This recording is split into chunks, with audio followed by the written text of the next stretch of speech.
The previous sword god of the Yulin continent once said that success is only 1% talent, the remaining 99% is hard work and perseverance. This immortal adage was deeply ingrained in Yi Xiaobai's subconscious. He was a 16-year-old boy whose cultivation had already reached the level of an 8th-rank sword emperor.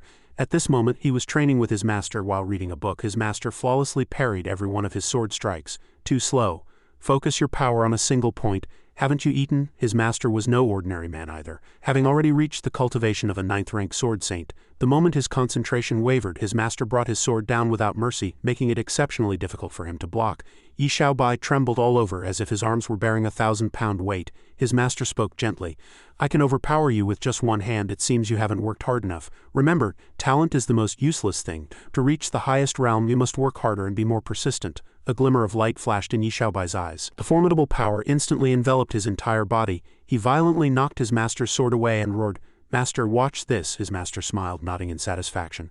"My dear disciple, you have finally broken through your restraints and advanced to the sword saint stage." He looked at his own hands and cried out in astonishment, Is this the power of a sword saint?" His master turned, gazing into the distance as the afterglow of the sunset bathed him.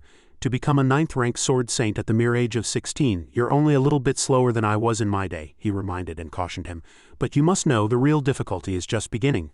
I have been stagnant at the sword saint stage for 300 years and still cannot break through the final barrier. For 1700 years no 10th-rank sword god has appeared on the Yulin continent. The difficulty is beyond comprehension. You must maintain a steady heart." These words, like an invisible force, pierced deep into his subconscious. His master had just turned around, his words still hanging in the air, when a dazzling golden light shot up into the sky. "First, you must be like your master and not let your mentality." A powerful zhenqi erupted from Yi Xiaobai's body, a massive pillar of energy soaring into the heavens. Within a few short minutes he had broken through to become a sword god. On the mountaintop where they trained, immense spiritual energy surged outward across the vast region. The clouds in the sky churned, gathering where the energy pillar shot upwards. It felt as if an electric current was coursing through Yi Xiaobai's body. He swung his sword from behind him to his front. An unprecedented look of alarm appeared on his master's face. The sword strike came straight for him, horizontally slicing through the entire mountain peak behind him and causing a massive explosion. His master roared, "You little brat, are you trying to kill your master?" Only then did Yi Xiaobai snap out of his daze, his body freezing for a moment. "Master!" His master had to grip his sword with both hands just to withstand the aftershock of that single strike. His legs grew weak and trembled, as if he might collapse to his knees at any moment. "Quick, retract your zhenqi. I can't hold on much longer." Afterwards he placed his hands on his hips and burst into laughter, his nose held high in triumph. "Breaking through consecutively and becoming a sword god just like that, as expected of my disciple. Where would you be today without my supervision? See, my teaching methods are effective after all." Yi Xiaobai suddenly remembered something. He scratched his head and asked in confusion, "But master, what about my ancient bottle? You always said you were stuck in an ancient bottle for 300 years, why haven't I seen it?" His master's face instantly darkened, and he began to curse him furiously. "Shut your mouth, you little brat, what bottle are you talking about? Are you trying to say I'm stupid?" He didn't understand why his master had suddenly flown into a rage and quickly begged for mercy. "Master, spare me, I was just repeating what you said, don't hit me." From that day on, another saying began to circulate in the world of cultivators, from the mouth of the current sword saint of the Yulin continent. "Why was I so successful? I have no idea." After coming down from the mountain, Yi Xiaobai had to cook again. As he sliced potatoes he complained helplessly, "I'm already a sword saint and I still have to cook like this. Master is so despicable, he'll surely face heavenly retribution." After finishing the meal, he carried out a dish emitting a strange smoke and called for his master to eat, but he was nowhere to be found. A note was pinned to a tree with a clasp on which was written, "Your master has left. I'm going to the Elvia Magic Academy to catch up with your master's wife. You have already reached the realm of a sword god and are invincible in this world. Don't stay in these desolate mountains any longer. Go down and explore the world. There's nothing more I can teach you." A final piece of life advice. The women at the foot of the mountain are tigers. Don't think they are all cute and friendly. Yi Xiaobai stood frozen in place, his face contorted, and he then let out a loud scream, "Master!" At the same time, the black dragon, leading a group of beastmen, was closing in on the residence of Yi Xiaobai and his master. This time they had not come with good intentions. "If that old geezer tries to back out today and refuses to return the sacred beans, I'll tear him to shreds even if it costs me my life." The group of beastmen responded resolutely, "Yes, sir." Just as the words fell, Yi Xiaobai's figure flashed past, using his qinggung to chase after his master. "Master, take your disciple with you?" Seeing this, the black dragon spoke with confusion. "Isn't that the old geezer's disciple? Where are they going?" Miao Miao, standing beside him, shouted impatiently. "Don't tell me they're trying to make a run for it." Hearing this, the black dragon sneered in anger. "Very well." He then ordered his subordinates to give chase. Yi Xiaobai was completely unaware of this. He ran while shouting loudly, "Master, where are you, master?" Suddenly, a piercing cry for help came from behind him. A girl sat slumped under a tree, pleading in terror at two strangers who were approaching her with axes. You stay away." The two men stared at her with covetous eyes. They said crudely, "Don't be afraid. We two brothers aren't like those other bandits. We'll be very gentle. Just be a good girl and come with us." The girl named Ariana looked at them in terror and mustered all her courage to threaten them. I am the daughter of the president of the Michelle Merchant Guild, the largest merchant guild on the continent. You know the consequences if you dare to touch me." One of the men burst out laughing and replied, "Hilarious, your entire squad of guards was taken care of by us bandits and you still think you can scare us?" The other had the look of a lecherous pervert. "So what? Getting to sleep with the great lady of the Michelle Merchant Guild would make this life worth living." Ariana closed her eyes and screamed, praying once more for someone to save her. But the two men only grew more excited. They charged toward her, taunting, "In these desolate mountains you can scream your lungs out and no one will come to save you." Unwilling to submit, Ariana raised the sharp tip of her staff in front of her to keep them from getting closer. Just then Yi Xiaobai arrived. He raised his hand awkwardly to greet them, thinking to himself, "Smile when you greet people." Seeing someone interrupt their fun, the two men turned to glare at him and roared, "Where did you pop out from, kid? Here to save her? I'd advise you." Before they could finish, he took out a portrait of his master that he had drawn and, pointing at the painting, asked, No, you've misunderstood. I just wanted to ask if you two have seen this old man." Hearing this, they seemed to get even angrier, their eyes flashing with malice. "Do you take us for fools? Who would be looking for some shabby old man in a godforsaken place like this? I haven't seen him." "Stop playing dumb." Behind them, Ariana saw that they were about to attack him and anxiously shouted a warning, "Be careful." The next second, Yi Xiaobai bowed respectfully like a child. "All right, thank you. Sorry to disturb you three. Please continue. Goodbye." His reaction left the two men petrified on the spot. They walked up to him, and the one holding a dagger grinned as he looked him up and down. "You've got some smooth skin there, kid." The fat one squinted at him with a wicked look and asked, "Big brother, fancy a change of pace?" They were completely unaware that the Black Dragon and his group had already appeared behind them. Yi Xiaobai had spotted them and pointed at the sky, saying, "Look, you two, something is flying over there," but they didn't believe him. The tall, thin one guffawed, "Trying to trick us? You want us to turn around so you can run away?" The fat one covered his mouth, stifling a laugh. "What era is this, still pulling tricks like that? But if you'd like, little brother, I'll play along with you. We can try something different." Just as he finished speaking, a huge fireball hurtled toward them, engulfing the two men. A terrifying wave of heat washed over them, and the tree Ariana was under snapped in half. She covered her head, squeezed her eyes shut, and screamed in terror, her mind filled with nothing but utter despair. "What happened? Am I really going to die here?" After a moment, feeling nothing amiss, Ariana slowly opened her eyes. Before her were the blurry figures of Miao Miao and the Inferno Phoenix, who were talking. "You stupid chicken, you killed them. Who are we going to ask about the old geezer's whereabouts now? Sorry, that kid almost got away just now, so I got anxious and lost control." Her consciousness was still hazy. "Why can I still hear voices?" She stepped awake, her eyes wide with shock to find herself completely unharmed. At that moment, Yi Xiaobai stepped forward, shielding her, a hint of alarm on his face. "Why were you flying so fast? Don't you know high-speed flying is dangerous?" He pointed at the two skeletons in the deep crater left by the fireball and sternly reprimanded them. "Look, you've killed those kindly uncles." The two bandits from before probably never imagined they would ascend to heaven so suddenly. At this moment, the souls of those two were probably grinding their teeth and cursing. "You two, you're really something, you despicable." The Black Dragon and his minions stood opposite him. He spoke with a hint of appreciation, as expected of the Sword Saint's disciple. "An attack of this level is no match for you." His gaze locked onto Yi Xiaobai as he threateningly demanded his master's whereabouts. Miao Miao crossed its arms and sneered. "Looking at his cultivation, he's probably just a sword emperor. I could crush you with one hand." The snake man next to it flicked its long tongue out. "I just love children. Their meat must be so fresh and tender." Only the Inferno Phoenix sensed something was wrong. Strange, even for a sword emperor, that last attack should have at least injured him. The Grey Panther beside it responded with arrogant anger. "If you don't have the skills, then get lost. Just watch your big brother Panther show you how it's done." Just then, Ariana suddenly recognized the group of beastmen. Her face turned pale with fear. "Wait, I think I've seen their portraits in an ancient book. The 5 monstrous beasts, the 5 strongest monsters from the Magic Beast mountain range. Because of them, humans haven't dared to enter the mountain range for thousands of years. They haven't been seen for many years. Why would they suddenly appear today?" Yi Xiaobai knew nothing of this. He was still pointing at the two skeletons, speaking seriously to the Black Dragon's group. "You all, come over here and apologize to the remains of these 2 deceased individuals." The 5 monstrous beasts ignored his words, focusing all their attention on Yi Xiaobai as they pressed him harshly. "Stop beating around the bush. Where is your master hiding, and the treasure he stole, our golden spirit beans? Don't think you can get away with this just by hiding him." But he truly knew nothing and asked with a blank look, "What's a golden spirit bean?" The Black Dragon calmly explained to him. "Golden spirit beans are a spiritual treasure of heaven and earth, essential for us to break through to the divine beast level. Only 2 ripen every 5,000 years, making them extremely precious. 3 days ago, your master stole our golden spirit beans and that bastard lied to us, saying he would return them."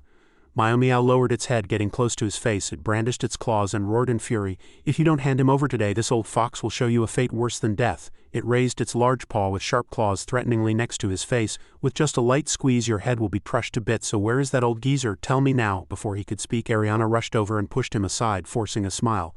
Lord Sacred Beast, greetings. I am Ariana. He is probably just frightened. Please allow me to help you calm him down. Meow crossed its arms, tilted its chin up, and agreed to her proposal. Girls are a bit smarter after all. You go talk to him. She immediately pushed Yi Zhaobai away and whispered in his ear. They're not looking for you. Just make up an excuse to get them to leave. Whatever you do, don't provoke them, or we'll both die here. After listening, he immediately turned to the 5 monstrous beasts, scratched his head, and said honestly, "It seems my master left home in a huff. He said he was going to the Elvia Academy to catch up with his wife. That's all I know." Meow couldn't help but exclaim in surprise. "Elvia Academy?" Ariana quickly chimed in. "It's in that direction. Just follow the river in all 4 directions north and take a turn and you'll be there." It turned back to ask the Black Dragon, "Boss, what now?" The Black Dragon turned his head to look in the direction Ariana had pointed, then ordered the others to give chase. Just as they turned to leave, Yi Zhaobai spoke up again unexpectedly. "The golden spirit beans you mentioned, are they about the size of a potato, shiny and with some spots on the surface?" Ariana frantically tried to stop him. "Hey, what are you saying so much for? Isn't it better to just let them leave quickly?" Upon hearing his words, the Black Dragon immediately whipped his head around. His face was cold as ice as he asked him, "You know where they are?" Yi Zhaobai nodded foolishly and spilled everything. 3 days ago my master did bring back 2 golden spirit beans. I thought they were potatoes, so I ate them." Ariana looked as if she'd been struck by lightning. She was petrified on the spot, utterly speechless at his honesty. This guy is a complete idiot. The 5 monstrous beasts all glared at him with murderous eyes, their voices dark and sinister as if they wanted to swallow him whole. "You ate them?" Yi Zhaobai actually managed to smile and explained, "My master was hungry, so I made them into 2 dishes. A fish with pickled greens and a braised pork. No wonder the texture was so bad, so they weren't potatoes. I'm relieved it wasn't my cooking. Thanks." Meanwhile, Ariana had already slipped away quietly to avoid being implicated. The Black Panther couldn't take it anymore and threw a punch at him. "You bastard!" With a loud bang, Ariana, who hadn't gotten far, screamed. A large crater appeared in the ground. The other beastmen behind expressed clear dissatisfaction with the Black Panther's reckless action. "You could have at least asked clearly before you attacked. Now look, you've beaten him to a pulp." Exactly. What if there were some golden spirit beans left after that punch? Yi Zhaobai was still perfectly fine, completely unscathed. He rubbed his stomach and replied, "There's none left. I ate them all." Meow's eyes widened in astonishment as it stared at him. "What? Completely unharmed?" The Black Panther was just as surprised. "How did this kid dodge my purple lightning?" Yi Zhaobai looked up and gave a harmless smile. "Dodge? Does a move like that even require dodging?" For the Black Panther, these words were a blatant show of contempt. It roared in fury. "Shut up, your cultivation is merely that of a sword emperor. How could you possibly withstand my attack?" He flexed his wrist and replied with a smile, "Who told you I was a sword emperor? It's just that my master told me not to be too ostentatious, so he had me hide my cultivation level." As he spoke, his expression suddenly turned ice cold, a complete contrast to the foolish look he had just a moment ago.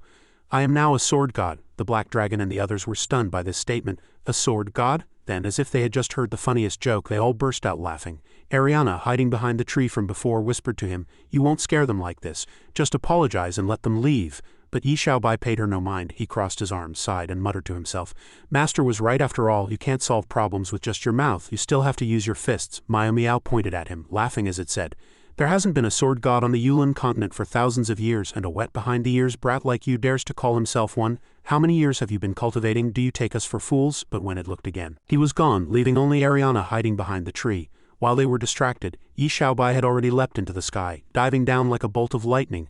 "Aren't you the fools, thinking you can do whatever you want just because you're strong?" His eyes revealed his anger and disgust. "You're nothing but a bunch of beasts who can talk." Immediately after, a massive pillar of light struck down upon the 5 monstrous beasts, the resulting explosion shaking the entire forest. The Inferno Phoenix was now lying on the ground, knocked unconscious. The others couldn't help but wonder, what did it do to end up in such a miserable state? The Inferno Phoenix was defeated. Witnessing Yi Zhaobai's power, the group couldn't help but marvel. Could this kid really be a sword god? Ariana, having seen his true strength with her own eyes, was equally shocked. For hundreds of thousands of years, countless swordsmen have spent their entire lives unable to reach the Sword Saint realm. He's so young. How is that possible? The one called Black Dragon seemed unwilling to accept this. He pointed at Yi Zhaobai and declared menacingly, "So what if you're a sword god? It's just 1 realm higher. How much of a difference can there be? Even if you really are a sword god, the 5 of us together can still tear you to shreds." Seeing the situation turn sour, Meow appeared a little worried. "It's 4 of us now." The Black Dragon waved his hand and ordered his army, "Shut up and kill him." "Yes, sir." The first to charge was the Purple Panther next to the Black Dragon. It gathered power in its hand and rushed straight forward, constantly threatening. "A sword god, are you? If you have the guts, don't dodge." Take this, it struck at Yi Xiaobai with all its might. Seeing the purple panther's attack coming, he didn't even move, merely raising his sword. With a light slash, the ground split in two, and the attack shot straight toward the purple panther. Seeing Yi Xiaobai's attack, it didn't have time to react and was stunned speechless. Luckily, it dodged to the side and escaped. The purple panther looked back at his slash, which had cleaved an entire mountain range in two. Its eyes nearly popped out of their sockets and a cold sweat broke out. The purple panther was now scared out of its wits. It glanced at Yi Xiaobai, stuttering, unable to form a complete sentence. This difference is a bit big. Seeing its teammate struck dumb, the snake-bodied ghost-faced monster began to charge forward in a zigzag pattern. It even explained its move this time. Against this kind of opponent, you can't rely on projecting energy. Physical attacks are the best strategy. After 9,981 radioactive accelerations plus the explosive force of a super tornado and ultra-strong alloy armor, the key is to focus all destructive power onto a single point. It instantly shot toward Yi Xiaobai like a rocket, shouting, "Prepare yourself." But not only did it fail to harm Yi Xiaobai, it was sent flying by his calm single punch. Too much talk. Seizing the moment while Yi Xiaobai was distracted, Miao immediately launched a sneak attack from behind. He has an opening in his back. The black dragon, seeing his companion close in on Yi Xiaobai, cheered happily. Nice one, attack his weak point, you'll definitely smash his brains out. But Miao's punches had no effect on his iron-hard head. Realizing this, it was instantly horrified, its whole body trembling with fear. Yi Xiaobai turned around, looked at Miao behind him, and even greeted it. "You're Miao, right?" He reached out and stroked Miao's head, causing it to immediately sit down limply, wagging its tail obediently like a small cat. "Good, Miao." Seeing it so easily tamed, the black dragon couldn't help but mock himself. The great world-ending 5 monstrous beasts being toyed with by a child. No one could stand for this. It seemed the black dragon had reached his limit. He immediately transformed, a dragon's tail appearing as a domineering black dragon roared. Seeing this, Yi Xiaobai just glanced up and even praised it. "The black dragon is so cool." Over here, Miao could only cheer for it silently. "Boss, it's all up to you." The black dragon soared into the air, each flap of its wings generating immense magical fluctuations.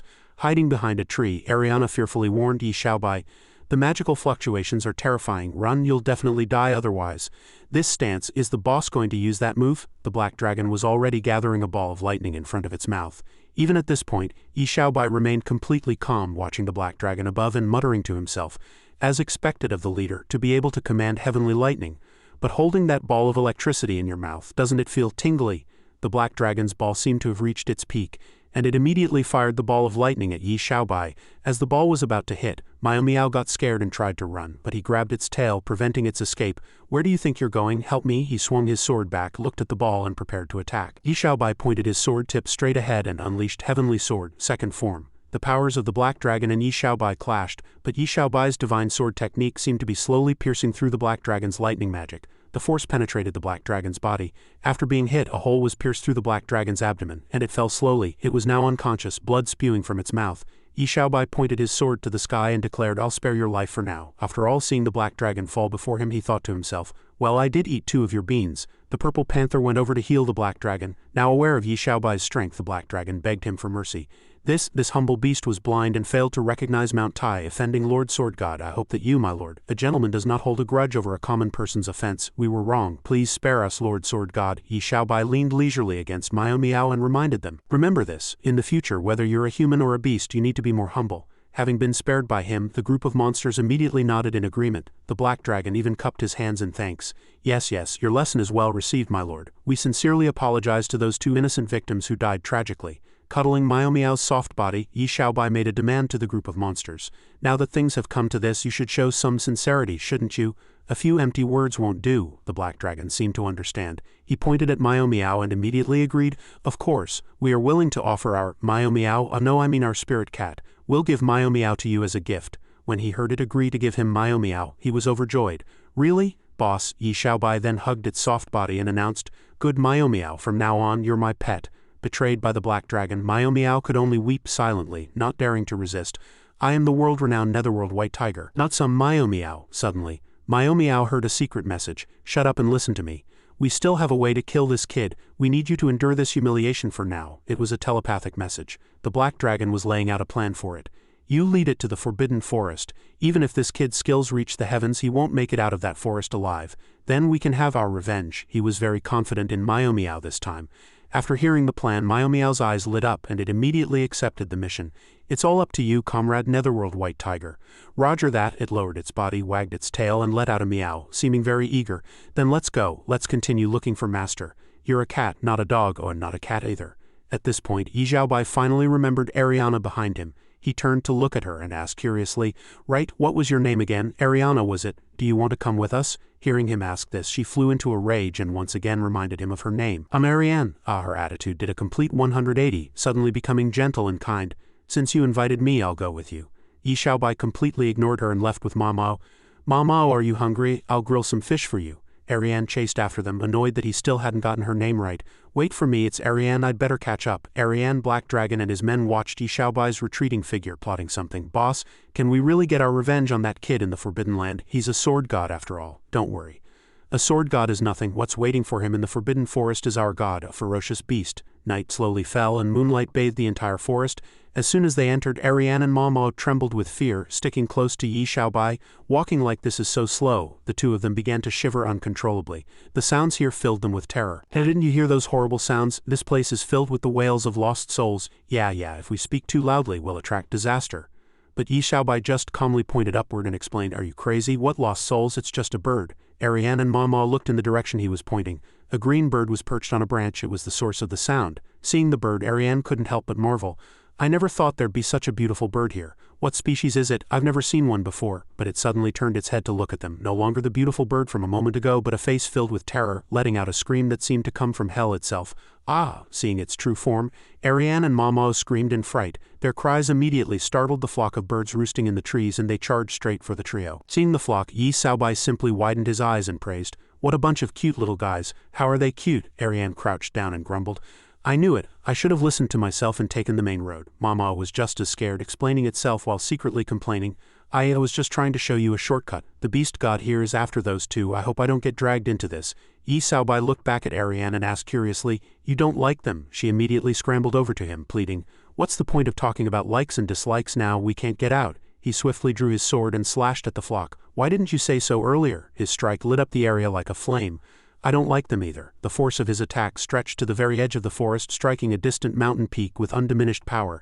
Ariane and Mao watched this scene with their mouths agape in astonishment. That should solve the problem. You don't have to be scared anymore. With a single small slash, he had carved a brightly lit path for the three of them.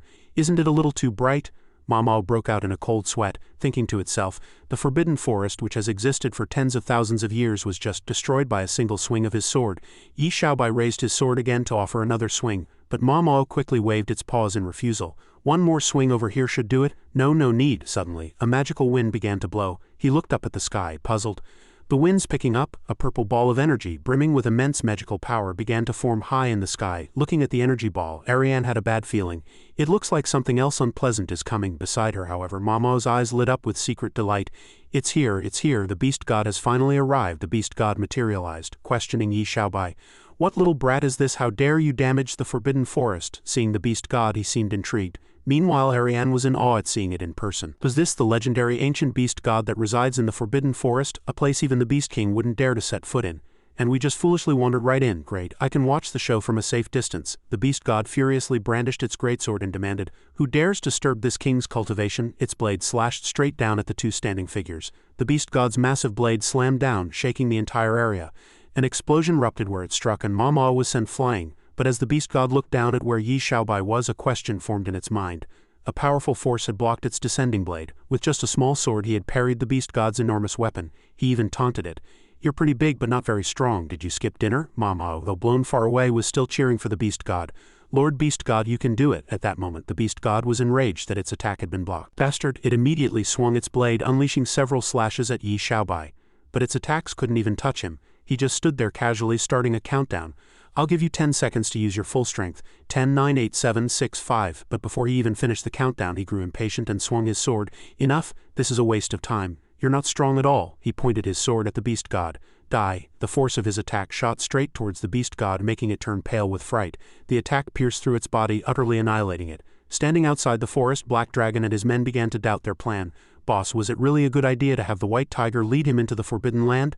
Yeah, even if the kid gets killed, what if Lord Beast God takes his anger out on us?" It seemed Black Dragon was determined to kill Yi Xiaobai this time, no matter the cost. "Worst case, we'll just prepare some offerings and apologize. But we absolutely cannot let that kid live, or where would we magical beasts hide our faces?" Suddenly, a flash of light appeared behind Black Dragon's group, stunning them all. The force of Yi Xiaobai's attack shot into the sky, piercing through the clouds. Seeing this, Black Dragon grabbed the Purgatory Phoenix in his hands and celebrated. It's coming from the Forbidden Land. Lord Beast God has made his move as expected of our god. Look at how powerful that attack is. But his companion felt something was off. Why does that light look like one of the kid's moves? Hearing this, Black Dragon immediately let go of the Purgatory Phoenix's head. He stared in that direction, utterly dumbfounded, his jaw hanging open. With just one simple move, Yi Xiaobai had easily disposed of the beast god. He even felt a little apologetic. I thought it would last a few more hits. I guess I used a little too much force. Was that really an ancient beast god? It just disintegrated into nothing. Sensing something, he turned around. At some point, Manhwa had started to tiptoe away, but he had spotted it. Manhwa, where do you think you're going? After being discovered, it immediately ran over and hugged him, acting cute while cursing inwardly. Me? I wasn't going anywhere. Tee-hee, damn it. I thought this kid was all brawn and no brains. Is there really no chance to escape? Suddenly a voice rang out, mocking them. You insolent whelp, to think you dare destroy my avatar, how utterly detestable. A black hole suddenly appeared where the three of them were standing. It's time you were taught a lesson. The three of them were instantly pulled into the hole before they knew what was happening. Why did a hole suddenly appear? Yeah, don't drag me into this. The trio fell straight into an endless abyss. After passing through a spatial tunnel, all three of them landed painfully. Ariana immediately got up and ran to Yi Xiaobai's side, saying guiltily, I'm sorry. My magic power is too low to protect anyone. It's fine, I'm not hurt. That was just a long fall. But then, Yi Xiaobai looked up at the surrounding scenery and appeared somewhat surprised. Before him were piles of magical beast remains, now just white bones and enormous swords plunged into the ground. What is this? Looking at the devastating scene of carnage, Yi Xiaobai was bewildered. Is this a battlefield? The three of them stood there, eagerly discussing the area. I've read about this in ancient texts. Over 10,000 years ago there was a great war among the magical beasts. This is likely the remains of that battlefield. The thought of ending up here made Yi Xiaobai sigh in frustration. Seriously, what's the big idea dragging us here all of a sudden? Sensing that the situation was dire, Ariana urged, we need to find a way out of here, quickly. I think this place is even scarier than the forest. He immediately nodded in agreement. The way we fell in is gone. The only way out is to make our own hole. Hearing his idea, Manhwa was startled. Make a hole? You don't mean? After a moment of thought, Yi Xiaobai acted without hesitation, decisively swinging his sword forward, but it seemed to be in vain. His powerful attack had caused no damage at all. This left Yi Xiaobai even more perplexed. He realized with confusion, it won't break through. It seems there's some kind of barrier. What a pain. Hearing this, Ariana asked in a daze, a barrier that even you can't destroy. As Manhwa walked forward, it thought anxiously, Lord Dragon God, where are you? Why haven't you appeared yet? He turned back and explained to his two companions in simpler terms. I'll try using my full power. You two stand back so you don't get hurt. But he didn't notice a figure appearing behind him. Seeing that something was wrong, Ariane's face filled with terror. Behind you. Seeing their strange expressions, Yi Xiaobai slowly turned to look behind him. What's wrong? He shouldn't have looked. The moment he did, Yi Xiaobai froze on the spot. A gigantic monster skeleton was charging straight at him, ready to attack. Staring at the massive skeleton, he nonchalantly assessed the ugly creature. So bones can come to life now. In contrast to his calm demeanor, Ariana was extremely anxious. She kept reminding him, what do you mean come to life? How can there be such a bizarre skeleton? Could it be that what's hidden here isn't a fierce beast, but the dragon god, the #1 god in the world who vanished 10,000 years ago? Seeing the dragon god finally appear, Manhwa was moved to tears. Lord Dragon God, please save me. Enraged, the dragon god swung its tail at Yi Xiaobai. He managed to dodge just in time, but it was clear his opponent wasn't going to let him off, launching a series of different attacks. Noticing a devastating beam of red light shooting towards him, Yi Xiaobai had a slightly bewildered look on his face. Meanwhile, Manhwa saw what was happening and quickly pushed Ariane's head down, signaling, Dragon's breath, get down. A massive explosion rocked the area, making the already devastated landscape even more chaotic. Ariana and Manhwa managed to put up a barrier in time, and the two of them were unharmed by the blast. After the dust settled, she looked up worriedly, scanning the surroundings. All they could see was thick smoke and a sea of fire. Ariana was confused. Where did Xiaobai go? As flames still engulfed the area, the dragon god's figure quickly emerged. Seeing this made Manhwa cheer with joy. We won, we finally won. Its string of words left Ariana confused. How what? But it continued its celebration. Hooray, all hail Lord Dragon God. Seeing Manhwa so happy, Yi Xiaobai, who was standing on the dragon god's head, was a little confused. What are you so happy about, Manhwa? Needless to say, Manhwa was so shocked to see this that its jaw dropped in disbelief. Seeing Manhwa suddenly collapse from the mental shock, Yi Xiaobai was puzzled. What's wrong with it? Is it hurt? Ariana smiled and offered her theory. It probably had a mental breakdown from its faith being shattered. It'll be fine once it wakes up. As the two were chatting, a strange voice suddenly spoke. I see, to have such profound cultivation at such a young age, no wonder you dared to run rampant in my forbidden land. This made the two of them turn around in surprise, a look of confusion on their faces. As they turned, the dragon god continued to speak, reprimanding them. You even shattered my beloved dragon bones. It seems you are indeed worthy of me making a personal appearance." Seeing the dragon god reappear, Manhwa was as if reborn. It exclaimed excitedly, "This is the real Lord Dragon God, right?" Ariana glanced at it, speechless. "Manhwa, are you done with your act?" In contrast to Manhwa's excitement, Yi Xiaobai seemed completely lost. He asked blankly, "Excuse me, but who might you be?" The dragon god remained calm, slowly announcing to him, "For now, you may call this old man." His eyes were ice cold, accompanied by a terrifying pressure. The dragon god. He remained calm, quickly bowing in greeting and then stating his reason for being there. "Greetings, Senior Dragon God. We are just passing through and had no intention of disturbing your cultivation. I'm sorry, but could you please let us out? I still need to find my master." Hearing this string of questions, Ariana was speechless, not knowing how to react. That's a rather redundant question. The dragon god listened and then smiled with great interest at the young man before him. "You wish to leave? That's not impossible," he made sure to add. "However, this old man has been bored in this place for a long time and has finally found someone worthy of a duel. Don't you think you should entertain me for a while before you go?" Hearing the dragon god's words, Yi Xiaobai seemed to understand something.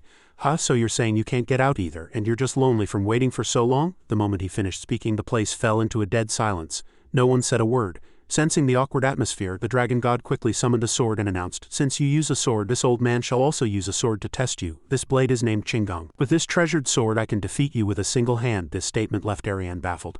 "Really? How come he's not reacting at all?" Manhwa angrily rushed to the dragon god's defense. "Shut up, there's no way Lord Dragon God is fighting just because he's lonely." After listening to all that, Yi Xiaobai took out his own sword and said, "Do I have to introduce my sword too? This is Xiao Hei. I picked it up at the foot of a mountain." Wasting no time, he attacked by launching the Qinggong sword at Yi Xiaobai. "Take this." The sword flew toward him at incredible speed. Even as the blade closed in, he seemed completely unfazed. The approaching sword wasn't even reflected in his eyes. When the moment was right, Yi Xiaobai bent down and with a single slash from his black sword, shattered Qinggong to pieces. Seeing his sword shatter, the dragon god wasn't angry. Instead, he grew even more interested. "Excellent." After a moment of thought, Yi Xiaobai quickly made a decision. "Since you want to play, I'll play along. But I hope you'll tell us the way out after you've had your fun." Seeing him agree to a match, the dragon god became even more delighted. "Interesting, very interesting. Then let's have some fun." It seemed the dragon god could create many different swords. He continued to announce proudly, "It seems the element of your sword happens to counter the water element of Qinggong. In that case, this old man shall use the 4 sacred swords of ice, earth, snow, and fire." Without making him wait, he hurled these swords straight at Yi Xiaobai. Realizing the gravity of the situation, Ariana's expression suddenly grew worried as she commented, "It is said that the dragon god is the bane of sword saints. Countless sword saints have fallen to him, but today, facing the 5 elements of the sword saints all at once, an elemental counter is bound to be a huge disadvantage. No matter how strong he is, his sword will be shattered." When the fire sword flew at him, Yi Xiaobai coolly slashed it, and it shattered on impact. The dragon god stared, stunned. An elemental counter. As if that wasn't enough, he showed off a little more, shattering the remaining swords in an instant. He effortlessly dealt with the subsequent swords that flew at him. Before everyone's eyes, Yi Xiaobai was overwhelmingly dominant. Dispatching the ice sword in a flash, it's non-existent. This series of events made the dragon god realize he had provoked someone he shouldn't have. He asked himself in astonishment, "My 4 sacred swords couldn't even win. Could this black sword be of the rare dark element?" Yi Xiaobai seized the opportunity and charged toward him. "I don't know. Xiao Hei is a good sword." This only made the dragon god more excited, and he began to laugh heartily. "You are truly amazing. You've given me a wonderful surprise." Without keeping everyone waiting, the dragon god swiftly raised his hand to the sky, creating a warm yellow light. "Of all the sacred swords this old man has collected, the only one I'm missing is a dark element one. Today, my collection can finally be complete. Although the dark element is unrivaled, it also follows the natural order. For every strength there is a weakness." A moment later, a sword glowing with a strange yellow light was in his hand. "This old man also has a sword of light, the perfect counter to the sword in your hand. Let us continue." Seeing the familiar sword of light, Ariana grew even more concerned for Yi Xiaobai's life. The sword of light's only purpose is to counter the dark element. It can't cut anything else. Why would he even collect such a useless sword? Yet Yi Xiaobai showed not a hint of fear. On the contrary, he looked forward to the coming battle. "If we're continuing, then let's continue." The dragon god raised his sword and swung it forward. A mere second later, a huge explosion erupted from the ground. Both the dragon god and Yi Xiaobai were knocked back. Seeing his power now, even Yi Xiaobai couldn't help but praise him with surprise. "Your strength is quite impressive." Hearing this, he laughed proudly and declared, "Relax, you'd better make sure you last until the very end before you fall. This old man wants to savor this long-awaited, satisfying battle." He gently turned his sword in another direction. Since you put it that way, I'll be happy to oblige. Just a few exchanges were enough to get the dragon god fired up. He gripped his sword and pointed it forward. Don't you dare disappoint this old man. The moment he finished speaking, his sword cracked and a piece fell to the ground. Watching his long-cherished sword get destroyed in an instant, the dragon god froze on the spot. Even the fragments of the sword slowly floated into the air and vanished into nothing. Needless to say, his expression was one of utter despair. Even in death, he couldn't believe his precious sword had been destroyed. Seeing the last fragment float away, the dragon god clutched his head and wailed, "My noble sword of light?" But Yi Xiaobai thought the fight wasn't over. He charged forward with his sword. Guess it wasn't so noble after all. Then he started hacking away at the dragon god with his sword. The dragon god hastily tried to stop him. Stop, don't hit me." Seeing things were going south, Manhwa immediately transformed into a little cheerleader. Go master, go beat the dragon god, yay. Ariana witnessed this, speechless. You sure are pragmatic. With just a few basic moves, he had completely shattered his opponent's sword in an instant. Seeing that only the hilt of his sword remained, the dragon god was speechless with rage. What? It's all gone. While he was still lamenting his sword, Yi Xiaobai raised his own blade before him and pleaded, I'm begging you, tell us. Before the dragon god could react, he was sent flying by a punch that knocked a mouthful of his teeth out. His voice rang out, Where's the exit? Just like that, he collapsed in front of everyone. Witnessing this, Ariana couldn't help but be amazed. So elemental counters don't work either? This is terrifying. Seeing the dragon god getting beaten up like a fool, Manhwa cried helplessly in despair. I'm sorry, Lord Dragon God, please forgive me, there's nothing I can do. Despite its words, its expression quickly changed. I must support my master. Its eyes changed completely as it wiped away its tears and sided with the winner. Yi Xiaobai's actions left the dragon god sitting there stunned and speechless with rage. You've really angered me now, you brat. You knocked out my dentures. Seeing he was still so eager to fight, Yi Xiaobai was amazed. Still want to fight? You're really tough, almost as tough as my master. Hearing this, he retorted angrily. Since you're so eager to die, this old man will grant your wish. Take this divine curse. Seeing the dragon god was still so stubborn, Ariana shouted in a panic, I think we should just forget it. It's not like any curse will work on him anyway. Manhwa also immediately switched on its performance mode. Lord Dragon God, no, he paid no heed to their pleas. The dragon god pointed forward and began to chant a curse. Prepare yourself, hocus pocus abracadabra. Watching the scene, Ariana thought this was the end, and even Manhwa was sweating profusely, unable to face reality. Only Yi Xiaobai watched with a blank face, wondering what kind of trick he was trying to pull. After a moment nothing had happened, which confused Ariana. Why isn't anything happening? Knowing he was no match for Yi Xiaobai, the dragon god had no choice but to turn and flee. You want to fight me? I've eaten more salt than you've eaten rice. Just wait until I recover my strength, then we'll continue this fight. Seeing how shameless he was, Ariana walked up to him in shock. Is he really an ancient dragon god? Yi Xiaobai just smiled, shaking his head in amusement. I don't know, but this senior is very interesting. After a moment's thought, he raised his sword and walked forward.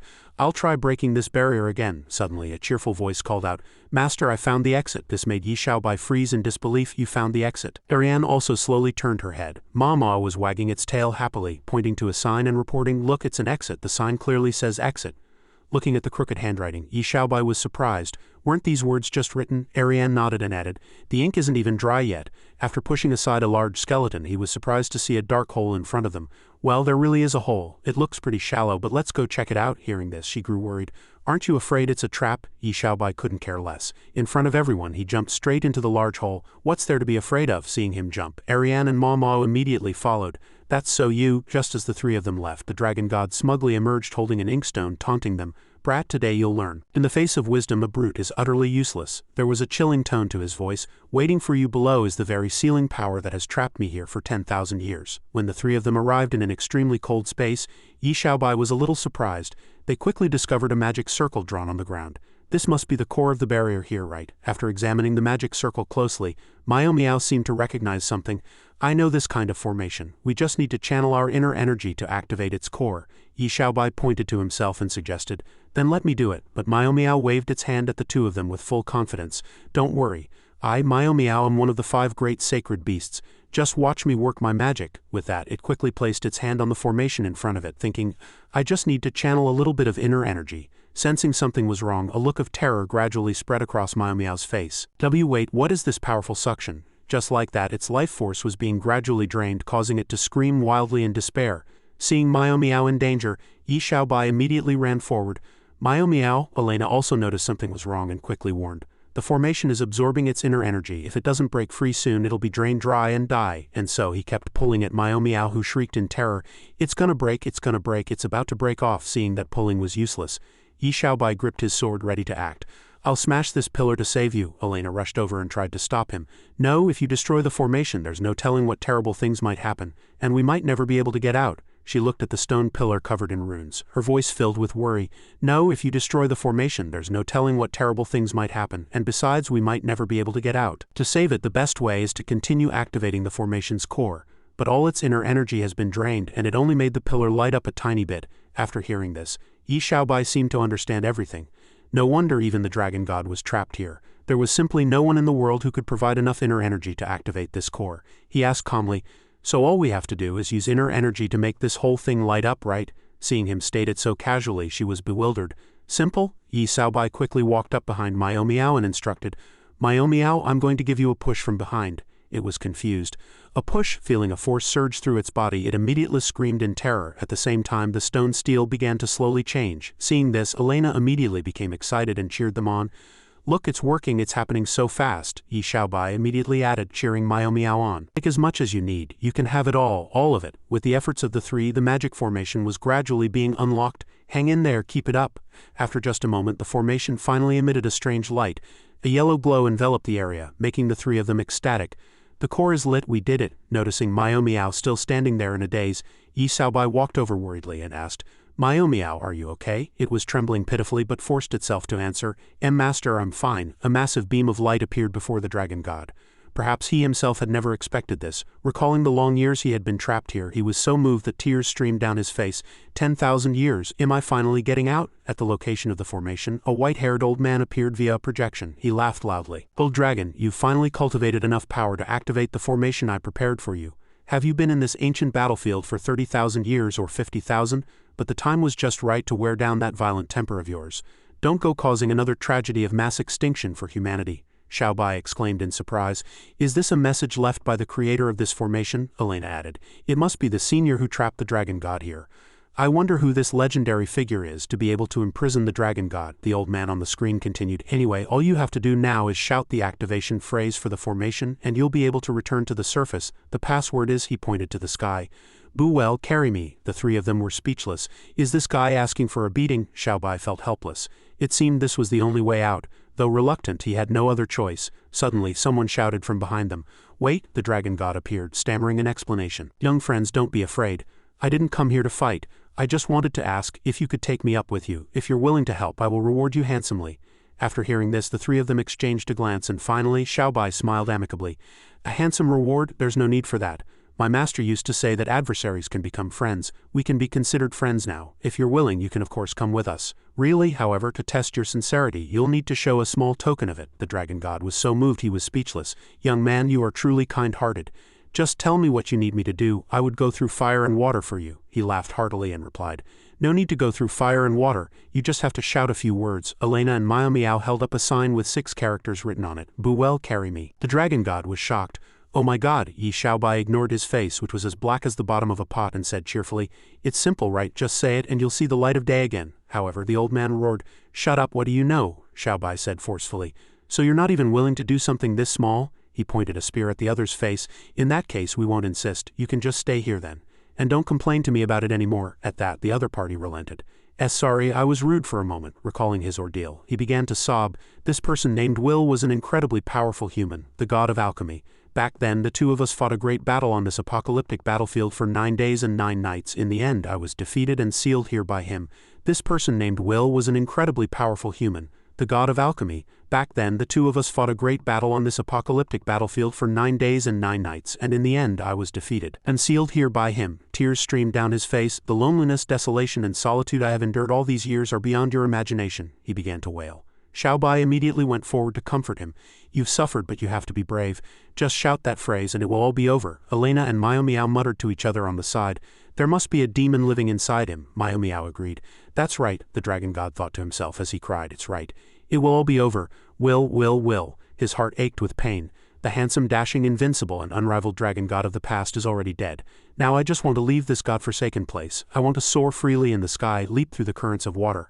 I long to be bathed in the cool breeze, and I want to eat tender, juicy roasted lamb." The old dragon shouted at the top of his lungs, "Duel, carry me." Xiaobai pulled the old man into an embrace and comforted him softly.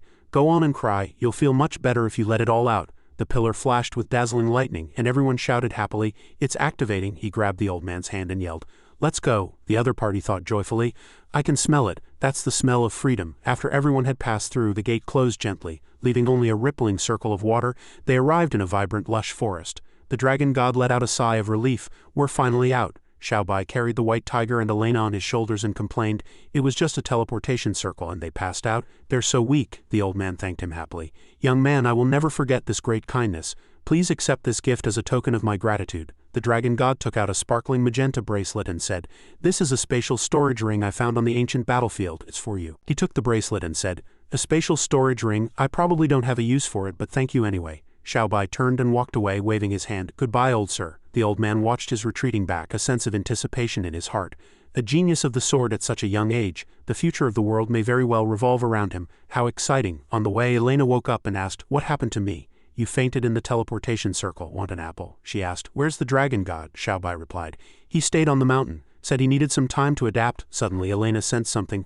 Wait, this magical fluctuation is. A series of light beams flew toward the three of them. Xiaobai said in alarm. What's that? Elena commanded. Quick, hold your breath. The beams hit the ground, setting off a deafening explosion. Elena said in a panic, this is the vine magic that knocked me unconscious before. Don't breathe it in, let's rush out together. But Xiaobai had already passed out. She was at a loss.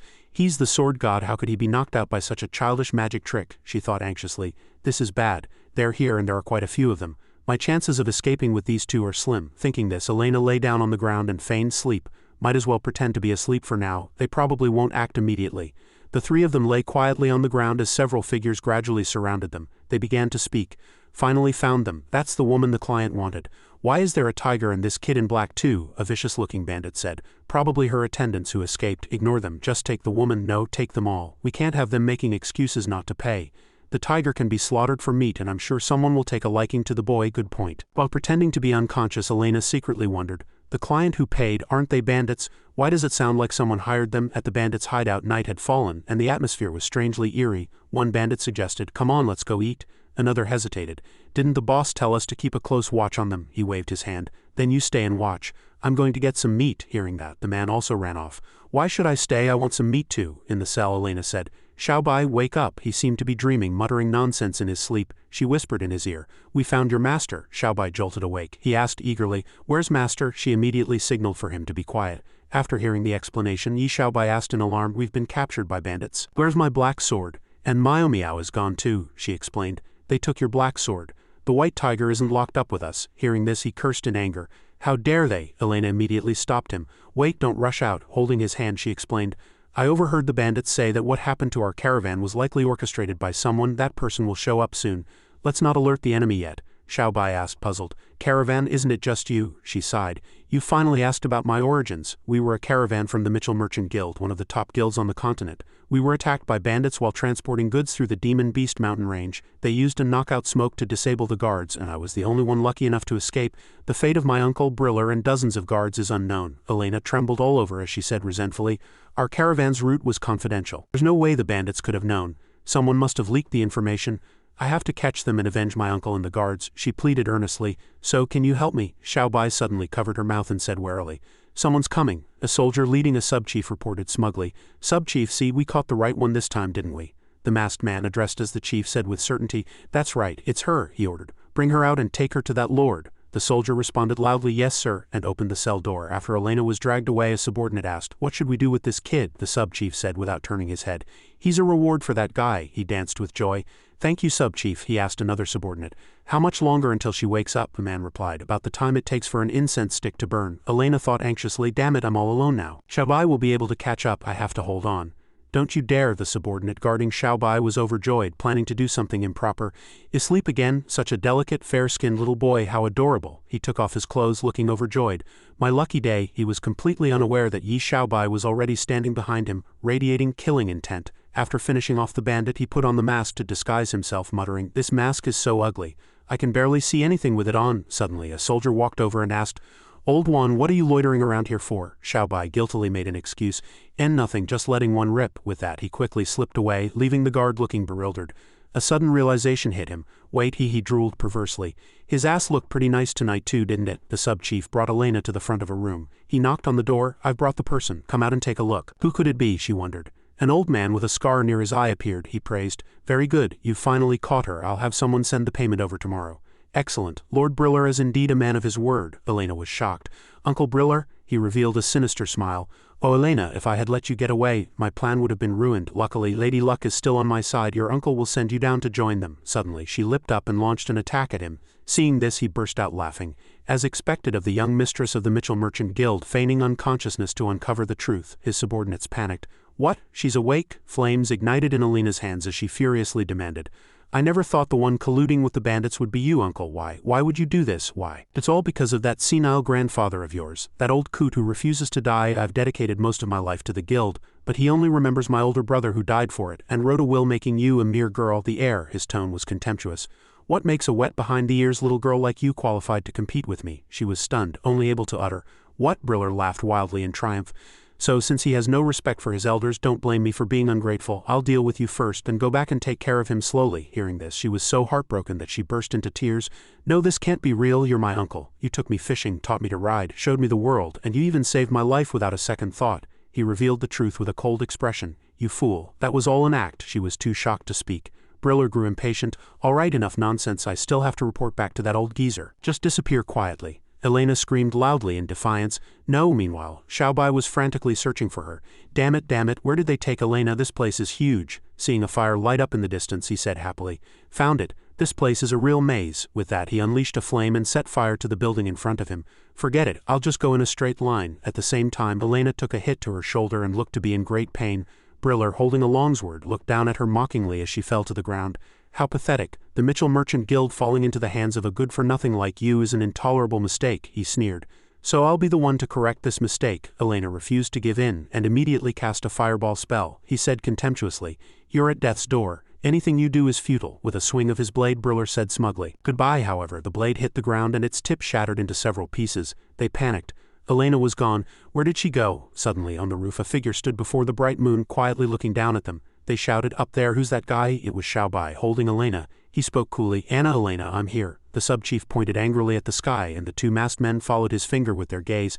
Since when was old Juan so skilled? Since when was old Juan into women? You idiot, that's definitely not old Juan. He pointed to the top of the tower where a man was holding a girl. Who are you? State your name. Yi Xiaobai, wearing a mask, introduced himself. I am. Briller furiously leapt up behind him, raising a greatsword with both hands. I don't care who you are. At the top of the tower erupted in a brilliant flash of light. He stood below, clenching his fists in resentment. Bastard, look what you've done to the house we worked so hard to build. Lao Lu, take a note of the damages. The subordinate behind him immediately took out an abacus to calculate. Yes, sir. Yi Xiaobai landed gently, still holding Elena. He set her on her feet and asked, So the mole was that bearded uncle? Briller, holding his longsword, was furious. Kid, if you want to be a hero, you need to pick your moments. Meddling in business that's not yours will get you killed. He held his sword horizontally. Dragon's cry, my apologies. Tonight you will be sullied by the blood of a nobody. Hearing his words, her expression gradually darkened. The Dragon's Cry sword, one of the 10 famous swords, it mysteriously disappeared during transport 3 years ago. The guild's reputation was severely damaged, and my father had to pay a huge sum in compensation and personally apologize. So you were the one who stole it. He radiated killing intent, holding his sword with both hands ready for battle. Enough talk, kid. Show me your weapon. She watched in confusion as he looked around for something. What are you looking for? Let me see, there should be one around here. Yi Xiaobai happily bent down and picked something up. Found it. He held up a wooden stick. He brandished the stick, eagerly facing the fight. I call this one Miao Miao's roar. His opponent stared in exasperation as he brandished the stick. Elena asked, a little confused, Don't you mean a tiger's roar? He closed his eyes with a look of resignation. It's my fault for being so dramatic. Fury burned in Briller's eyes. He charged forward with his sword. Miao Miao, my ass. He stared blankly as his wooden stick was sliced in two by the sword. His opponent said contemptuously, Did you really think a flimsy stick could save your life? Fool. Her face was covered in sweat, her eyes filled with worry. Xiaobai, be careful. He became a genius sword emperor at the age of 25. Even if Xiaobai is a sword god with only a wooden stick, there's no way he can defeat Uncle Briller and the Dragon's Cry sword. Briller swung his sword a few times, his tone vicious. Today I'll let you taste the ultimate technique I've spent half my life perfecting. To die by this move will be the honor of your lifetime. He raised his longsword high. Flying dragon strangulation. Before the sword could fall, Briller stared blankly as his opponent pointed the broken half of the wooden stick straight at him. The stick pierced his chest, causing him to grit his teeth and frown. Yi Xiaobai taunted. Sorry, I saw too many openings. I just couldn't help myself. He clenched his jaw until it bled. His voice began to tremble. In the blink of an eye, Briller had fallen to the ground dead. He was still holding the wooden stick in his hand, trying to talk tough at death's door. He deserved to die. Yi Xiaobai handed his sword to Elena. Take this sword back with you. She took it, embarrassed. "Thank you for saving me again." Suddenly, another voice startled the two of them, and they turned toward the source. "Drop the sword, no one's getting away." The sub-chief and the bandits behind him were holding their weapons. "Briller still owed us a lot of money. Now that he's dead, the debt falls to you. The young mistress of the Mitchell Merchant Guild, right? You'll pay every last cent." She raised an eyebrow, looking at the group of bandits, and asked in a tone of disbelief, "Just the three of you, are you sure?" He touched his forehead and laughed loudly. "Open your eyes and see where you are. This is our bandit turf. Lao Lu, call for backup." He and she stood before Briller's body, looking around blankly. He threatened with a ferocious expression, "We, the Skull Gang, might be short on many things, but we're not short on men. So what if you're a master? Just wait for my men to come and finish you off." On the wide open ground no one else appeared. He turned to his accomplice in a panic. "Damn it, what's taking so long? What's going on?" The accomplice next to him scratched his head in confusion. "Why is no one here? Did they all fall asleep?" In a collapsed house a group of men lay scattered about, covered in injuries. "What was that thing that just passed through?" Dee didn't see clearly. "Was it a wild boar stampede? My ass, it hurts like hell." On the other side, the three bandits had also been beaten black and blue. He clasped his hands and begged for mercy. "Hero, spare our lives, spare us." Yi Xiaobai walked closer and pinched his swollen cheek. "Where's my Miao Miao and my black sword?" "Give them back." Trembling and crying, he replied. "The tiger is in the back kitchen, still unconscious. Our boss took the sword." His face immediately darkened. His eyes turned icy. "The back kitchen, you were planning to eat it?" He frowned and looked back warily. He quickly pushed her aside, taking a blow for her. Elena watched in horror as the force struck his back. "You're hurt," he and the group of bandits cried with joy. "Boss, the boss is back. Boss, save us." The man stood arrogantly, surrounded by a purple energy. His face was contorted with rage and he exuded an intimidating aura. "You brat, you dare run wild in my Skull Gang's territory. I'm going to break every bone in your body inch by inch, and show you what it means to wish for death." The words had barely left his mouth when a beam of light energy pierced through his body. The spot where he had been standing instantly turned to smoke, his figure vanished and his sword fell from the air. Yi Xiaobai held a holy spear in front of him and warned sternly, "Taking other people's things without my permission is very rude." The bandits burst into tears, their faces etched with absolute terror. His warning had scared them witless. He turned, his gaze icy. "Take me to the kitchens and bring me my scabbard." The bandits' faces turned ashen, and they stammered, "Why, yes, sir." A moment later, Yi Xiaobai ran back to the room and hastily pushed open the door. "Miao Miao, you've suffered." What greeted his eyes, however, was the sight of Miao Miao soaking in a basin of hot water. Its face was overflowing with a blissful expression, and in the water basin were various spices like star anise, bay leaves, cinnamon, chili peppers, ginger and garlic cloves. Eliana and he were both utterly stunned by the scene before them. It seemed it was having a rather comfortable time. He looked at Miao Miao, almost drooling. "Is it just my imagination? Why do I feel like Miao Miao looks delicious?" She stood behind him, her mouth agape in shock. "An illusion. It must be an illusion." She quickly came forward to urge him, wasting no time. "Let's go quickly. Don't you still have to find your master?" He was just running over to pat Miao Miao's shoulder when her words made him suddenly remember what he was supposed to do. Right, I almost forgot." Two loud shouts made both of them turn back toward the bandits. The deputy and his comrades knelt respectfully at the door, pleading for the hero to stay. The three of them immediately kowtowed in unison. "Please be our leader." The bandits explained that they were originally farmers from near the Demon Beast mountain range, where their ancestors had lived for generations. A few years ago, bandits constantly raided the mountainous region. They burned, killed, and plundered, forcing everyone to flee their homes. Later, their leader emerged and rallied everyone to unite and resist the bandits. To survive, they had no choice but to don masks and become the very people who had destroyed their homes. After half a year of struggle, they defeated the bandits who had once oppressed them and became the most powerful force within a 100-li radius. It was all thanks to their leader. But now their leader was dead. If the other bandit gangs found out, they would surely attack them soon. Yi Xiaobai gave a wry smile as they pleaded in unison. "So we hope you, hero, will stay and be our leader. We beg you, hero, be our leader." He leaned back against a chair and asked for Eliana's opinion. "What should I do?" she said resolutely. "They are bandits after all. They kill and rob, they deserve to die. Dozens of our brothers from the caravan died at their hands," one of them quickly explained.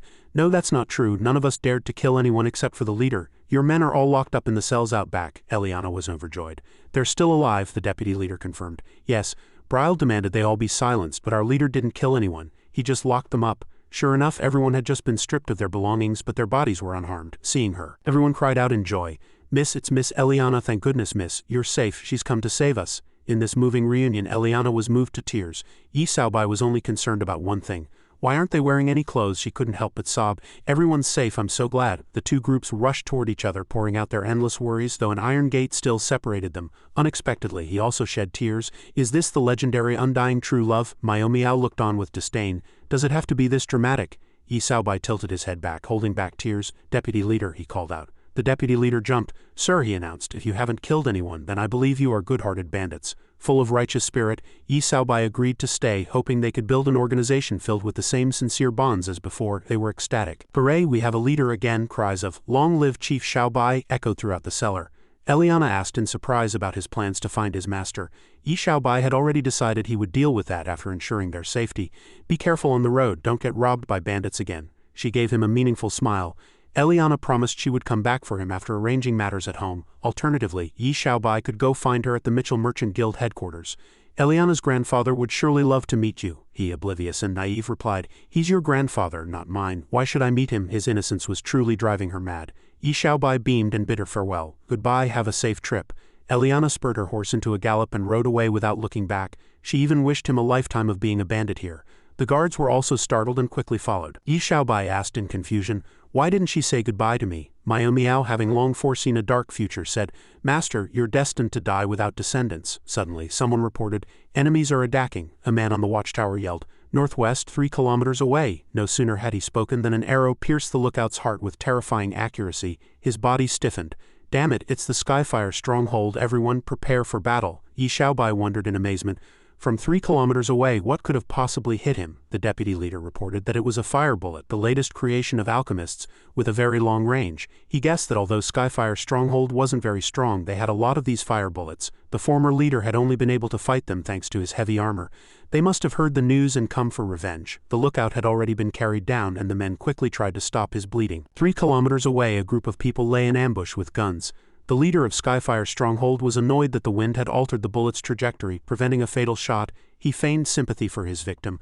"I wonder how much more suffering they'll have to endure." He hurriedly led his men over to help the enemy find release from their suffering. They were all well armed, and it seemed a life-or-death battle was imminent. Back at the base, the deputy leader frantically prepared.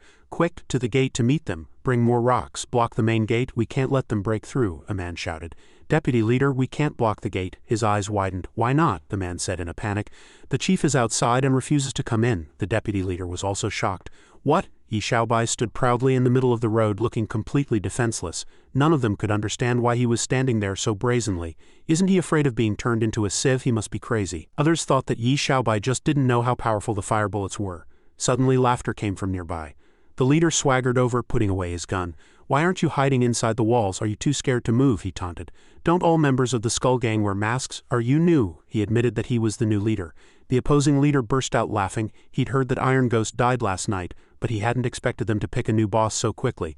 "And a wet behind-the-ears kid at that," Yi Xiaobai announced bluntly.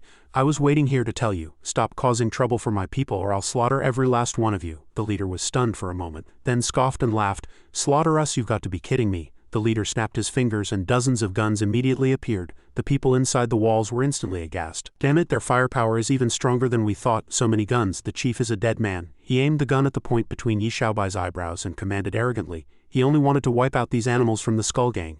If the boy knelt and begged for mercy, perhaps he would consider sparing his life. But to his surprise he replied resolutely, "Impossible. I have sworn an oath to protect them. It's a promise between me and them." The deputy leader was deeply moved, his eyes welling with tears. At that, the entire bandit gang threw caution to the wind.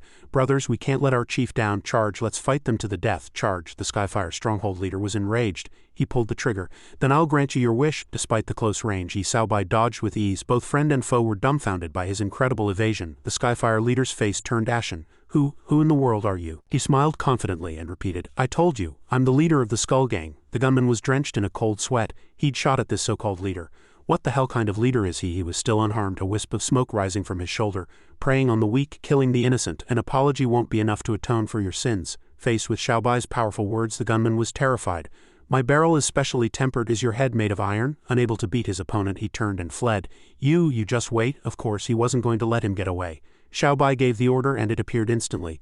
Miao Miao had bared its sharp claws, aiming for the gunman. "Finally, I get to kill someone." Then Miao Miao slammed his head to the ground. "Where do you think you're going?" "Arg!" The gunman's head was bleeding as he yelled, "Brothers, forget me, concentrate your fire." Xiaobai's comrades started to panic. "Oh God, they're going to use that move. Chief, get out of the way, it's useless. With so many guns, a single volley could level this entire fence."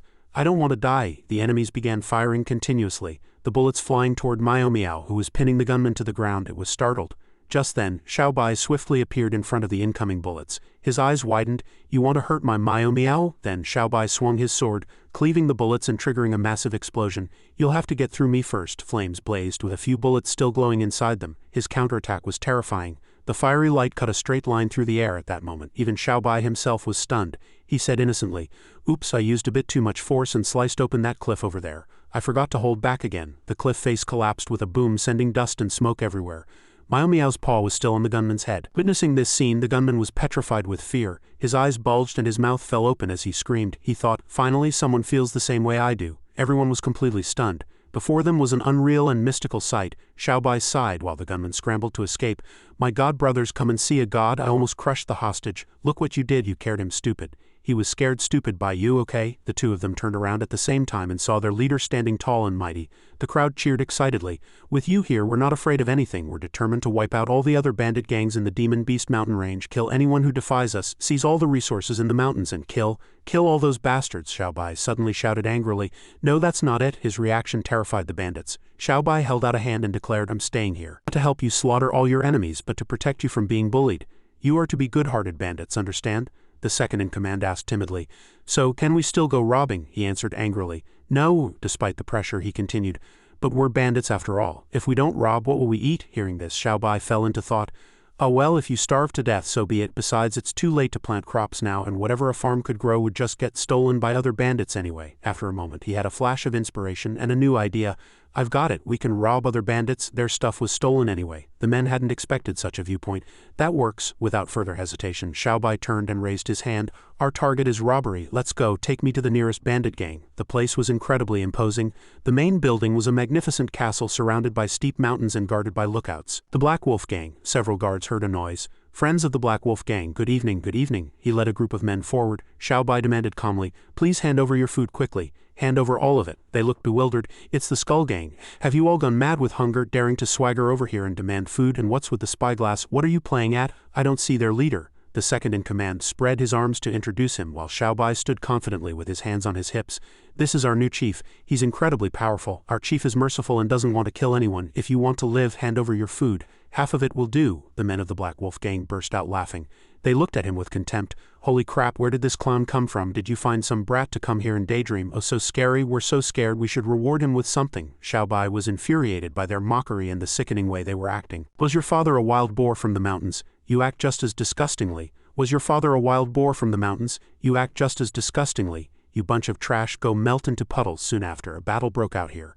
The Black Wolf gang annihilated. The battle was incredibly fierce, with men and horses thrown into chaos. Next, the wild boar stronghold annihilated. In the night, the light from the battles illuminated the entire forest. Back to a peaceful morning. The grand and solemn headquarters of the Mitchell Merchant Guild by the window. Mitchell looked quite relaxed when someone called out to him. "Master, Miss Eliana has returned." She walked in excitedly. "Grandfather?" Eliana ran happily into Mitchell's arms. He held her full of affection. "Thank heavens my little treasure is finally back safely. When I heard your caravan was attacked by bandits, I was worried sick. I've been trying to find people to rescue you." With tears in her eyes, Eliana recounted what had happened. "It was Uncle Bryle. He betrayed us and colluded with the bandits." Mitchell stroked her hair. "I already know what happened. He was too greedy and deserved to die. As for those bandits, they actually spared our guild members. We must deal with them for good this time." His hand continued to stroke Eliana's head. She squinted, somewhat confused. "Deal with them? Grandfather, are you planning to?" Mitchell raised his index finger and revealed a plan he had long devised while Eliana listened quietly. "I've already paid a hefty sum to hire the Kona's Empire to the west of the Demon Beast mountain range to send troops to suppress them. Prince Jay of the Empire has already set out personally with a large army. He's also brought 3 archmagi. No matter what kind of remarkable figure is among those bandits, they are doomed to die." She opened her hands in surprise, utterly shocked. "Archmagi?" The scene shifts elsewhere. On a main road beside the Demon Beast mountain range, a small white rabbit forages on a barren patch of land. The little snow-white rabbit sat there nibbling on grass. It casually glanced back and seemed to spot something rushing toward it from the distance amidst a cloud of dust. The rabbit leapt up. Through the white dust, a troop of cavalry guards galloped on their horses. A blue-robed mage complained with his eyes closed. "Just to suppress some bandits, they had to drag a few old fossils like us along. How ridiculous." They discussed this in their carriage, another mage also finding it very boring. "The Mitchell Merchant Guild paid a high price to hire us for this suppression. Bringing 3 masters along is just to ensure nothing goes wrong. This long journey has about rattled my bones to pieces. What a hassle. Later I'll have to toss a talisman just to vent some of this frustration. Legend has it that powerful mages are found all over, but they are few in number.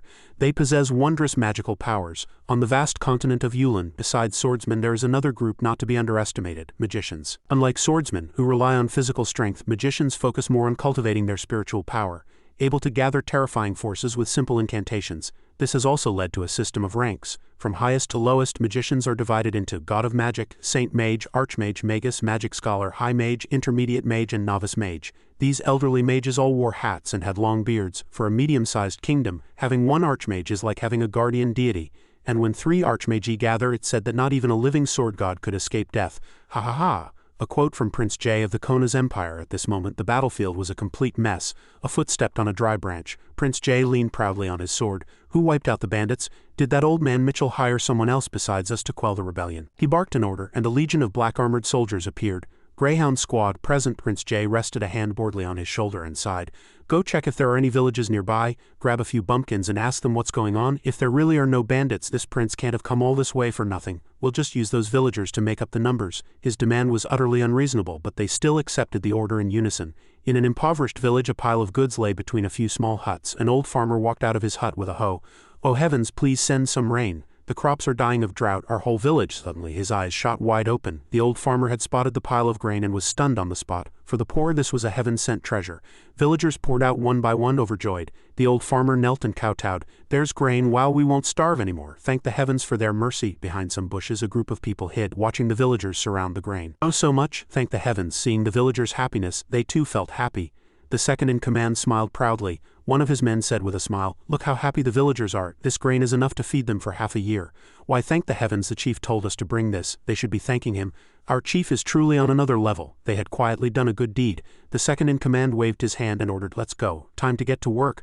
We've got another village to deliver to." Not long after, piercing screams rang out. He looked back in surprise. Shito and Laoju were shocked to see the old farmer from before being brutally beaten, his face already unrecognizable. A member of the Greyhound squad held a sack of grain, his foot on the old farmer. His little grandson cried out. "Grandpa," he interrogated him fiercely, "how did you get your hands on the bandits' grain?" The villagers were astonished. "Bandits, you must be mistaken. This was a gift from the heavens." No sooner had the young man spoken than a member of the Greyhound squad threw a dart that struck him in the head. Blood splattered. He died on the spot, blood pooling on the ground from his head. Everyone screamed in terror. "Arg, bastards!" He didn't stop, continuing his threatening interrogation. "I'll ask one last time, who brought this here?" The old farmer, his head pinned under the soldier's foot, said through his tears, Sir, we really don't know anything. Look at us. A bunch of old, weak and sick people. How could we possibly have the strength to steal grain from bandits?" The Greyhound squad member didn't answer. He ordered all of them to be taken away. The deputy's group was still watching in secret. 2 of his men were at a loss. Who are those people? A new band of bandits? They're taking everyone away. What do we do, brother? Whoa! At this point he was seething with rage. The second-in-command clenched his fists and said resolutely, "Laoju, you go back and report to the chief. Shito and I will follow them and find their den. We can't let these animals get away." "Yes, sir." On a tree-lined road, the Skull Gang was moving their belongings. They started a call-and-response game. "What is our principle? Never lay a hand on peace-loving people, and if they don't love peace, then we'll pacify them." The men roared with laughter, the atmosphere lively. Mio Miao was handing out drinks. Xiao Bai, lounging comfortably on a pile of grain, replied, "Well said, a reward." "Thank you, chief." He was tipsy, his expression hazy. "Long live the chief is mighty." Just then, Laoju came running in a panic. "Chief, something's happened." He tripped and fell. The men looked on, bewildered, not understanding what was going on. "Why are you the only one back? Where are the other 2? Someone helped Laoju up. He looked exhausted. "A gang of bandits stole the grain we gave to the village and started killing innocent people." The wine bottle in his hand shattered. Xiao Bai called out in a rage, "Brothers?" The men responded in unison, "Yes, chief." Meanwhile, the villagers were all tied up, not even the children spared. A member of the Greyhound squad knelt outside a tent to report, "Your Highness, we found the missing bandits' grain and livestock in the village." Prince J emerged from the tent, parting the curtain with a voluptuous beauty in his arms. He laughed scornfully. "A rabble like you managed to wipe out the bandits for hundreds of li around here," a villager confessed honestly. "Sir, it really wasn't us. When we woke up this morning, the grain and livestock were just sitting at our doors." The deputy and Shito watched from behind a tree. He felt uneasy. Damn it, I thought they were fellow bandits, but they're regular army." Shito asked curiously, "How can you tell?" "See that flag? Red background with a cross and twin swords. That's the royal crest of the Kona's empire." Then the deputy, terrified, urged Shito to turn and run. "Let's go back to the chief. The regular army is here. They must be here to suppress bandits. We have to escape now." He slammed right into someone. It was the blue-robed mage. Stroking his beard, he sneered, "Filthy bandits, I can smell your sickening stench from 100 meters away." A loud noise from the forest caught the attention of Prince Jay and the beautiful woman. He surmised, "It seems the esteemed mage has found something." When the soldiers ran over, they saw the deputy and Shito lying unconscious on the ground, their bodies charred and smoking. "Who are they?" The blue-robed mage let out a breath and cursed under his breath, startling the soldiers. "A bunch of idiots. Didn't even know you were being tailed by bandits." "We were being followed by bandits?" Seeing this, Prince Jay sneered. The beauty beside him narrowed her eyes and fanned herself. "How interesting. Keep searching the area for any other accomplices." He was injured but slowly sat up. "Give up, it's just the two of us." Suddenly, a member of the Greyhound squad slashed the back of the deputy's knee, nearly making him collapse. "When you speak to Prince Jay, you kneel." Arg blood poured from the deputy's leg. "Kneel?" His defiance surprised the man. "Why should I kneel?" the deputy roared with fury. "Years ago when bandits ran rampant here and the people suffered, we begged the royal family countless times for help, but no one listened. Now that we finally have some peace, you show up to harm the common folk. You people are worse than beasts. Why the hell should I kneel to you?" The blue-robed mage gave a contemptuous smile. "A bandit with some backbone." The Greyhound squad member raised his sword to strike. "You're courting death." Prince Jay held up a hand. "Wait. In my Kona's empire, only the strong deserve respect, so I'll give you a chance to live. Duel me." He tossed a sword to the man. "In my Korna's empire, only the strong are respected, so I'll give you a chance to live. Duel me." The scene was all too familiar. The other two mages spoke with weary annoyance. "Is His Highness playing that game again?" The second in command raised his sword, shouting maniacally, "I really don't want to watch this again. The last time I saw him fight, I couldn't eat for 3 days straight." He charged toward Jace. "Me too. The moment I close my eyes, all I see is minced flesh and blood." The man remained leisurely and arrogant. What was the prince's record again? 1,200 pieces? No way he could chop a single leg into 800 pieces. Judging by this bandit's build, Jace's expression twisted into a demonic grimace. At least 4,000 pieces. Just then, Stone stirred and let out a weary groan. After being unconscious for some time, he had woken up. Stone clutched his head, looking confused. "What happened to me?" He was shocked to see the second in command battered and covered in wounds. Second in command. At the moment, Jace had his sword slung over his shoulder, looking incredibly arrogant as his lackeys fawned over him. "What's wrong? Can't take it anymore? I wasn't even trying. You're too weak." Prince Jace is amazing. His swordsmanship is divine. He could even take on a sword god. Without a second thought, Stone grabbed a large rock and charged. "You dare harm our deputy chief, I'll kill you." He raised the rock high, and the second in command frantically tried to stop him. "Don't," Jace sneered contemptuously. Stone paid a heavy price for his foolish act. He was instantly chopped into countless pieces by Jace. Forced to watch his brother in arms being slaughtered before his eyes, the second in command was terrified. Tears streaming down his face, he screamed in despair. Stone, the tragic scene horrified everyone. In stark contrast, the blue-robed mage began to recite leisurely. "Blood and soil mingling together, what a beautiful picture." The pink-haired mage covered her mouth in disgust.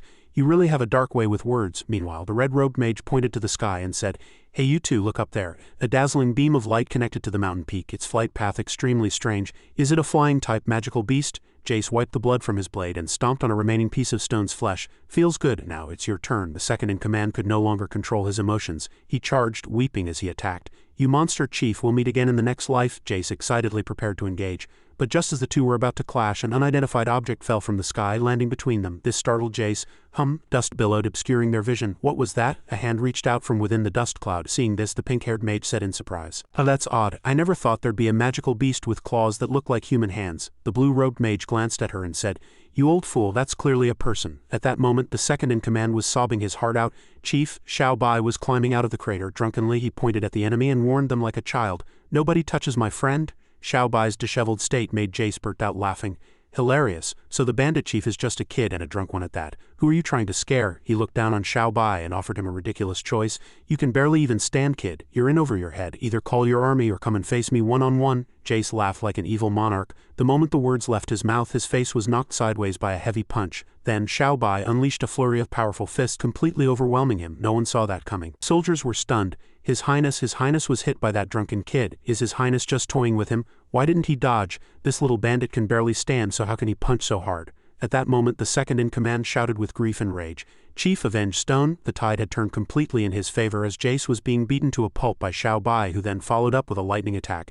Jace couldn't defend himself at all. He fell backward onto the ground. "His Highness is down." All the guards assumed a combat stance. "This matter must not get out. Execute the silence protocol. We must protect His Highness's reputation of invincibility." A voice rang out. "All of you stand down." Two soldiers stepped forward to help him up.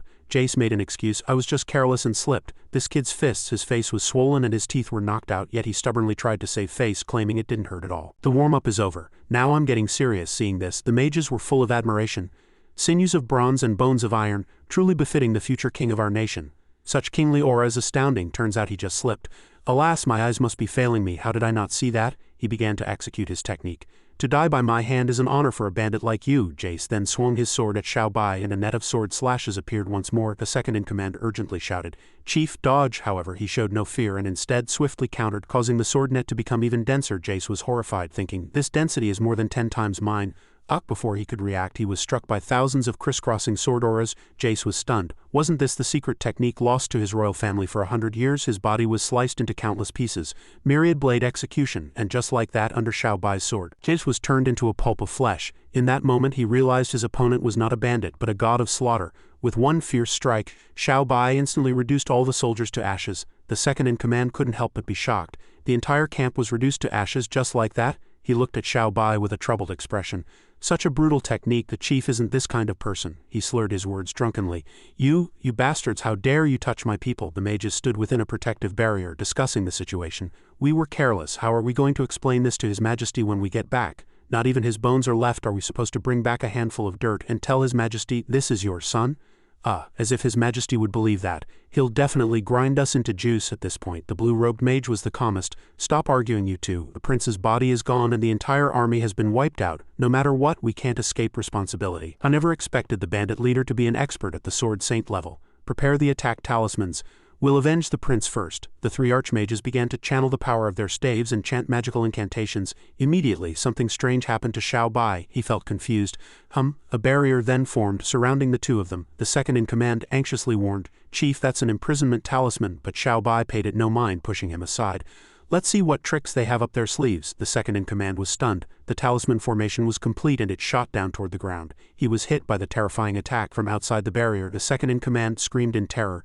"Chief!" Inside, Xiao Bai still held his sword high, then he swung it down forcefully, leaving the 3 archmages frozen in shock. Xiao Bai's counterattack triggered a massive tremor that swept away everything in its path. Across the Ulan continent, this power shone with a blinding light. Everyone was talking about it. The scoundrel sage watched while holding a teacup. Heavens, what was that? Go out and see, it's spectacular. It must be an expert of some incredible level to have such terrifying power. Could it be a sword saint or an archmage? He calmly sipped his tea. I didn't expect Xiao Bai to cause such a huge commotion. I'm afraid all the powers in the Ulan continent will be in an uproar now. In a palace that soared into the clouds shrouded in mist, birds flew freely, and a brilliant rainbow hung in the sky. This was the heart of the Ulan continent, the Divine Council. Many high-ranking divine officials were gathered inside the official residence. What's going on? It's been over 100 years since we were all summoned. We're here for the meeting, so let's get on with it. Every second you waste costs me millions of amethyst coins. Keep dreaming. Your pathetic merchant guild can't even handle a few bandits. How much money could you possibly be making? Andre Mel stood up to begin the discussion. Everyone, the witch and the 4 council members are unable to attend due to other matters. Let's begin the meeting. The initiator of this emergency session is Lord Scoundrel Sage. Hearing this, everyone was surprised. The scoundrel sage, that old coot is finally showing his face. Didn't he say he wouldn't come out of seclusion until he reached the level of a human-rank sword saint? Why has he suddenly appeared? Could it be that he eagerly picked up the letter and read it aloud? He sent a letter saying, "You undying old scoundrels, my apprentice the sword saint was promoted to sword god yesterday. You must be furious, right? Hurry up and give my apprentice a resounding title or I'll beat you all up the next time I see you. Ha ha ha, that is all." The holy envoys began to murmur amongst themselves. A human-rank sword god? Is it that little apprentice he picked up? What was his apprentice's name again? Yi Xiao Bai? What do you mean, what? Yi Xiao Bai? His name is Yi Xiao Bai. Black, white, whatever his name is, how could a teenager possibly become a sword god? It's not logical. Aston voiced his opinion. Everyone, the scoundrel sage's words are not to be trusted. It's highly likely he's just been bored after years in seclusion and is playing a prank on us. Once the Sword Saint Council bestows a title, it must be announced to the world. If the news turns out to be false, how will we save face? The meeting was in full swing. I agree. Nothing that old coot says is ever true. He's always been an unprincipled scumbag. If he can win, he'll chase you down and beat you. If he can't, he'll stoop to tricks like spiking your drink with laxatives. I can still feel the pain. Don't rush me. I also heard from my granddaughter that suddenly a powerful tremor shook the hall, startling Aston. The divine officials were bewildered. What's happening? Is it an earthquake? From outside the balcony, a blinding light shot forth, causing everyone to shield their eyes. The wave of energy pierced through the entire Ulan continent, and the scene descended into chaos as everyone struggled to understand.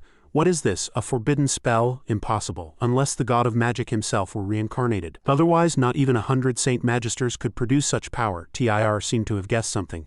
In that case, there's only one possibility. A figure wearing a horned hat agreed. Then Aston raised his hand again to propose, I move to bestow upon Yi Xiao Bai the title of Black Sword God. Many arms shot up in the air. Outside, countless messenger dragons took flight with letters in their beaks, immediately delivering the resolution to every nation, guild and merchant association, announcing to the world, the noble black sword god has appeared. Andre Mel suddenly realized a problem. There's no picture of the black sword god on the notice. It was only then that he remembered. At that moment, Xiao Bai yawned. He rubbed his eyes, confused. Why are my clothes torn? Xiao Bai was shocked to see the vast field had been razed to the ground. What happened now? Not wanting to get entangled, he quickly slipped away. This is terrifying. How did I end up in a place like this? Xiao Bai suddenly turned back and saw someone buried in the dirt with their feet sticking up in the air. Seeing this, he pulled the second-in-command out. Xiao Bai sat on a log to question him while the man sat on the ground panting. Steward, weren't you delivering grain to the villagers? How did you end up buried here? The second-in-command looked up, thinking, does the chief not remember anything? Did he just use a world-destroying move that even sobered him up? Xiao Bai looked puzzled. Why are you staring at me? Just then, Meow Meow arrived with the army. Chief, we're here. Where are the enemies? We'll crush them. He, like someone who had just fallen from the sky, knew nothing. Enemies? What enemies? The second-in-command said cautiously. Actually, the sky was clear and the grass was green. Xiao Bai sat cross-legged and pointed at himself. I wiped out an army, the second-in-command hastily explained. Chief, you don't have to blame yourself. Those guys deserve to die. You saved me and the villagers. That's a great deed. If it weren't for you, all of us brothers would have died today. He clutched his hair in frustration. No wonder Master never let me drink before. He must have known I'd cause trouble when I'm drunk. Xiao Bai calmed down and made a decision. It seems my cultivation is still insufficient. Meow Meow, let's continue our search for Master, he said in a panic. If you leave, what if other bandits or armies come? Then the second-in-command fell to his knees, hugging his leg and crying. Xiao Bai was a bit bewildered. Chief, you can't abandon us. Meow Meow leaned against a tree trunk, thinking with satisfaction. Looks like it's finally my turn to step up. Leave the rest to me. The soul-devouring demon ants assembled and their leader knelt to report. Lord Netherworld White Tiger has given his instructions. We will do our utmost to protect these people. Please rest assured, my lord. There has been a severe drought recently, so the tribute wasn't prepared in time. I humbly request that my lord put in a good word for us before the Dragon Emperor. Although feeling a bit pressured, it agreed. All right, I understand. Meow Meow turned to the side and whispered to the Ant Knight, Hey, don't you dare mention my title in front of these people, understand? It stammered in reply. Why yes, we subordinates will never mention your title. Meow Meow looked pained, lamenting its fate as it clenched its fist. I am one of the 5 great sacred beasts of the magical beast mountain range, yet now I've ended up as this kid's pet. It's such a disgrace to all felines. Ahem, this embarrassing secret must never get out. The crowd was overjoyed to see the Ant Knights. See that? Not only is the chief amazing, but even Brother Tiger is so imposing. Those are soul-devouring demon ants. They could destroy a city without breaking a sweat. This is great. Now no one will dare to bully us anymore. The second-in-command was so grateful he wept uncontrollably while hugging Xiao Bai. He gently patted the second-in-command's head. Chief, I don't know how I can ever repay this great kindness. What are you doing with Meow Meow's subordinates here? You should be fine. Just live your lives in peace. And so, he decided, brothers, prepare a great feast to send off the chief and Brother Tiger. The Skull Gang raised their hands in response. Yes, late at night, under the hazy moonlight, all the members were eating and drinking happily, clinking their cups and shouting heartily. 2 men carried out a large steaming pot of food. The last dish is here, made by the chief himself. There's enough for everyone. Thank you, Chief. Xiao Bai walked out of the kitchen with Meow Meow sitting beside him, sniffing the aroma of the meat. Don't snatch, there's enough for everyone. Move aside, I want to eat. It was so gratifying to have his cooking skills recognized.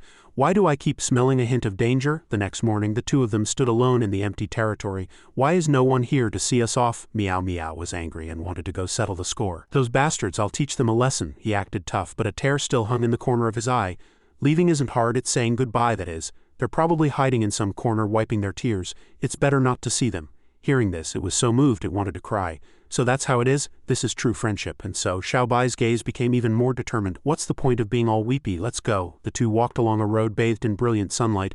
A real man doesn't shed tears at parting. Let all regrets and blessings turn into the light that fills the sky. Thank you, everyone. You are the ones who taught me to grow and be strong. It turned out no one came to see them off because their stomachs were killing them. It hurt so much the latrines saved me. The scene switches to another place, grand and spacious. Soldiers were checking pedestrians' information. A knight held out his hand and asked, do you have an identification badge? There's a 1 copper coin sanitation fee for pets. Meow Meow shrank down and perched on his shoulder. Xiao Bai asked in confusion, what's a badge? And what's a copper coin? Netherworld White Tiger. Jelen also seemed bored.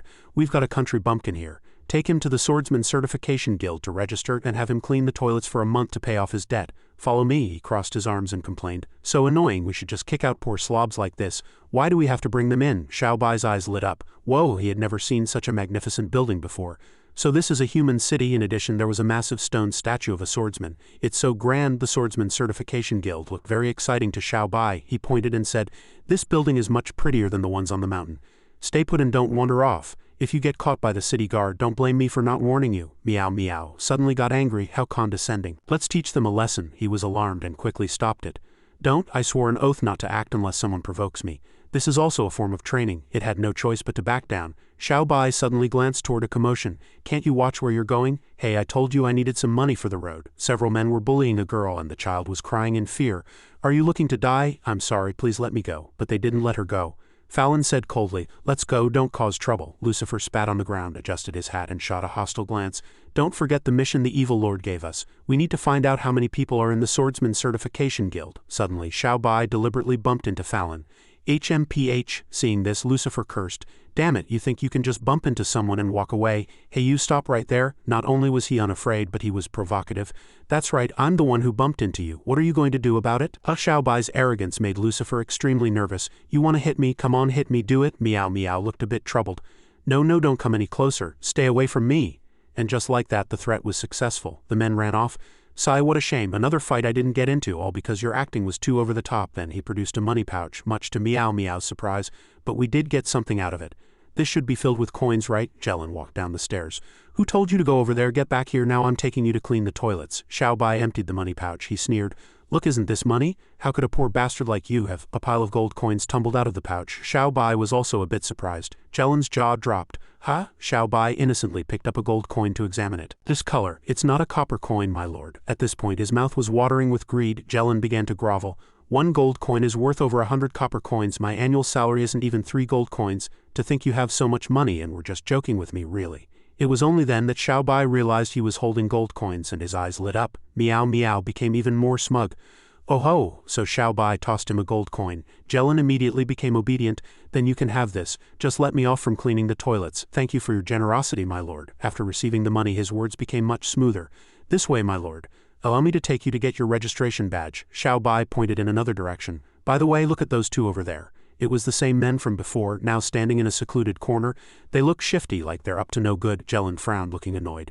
"Sneaking around, acting suspiciously. They must be bandits who sneaked in." He satisfyingly added fuel to the fire. "Exactly. You should definitely investigate them thoroughly."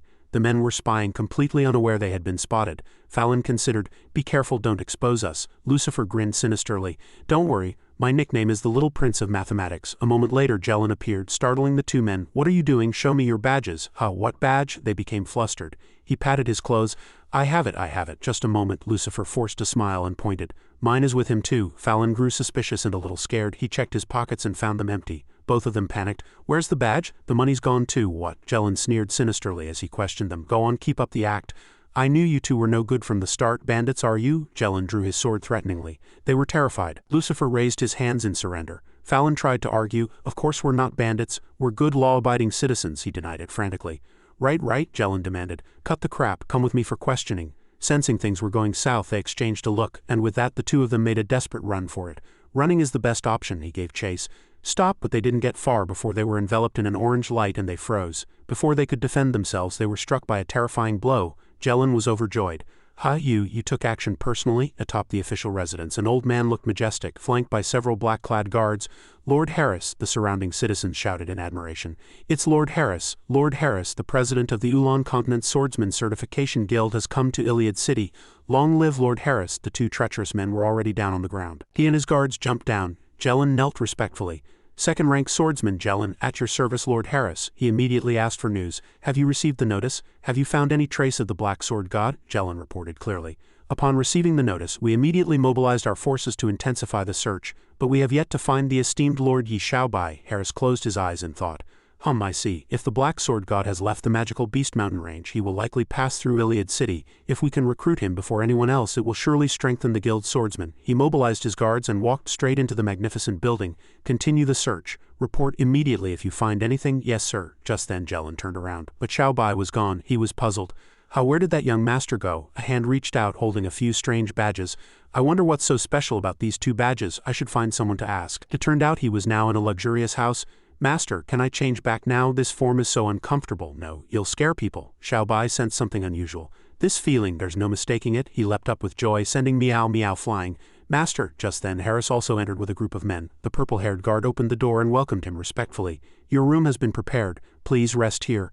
The scoundrel sage sat with his legs crossed, leisurely sipping tea. You finally arrived. Several soldiers raised their swords in alarm to protect Harris. Who are you? How dare you trespass in the guild? All of you stand down. He calmly waved the guards away. All of you leave. The guard, however, was very worried.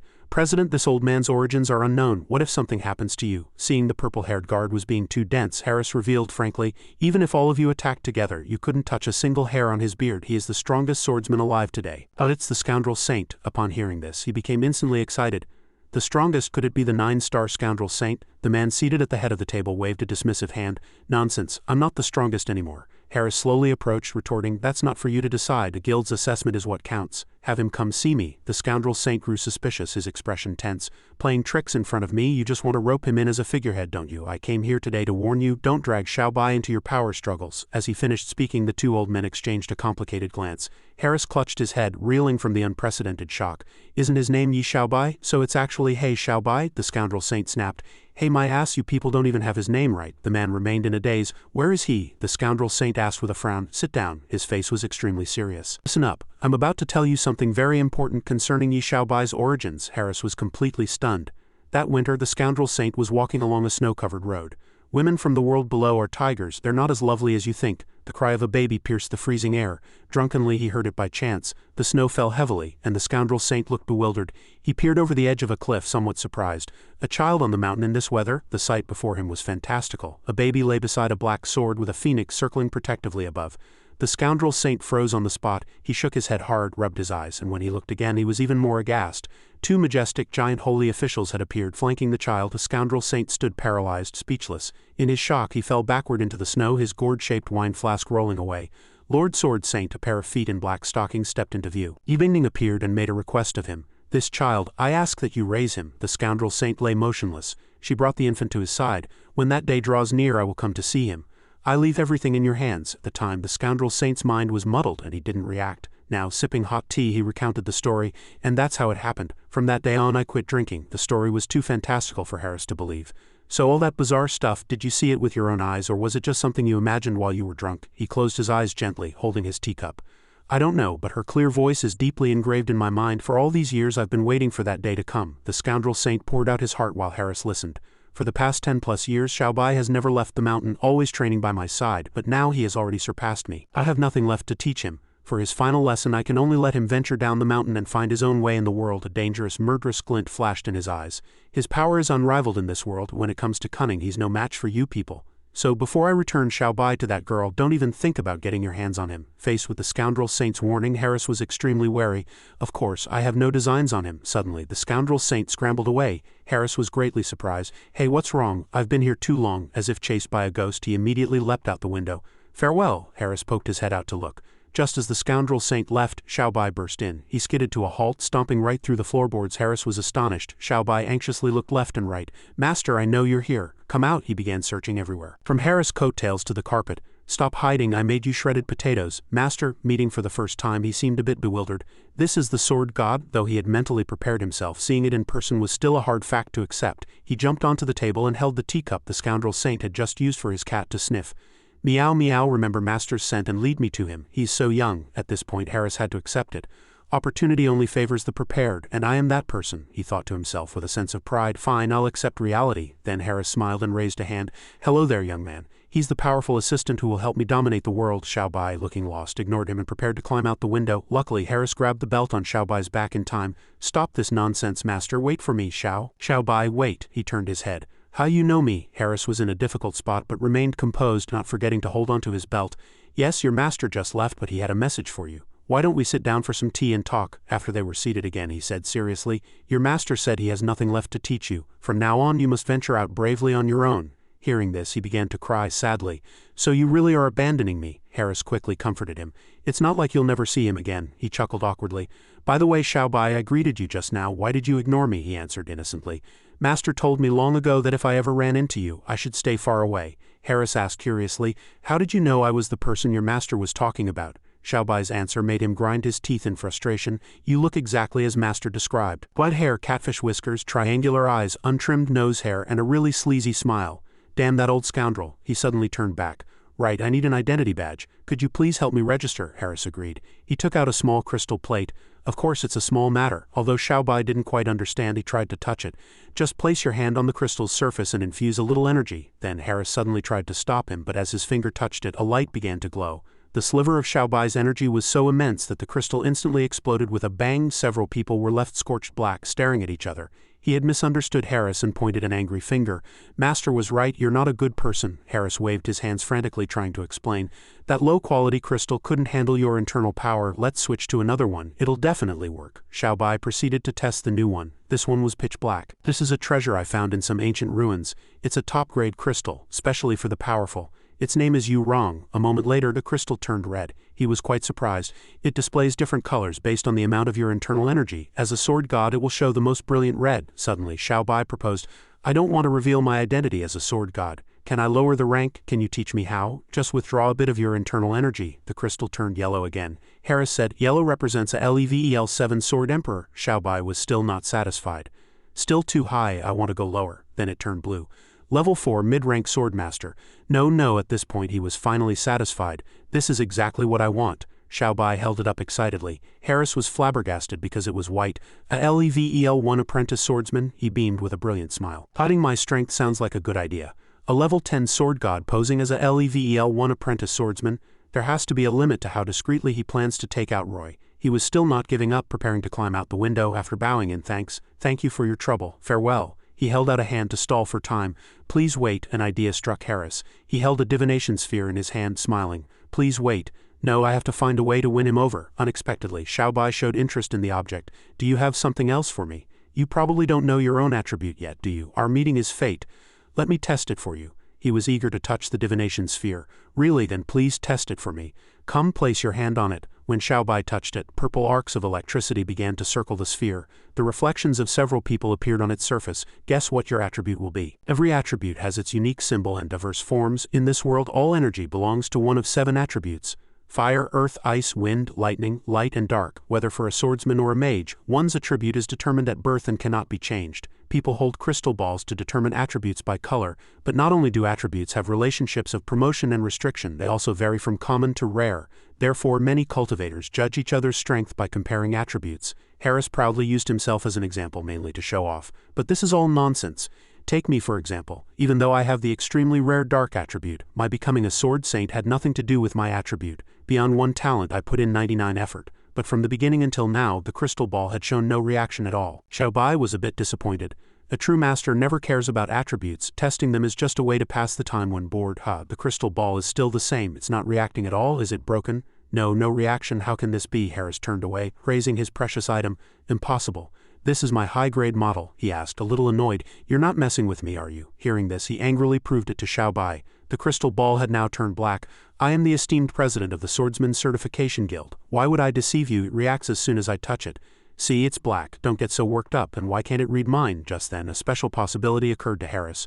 Could it be, your attribute is none? He scratched his head, embarrassed. No attribute? That sounds so lame. Then he tossed his precious item aside and excitedly gripped Xiaobai's hands. How incredible. You absolutely must visit my academy. I need to test you with our most advanced equipment. He looked completely bewildered. Your academy, Harris began to promote the famous school. The Divine Academy of the Yulun continent, Aldea Swordsman Academy. It sounded quite appealing. Xiaobai turned to consult Meow. It looked excited. Since Master doesn't want me to find him, I guess we don't have to go to Elvia Magic Academy. Let's go check it out. The cat under the vast blue sky, Swallow's sword with outstretched wings. A signpost pointed in different directions. At a fork in the road, the scoundrel saint walked alone. Silly apprentice, you'd never guess in a million years. Master said he was going to Elvia Magic Academy, but that was just an excuse. He held up 2 fingers, smiling slyly. The place Master really wants to go is Aldea Swordsman Academy. Scoundrel saint probably had no idea that was also where his apprentice was heading. He ran at full speed. You'll never find me in this lifetime. At that moment he was about to leave. But Harris was still trying to keep him. Well, I have no other business. Thanks for your hospitality. Farewell. Wait. Would you consider joining our Swordsman Certification Guild? Xiaobai held Meow Meow and pointed at himself in confusion. Haven't I already joined? He explained. That's just proof of your registration as a swordsman. I want to invite you to serve as an honorary elder of the guild. The power of an honorary elder is the same as mine. The guild will be your home. You'll have free reign of the place. What do you think? His spirits lifted. Oh, okay. Xiaobai's mood suddenly dropped and he looked puzzled. But you're offering me so much, there must be a catch, right? Harris wrung his hand, saying sheepishly, yes, there is one small request. In the future, if the Swordsman Certification Guild faces a crisis, we would need you to lend a hand. The silence was suffocating. His expression darkened. Seeing things were going south, he grew fearful. Harris forced a smile. Of course, if you don't agree, I won't force you. Please don't be angry. Damn, I was too blunt and revealed my true motive. Is he going to lose it? Completely contrary to his thoughts, Xiaobai seemed very happy, his eyes crinkling into a smile. Oh, is that all? Sure, if I can help, I'll definitely be there. Harris was so moved he could have cried. HMPH, old scoundrel, witch, dwarf king, you bastards can all start trembling. From this day forward in Harris' mind, Xiaobai was a great and noble hero protecting him from all tribulations. Then he smiled and bid farewell. If there's nothing else, I'll be going. Harris continued his efforts to win him over. Would you like to come with me now and get a more in-depth look at Aldea Swordsman Academy? Xiaobai said cheerfully, no rush. I plan to visit a friend at the Mitchell Chamber of Commerce first. Harris became very anxious. You already know that old man Rodriguez? He was full of question marks, utterly confused. Old man Rodriguez, who's that? He muttered to himself. They don't know each other yet. I absolutely cannot let that Chamber of Commerce snatch my powerful assistant. Oh dear. Harris quickly bent over and started drawing something on a piece of paper. If you're going to the Mitchell Chamber of Commerce, let me give you some advice. You must. He drew a portrait of Mitchell. Harris pointed at the drawing and warned. Be wary of this person. Xiaobai leaned in to observe it carefully. He kept on persuading him. He doesn't look like a good person. You must remember, this old man is sinister and cunning. Don't believe a single word he says, and with that he decided to set off. Xiaobai rubbed his stomach. Harris stood at the guild entrance waving goodbye. Be careful on your way. Goodbye, I'm hungry. Let's go eat. I wonder what's good in the city. From the outside, the capital looked like a grand and magnificent palace. I already took a look when we entered the city. I'll take you there. They walked inside. The streets were bustling with activity. Xiaobai asked curiously, why are there so many swordsmen and mages in the city? Meow Meow, sitting on his head, said, I just heard that a secret realm has appeared recently. So all the powerful people have gathered here. The next time the secret realm opens, Xiaobai asked, puzzled. What's a secret realm? A voice calling out made them both turn around in surprise. Yi Xiaobai, the person I wasn't supposed to meet showed up first. Mitchell greeted him warmly. I've been waiting here for you for a long time. Seeing the familiar-looking man, he bit his nails, recalling the picture Harris had drawn. Oh, and so Xiaobai turned and deliberately walked away. He panicked, afraid he'd lose him. I think that restaurant is in the other direction. Wait, he gave himself away. He volunteered his identity to persuade Xiaobai. I am Rodriguez Mitchell, president of the Mitchell Chamber of Commerce. I'm not a bad person. He turned back and asked a few questions. You're the president of the Mitchell Chamber of Commerce? Doesn't that make you Ariana's grandfather? He admitted honestly, yes, I am Ariana's grandfather. Xiaobai couldn't believe it and raised a huge question. Meow Meow put on a fierce look. That's not right. Why would the president of the Mitchell Chamber of Commerce be out on the street alone? Can you prove your identity? He placed a hand on his chest, looking troubled. I came to see you as soon as I got the news, so I didn't bring any proof. But proving it is simple, Mitchell boasted proudly. This entire city is the property of our Chamber of Commerce. I can take you to any restaurant to eat for free. The owners all know me, they won't charge you. Hearing this, he and Meow Meow were thrilled to bits. Eat whatever we want for free, he answered, surprised. Yes, that's right. Xiaobai's stomach was rumbling with hunger. He quickly grabbed the man's hand and started running down the street, saying, why didn't you say so earlier? Let's go. A sign hung over the shop's entrance. Inside the restaurant, a girl with a buzz cut and a fiery figure carried a plate of shrimp. The man at the door drooled with envy. This is infuriating. I wish I could eat and drink for free like that. They could only stand outside the glass window watching with envy as Xiaobai wolfed down his food. This place is the most expensive in the city. A meal like that must cost at least 100 silver coins. Those two must be loaded. His appetite astonished Mitchell. As expected of a rare genius. Even the way he eats and drinks is different from ordinary people. Before long the shrimp shells were piled up like a mountain. Xiaobai held a shrimp, chewing nonstop. Meow Meow's belly was round and full as it lay on the table. Are you sure this is free? I don't have that much money. Damn humans, they tried to break my will with delicious food, and they succeeded. He snapped his fingers, exuding an upper-class air. Waiter, the buzz-cut girl ran over cheerfully with the bill. Are you ready to pay, sir? The total is 112 silver coins. Mitchell smiled. Do I need to pay when I come here in person? Don't you know who I am? Her expression changed. She became haughty, crossing her arms with an arrogant look. Thousands of people come here to eat every day. How am I supposed to remember who some smelly old man like you is? Humiliated, he said awkwardly. Young lady, you really don't recognize me. I am Rodriguez, the president of the Mitchell Chamber of Commerce. Unable to get the money, the buzz-cut girl yelled. Boss, we've got another one trying to dine and dash by impersonating Rodriguez, he asked, confused. Another one? Immediately, a foot covered in curly hair and wearing a flip-flop appeared. The muscular buzz-cut-wearing owner cracked his knuckles menacingly. Great, that's the third one this week. How annoying. His eyes were sinister and his lips curled up. Old man, today I'm going to chop your head into mincemeat and feed it to the lobsters. The buzz-cut man leaned in close to Mitchell's head, threatening him angrily. Pay up, old man, or I'll twist your head off and shove it up your ass, he said cautiously. Could you please stand a little further away? You're spitting on my face. Infuriated, he slammed the table wildly. The table tilted and dishes fell. The buzz-cut man roared in Mitchell's face. So you think I'm dirty, huh? Poor bastard, dining and dashing and still pretending to be a noble? He dodged and replied, you misunderstand. While you are indeed not very clean, I wasn't looking down on you. The war of words raged on, but Xiaobai was still casually eating with his legs crossed. He already had several plates of shrimp in his hands. You still say you're not looking down on me? Meow meow, perched on his head, asked, are you still eating? The buzz-cut girl and several others also shouted angrily. How dare you dine and dash at a Mitchell Chamber of Commerce shop? You got a death wish, beat him, beat him. Shameless old coot, teach him a lesson so he knows who he's messing with. They kept hurling insults. Mitchell struggled to control his temper, which was slipping fast. This is getting out of hand, I need to cool these people down. Then he coldly summoned his power, intending to scare them. The dazzling blue light terrified the buzz-cut man. Ah, at that moment, the buzz-cut girl and the group of men were all stunned. A mage, he's a mage, he doesn't seem like a fraud. Could he really be? Mitchell held up a white orb of light combined with magic runes, he cursed. You foolish, shallow mortals dare to doubt me? Witnessing this incredible power, the man fell to his knees, begging for mercy. This lowly one was blind to your greatness. Please spare my life, my lord. I'll say it one more time. This old man is Mitchell, a voice rang out. Stop. He and the buzz-cut man both turned to look and froze. The entire crowd fell silent, stunned. After finishing his meal, Xiaobai wiped his mouth with a napkin. I really can't watch this anymore. Ah, he thoughtfully helped the man up and scolded Mitchell. It was clearly your fault. How could you use force to scare people? Xiaobai kindly encouraged the man. Don't be sad, uncle. He won't pay, but I'm not that kind of person. I'll pay. The buzz-cut man was deeply moved. Kid, you're a good person. So he poured out a few gold coins and handed them to the man. Take these. The buzz-cut man wiped his tears and refused to accept. No, I can't take this. This meal is on me. Please enjoy your food. The crowd continued to murmur. He's so old, yet he's less sensible than a child. Exactly. Some mage he is, trying to get a free meal just because he's powerful. HMPH, so disrespectful for an old man. Facing the crowd's accusations, Mitchell froze, having lost all face.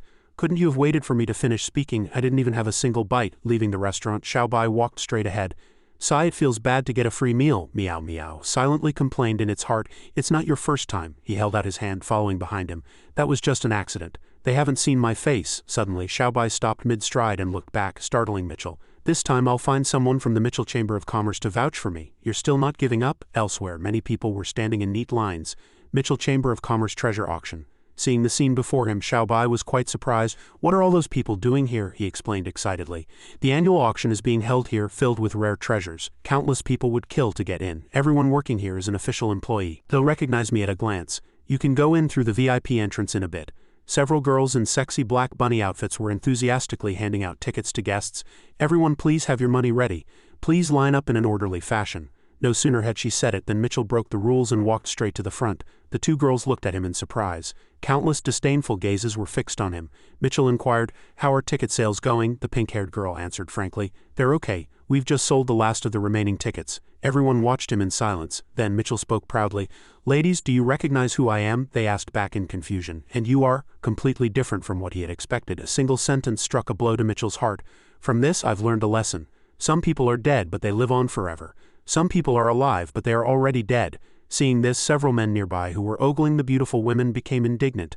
They shot him looks of contempt. What's this old geezer trying to do? What's he doing, winking at the bunny girls, trying to pick them up? We haven't given our approval yet. The atmosphere grew tense. Xiaobai awkwardly tried to smooth things over. No, everyone, you've misunderstood. He just wanted to cut in line. Instead of calming them down, he enraged them. Cut in line? The crowd roared with indignation, pointing at Mitchell. I've been waiting in this line for 3 days and 3 nights. You think you can just cut in? This is an outrage. He waved his hands frantically. No, that's not it. I am Mitchell. Before he could ramble on with his explanation, a brick smashed into Mitchell's head, making him spit blood.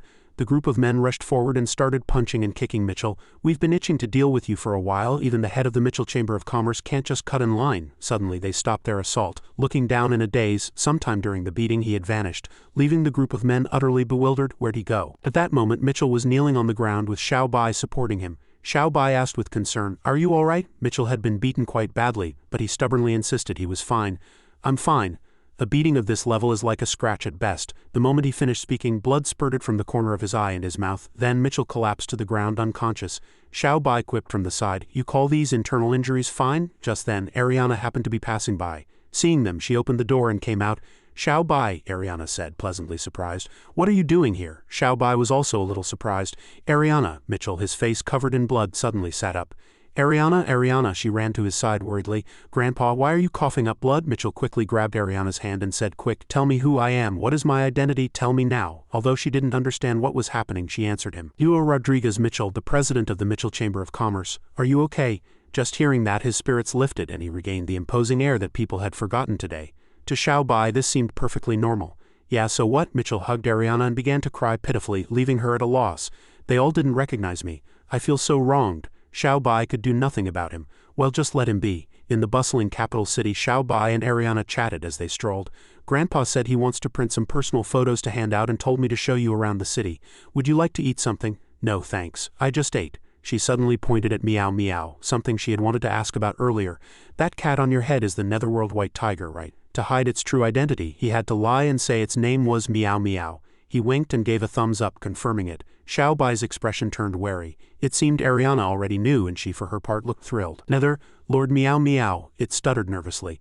What do you want?" Without a second thought, Xiao Bai grabbed Ariana and started running. She asked, confused, "What's happening?" In fact, countless pairs of eyes had been watching them just now. Xiao Bai had sensed something was off. He said in a panic, "People have been staring at us this whole time. Could they have recognized me?" Meow Meow sighed leisurely. "With all the different factions gathered in the city now, someone must have seen your photo from the Swordsman's Guild. It's normal to be stared at." Xiao Bai held his head in frustration. "What should I do? I don't want to cause any trouble." The clever Ariana suddenly thought of a plan.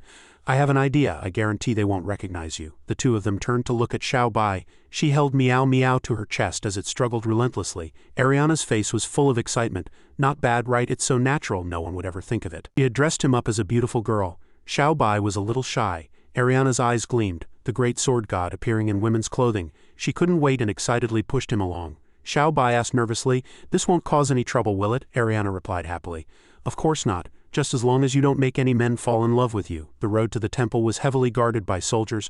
"Welcome, Order of Holy Knights, to the holy city of Elias." Many girls waved and shouted, mesmerized. "There he is, he's so handsome. My heart is about to leap out of my chest." Shu Lin rode his horse, looking handsome and dashing. How could he not attract the girls, the young lord of the Radiant Temple? His demeanor was like the protagonist of an overbearing CEO novel, and his name was Shu Lin. Both beauties were well endowed, but one was genuine, and the other was a fake. The one having the best time was Meow Meow, who got to lie on Ariana's chest. She blushed shyly and said with a red face, "Haven't you had enough of a look?" Xiao Bai innocently touched his fake chest. "Why doesn't mine jiggle?" Ariana stomped her foot in exasperation and replied, "Because yours is stuffed with fruit." A lively commotion caught their attention. "Your Highness Shu Lin, my dreamboat, over here." Many young girls were crowding around with flowers to give him. "Your Highness Shu Lin, please give me your autograph. I want one too. Look over here." "And me." The crowd cheered relentlessly.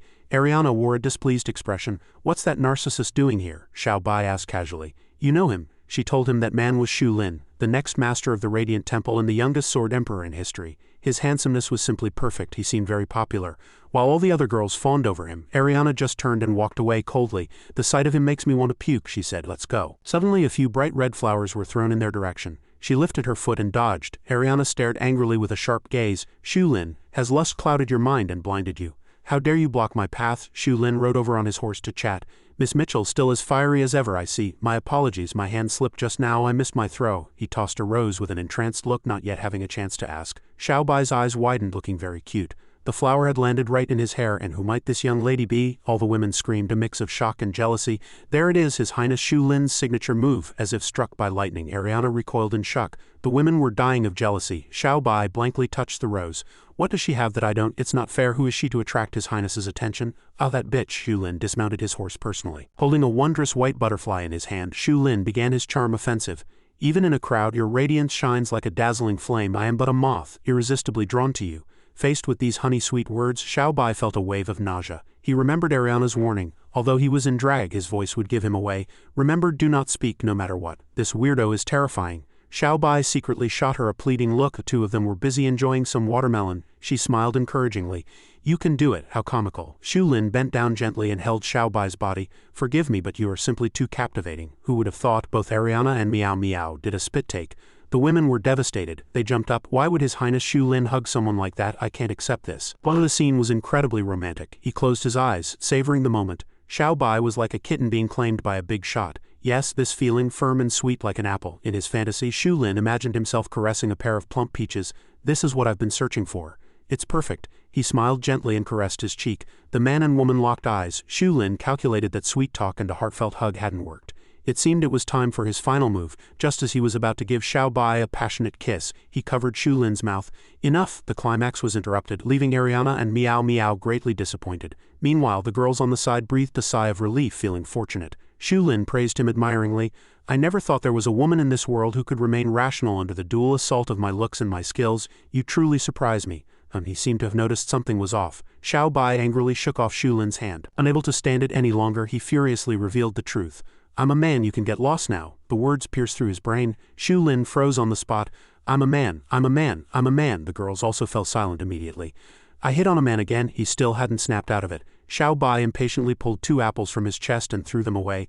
I'm done with this game. I'm changing back into my clothes, his pride utterly shattered. Shu Lin flew into a rage. How dare you insult me, the young lord of the Radiant Temple, and think you can just walk away? He furiously unleashed a powerful sword aura, preparing to attack. Seeing this, Ariana panicked and tried to stop him. Shu Lin, don't do anything rash. He swung his blade, launching a powerful attack, but Xiao Bai blocked it with ease. His sword emitted a magical pink light. Xiao Bai's eyes widened, becoming emotionless. He warned him with his imposing aura, you started this. At this moment, Shu Lin began to feel afraid. He blocked my full-powered strike with just one hand. Who is he? Xiao Bai looked serious. Then let's play. Wait, that sword of his. His mouth fell open in terror as he pointed and confirmed. You're Yi Xiao Bai? He asked back, perplexed. You know me. Ariana and Miao Miao were both stunned. You two know each other? A familiar luxurious building, the Mitchell Chamber of Commerce. Inside, 2 old friends were in discussion. Mitchell was very respectful toward the other party. Grand Inquisitor of the Radiant Temple, to what do I owe the honor of your visit? Shimilan said smugly. President Mitchell, don't play dumb. Who doesn't know the secret realm is about to open? What else could possibly bring me here in person? The old man gave a dry laugh. Though nervous on the inside, he still said, that's true. Good, it seems the Radiant Temple still doesn't know the news about Yi Xiao Bai. The fellow stood by the window. When the secret realm opens, all the major powers will surely flock here. I wonder if the Sword Saint will come. Mitchell, sitting in his chair, replied. The Sword Saint hasn't appeared in many years. Why do you suddenly think of him? The glass window reflected Zimmelin's solemn face. Between him and me, to put it bluntly, there's some unfinished business between our disciples. The old man shot to his feet. What happened between them? He didn't want to be tortured by the memory again. The fellow began to recount glumly. 10 years ago I went up the mountain to catch up with the Sword Saint. Back then, Shu Lin had just become the youngest Sword Emperor in history. Full of confidence, with a boundless future, I have 2 great regrets in my life. Time flashes back. The Sword Saint laughed mockingly. The youngest Sword Emperor in history means nothing. They're all trash. Shimilan, angry and arrogant, issued a challenge. You old coot, don't just talk tough. If you've got the guts, have your disciple come out and compete with Shu Lin. The old man glanced at him calmly. My first regret was bringing Shu Lin to see the Sword Saint. Xiao Bai, then a foot in a plain slipper, stepped out. He was probably cooking, so he looked a bit of a mess, and he was holding a fried egg. What is it, master? The second regret was letting Shu Lin compete with the Sword Saint's disciple. Shu Lin held his sword arrogantly. Remember my name. Your ordinary life will become glorious for having the honor of being defeated by my sword today. Xiao Bai was covered in stains, his apron dirty. He had no intention of fighting at all. What's this about? All right, let's get this over with. I have to get back to cooking. He was as indifferent as a heartbroken handsome man. Draw your sword. Don't soil my precious blade with that greasy rice paddle. It was like playing a lute to a cow. Xiao Bai immediately knocked 2 rice paddles together, sending grains of rice flying everywhere. My rice paddles aren't dirty. Look if you don't believe me. Grains of rice stuck to Shu Lin, irritating him. Under the cool shade of a tree, Shimilan and the Sword Saint were tasting red wine. That fellow praised. He never lets go of his paddle. He'll surely become an outstanding chef in the future. A man of the old man's experience replied, please. His cooking skills are in the negatives. Xiao Bai, being kind-natured, even used his hand to help wipe his clothes. Shu Lin was so angry he was speechless. Sorry, let me wipe it for you. His hand was already dirty, so he just made it dirtier. Oh, Xiao Bai naively spat into his palm. My hand is too dry, let me try again. Shu Lin, however, urged him furiously. Just draw your sword. What a home-loving little darling. Holding his sword, he suggested. You should wash oil stains out of clothes right away. We can fight after you're done washing. This was wasting too much time. He jumped up in a rage and charged. Forget about my clothes. Xiao Bai turned his head dazedly as if seeking permission. The Sword Saint squinted his eyes in pleasant support, which was also permission. Only then did he assume a dueling stance. Xiao Bai released a terrifying power that shook the entire mountain. The immense force tore Shu Lin's clothes to shreds. He was completely powerless to fight back, and so, meeting again today, Shu Lin furiously desired revenge. It has been 3,532 days, not a moment has passed that I haven't longed to defeat you. 3,532 days today, my wish can finally be fulfilled. Hearing this, he clapped his hands in surprise. "Oh, no wonder you look so familiar. You're that crybaby." All the women were shocked. "A crybaby? No way. His Highness Shu Lin's biography says he never shed a single tear after the age of 3. Humiliated in front of everyone, rage consumed him. "Oh, maybe I misremembered. You didn't cry. But you did wet your pants. Master even made me clean it up." "What? You're still so outrageous." Shu Lin kept recalling all the time he had spent striving and struggling to defeat you. "I trained arduously, took every potion I could, and to preserve my pure body and handsome face I never got close to a woman." Full of hostility he charged forward to attack. "It seems those bitter days are finally coming to an end." The present day Xiao Bai waved his hands with a blank look. "I wasn't making it up." Ariana shouted in a panic. "Xiao Bai, watch out!" Facing danger, he once again showed the same naive expression as before. Shu Lin started to get scared. That look again, that miserable moment kept replaying in his mind. Perhaps because of this, Shu Lin was overcome by extreme fear and couldn't handle the pressure. Shu Lin collapsed on the spot. Xiao Bai was utterly confused. "Hey, I didn't even touch him." He was unconscious, foaming at the mouth. "I didn't do anything. What's wrong with him?" "You probably left him with such immense psychological trauma that he couldn't overcome it and just fainted." The soldiers approached menacingly with their weapons drawn. "Bastard, how dare you harm His Highness Shu Lin? Unforgivable." Xiao Bai was at a loss, trying his best to explain. "I didn't hit him." Ariana rushed over. "It's no use explaining to them now." She had to step in and help. Ariana used fire magic. "Whoever you are, let's get out of here first." Roaring flames blocked the guard's vision. After the smoke cleared, they stood there stunned. "What?" They all escaped in the blink of an eye. The soldiers were at a loss. "They're gone, and His Highness Shu Lin has been taken." The two of them ran quickly. Xiao Bai asked, confused. "Why are we taking him with us?" She explained. "The young lord of the Radiant Temple holds grudges. We should reconcile with Shu Lin first to avoid future trouble." Ariana suddenly asked, "What's that sound?" She looked back and was shocked. He was dragging Shu Lin along the ground. "What are you looking at? Did you drop something?" By the time he was lying in bed to recuperate, his face was swollen and his head was injured. They could have had a proper talk, but now that was completely ruined. "You're such an idiot. You told me to bring him, so I just dragged him along." Ariana roared furiously. "You'll be the death of me." She even dares to yell at the sword god, Xiao Bai thought. "I guess she's the strongest one here." A short while later, Shimilan rushed in, pushing the door open with a very worried expression. "Shu Lin," he held him and cried out in grief. "My beloved disciple, how did you end up like this?" Mitchell asked his granddaughter. But she just sighed. "What on earth happened?" Xiao Bai spoke up. "It was just a misunderstanding." Shimilan wouldn't let even a small issue slide, let alone the injury of his disciple. Mitchell said urgently, "That Inquisitor is notoriously vengeful. A good friend of his once accidentally broke his vase and was hunted down and killed for it. I'm afraid things don't look good today." He bowed politely. "I'm sorry, I didn't do it on purpose." Shimilan gritted his teeth, fuming. He leapt up like a crazed beast about to pounce on Xiao Bai. "Die, you animal!" Just then, Mitchell frantically stopped him. "Old friend, calm down. This is the sword god, Yi." Xiao Bai, hearing this, Shimilan froze for a few seconds. "The sword god?" Then his attitude did a complete 180 and he became much more polite. Shimilan shook Xiao Bai's hand amicably. "It's been years. You've grown so much," he replied hesitantly. Oh, the situation gradually calmed down. Mitchell and his granddaughter were so exhausted they couldn't be bothered to say any more. "Of course I know you. Your master and I are good friends. Come on, call me uncle." A man who knows how to adapt to the circumstances. Suddenly, a maid came in and interrupted. "President, the elders from the Mages Guild have arrived." The old man turned back and asked, "They're here too?" Sigh. Mitchell had no choice but to excuse himself first. "Old friend, you rest first. I'll take Xiao Bai to meet the elders." Shimilan replied with a fake smile. "All right, you go on, nephew. We'll talk another day." They turned and left. He waved goodbye enthusiastically as if he meant it. The moment the door closed, his hand stopped waving. He reverted to his insidious and cunning nature. Shimilan looked at Shu Lin with a murderous glare. "Useless trash, what did I teach you? If your opponent is stronger, why would you still charge in recklessly?" After his tirade, he revealed a wicked and treacherous smile. "Defeating him isn't important. What's more important is finding the key to a breakthrough from him." The three of them walked together, Xiao Bai strolling leisurely with his hands behind his back. Mitchell held Ariana's hand and instructed her. "Remember, you must keep a close eye on Xiao Bai. Don't let anyone else get near him," she asked, confused. "Why?" From a distance, a mysterious and terrifying power emanated. In the dense forest, that energy was being released with incredible ferocity. Seeing this sight, the group was overjoyed. Ariana said excitedly, "Grandpa, is that?" The old man couldn't hide his excitement either. "That's right." Mitchell was both shocked and delighted. "The secret realm is finally opening. The power within the secret realm is terrifying. It has existed for 5,000 years and opens somewhere on the continent approximately every 1,000 years. Inside the secret realm one can find mineral resources, crystals, herbs, spiritual energy, and even rare and precious books." The crowd watched as a green-haired youth ran swiftly toward it. The crowd began to surge forward one after another. Anyone who enters the secret realm has the chance to obtain power, fame, and wealth that would otherwise be unattainable in a lifetime. This is extremely rare, so countless people flock to it. Therefore, the secret realm represents infinite possibilities. It attracted numerous masters who swarmed to the location. The green-haired youth was incredibly excited. I'll be the first one in. Holding a trident, he took the lead. The green-haired youth leapt into the secret realm without hesitation. I'm going to become a sword saint. The swordsmen and mages watched in horror as he was struck by lightning and turned to ash. Seeing this, Harris folded his arms and cursed, "Idiot. The gate to the secret realm hasn't even opened yet. Rushing in now is just a death sentence." Harris, the president of the Swordsman's Guild. The red-bearded two-horned man sneered while a bald fat man gnawed on meat beside him. Harris, president of the Swordsman's Guild. Where did all these flies come from? So annoying, scram all of you. Even Aston was there. Isn't it good for them to serve as cannon fodder? I doubt many will be able to pass the first trial. He suddenly looked up. Elf King Aston? He leaped down from the cliff to issue a challenge, infuriating the red-bearded two-horned man. You're like a lingering ghost. Everywhere I go, I run into you, you jinx. Let's have a fight before the secret realm opens. Bring it on. Almost all the imposing bigwigs had gathered here. Mitchell spoke up to dissuade them.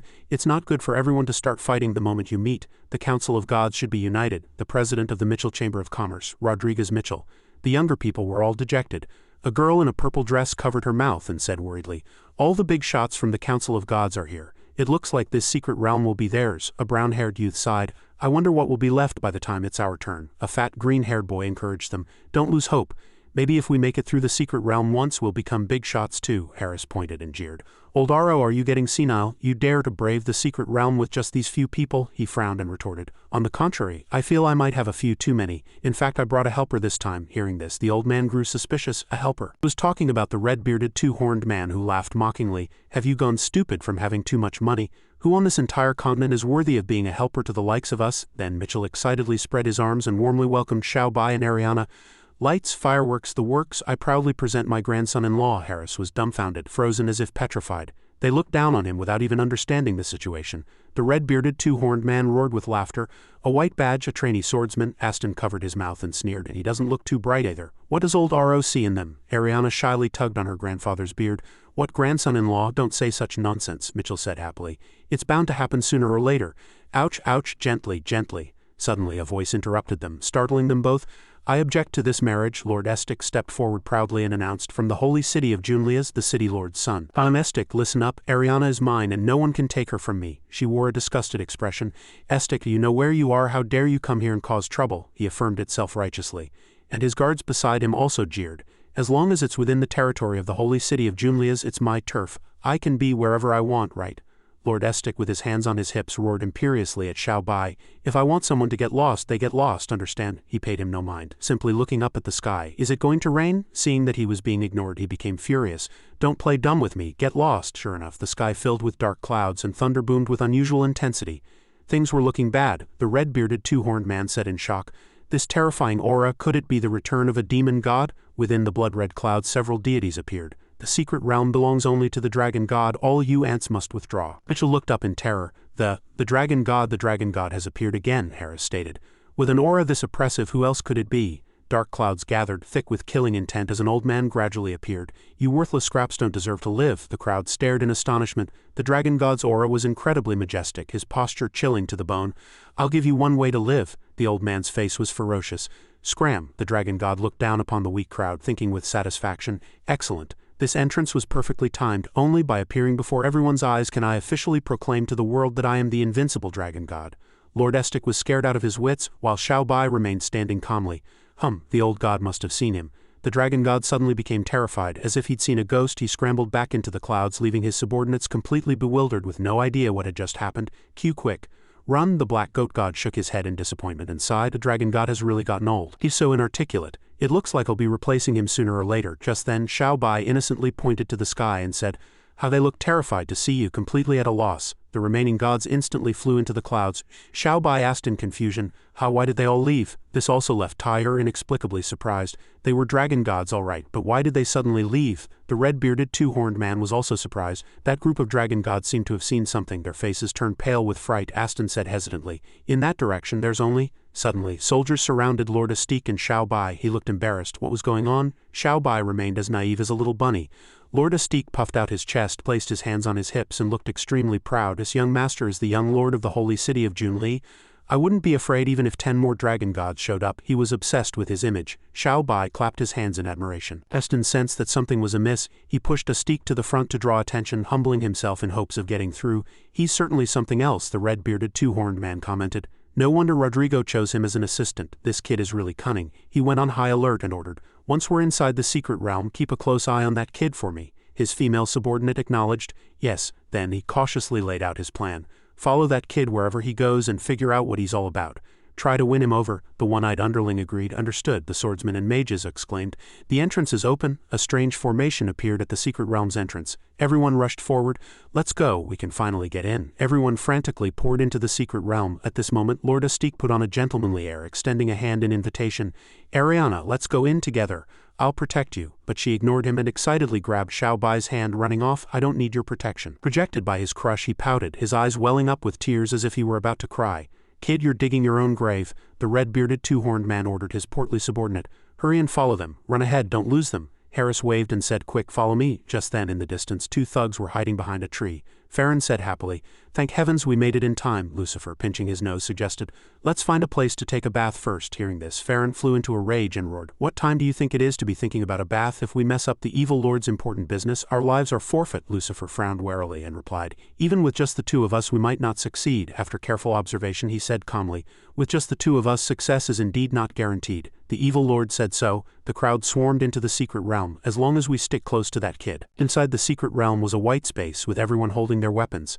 Why is there nothing here?" An old white-haired woman holding a thick file and writing with a brush pen said, "Form a line. State your name and level." The crowd's murmuring irritated her. Tyre, leaning on a cane, said in surprise, "This is the secret realm?" The red-bearded two-horned man asked in confusion. "Why is there nothing here?" Harris was also stunned. "Why is it different from what our seniors described?" The white-haired woman slammed the table angrily. "Didn't you hear me? Get in line and register your information, you bunch of trash." Suddenly Bax, carrying his sword with an arrogant stance, said, "You crazy old hag, where's the secret realm? I can't wait any longer." She pointed a finger, and in an instant a terrifying dark power pierced through the man's body, shattering his sword as well. Everyone who witnessed this was scared out of their wits. The seven-star sword king, Bax, was killed with a single flick of a finger. This person's power is terrifying. Only Xiao Bai remained perfectly calm. "Oh ho," the white-haired woman's face was grim, her words powerful and resonant. "Listen up, I am your guide, the soul of the Ulan continent's secret realm. You may all be talented masters, but in my eyes you're no different from trash. Anyone else object?" Under this threat, everyone fell silent and lined up neatly. First, Tyre stepped forward to register. Looking down to right, she asked, "Name, level?" He answered nervously. "Rodrigo, 8-star Archmage." The white-haired woman pointed to a blue magic gate in the distance. 7-star and above go directly to the third-level trial grounds. Go wait in front of that blue portal." Tyre watched intently and replied, "Yes." After that, everyone stepped forward one by one and was assigned to their respective groups. Blue, red, red. At this point, Ariana anxiously said to him, "Shouldn't you be going to the blue portal?" Xiao Bai raised an eyebrow, then placed a hand on his chest. "I'm just a level 1 apprentice swordsman right now. Of course I have to go this way." She was quite worried. "How can you do that? What if the soul of the secret realm finds out?" "You'll?" Ariana's expression turned strange. "Wait, what do you have to be afraid of?" After the arrangements were complete, the white-haired woman held the file and announced the rules. "All right. A total of 234 people have entered the secret realm. The 23 who are 7-star or higher will go directly to the third trial level. The rest will start from the first level." Then she clapped her hands solemnly to encourage the participants. "Good luck to you all." The blue team was astonished as soon as they entered. Everything around them was like the Milky Way. The red team was no exception, feeling incredibly surprised the moment they stepped in. A fierce wind howled. Ariana held on tight, shielding Xiao Bai. The white-haired woman sat between the two portals, continuing with her work. She held a thick stack of paper, looking very disappointed. "They're getting worse and worse. Only this many are 7-star or above." So the white-haired woman burned the file directly. "As for those below 7-star, they don't even know their own limits, yet they dare to come and join the fun. A list of trash." She revealed a cunning smile as the flames blazed, consuming the pile of paper. "The Holy Lord is truly farsighted, cleaning out this bunch right on the first level. The hidden magical beasts must be starving by now." Suddenly, Xiao Bai approached without any warning, startling the white-haired woman so much that she jumped and dodged to the side. "Excuse me," he said with an awkward smile, pointing to himself. "Why am I the only one left? I'm a level 1 apprentice swordsman, you know." She went ballistic, summoning dark magic to attack Xiao Bai. "Trying to scare me to death? Die," he put on an innocent expression. "I didn't mean to start a fight." The white-haired woman suddenly grew tense. She thought to herself, "He's unhurt?" After that attack, Xiao Bai was still completely unharmed, with only a minor scratch. Demonic energy still lingered around him. "My friend is behind the red portal. Could I trouble you to send me over? Could he be a master above 8-star? Deep suspicion made the anger in her heart erupt completely. "How dare you lie in front of the noble soul of the secret realm and hide your strength?" Xiao Bai, still unaware of the approaching danger, continued to make excuses. I just wanted to hang out with my friend without attracting everyone's attention. Burning with rage, she gathered her power and leapt frantically. Go to hell! A runic formation appeared high in the sky, emitting a dazzling yellow light. Then a huge rock gradually emerged from the runes. It began to fall rapidly towards where Xiaobai was standing. Whoa! The giant rock mashed down, causing a world-shaking explosion. Just then, Sholan, who was lying in bed, woke up with a start. He shot up, reaching out and shouting, "Yi Xiaobai!" Sholan turned his head and saw a letter on the table. It was a letter from Shimilan. He opened it and read, his expression seeming none too pleased. "My dear disciple, the secret realm has opened. This is the last chance for our holy temple of light. You should rest and recover. Leave Yi Xiaobai to your master. Once everything is settled, the golden banner of our holy temple of light will surely become famous throughout the Yulan continent." After reading the whole letter, Sholan crumpled the paper and roared in anger, "No, Yi Xiaobai is mine." Meanwhile, the white-haired woman stood proudly within a defensive barrier. "To go to such lengths for a little brat, I've really had enough." The smoke and dust cleared, revealing the rock. And before her was an extremely shocking sight. The giant rock was standing upright on Xiaobai's head, yet he was completely unscathed. Is his head made of chrome alloy or something? Hey, can't we just talk things out? Her face turned ashen, revealing extreme terror. That's a Zon iron meteorite capable of destroying a planet. Xiaobai easily pushed it aside. He had already drawn the obsidian sword. In that case, I have no choice but to fight. Hey, seeing the situation was bad, the white-haired woman waved her hands in fear. Wait, the portals were opened by the Holy Lord. The red portal only allows those at 6-star or below to enter. Your strength is not low at all. Xiaobai replied calmly. Is that so? Then I've really put you in a difficult position. Sigh, he pushed against the red portal with all his might. If I don't get in soon, Ariana will be worried. She reached out to stop him. It's no use. No one can defy the Holy Lord's decision. There was no other way. Xiaobai raised his sword. This is so frustrating. He unleashed an incredibly powerful slash, splitting the portal in two. Open for me. The portal split open a crack. Xiaobai was overjoyed. Great, it's working. That guy actually managed to do something so difficult. The white-haired woman was lost in thought, speechless. He excitedly rushed in. Time to fight. Just then, Sholan also appeared in the nick of time. Hey, it's open, it's open. He hurried inside but didn't forget to be polite. Thank you, Granny. Sholan chased after him anxiously. Yi Xiaobai, stop. This story is purely fictional, and no one is immune to accidents. As soon as he jumped in, he saw a monster with its mouth wide open. Sholan was so scared he almost ascended to heaven on the spot. The monster's gaping maw awaited its delicious prey. He struggled like a bird with a broken wing when suddenly a flash of a sword cut across its belly. The monster immediately exploded and died. Sholan had just escaped death. He fell to the ground with a thud as the monster's scales and flesh splattered everywhere. Sholan was surprised to see Xiaobai covered in slime, yet with an excited expression on his face. You're here too? Sholan dazedly recalled the previous moment. He was clearly swallowed, yet he managed to shred the magical beast from the inside in an instant. A huge question arose in his mind. How on earth did he do that? Xiaobai asked in confusion. Are you okay? Still haven't snapped out of it. Then a few more monsters appeared, roaring. Seeing this, Sholan staggered to his feet and drew his sword. Just in time. Leave these guys to me. Don't you interfere. He's got some nerve. His expression was determined. Xian Yu, you've been with me for over a decade. I treat you like a brother. Today, let's create a glorious legacy together. Xiaobai's eyes widened in amazement. Your sword can actually make a sound? That's incredible. How do you do that? Having received a compliment, he immediately became smug. Sholan smiled faintly. If it can't even produce a dragon's roar, then it's just a piece of scrap metal. He then leapt into the air. Brother, let's go. Sholan aimed at a monster. You beast. He dove down without hesitation, launching a fierce attack. Die, he talks a big game. But his sword couldn't even pierce the monster's hide. It just stared at him with wide eyes. Sholan tried with all his might, but to no avail. Is its hide made of Zon iron? So the monster flung him away. Sholan flew past Xiaobai and crashed into a tree. He leaned on his sword, panting from exhaustion.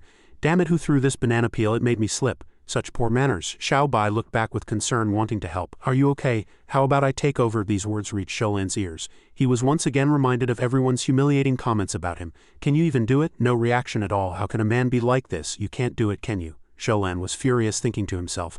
I tell you, Prince Sholan doesn't get close to women, but the truth is he can't perform. He stood up slowly, full of resentment. Are you humiliating me? He was a little surprised. No then. Sholan activated his god-annihilating power mode, his eyes glinting with resolute will. Never ever doubt a man, he roared in fury. Can I do it or not? While Xiaobai was still processing this, Sholan had already charged out. Before long he was beaten black and blue, his face bruised and bleeding. Sholan sat weakly, panting heavily. These magical beast hides are too tough. They're impossible to kill. You were lucky. Attacking from the inside is the only way that works, Xiaobai said intermittently. But just now monsters continued to appear from all directions, but something was strange. More dangerously, they were now just surrounding us, not attacking. Are they waiting for something? Suddenly, Sholen looked up in surprise. Another big one is coming. This monster was indeed huge and different from the others, surprising them both. Its shadow was large enough to block out the sun, he guessed in horrified haste. It's over. It's the Beast King. Xiao Bai, however, noticed something else. What's that in its mouth? Upon closer inspection, they saw that the monster was chewing on many people. There was blood on its teeth. Did it eat everyone who came in? He suddenly realized and panicked. Ariana. Xiao Bai gripped his sword hilt, taking a combat stance. Sholen asked, stunned, "What are you doing? You're not actually planning to fight that thing, are you?" The Beast King let out a ferocious roar that shook the entire forest, making the smaller monsters nearby tremble. He urged, "Don't be a fool.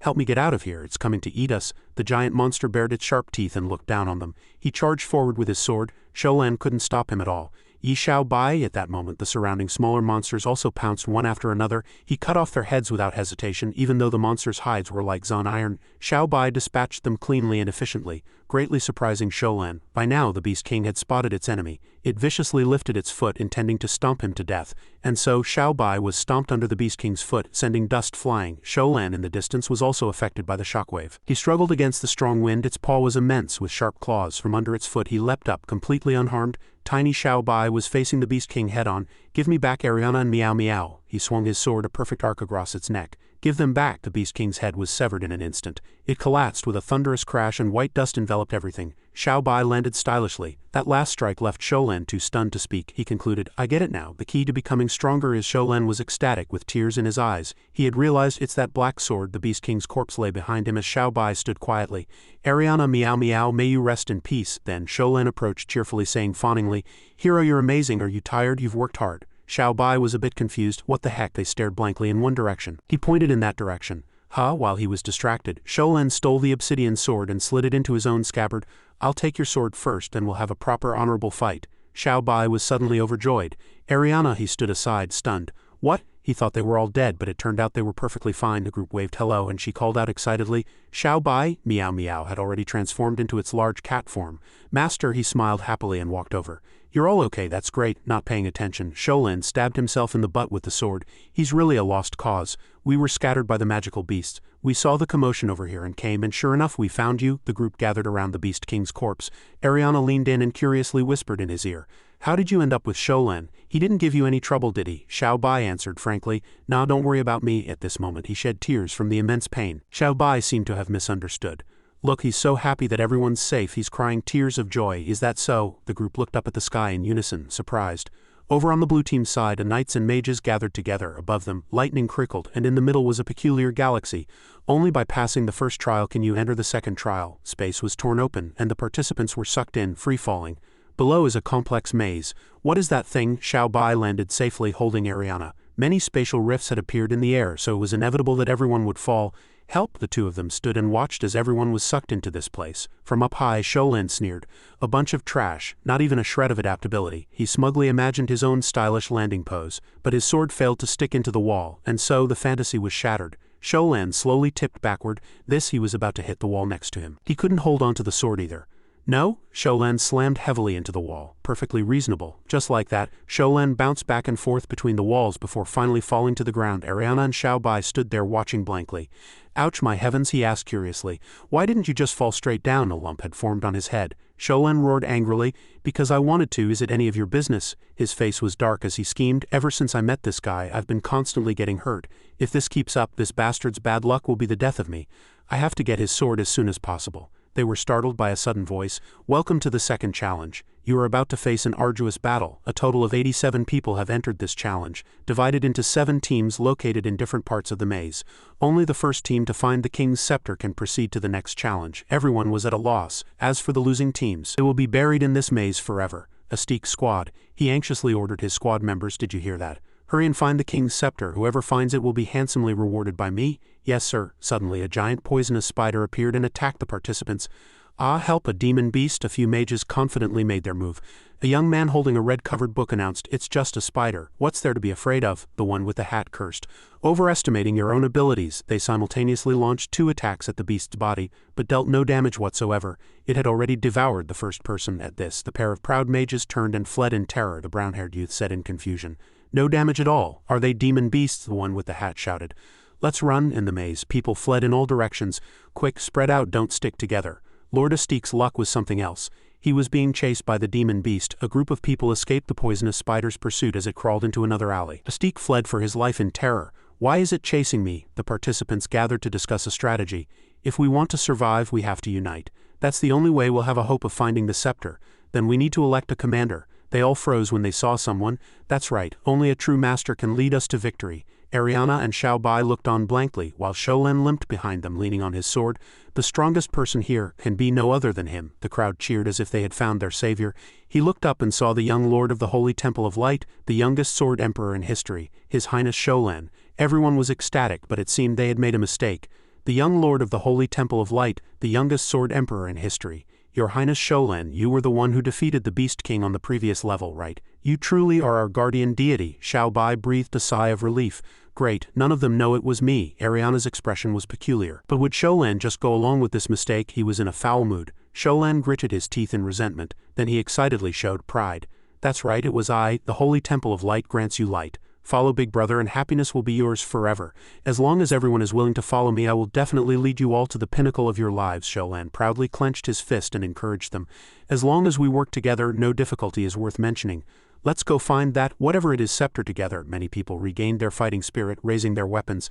Long live His Highness Sholen. Yeah, he looked worried. Sholen thought to himself, that black sword will be mine sooner or later anyway. It's fine to pretend for now, as long as I stick close to that kid. When he saw Ariana and Xiao Bai leaving, he was aghast. They glanced back at him. Hey, you over there, stop right there, he asked calmly. Can't I go on my own? Sholen replied angrily. Of course not. Have you no sense of collective spirit? If everyone does their own thing, how are we supposed to cope? Hearing this, all the participants pointed and accused angrily. Exactly, no sense of the bigger picture at all. His Highness Sholen is so responsible, yet you refuse to listen. HMPH, get lost then, fend for yourselves. The disembodied system voice rang out again, startling everyone. They looked up. Just standing around spouting nonsense is boring, let me bring you some fun. Then 2 doors opened in the walls on either side and demon beasts filled with killing intent crawled out. Everyone was shocked. There are demon beasts hidden in the maze. Giant spiders squirmed out. Sholen took the initiative and charged forward to protect everyone. Don't be afraid, everyone was greatly shocked. His Highness Sholen, he swung his sword at its head. Die, but the demon beast countered Sholen with its sharp legs. Out here we go again. These ghost-faced spiders were extremely ferocious. They were not to be trifled with, and they were getting closer and closer to the crowd. The situation was urgent. He glanced back and made a suggestion that greatly surprised everyone. What are you standing there gawking for? Come and help me. Many hot-blooded youths held their weapons ready to fight. It is our blessing to be able to fight alongside His Highness Sholen. The demon beast began to spit venom. Purple liquid shot towards the crowd, blinding them.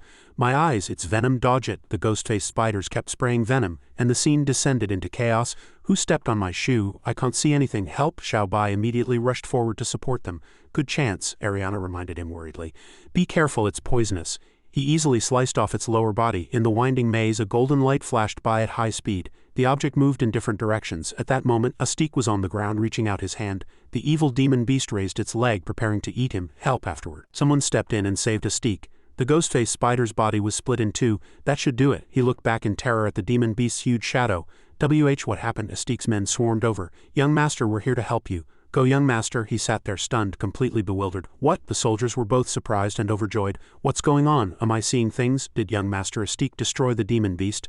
So does that mean he was pretending to be weak just now to lure the demon beast away so he could eliminate it discreetly? Could he be a hidden master? Don't forget, it was also Astik who scared off the dragon gods. He must be hiding some kind of secret. With a master like him here, we have hope. They surrounded Astik, praising him endlessly. To hide your identity for so many years and be called a moron, was it all just to become famous overnight when the secret realm opened? Young master Astik, you don't have to hide your strength anymore. Please lead us to seize the king's scepter. The cynical look on his face vanished as if he had become a different person, determined to obey the orders of the other young master East. Just then, a guy with an axe, 2 horns and a red beard jumped onto the 3rd level of the trial platform. He chopped off Bai Ling's arm. I'll fight you to the death, but her arm automatically reattached itself with ice. Bai Ling pointed her finger at the forehead of the 2-horned red-bearded man. Ice began to spread, shocking him. Holy crap, in the blink of an eye, the 2-horned red-bearded man was frozen into a solid block of ice. She clutched the spot where her arm had just been severed. The sanctuary was filled with frozen people. As soon as Bai Ling walked away, the guy toppled over. She flicked her hair back arrogantly. This trash is such a waste of time. The head of the 4 guardians of the mystic realm, Bai Ling. Suddenly a voice came from the fiery space. Hey, if you kill them all, what's left for me to play with? Bai Ling walked over to a chair and replied, who told you to transfer them to me? Just wait patiently on the 4th level. Huo Ling clenched his fists in anger. Wasn't it you bitch, who cheated and adjusted the dice? I'm coming over to fight you right now. She sat on the chair with her legs crossed, her demeanor like that of a noble lady. "All right, stop shouting. I only froze them temporarily. The Holy Lord has instructed that these people are still useful and cannot be killed for now." Dueling was still yelling angrily. "Arg, I can't take it anymore, my hands are itching for a fight. I'm going to the second level to kill some weaklings for fun." Bai Ling sighed. "Enough, that bunch of losers died a long time ago." The sudden appearance of a person startled her. "Lady Bing Ling, who's there?" Suddenly a person in a mysterious black cloak appeared. "You don't need to be nervous. I come with sincere intentions to cooperate." She looked bewildered, wondering to herself, "I've frozen so many masters, how did he manage to escape? Who on earth is this guy?" In a dark space, countless system screens displayed images. An old white-haired woman reported in a panic, "There's a sword emperor-level master among that group of weaklings. Quickly go support Guardian Bing Ling. She can't hold on." Eamon swiped a hand across the screen, causing the image to distort. "Ridiculous. You want me to go save that bitch?" It sat leisurely in a chair sipping tea. "In terms of talent, ability, or beauty," Eamon smiled smugly, "I am the most outstanding. The soul of the mystic realm." Bi Xiao Bai's image appeared on the screen. "Speaking of which, that kid is indeed a bit unusual." Interesting. Now, the demonic beast had fallen, dead as a doornail. Everyone started talking amongst themselves. "Is it dead? Who did it? Does anyone know what happened? I didn't see." "Me neither." He scratched his head and gave an awkward laugh. The smoke was too thick. Nobody saw anything. Xu Lin had been watching Xiao Bai the whole time. Damn it. Because he was always weak, he was a step too slow again. He sobbed in frustration. "I have to get that sword." A guard excitedly raised his sword. "Everyone, do we even need to wonder who helped us defeat the demonic beast? Of course it was His Highness Xu Lin who fought to the bitter end to protect us." Xiao Bai nonchalantly clapped and celebrated with the crowd. "It must have been some earth-shattering ultimate move. His Highness Xu Lin worked so hard." "Wow, so that's what happened. The Prince of Light is truly extraordinary.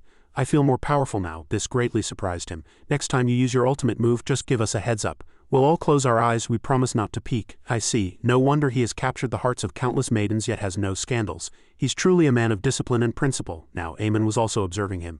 It smiled smugly, wanting to add some difficulty to the game. "So you don't want to reveal your strength, huh? In that case, I'll just have to tear away your disguise." Xu Lin moved forward slowly. A bearded old man waved his hand and commanded, "Those at the back, keep up, don't spread out." He suddenly became serious, startling the old man. "Be quiet." "I sense danger approaching," Ariana asked curiously. "Why did you let him take the credit?" Xiao Bai answered frankly, "This is more exciting than defeating the demon dragon god. I find it fun to hide my strength in front of so many people." A knight angrily reprimanded him, causing him to cover his mouth in surprise. "Didn't you hear His Highness Xu Lin's order? Quiet." Something high above seemed to cast a shadow over where Xiao Bai was standing. She was extremely alarmed. He struck a pose, extending his hands, looking a bit like a rogue. Just then Ariana saw in terror that a huge stone blade was falling. Xiao Bai, completely oblivious, was still smiling happily. "Look, it's about to fall." She pointed up and he looked, only to see the thing was about to crash down on him. Simple. He stopped the massive stone blade with just 2 fingers. 3 people were staring forward in utter astonishment. His Highness Xu Lin couldn't even break the giant rock with all his strength, yet he kicked it away with a single foot. Xiao Bai walked away with a dark expression, leaving the crowd to stare at his back in amazement. Just who was this young man with this level of strength? There's no way he's a level 1 apprentice swordsman. Xu Lin frowned, his voice trembling slightly. "Where are you going? Don't act rashly." He lowered his head slightly, silent as a statue, deep in thought. He still needed to press on as long as he could find the scepter.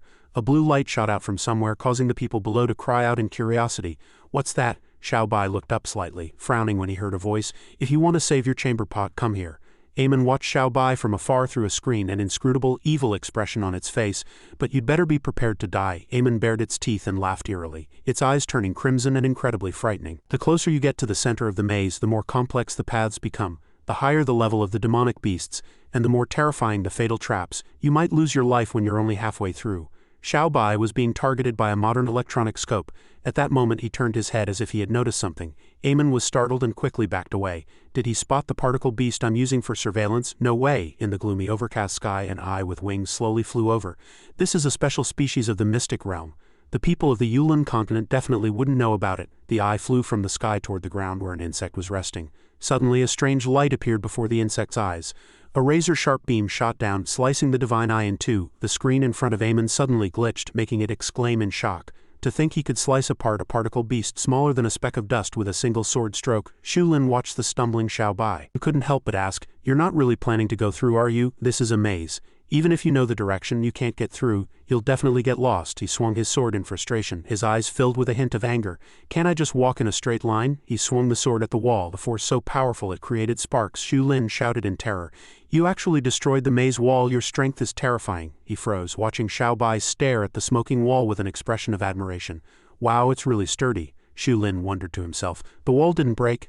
Am I seeing things, or have I subconsciously started to see him as invincible? He suddenly spoke, causing Xiao Bai to turn around in surprise. What is it? Xiao Bai pointed the tip of his sword to the ground, and his entire body was suddenly enveloped in a fantastical golden light. I suddenly remembered that move you used, the one that makes the sword make a sound, Shu Lin explained. That's the dragon's roar. The obsidian sword swung out, tearing through the air and colliding with the ground, creating a piercing sound. Xiao Bai stood firm, swinging the sword as golden light gathered around him. Shu Lin was dumbfounded, sweat beading on his face. A huge area is shaking. Is this the true dragon's roar? Xiao Bai focused on every stroke, his aura like that of a mighty golden dragon. Sword god break. Xiao Bai bent down slightly, raised the sword high in his hand and swung it down with a world-shaking sound. A pillar of fire erupted, piercing through the thick wall. The pillar of fire shot through a series of walls, one after another. Xiao Bai stood firm, his right foot planted behind him as a pivot, pouring all his power into that one strike. The power of the sword pierced through wall after wall, creating a path. Shu Lin and the others watched in astonishment. The light from the move was so blinding that he had to raise a hand to shield his face. Elsewhere, some strange reptilian creatures appeared out of nowhere, slaughtering the inhabitants. A searing beam of light shot out, incinerating the two monsters. The villagers scattered and fled in panic. Young Master Astique, protect us. A young man approached by a monster shouted in fear. Wait for me. Astique ran for his life, not forgetting to look back to check the situation. Three beautiful girls looked up in alarm. What happened? Was the demonic beast destroyed? Astique scratched his head and laughed awkwardly. You guys ran too fast, or you would have seen that scene just now. The three pretty girls became excited, their faces shining like stars. Astique lightly touched his head, winked and looked smug. Just imagine it. You ran too fast, or you would have seen it. A hero makes a handsome entrance. Xiao Bai quietly looked at the path he had just carved out and remarked, good I didn't miss. Xiao Bai gripped the obsidian sword, raised it slightly and said happily, this move you taught me is really useful, thanks a lot. Shu Lin's face darkened as he replied helplessly, you're too kind. Xiao Bai dashed off like the wind, leaving Shu Lin stunned. Before leaving he only had time to leave a farewell. Farewell. Shu Lin frowned in alarm. My black sword. Lord Xiao Bai, I'll go with you, a brown-haired man shouted. They both left. What should we do? The blond man replied. I don't dare enter the center of the maze anyway. It's better to look for the scepter, the brown-haired man quickly affirmed. Right, that's the most important thing. A thump sound was heard as a monster with large horns charged out, a piece of cloth in its mouth. Seeing this, the three men were terrified and fled, shouting as they ran. Your Highness Shu Lin, Lord Xiao Bai, we swear to follow you both to the death. Eamon frowned, sweat beading on its face. But a group of people holding weapons was running quickly somewhere. I can't believe they all followed that guy. It raised a hand to bite its nails, its face full of anger. Behind it was a rather panicked, round-faced woman. It seems these weaklings from the land continent are more united than I thought. No wonder that old hag said. Eamon jumped up, waving its hands and shouting, I can't lose on my home turf. Concentrate our forces and deal with you first. Two giant apes stood in the crowd, one of them holding someone in its hand. All demonic beasts returned to the center to defend, kill all invading enemies. For some reason the two apes suddenly left, each step they took making a sound that echoed through the heavens. A girl asked curiously, why did they suddenly stop fighting? A fierce-looking guy asked in confusion, what happened? Eamon stood in the middle of a cylinder, the place where it stood emitting a whooshing sound of wind. Eamon stood on a platform surrounded by several pillars from which beams of light entwined a person. This was probably some strange magical formation it had created. I just wanted to play around a bit, but I didn't expect them to be this hard to deal with. Amon's eyes turned crimson, filled with evil. But why did that kid become so strong? I'm really interested in finding out. In front of it was the unconscious Ariana. Eamon laughed excitedly. Just a little longer and I can study you properly. Xiao Bai heroically beheaded the monster with a single sword strike. He decisively swung his sword again, dicing the monster into 1,000 pieces. Shu Lin, watching from behind, couldn't help but exclaim in admiration, so strong, such a high-level demonic beast is as fragile as paper before the black sword. Then he suddenly remembered something, cocked his head and yelled, everyone keep up. Shu Lin looked back at the chaotic crowd gathered around the monster's corpse and couldn't help but feel helpless. The group was in a heated discussion. This is an sulfur monosulfide class core beast. The market price is at least 30,000 gold coins. I saw this blood core first. Put it down. Am I dreaming? The great bones of a beast king. Damn it, come help me cut open this wolf's back. Okay, coming. Xiao Bai suddenly rushed off, and a panicked Shu Lin chased after him. Forget it, a bunch of short-sighted fools. Elsewhere, Astique and many others were desperately fleeing a pack of monsters. They shouted as they ran. Young Master S, why do these demonic beasts keep chasing us? He roared. Go ask them. A monster with sharp teeth looked angrily at the scene before it. Orders received. Return to defend at all costs. Block those people running ahead. A person in purple shoes suddenly stopped while running. A person in a wizard's outfit tripped, their wand flying out of their hand. A monster charged over quickly, causing the young man to crouch down and cover his head in fear. He slowly raised his head, the terror still on his face. A group of villagers walked towards the monsters, but the creatures did nothing to them, making them suspicious.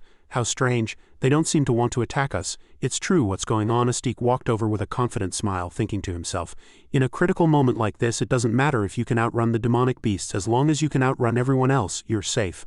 I'm such a genius. In the tunnel Xiao Bai had just carved through the wall, a fantastical door had just appeared. The weak are born to be stepping stones for the strong. That is your only value. He sprinted like a professional athlete with countless monsters chasing him from behind. 100 lives for one. A good deal. Astik ran off, leading the monsters away. He didn't forget to leave a farewell message that left everyone present stunned. I'll be going first. I'm truly very sorry, a blond man said with tears in his eyes choking up. Young Master S. So you intended to. Following that, the villagers also began to cry out. Use himself to attract all the demonic beasts' attention. This is the aura of an overlord. No wonder the demonic beast didn't attack us. It's young Master Astik again. He's deliberately drawing the monster's attention. Damn it, I've lost. This level of enlightenment is truly powerful. Young Master Astik, you are not human. You will forever be our god. A giant monster was emerging from a fantastical space. When it was suddenly diced into 1,000 pieces by someone's sword, Xiao Bai frowned, his hair moving gently in the wind. Eamon stood in the magical formation it had created and said with satisfaction, "Good. You're finally here," it pointed, its face full of malevolence. "Your chamber pot is here if you want to save her." But Xiao Bai said nothing, rushing forward and sending the unprepared Eamon flying with a single punch. Eamon was sent flying a long way. Just looking at it was painful. Xu Lin rushed out from nowhere, shouting, "Xiao Bai, I'm here to help." He froze, staring dumbfounded at the scene before him. "It's already over?" Xiao Bai majestically raised the obsidian sword and touched the stream of light created by Eamon. He swung his sword, piercing through the stream of light. After being knocked down, Eamon struggled to get up.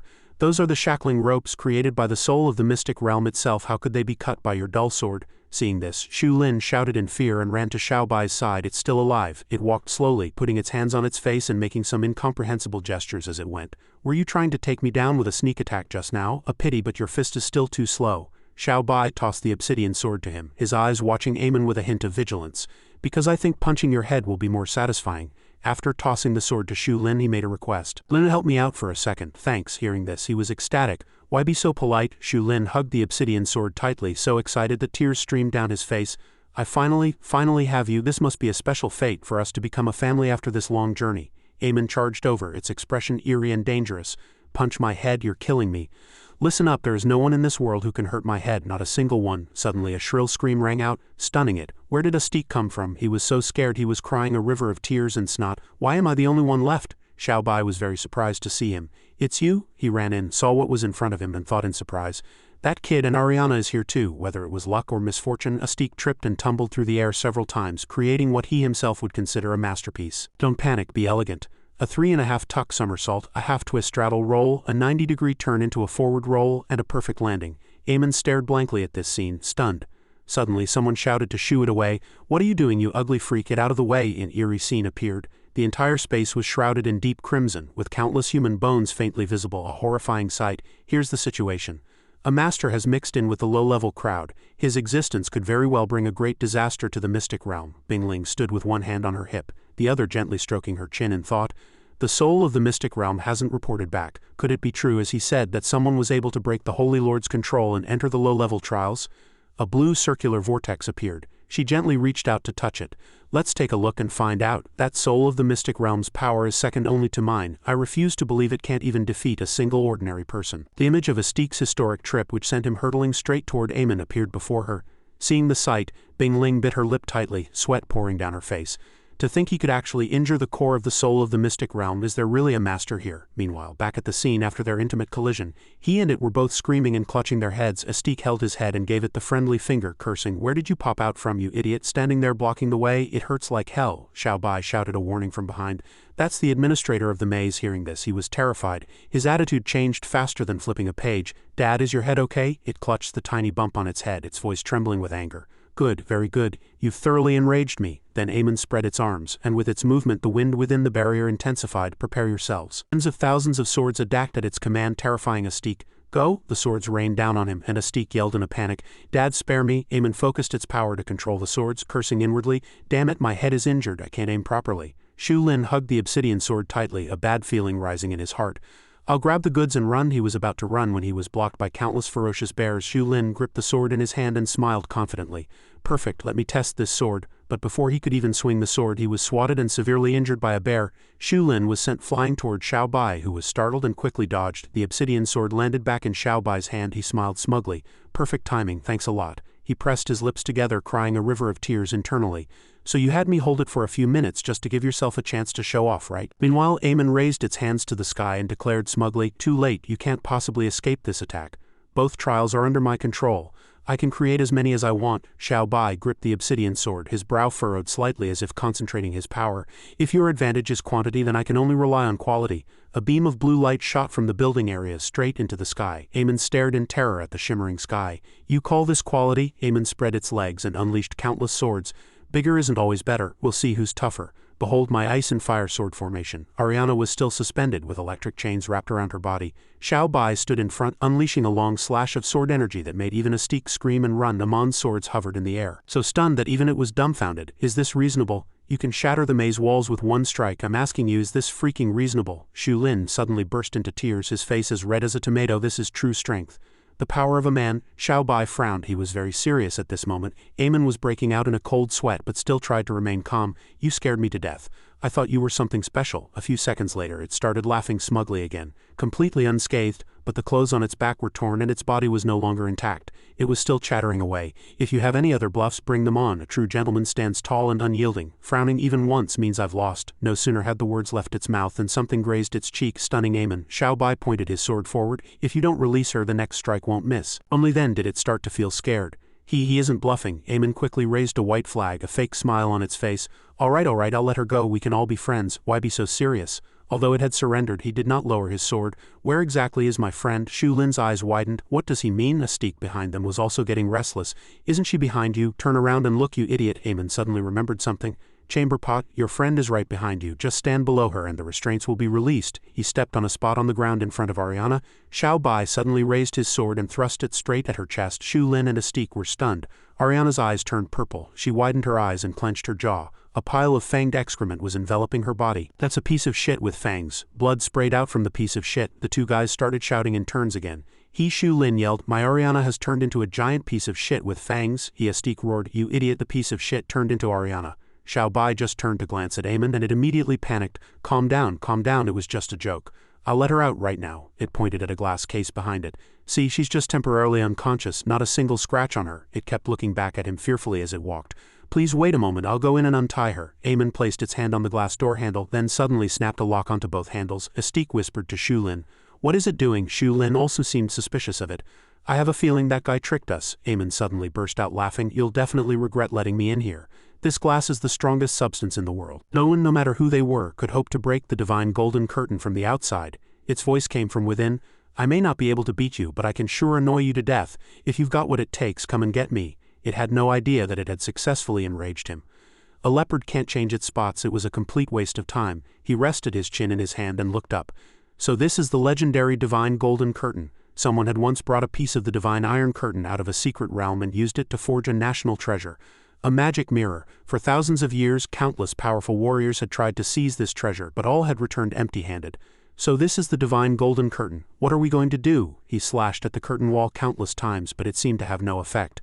The voice from inside gloated, Don't waste your energy. Eamon was still leisurely picking its nose, unaware that a dark figure had silently appeared behind it. Unless it's opened from the inside, any attack is futile. He and Tulin stared at each other, first dumbfounded, then their eyes widened in disbelief. Xiao Bai was just as astonished. The muscular, massive white tiger appeared. With a loud bang, Meow Meow appeared, bursting into laughter again. Trying to trick me into looking back with this move, what an old trick. Just as it was laughing heartily, Amon's eyes suddenly darted upward. It happened so suddenly that all it could do was scream and cry, completely at a loss. Meow Meow landed a heavy punch on its cheek. Where did your mouth come from? Take a guess. Eamon took just one punch and was beaten black and blue. My apologies for the offense. Please forgive me. Let's all be friends. This is the king's gauntlet. You can use it to open the next trial. Fare you well and may we meet again. Ariana pinched its cheek. So the gauntlet was on you the whole time and you told us to find it in the maze ourselves. You tricked us for so long and it was this simple? Now, even the slightest touch was excruciatingly painful for it. It hurts, it hurts, it hurts. It reluctantly pointed to the gold, silver, and jewels behind it. These are all precious treasures from my collection. Please take them all. Consider them a gift of apology from me. The five of them were astonished at the sight. Whoa, is this the secret realm's treasury? Wow, can we really just take it? Eamon closed its eyes, but its hands remained open as if inviting them to take the treasure. Of course, as long as you can carry it, please take your pick. That's what it said, but it was thinking something else entirely. All of you together couldn't move a single piece. I'm such a genius. Xiao Bai gently touched a bracelet on his other hand. Then I won't be shy. A senior gave me this bracelet and I've never used it. I was feeling a bit bad about that. Hearing this, Eamon stammered. What bracelet? He was still figuring out how to use the bracelet. Do I press here? Suddenly the bracelet emitted a swirling purple vortex that sucked in all the gold, silver, and jewels. Only then did it run over in a panic to stop him. You thief! The dazzling purple light blinded its vision. In a flash, all the jewels vanished without a trace. He pointed at the bracelet with a satisfied smile on his face. This thing is really useful, but Duelling, Estic, and Ariana all looked exhausted. Hey, where did that spirit of the secret realm go? It ran off. If we weren't outmatched, I'd have loved to give it a good thrashing. A slender finger pointed to his portrait. This one's characteristic is courage. He risked danger to attack the spirit's head with his own, changing the tide of battle. We need to be wary of his reckless fighting style. The hand then pointed to Duelling's portrait. This one's characteristic is his divine weapon. If he hadn't lent his black sword to that black-haired kid, the spirit would never have been crushed. We must be on guard against the weapon in his hands. Finally, it was Xiaobai's portrait. This man is the most complex. He may seem foolish, but his mind is meticulous and his plans are flawless. He's no ordinary person. If he hadn't guessed the existence of the divine golden curtain, the outcome would have been hard to predict. We must be on high alert for his endless schemes and plots. It was the ice spirit. She sat on a chair with her legs crossed, muttering to herself, HMPH, I have a clear grasp of you three's characteristics. Come on then, this place will be your grave, Estic cried out indignantly. You could have at least left some for us. Being greedy will give you a rotten ass, you know. Duelling was just as angry. That greedy look on your face is disgusting. Oh, Xiaobai scratched his head sheepishly in front of the two boys. Sorry, but I don't know how to open it. Suddenly, the ice beneath the four of them began to crack and a giant monster ran ahead, sucking everyone toward it. They were gradually pulled beneath the ice. Then they were thrown out again, suspended in midair. A rainbow-colored object suddenly appeared in front of Ariana. It's a bubble. She called out to Xiaobai. Everyone was encased in bubbles except for the three boys. What's going on? A boy in a bubble pointed to the frozen crowd below. Aren't those people from the Holy Council? Ariana's grandfather is there too. She called out to her grandfather in despair. Grandpa, the boys cried out one after another. It's over. The strongest organization on the continent has been wiped out. Is this the terrifying power of the secret realm? Are we all going to die here? The ice spirit stood with her hands on her hips. If I'm not mistaken, you three are the ones who've messed up all the plans. Compared to those phonies, you might be more worthy of the title of strongest. Xiaobai's brow furrowed. Your secret realm spirit, see? Let all these people go. She burst out laughing at his words. The first two were A and B, so that makes me C. So you're trying to make me lower my guard by playing dumb. Too bad, I've already seen through your little tricks. Ariana, watching from the side, felt helpless. No, you've misunderstood. He's not playing dumb. The smile on her face gradually faded, her gaze turning sharp. I am the Ice Spirit, one of the four great guardians under the sacred master of the secret realm. If you can defeat me, I'll release everyone. But if the three of you lose, she declared loudly, everyone will die. The boys in the bubbles were terrified. What? I don't want to die, Lady Ice Spirit. Please spare my life. Xiaobai had already taken a stance, ready to fight. Then before he could finish, Duelling suddenly stopped him. Let me go first. Lend me your sword. Although he handed over the sword, he couldn't help but worry. Are you sure you can handle my sword? Duelling's expression was much more serious than usual. I must prove with my own strength. Who is worthy of being your master? He charged forward with the sword.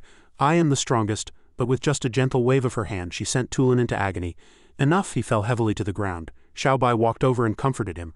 I told you couldn't handle it. 2 streams of tears burst from his eyes. Am I not worthy of using it? Impossible. It must be because we haven't resonated yet. The Ice Spirit said contemptuously. It seems I overestimated you. You're just trash after all. Duelling suddenly stabbed his own arm with the sword. The Temple of Light will not be insulted. I will finish you with my strongest move. He raised his sword to the sky and a giant spectral figure appeared behind him. The sword Condensation Phantom. She seemed fearless in the face of the phantom, quite impressive. However, a chilling aura rushed toward Duelling's face. The Ice Spirit's attack was as fast as lightning, instantly piercing through the phantom. Pathetically weak, he spat out a mouthful of blood. Ariana's mouth fell open in surprise. Duelling's sword spirit has been separated. The boys in the nearby bubbles also panicked. This is bad. A swordsman's entire cultivation is in their sword spirit. Suddenly, something made everyone too drowsy to keep their eyes open. What's happening? I'm so sleepy. Duelling also struggled to stay up, trying not to collapse. She turned around abruptly. Since you're a cripple now, I'll put you out of your misery. Just then, Xiaobai leapt in front of Duelling. Everyone had fallen into a deep sleep except for 2 thieves who were still awake. Why did everyone suddenly fall asleep? I don't know. I'm scared. Should we pretend to be asleep too? Just as they were chatting animatedly, they suddenly fell. A man completely wrapped in a black robe appeared. Lord Xiaozu, you're here too, he ordered the 2 thieves. He's about to make his move. Go and set up the witchcraft array. We must contain his power, absolutely. They immediately answered in unison. Yes. A smile played on the Ice Spirit's lips as she prepared a pile of talismans. Can't you wait? Then I'll cripple your cultivation too, just like that piece of trash. A sharp glint in Xiaobai's eyes made her heart skip a beat. Despite this, the Ice Spirit forced herself to remain calm. He charged forward, pointing the tip of his sword at her throat. Without hesitation, Xiaobai pierced the Ice Spirit's head with his sword. A dull sword can injure me? He hacked at her body relentlessly. The ice spirit's arm was severed, but she forced herself to calm down, watching Xiaobai grip the sword. The ice spirit thought, what is the origin of that black sword? Why can it harm me? The man in black from before had already begun to cast a spell. Great underworld sinkhole curse. A ring of talismans unfolded at the two thieves' feet and activated. A giant ring also appeared beneath Xiaobai's feet. The ring turned into a black mire, making him turn pale with fright. What is this? Seeing Xiaobai helpless, the ice spirit quickly unleashed an ice ribbon. Perfect chance. The sharp ice ribbon flew toward him while his feet were entangled in the black goo. The man held out his hand seemingly to stop her.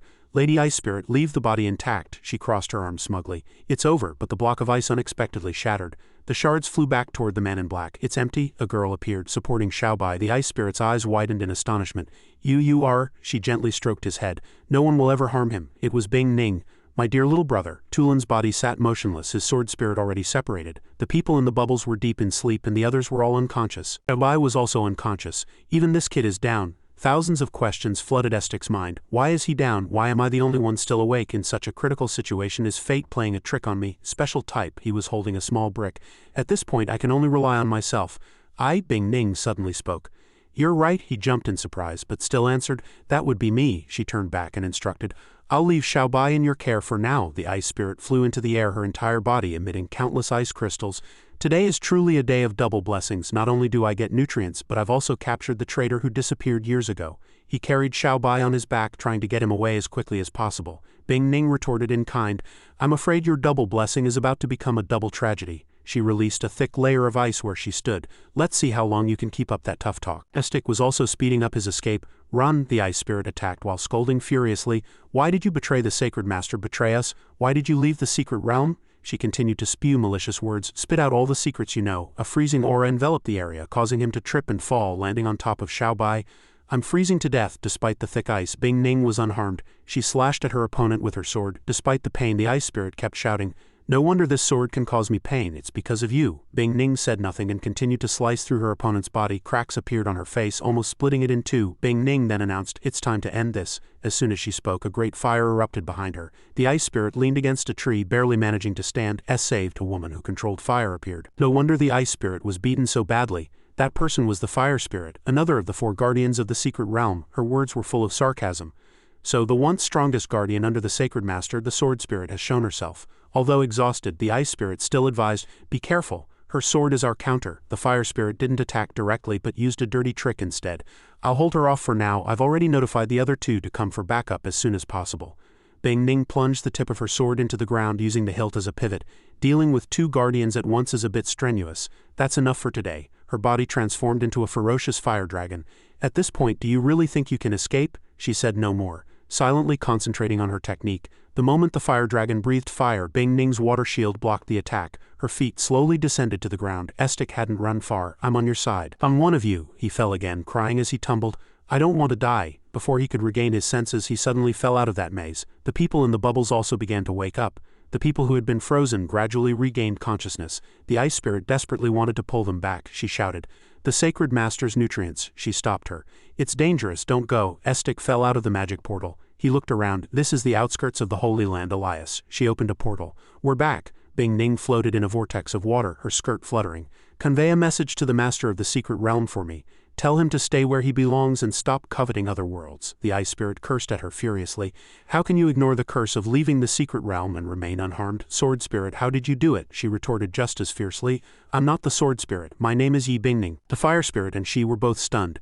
Yi Bingning, the ice spirit gritted her teeth in anger and punched a wall. Damn it, all the plans have failed. How am I supposed to explain this to the sacred master? The mysterious man in black finally spoke.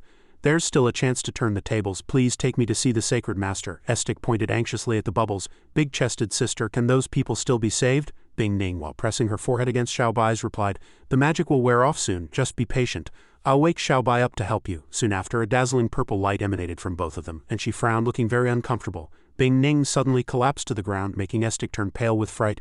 Big-chested sister, what's wrong? As she lay unconscious, her body seemed even more alluring. He had a nosebleed and his cheeks were flushed with shyness. Big-chested sister, Estic's hand trembled as he reached for Bing Ning. He seemed to be about to do something mischievous.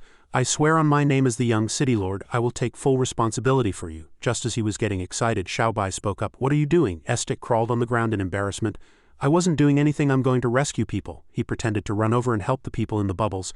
Young Master Estic, was it you who saved us? Yes, I saved your whole family. quick, pull the others out, a man ordered. Did you hear, young Master Estic? Everyone help with the rescue. Ariana ran excitedly towards him. Xiaobai, she ran with her arms wide open. This is great, but before she could reach him he collapsed. Xiaobai, both Xiaobai and Bing Ning were unconscious. Xiaobai, the ice spirit's eyes widened, her blood-red pupils contracting. She laughed maniacally and threatened.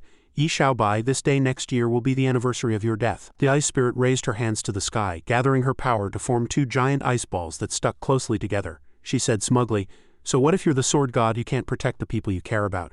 Xiaobai stood frozen, staring in horror at the critical scene before him. He gritted his teeth, sweat drenching his cheeks. Damn it, images of the people he cherished began to appear in Xiaobai's mind, his master. They seemed to be trapped in the thick ice created by the ice spirit. Ariana and even Miao were no exception.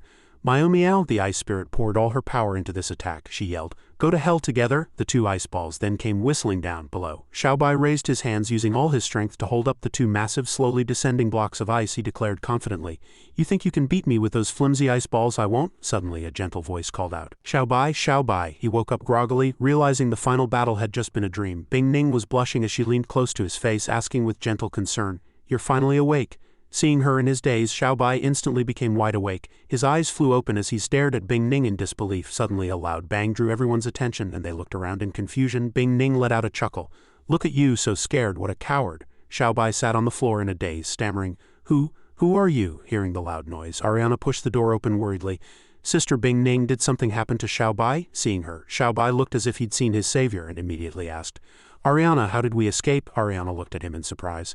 A dazed man in nothing but a pair of cool shorts is sitting on the floor. Why are you on the floor? Bing Ning sat on the bed, blushing shyly, and explained with a radiant smile. Xiaobai probably had a nightmare just now. He accidentally touched my chest and was so startled he fell onto the floor. Xiaobai came to his senses. He gently lifted his hand, savoring the memory of the sensation. The touch, no wonder. Ariana's face turned green with anger. Her vision went dark as a powerful purple light gathered in her slender palm. No wonder what? A loud bang echoed, accompanied by a blinding flash of purple light. The soldiers outside the door were startled by the powerful light and her furious roar. Accept your punishment. Ah, Bing Ning turned, her tone firm as she protected him. Little Ariana, even if you are Xiaobai's friend, I won't allow you to bully him like this. With that, Bing Ning decisively hugged Xiaobai, pressing his face against her, and said in a gentle, doting tone, It's okay now, there. Sister will hold you. Sister will take care of you. Suddenly receiving such a benefit, Xiaobai looked flustered as beads of sweat rolled down his face. Ariana's face darkened as she watched the sweet, comforting scene. Compared to me, you're more likely to kill him. Xiaobai, his face bright red, stammered frantically. Wait, I have a question. Looking at the gorgeous and proud Bing Ning before him, Xiaobai couldn't help but ask curiously, Who exactly are you? Ariana leaned close to him and whispered, Isn't she your sister? You don't know her. Xiaobai explained loudly, I've been with my master on the mountain since I was a child. How could I have a sister? Hearing this, Ariana was shocked and immediately took a defensive stance. So you're an imposter. Who are you really? Xiaobai picked up his black sword and threatened, If you're lying, this sword of mine will. Before he could finish, the black sword that was in his hand one moment flew into Bing Ning's outstretched hand the next. I am the true master of this black sword. She caught the sword steadily. Does this count as proof? Xiaobai, dumbfounded, managed to utter a single word. You? Behind him, Ariana was equally stunned, her eyes wide with incomprehension. A while later, the three of them sat down at a tea table to talk. Xiaobai began firing off questions. Sister, have you been hiding in this sword all these years? Bing Ning explained, Not hiding. After I came out of the secret realm, I was seriously injured and needed to recuperate. Ariana tried hard to join the conversation. Xiaobai wasn't finished with his questions. So now that you're out, Ariana said quietly. Bing Ning explained. The situation was urgent, so I had no choice but to come out and save you. I'll probably go back into the sword later. Xiaobai asked before she finished. Does my master know about you? Bing Ning replied. Yes, he's probably been waiting for me. Ariana tried to interject. Xiaobai cut in again. Then why did you? This time Ariana was determined to speak. Before he could finish his question, she said loudly, Can I say something? Bing Ning immediately replied. You may. Ariana quickly voiced her long-held confusion. Why did you choose Xiaobai? Is he the sword god because of you? The audience was also dying to know. A crowd of onlookers, as if they'd found their spokesperson, began to clamor. I'm dying of curiosity. Yes, hurry up and tell us the answer. Xiaobai scratched his head in embarrassment. Yeah, everyone's curious why I'm so lucky. I was just an ordinary person until I met you, sister. Bing Ning sat opposite them and answered with a serious expression. I didn't choose you, you chose me. If it weren't for you, Xiaobai was stunned, his face a mask of surprise. Bing Ning continued, I would have died the moment I stepped out of the secret realm. She began her story. That day I used all my strength to break the barrier and escape the secret realm. The forbidden curse's lightning storm nearly tore me to pieces. What was even more terrifying was that my body couldn't adapt to the Yulin continent, and my spiritual energy was constantly draining away. In the secret realm, Bing Ning was severely injured, her body heavy and weak. Just as I was falling into despair, a warm golden light suddenly flashed and pushed me forward. Bing Ning fell onto the cold, snowy ground. A mysterious power brought me to your side. From that moment on, my spiritual energy stopped leaking, and my injuries gradually healed. She slowly opened her eyes and looked at the light enveloping the body of a newborn baby. That magical power came from that child, you. Bing Ning continued. So more than anyone, I want to know who on earth you are. Xiaobai sighed. Ah, so you don't know the answer either, sister. Ariana gave an awkward laugh. I thought we were about to solve one mystery, but now we've run into an even bigger one. Suddenly a loud voice interrupted their conversation. This is bad, Miao Miao burst through the door. The Chamber of Commerce is surrounded. All the experts in the city are here to cause trouble. The scene changes to a crowded place where everyone is furious. You trash from the Holy Council, get the hell out here. They protested loudly. Stop hiding in your shells like cowards. Come out if you have any guts. The strongest on the continent, you almost lost your lives. You're just a bunch of mediocre old geezers. Come out and fight me if you dare. And that arbiter from the Temple of Light is missing too. They're all trash. Xiaobai and the others stood on high, looking down at the commotion. Ariana was panicked. Have these people gone mad? By this time, Yi Bingning had already returned to the sword to rest. Their power is only at the 4th or 5th tier, yet they dare to speak of the Holy Council like that. Teal walked over from a distance. Because they know the Holy Council is at its weakest right now. Seeing him, Ariana ran over. Grandpa, she quickly supported him, saying anxiously, you should be in your room resting. Cough, cough, things have come to this. How could I not show my face? Teal frowned, his voice weary but filled with worry. In the Battle of the Secret Realm, all the experts at the 8th tier and above were seriously injured. Many are still unconscious. How could those guys pass up such a golden opportunity? They'll definitely use this to stir up trouble. With a resolute look, he said, it's at times like these that I must step forward. Ariana was fraught with anxiety. But your health, let me go in your place. Tyre stopped her. No, your strength isn't enough to keep them in line, not unless we have an unrivaled master here. Xiaobai stepped forward and said, then let me go. Some of them might know who I am. Tyre spotted him and immediately put on a warm, fawning expression, ignoring her completely. Ah, Xiaobai, you're awake. My eyes must be playing tricks on me. I didn't see you just now. Ariana saw right through him. No wonder he wanted this guy to volunteer. The old fox, Tyre, feigned refusal. I appreciate the kind offer, but I am the president of the Michelle Chamber of Commerce. How could I let an outsider represent me? His tone was firm. It's against the rules. Xiaobai turned to leave. In that case, I'll go back to bed. Good luck with that. Only then did Tyre drop his act. He hurriedly grabbed his leg to stop him. Wait, don't be hasty. I have another way, he declared confidently. If you become the son-in-law of the Michelle Chamber of Commerce, all our problems will be solved in the long run. All the property and assets will be yours. Tempting, isn't it? Xiaobai's face was cold, his expression baffled. Tempting? Why would I be tempted? Ariana interjected angrily. That's enough, you go down and explain it to them, Tyre panicked. No, we're on the 5th floor. Suddenly, a booming voice caught everyone's attention. Have you made enough of a scene? The crowd below looked up at the sound and saw Tu Lin standing on high. He roared furiously at the people below. Are you trying to rebel? It was Tu Lin, the young lord of the Temple of Light. Suddenly, someone pointed, having spotted something else. And over there, a chubby man was happily munching on a chicken leg, and he'd been discovered. Aestique jumped in fright and quickly drew the curtains. Young Master Aestique has appeared too, he thought to himself.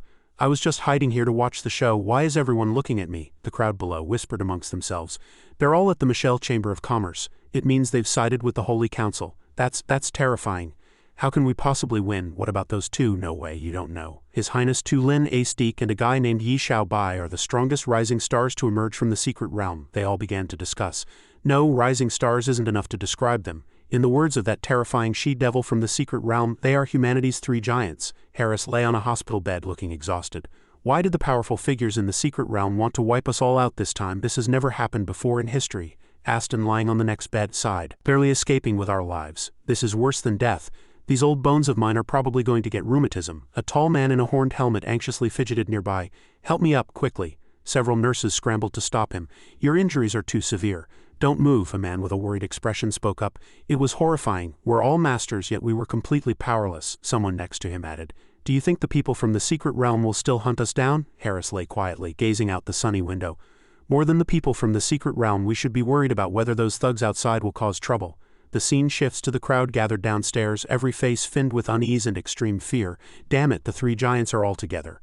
We definitely don't stand a chance, but I can't accept this. Is our long-awaited trip to the secret realm going to end with us empty-handed with nothing to show for it? I can't accept this. Ariana looked down worriedly. Although they had been temporarily subdued, it was clear the situation wouldn't hold for long. Grandpa arranged for everyone to leave. Xiaobai asked confused. What do they really want? Tyre said in a low voice.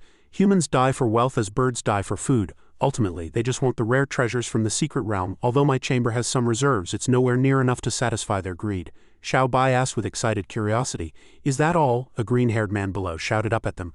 I spent my family's entire life savings to come here. How can I leave empty-handed? His will was firm. I'd rather die than yield. Hand over the goods I want. Before he could finish, a shower of gold, silver, jewels, and other valuables rained down from the sky, leaving him dumbfounded. The crowd looked up in astonishment, one person drooling as they stared at the jewelry. Gold coins are falling. I'm not dreaming, am I? The green-haired man shouted with joy. We're rich. The people behind him scrambled desperately to scoop up the coins, shouting hooray. They laughed with excitement. Xiao Bai showed off proudly. This way no one has any objections, right? Ariana froze, staring at him in disbelief. Tyre thought curiously. Xiao Bai actually has this much pocket money? Ariana was so shocked she was about to cry. That's all the treasure he brought back from the secret realm. A cold sweat trickled down Tyre's back. If he ever takes over, my Chamber of Commerce is doomed. Suddenly, Lin and Deke ran over from out of nowhere, shouting at them. Xiao Bai, how could you do something like this? Xiao Bai scratched his head sheepishly. The people downstairs have left. Isn't that a good thing? The crowd below was ecstatic. We're rich. Their eyes sparkled. So many treasures? Deke grabbed Xiao Bai by the collar, demanding angrily. Do you have any idea what a terrible mistake you've made? He stammered. What mistake? Deke choked back tears. You could have at least given us a heads up before you started throwing money around. We could have gone down to grab some too, you scoundrel. I could kill you. Ariana sighed helplessly. Deke was still rambling. How can someone be so strong yet so stupid? At this moment, Meow Meow, who was perched on Xiao Bai's shoulder, was also stunned into silence. Deke was still sobbing and complaining. I've followed you so loyally for so long, and you don't even give me a taste of the spoils. Dyer smiled awkwardly at Xiao Bai. Such wastefulness is hardly a good habit. How can I possibly entrust the family business to you? Eamon leaned against the wall, two streams of tears rolling down his cheeks. Centuries of my hard-earned savings all gone just like that. That was my blood, sweat, and tears. Xiao Bai gave a wry smile and touched his cheek. Sorry about that. Only then did everyone else turn around in alarm. Lin swung his sword and pressed it against Amon's neck. Where did you pop out from? Are you still not going to let us go? It jumped in fright at their swift reaction. Eamon raised its hands in surrender. Spare me, my good sirs. I don't know how I got here either, it explained. At that time I was trying to stop you from taking all my savings, but everything suddenly went dark and I lost consciousness. Eamon recalled with difficulty. In a daze I felt a pain in my head, and when I woke up I was already here. Xiao Bai's eyes widened in surprise. So you're saying you were sucked into my bracelet? Ariana said curiously. When Xiao Bai released the treasures just now, you must have come out with them. Tyre's eyes lit up. He produced a net from somewhere and rushed forward. This strange-looking creature, is it a magical beast from the secret realm? The glory of being the first on the Yulin continent to capture a magical beast from the secret realm will of course belong to me. He was beside himself with excitement. Stand back, I'll capture it alive. Xiao Bai put out a hand to stop him. It's not a magical beast, it's… Suddenly, Bing Ning's phantom appeared. Xiao Bai, don't let anyone know its identity as the spirit of the secret realm. It will cause even more panic. Whether the spirit of the secret realm can survive on the Yulin continent is linked to you. Discuss it with him and try to keep him here, he said in surprise. Sister. Eamon fled in fear. It rushed towards the balcony railing. It's getting away. Lin held his sword and shouted down, Hey! Eamon landed on the ground and laughed triumphantly. A bunch of idiots. How could a genius like me just wait to be captured? Eamon ran into a nearby residential area. That's right, this feeling of reality, this rich world. This is the Yulin continent. I did it. I can't believe I safely escaped from the secret realm to the Yulin continent. It imagined all sorts of wonderful things. It's mouth-watering. Flowers, wealth, delicious food, beautiful women. The Yulin continent is everywhere. Just as it was running with gusto, Eamon was suddenly frozen by something. It lay on the ground, frantic. How can this be? Help! An agile figure landed next to it. Xiao Bai crouched down gently beside Eamon. Let's make a deal. It stared at him blankly. Eamon sat obediently in a chair, its eyes welling with tears. I'll agree to anything, just please don't leave me out there alone again. The Yulin continent is terrifying. Bing Ning gently soothed Eamon. Don't be afraid. As long as you don't stray too far from Xiao Bai, you'll be fine, Ariana asked, puzzled. Why was the goal of the secret realm to kill us all this time? Eamon confessed honestly. It was the Holy Lord. He ordered that the strong ones be dealt with by the Ice Spirit. I was in charge of the rest. As for why, I don't know. And I didn't dare to ask. Bing Ning's expression darkened. She thought, it seems he's no longer satisfied with the spiritual power within the secret realm. Back then, I risked escaping the secret realm just to flee his pursuit. I never thought that today he would extend his demonic claws toward the powerful figures of the Yulin continent. Xiao Bai couldn't help but ask, Why does he want to kill you, sister? Bing Ning said gravely, Those from the secret realm cannot set foot on the Yulin continent. This is a seal put in place by the first Holy Lord to protect the continent. Her voice was low. As she spoke, an image of a demonic leader with two sharp horns appeared. But the current Holy Lord wants to break this restriction. To become stronger, he has chosen the cruelest method in the image. People who had become the Holy Lord's sacrifices moaned in agony as Bing Ning finished her sentence about devouring them. A look of horror crossed Lin's face. So he sees us as food. Deke, standing beside him, froze in fear. Bing Ning added, I never expected he would dare to do this, otherwise I would have appeared long ago to stop you from entering the secret realm, though it's not like everyone would have listened, Aemon terrified, was sweating profusely. It shouted, wait, if even the great holy lord can't deal with, it pointed at Xiao Bai in disbelief and asked, why kin this kid, is it just because he's the main character? Harris' eyes widened in amazement. To think he could create a barrier that allows a magical beast to escape the secret realm, that ability is simply heaven-defying. He watched Xiao Bai tying up Aemon with a rope, astonished. It's true that no one in history has ever brought a living creature out of the secret realm. Legend says it's because of a prohibition. But to get back on topic, Harris pointed at Aemon, who was struggling against the chain around its neck, and asked incredulously, is this really just a low-level magical beast? I feel like it's an intelligent creature. He seized the opportunity to propose, why don't you hand it over to me for research? You're inexperienced and could easily be tricked. Xiao Bai and Ariana laughed awkwardly, trying to change the subject. Well, hearing this, Aemon trembled all over, remembering Ariana's warning, you absolutely must not reveal your identity, or even we won't be able to protect you. These masters all have their quirks. They might want to turn a magical beast into a specimen. It broke out in a cold sweat, its face showing extreme terror. Research. The next second, Aemon started laughing and acting like a fool. Seeing this, Harris sighed and gave up the idea. So it's just a dumb dog, forget it. It doesn't look very smart anyway. Ariana seized the chance to agree. Yes. If we ever find a higher-level magical beast, we'll trouble you to research it then. Xiao Bai couldn't help but ask. So even you don't know the reason? Who else can I ask? Harris comforted him. Don't lose heart. There is a place on the Yulan continent where you can find the answers to all your questions. His eyes sparkled as he thought of that place, the holy land that thousands of swordsmen dreamed of, the Eldia Swordsman Academy. Xiao Bai suddenly remembered something. I remember now, last time you told me to go there to test my attributes, but if even you don't know about the secret realm, I doubt anyone there will have the answers either. Harris quickly interrupted. There, you only know one side of the story. We are only the strongest in name. He lowered his voice and said, the truly powerful have long grown weary of worldly conflicts and chosen to live in seclusion. Some of them serve as council elders at the Eldia Swordsman Academy and the Elvia Magic Academy. Compared to them, we are nothing, Xiao Bai said excitedly. I get it, I need to go to the Swordsman Academy to find those seniors. They're so experienced, they'll definitely be able to answer my questions, Ariana beside him immediately said. But they're so mysterious. How will you even meet them? Harris struck a dashing pose and laughed heartily. Have you forgotten who I am? Standing next to you is none other than the famous headmaster of the Eldia Swordsman Academy. He couldn't resist a sarcastic jab. Unlike the nouveau riche, someone with resources like me is who you need in a critical moment, wouldn't you agree? Tyre's face darkened as he thought, this stinking old man, I should have thrown him to that mob. Xiao Bai stared wide-eyed at the object in his hand. The old gentleman said that opening this will take us directly to the Academy's council hall where the elders are. He instructed excitedly, meow meow, you watch the spirit of the secret realm. We're getting ready to go, okay. Ariana stepped forward and asked him, can I go with you? Xiao Bai looked at her innocently. Aren't you a magician? Why would you go to the Swordsman Academy? The question made Ariana blush and she stammered. Well, oh, suddenly a hand rested gently on his shoulder. Silly brother, can't a magician go visit the Swordsman Academy for fun? Bing Ning looked at her gently. Since Sister Ariana wants to go, let's all go together. The more the merrier, Xiao Bai said with great innocence. Oh, so that's how it is? Then let's go together. Ariana quietly wiped her forehead. After Sister Yi Bing Ning arrived, talking to Xiao Bai feels so much easier. Suddenly her gaze fell on the intimate contact between Bing Ning and Xiao Bai. Wait, Ariana froze. It's gotten even harder actually. Xiao Bai looked at her and asked, do you need to say goodbye to your grandfather? Ariana replied coldly. No. Hearing this, he said excitedly, then let's go. A purple light appeared around him and a voice shouted to stop him, don't do it here. But it was too late. Xiao Bai activated the object in his hand. A massive beam of light appeared and a purple glow enveloped the entire room. With a loud bang, the beam shot into the sky, blasting straight through the roof. Harris, standing downstairs, couldn't help but remark, young people these days are so decisive, leaving at a moment's notice. My faith in them was not misplaced. Tyler stared at the sky, stammering in shock. You? He turned angrily to Harris and blamed him. Didn't you tell him not to use it inside a room? Harris tried to laugh it off. I need to use the restroom, ha. Tyre's face turned purple with rage as he cursed. Pay for my roof, don't you dare run off. Tu Lin, who was nearby, witnessed the whole thing. He watched with a frown. Yi Xiao Bai, I won't give up. The purple beam streaked across the sky and flew to another location. It landed next to a group of people at work, causing them to turn and stare in astonishment. A thick cloud of smoke billowed out and everyone started coughing. Xiao Bai looked around confused. Wasn't this supposed to be the Academy's council hall? Why is it a pile of trash? A man covered in dust asked. You guys came here using Harris' teleportation scroll, right? Xiao Bai and his group asked in surprise. How did you know? He explained. This is all Harris' stuff. Because he got his butt kicked in the secret realm. He disgraced the Academy, so the elders unanimously decided to throw all his belongings out. The homing carpet was in here too. That's why it's a mess of things all around. Books, paper, pens, candles, all the clutter from his room. Xiao Bai's group thought of Harris' smug face and couldn't help but feel exasperated.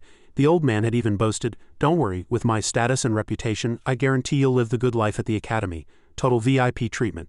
The man poured cold water on their hopes. "You're lucky." A little later and this pile of garbage would have been thrown into the sea. The scene shifts to a residential area where Xiao Bai's group is anxiously discussing their next move. "What do we do now? Let's go to the academy and see if we can meet the elders." Suddenly, Xiao Bai looked toward a commotion nearby. Make way," he asked curiously.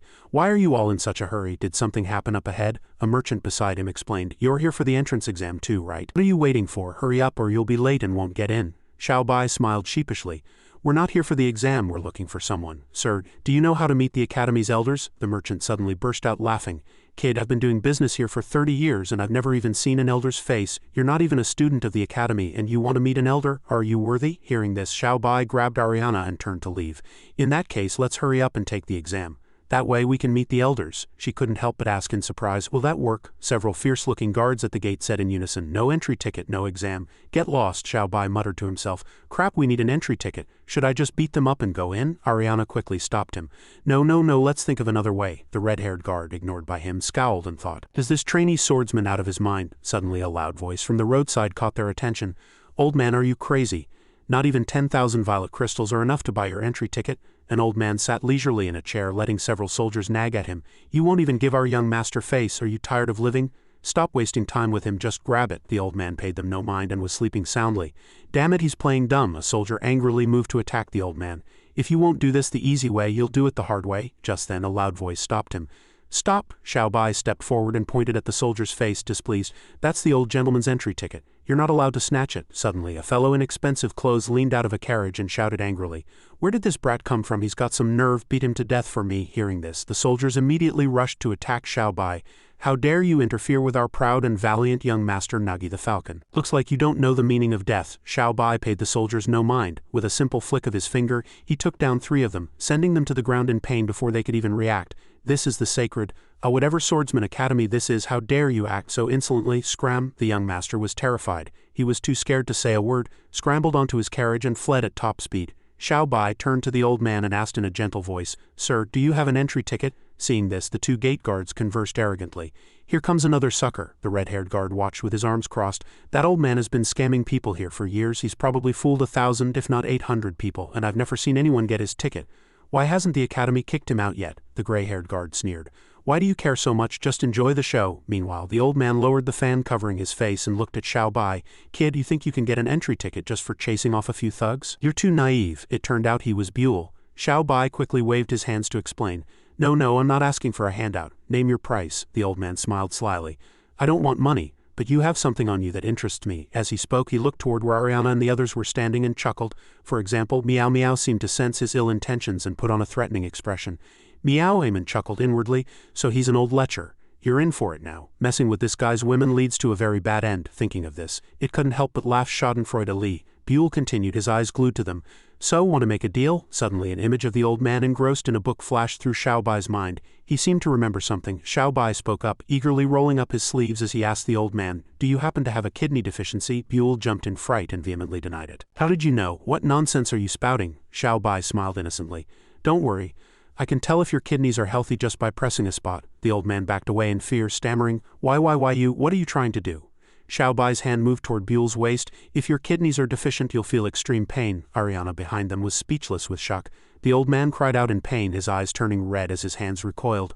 Ariana's eyes widened in amazement. "Is it that effective?" Eamon and Meow Meow witnessed the horrifying scene, breaking out in a cold sweat. Buell said through his tears, "It doesn't hurt at all. My body is still very healthy." Xiao Bai looked at him a little suspicious. "But from your reaction," he said innocently. "My master once had the same symptoms as you. Later he developed a set of techniques and passed them on to me. He'd have me massage him for a while every time before he went down the mountain. In his words, after the massage he'd be as hard as a golden spear, go 7 times a night, and conquer all before him. Although I don't know what he did when he went down the mountain, but it must have been very effective."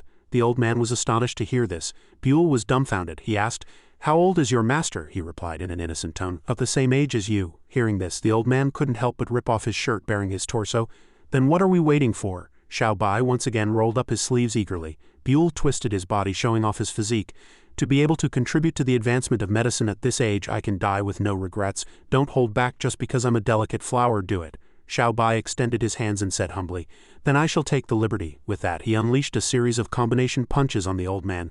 "With this divine skill, even a 70-year-old can bloom. Behold my butterfly's love for flowers fist." After a moment, however, his face became rosy, and he exclaimed with tears in his eyes, "It hurts, but it feels so good." Finally, a heavy punch from Xiao Bai sent the old man flying several meters, a puff of smoke rising from his body. Ariana and the others were stunned. Suddenly Buell stood up, his muscles having reappeared from who knows where. Dust swirled around him as he shed tears of joy. "It's back, my long-lost strength." He was so moved that tears streamed down his face. He hugged Xiao Bai. "Thank you, kid, you helped me overcome the invisible ravages of time. How can I ever repay you?" He hadn't forgotten his goal. "You're too kind. Just give me the entry ticket." The old man's eyes lit up at his words. "What a pure-hearted child you are. A promise is a promise. The entry ticket is yours. We're even." With that, Buell ran off singing as he went, "Daisy, Rosie, Lily. On here." Xiao Bai looked at him and grew happy as well. "Look how happy that old man is. Could this be what Master always says, that men are boys until the day they die?" Ariana gave an awkward laugh. "I think there's a deeper meaning to that saying." Xiao Bai looked around. "Why didn't the gatekeeper look at the ticket in the envelope? The main gate already let us in, right?" Ariana strolled leisurely. "They just want you to get in smoothly so they can learn that 71 forms of harmonious fist for men from you." Suddenly, in the center of the district, a man in imposing armor shouted loudly, "All participants in the selection, gather at the main hall immediately. The assessment is about to begin." Xiao Bai naively praised him. "His hairstyle is so cool." Ariana pulled his hand, urging him to hurry. "What's so cool about it? Let's get to the main hall." When they arrived, Xiao Bai and his group couldn't help but exclaim, "There are so many people." A soldier in golden armor directed him. "Silver tickets, line up in the left hall. Copper tickets, line up in the right hall. Don't stand here in the way." Xiao Bai looked at his ticket and asked, puzzled, "The tickets are color-coded?" He pulled the golden ticket from the envelope inside. "It's not silver and it's not copper." "Don't tell me that old man scammed me." When the guard saw the ticket, his eyes widened in shock as if he had seen something terrifying. Staring intently at it, he quickly said, "This humble one failed to recognize your eminence. Please forgive my poor reception, my lord. Golden tickets, please come this way for the assessment." Xiao Bai cheered up. "So it really is a ticket? I wasn't scammed after all." The people around them started whispering among themselves. "A golden ticket, that means they're qualified to be personally assessed by an elder. If they're taken as a personal disciple, their cultivation will surely advance by leaps and bounds." I heard less than 50 golden tickets were issued on the entire continent. Many princes couldn't get one even if they tried everything. How did this foolish brat get one? Damn, I'm so jealous. The soldier led the two to a door and explained, "Because the examiners are all elders, no seats have been arranged for the candidates. As a sign of respect for the examiners, we hope you will not take offense, my lord." Hearing this, Xiao Bai quickly said, "It's fine, I don't mind." After walking through the door, the two looked around in surprise. They had entered a massive tournament ground with a huge blue stone floating in the center. The people in the arena turned their heads, casting sharp glances at Xiao Bai's group. They didn't seem very friendly. He quickly gripped his black iron rod. "Do I pass if I just beat all these people up?" Ariana hurriedly grabbed his arm, stopping him with all her might. "Don't do anything rash. Let's hear the examiner's instructions first." A resonant voice rang out. "Silence. The assessment will now begin. The disciple whose number is called, come to the platform." The voice continued. "Number 8371, number 83, step forward."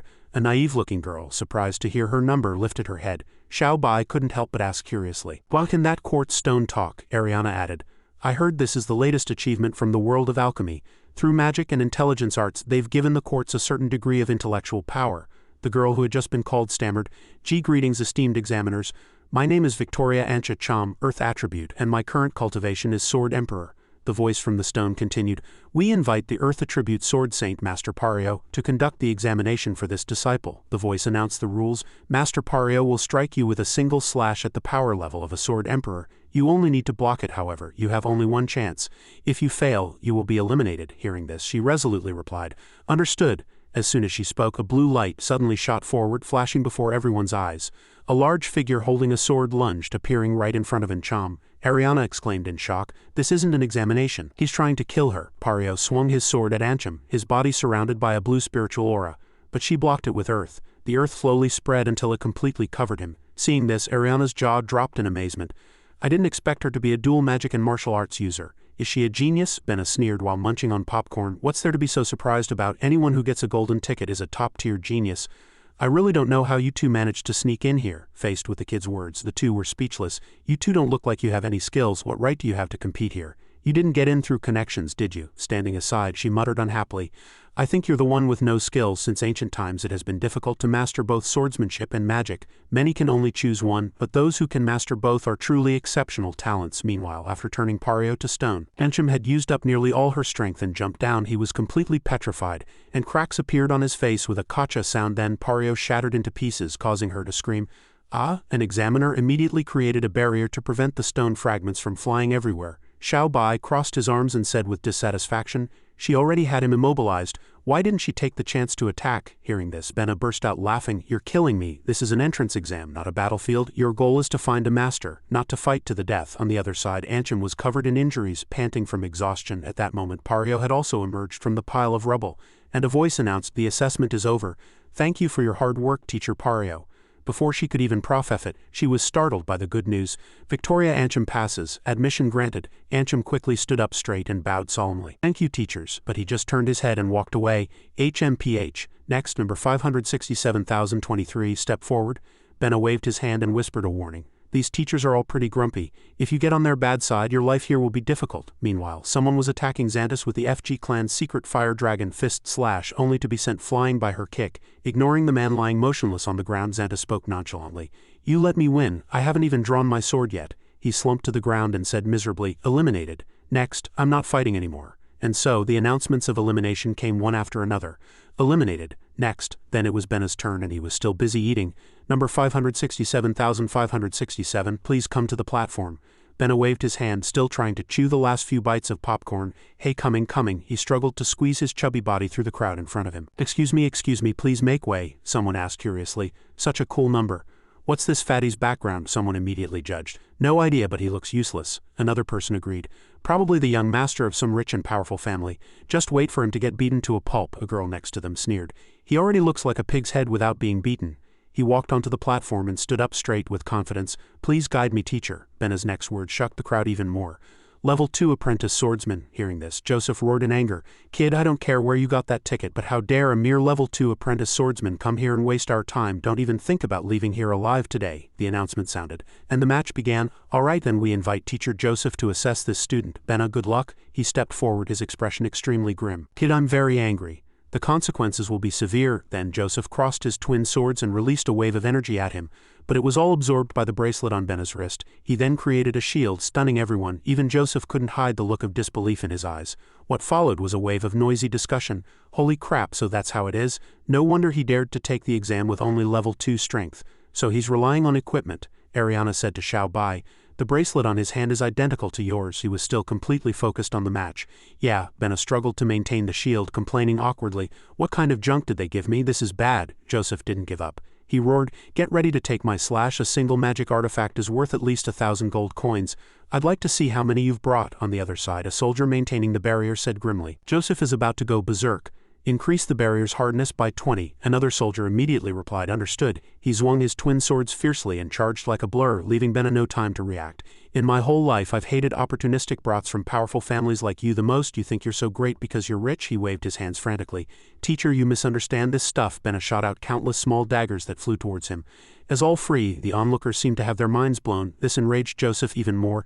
Such a show-off. Blue and purple energies clashed continuously. He tried to stop him. Teacher, don't, teacher, what are you trying to do? As Joseph's twin swords were about to touch Benna, he shouted, no. When the smoke cleared, the two swords were just a short distance from him. This match also made Ariana nervous. She clutched her chest. That scared me to death. That was too close. The announcement sounded. Assessment over. Benna passes. Admission granted. Benna saw his dark and ugly expression and quickly gave a dry laugh. Teacher, thank you for your hard work. And he hurried down, muttering to himself. A great escape from death is bound to bring good fortune. A great escape from death is bound to bring good fortune. After that, another person was called to the platform. Number 6,666, please come to the platform. This stunned everyone present. That number was taken by a great figure 150 years ago. Has it finally appeared again this year? The blindfolded girl thought curiously. I wonder who could have earned that great person's favor to be gifted such a precious number. I'm really looking forward to this. A man looked closely at his slip of paper, scratching his head in confusion. It's not me. The two people standing in front of him also looked lost. That's not my number. Mine either. Did the chief examiner read it wrong? Suddenly someone raised a shining golden card and shouted, over here. That person was none other than Xiao Bai. He slowly walked onto the platform. I am number 6,666. Seeing Xiao Bai go up, Benna shouted. I knew he was no ordinary person, the chief examiner said slowly. Please state your attribute, and before it could finish, he interrupted. My name is Yi Xiaobai, attribute unknown, cultivation level 1 apprentice swordsman. Level? Hearing this, the chief examiner repeated in confusion. Level 1? It started to panic. Which teacher should I assign to assess you? Its mind was filled with fear of the worst-case scenario. If I accidentally get him killed, that great person will surely smash me to bits. At the same time, his eyes lit up and he gestured challengingly.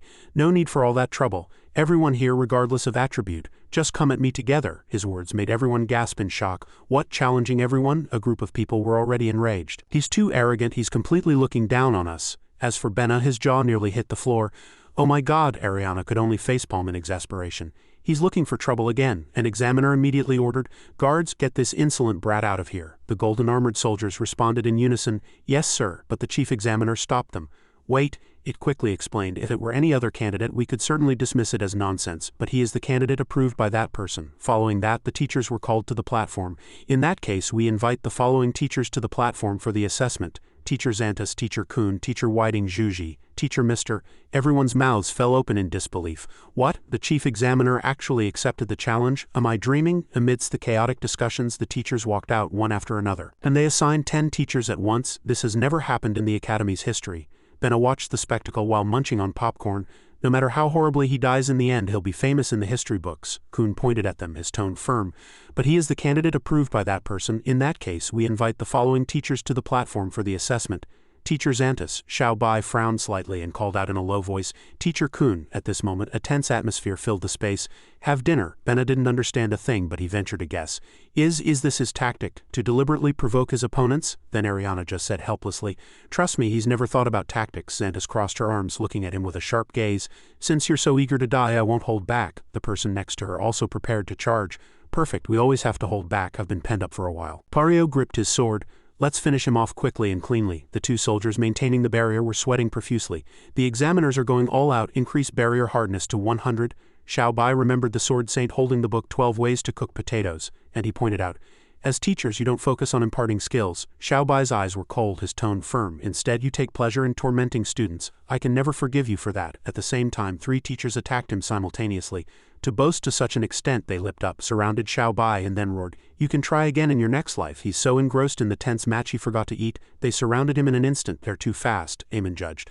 I'm afraid Xiaobai's chances of survival are slim this time. This made Ariana incredulous. What? His expression darkened as he explained. There's a saying, 2 fists are no match for 4 hands, no matter how strong you are. When facing numerous enemies, you can only create a slight advantage and try to fight them one-on-one in a short time, taking them down individually. Looking at Xiaobai, who was fighting 10 teachers alone, Eamon added, But these 10 people have perfectly synchronized figures, movements, and speed. It's like 10 masters attacking him from 10 directions at once. He only has 1 sword. How can he block? How can he dodge? At that moment he was as fast as lightning, cutting through the teacher's weapons with his sword, but Eamon still asserted, So my conclusion is, Yi Xiaobai is doomed. Suddenly, Eamon received a loud slap, accompanied by a lecture. Does it hurt? I used to be just like you. You'll get used to it. The crowd watching the battle was astonished to see Xiaobai fighting 10 teachers by himself. How is he fighting 10 people at once? Benna's jaw nearly dropped. No, this isn't 1 versus 10. He's attacking 10 opponents simultaneously at extreme speed. He's truly incredibly fierce. On the teacher's side, they were gradually realizing that Xiaobai was no simple opponent. Damn it, his sword is unusual. We've been tricked. He still looked completely unharmed. Xiaobai taunted. Your weapons are all destroyed. What other tricks do you have? Use them now while you still have the chance. Even Kuhn had to nod in acknowledgement. He's got guts. Then they formed a triangle with him at the apex. Then how about you try this? Before they could make their move, the magic crystal hurriedly spoke up. Enough, Yi Xiaobai passes. Everyone, please leave the platform, it warned. According to the Academy handbook, all examiners must obey the chief examiner's orders. Otherwise she will. Kuhn showed a look of unwillingness. Today we bet all our dignity and honor. I have to defeat him. Damn it, I didn't expect things to get so out of control, he resolved inwardly. I can't let it end like this. If this scandal gets out, at the same time they combine their power to create a massive ball of energy, causing the barrier to gradually crack. All candidates get out of the attack range. Ariana's eyes widened as she asked curiously. What are the examiners trying to do? Benna pointed at the platform. They can't afford to lose. They're about to launch an all-out attack. See the magic crystal on the lead examiner's chest? That's an amplifier. It can increase attack power tenfold. At this moment, Kun's entire body was covered in massive arcs of energy, he stated. The power of 10 sword emperors, concentrated and then amplified tenfold. Then he unleashed his full power, shooting a bolt of lightning-like energy from his chest. It shot straight at Xiaobai. but he remained completely still. An onlooker thought even a sword god couldn't block that, right? Although he really wanted to fight back, he was stopped by a gentle voice in his head. No messing around now, you'll hurt the teachers. Xiao Bai could only sigh. I know. Then he plunged his sword into the ground. Surrounded by flames, I guess this is the only way. A massive torrent of fire immediately erupted from Yi Xiao Bai's sword. The two powerful energies collided violently, causing an earthquake. Kun watched in horror as his power was swallowed by the flames. It's being devoured. All the teachers lost their balance at the same time and were sent flying into the air. The barrier was now enveloped in the orange-yellow glow of the flames. The soldier shouted, "Increase hardness to 300. When the barrier could no longer hold, it shattered, creating a massive explosion. Everyone was terrified by the scorching flames. Not only the inside of the platform, but the outside was also affected. Was that an earthquake? What's going on? Seeing this scene, a voice reminded Xiao Bai. He tried to defend himself. It's hard to control my power. I already tried my best. At this moment, the thick smoke began to clear. Meow Meow quickly revealed its true form and protected Ariana. She asked, "Is it over?" It seemed to be completely used to this kind of thing. It wasn't nervous at all, but Benna showed a look of terror. He trembled. He. Could he be? Behind the smoke was a field of ruins that Xiao Bai had just created. Looking at the several unconscious teachers lying on the arena floor, Benna judged. A sword god. The soldiers went forward to help them up and check on them. They just fainted. Their lives are not in danger. Just then a hearty laugh rang out. The door opened automatically, extending all the way to his feet. A voice welcomed him. Yi Xiao Bai, please enter. Upon stepping inside, Xiao Bai felt as if he had been transported to another dimension. He spoke, "Hello? Is there a reason you called me in?" Xiao Bai looked around. I thought there was some kind of mysterious magic here. He approached the person sitting in the large chair.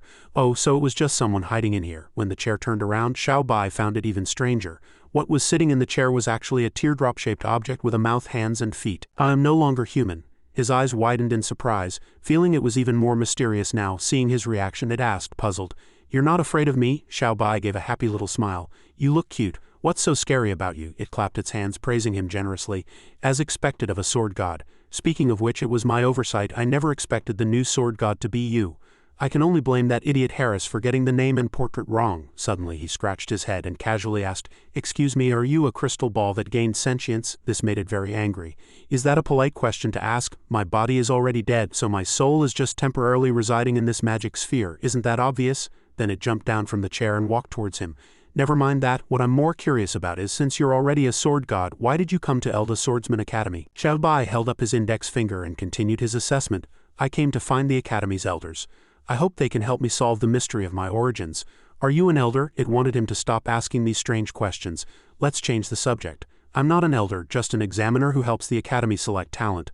However, if you have any questions, I can try to answer them for you. Hearing this, Xiao Bai immediately asked, "Are you capable of that?" It laughed, pointed to its head, and joked, "I've been in the Academy for several hundred years. I've never gone out because I was afraid of scaring people, so I just stayed in the library reading. Is there anything in this world I don't know? Place your hand here." He gently placed his hand on top of its head and a spiritual aura immediately emanated from it. "Then I'll have to trouble you," it answered easily. "A trivial matter. I'll just probe your mind directly and dig up everything that outsiders don't know."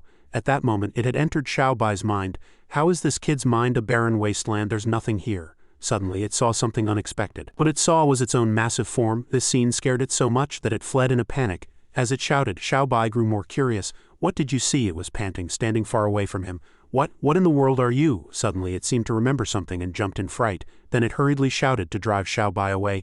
"Don't ask me to answer any more questions for you. Go find the elders." He was at a complete loss and asked, "All right, how can I meet the elders?" He thought to himself. "Weird, I came here to find the elders in the first place." Then it climbed back onto its chair. "Even if you are a sword god, you can't just meet the elders whenever you want. You will only be qualified to meet them after you pass the freshman ranking tournament and successfully enter Class S." Hearing this, Xiao Bai sighed. He complained, "The freshman ranking tournament, does it have to be this troublesome?" It held its head, thinking he was too arrogant. "These are the rules. Don't think you can ignore the rules just because you're invincible." The corners of its mouth curled up slightly with a hint of smugness. "Are you worried that you can't get into Class S with your own strength?" He could only scratch his head and answer perfunctorily, "Even though I don't know what Class S is, I'll do my best." It coldly turned its chair away and explained, "You will be notified before the ranking tournament begins. You may leave now." He obediently agreed. As he walked out, Xiao Bai couldn't help but sigh. What a strange fellow. Seeing him come out, Ariana quickly ran over and asked, "What happened up there?" But Xiao Bai just shrugged and recounted nonchalantly. "A crystal ball that came to life said a bunch of weird things and then told me to come down." Just then a person came over and announced, "Everyone, your assessment is over. Please leave the examination hall." He immediately replied, "All right." Xiao Bai stood with his hands on his hips looking back into the arena. Why are they in such a hurry to kick us out? She was also puzzled. Aren't all the other disciples who took the exam still inside? Just then, Eamon appeared with a dark expression and said in a dangerous tone, "You two are too naive. 10 teachers were defeated by a single new student. Do you think the academy would let such damaging news get out?" These words immediately sent Ariana into a panic. Are they going to kill us to silence us? Misunderstanding her, he quickly explained, "Not quite. All the students in the room are rich, right? Compared to killing, there's a much better option. I noticed as soon as I came in that the magic crystal was actually brought from a secret realm." The students inside all turned to look at the magic crystal in unison. "Please look here, students. Don't blink, stay focused." They responded in unison, "Yes." Everyone looked up, filled with curiosity. 3, 2, from the top of the crystal block, a mysterious energy began to radiate. Meanwhile, in Xiao Bai's group, he walked along and said excitedly, "I can't believe it can make people lose their memories. How magical," Ariana murmured. "Is there a way to break or prevent it?" Eamon also answered cautiously. "As long as your cultivation level is high enough, this trick is completely useless." As they were engrossed in their conversation, something else caught his attention. "What other strange and wonderful things are in the secret realm? Tell me." "That would take 3 days and 3 nights to tell, and I still wouldn't be finished." Then she turned around, intending to warn him. "Xiao Bai, if you ever encounter that crystal ball again, you must." But Xiao Bai was already gone. Ariana panicked. Xiao Bai, on the food street of Eldia Sword Academy. She and Eamon stumbled upon this place while looking for him. "I didn't expect a place like this to exist." It turned out Xiao Bai was standing in front of a kebab stall. This one, and this one. 10 skewers of each. The stall owner quickly got the skewers for him. "You got it." Just then, Ariana ran over, holding Eamon and Meow Meow. "Why did you run off without a word?" Seeing her, he said with a smile, "Order whatever you want to eat. It's my treat." Invited by him, she blushed shyly. "Xiao Bai wants to treat me to a meal. Is this a date?" This made it impossible for Eamon to resist, retorting, "You're overthinking it. Where would he get the money to treat anyone?" On the other side, Meow Meow sat on Xiao Bai's head, pointing and meowing. "Meow, meow, meow." He immediately understood what it wanted to eat. "Got it, boss. Add 20 lamb skewers and 20 chicken wings." "You got it." Suddenly a commotion caught their attention. Lady Lucia, I want one too." Lucia, with her graceful figure, approached carrying a basket of chocolates. "Chocolates, I made them myself. Please have a taste." Several men were immediately captivated by her beauty. "Thank you, Lady Lucia, please give me one. Lady Lucia is so beautiful. Lady Lucia, I love you." Hearing the confession of love, Lucia gently placed her index finger on her lips. "Shish, just keep it in your heart. If you say it out loud, you'll make me nervous." This made the men's hearts flutter even more. In contrast, several girls looked displeased. "I'm getting goosebumps. How disgusting," someone else complained, using chocolates as an excuse to seduce men. "What a vixen." Xiao Bai caught sight of 2 people rushing off following the call of their hearts. "Lady Lucia is here with chocolates. I have to get one." "Me too." He couldn't help but feel curious and wanted to run over to see. "I'll go take a look." Ariana, however, held his hand tightly, not letting him go. "What are you going over there for?" His thoughts were very simple. "They're free chocolates. Don't you want to try some?" She immediately puffed up her cheeks and said angrily, "I hate chocolate. You're not allowed to eat it, and you're definitely not allowed to look at her." This left Xiao Bai with no choice but to stay.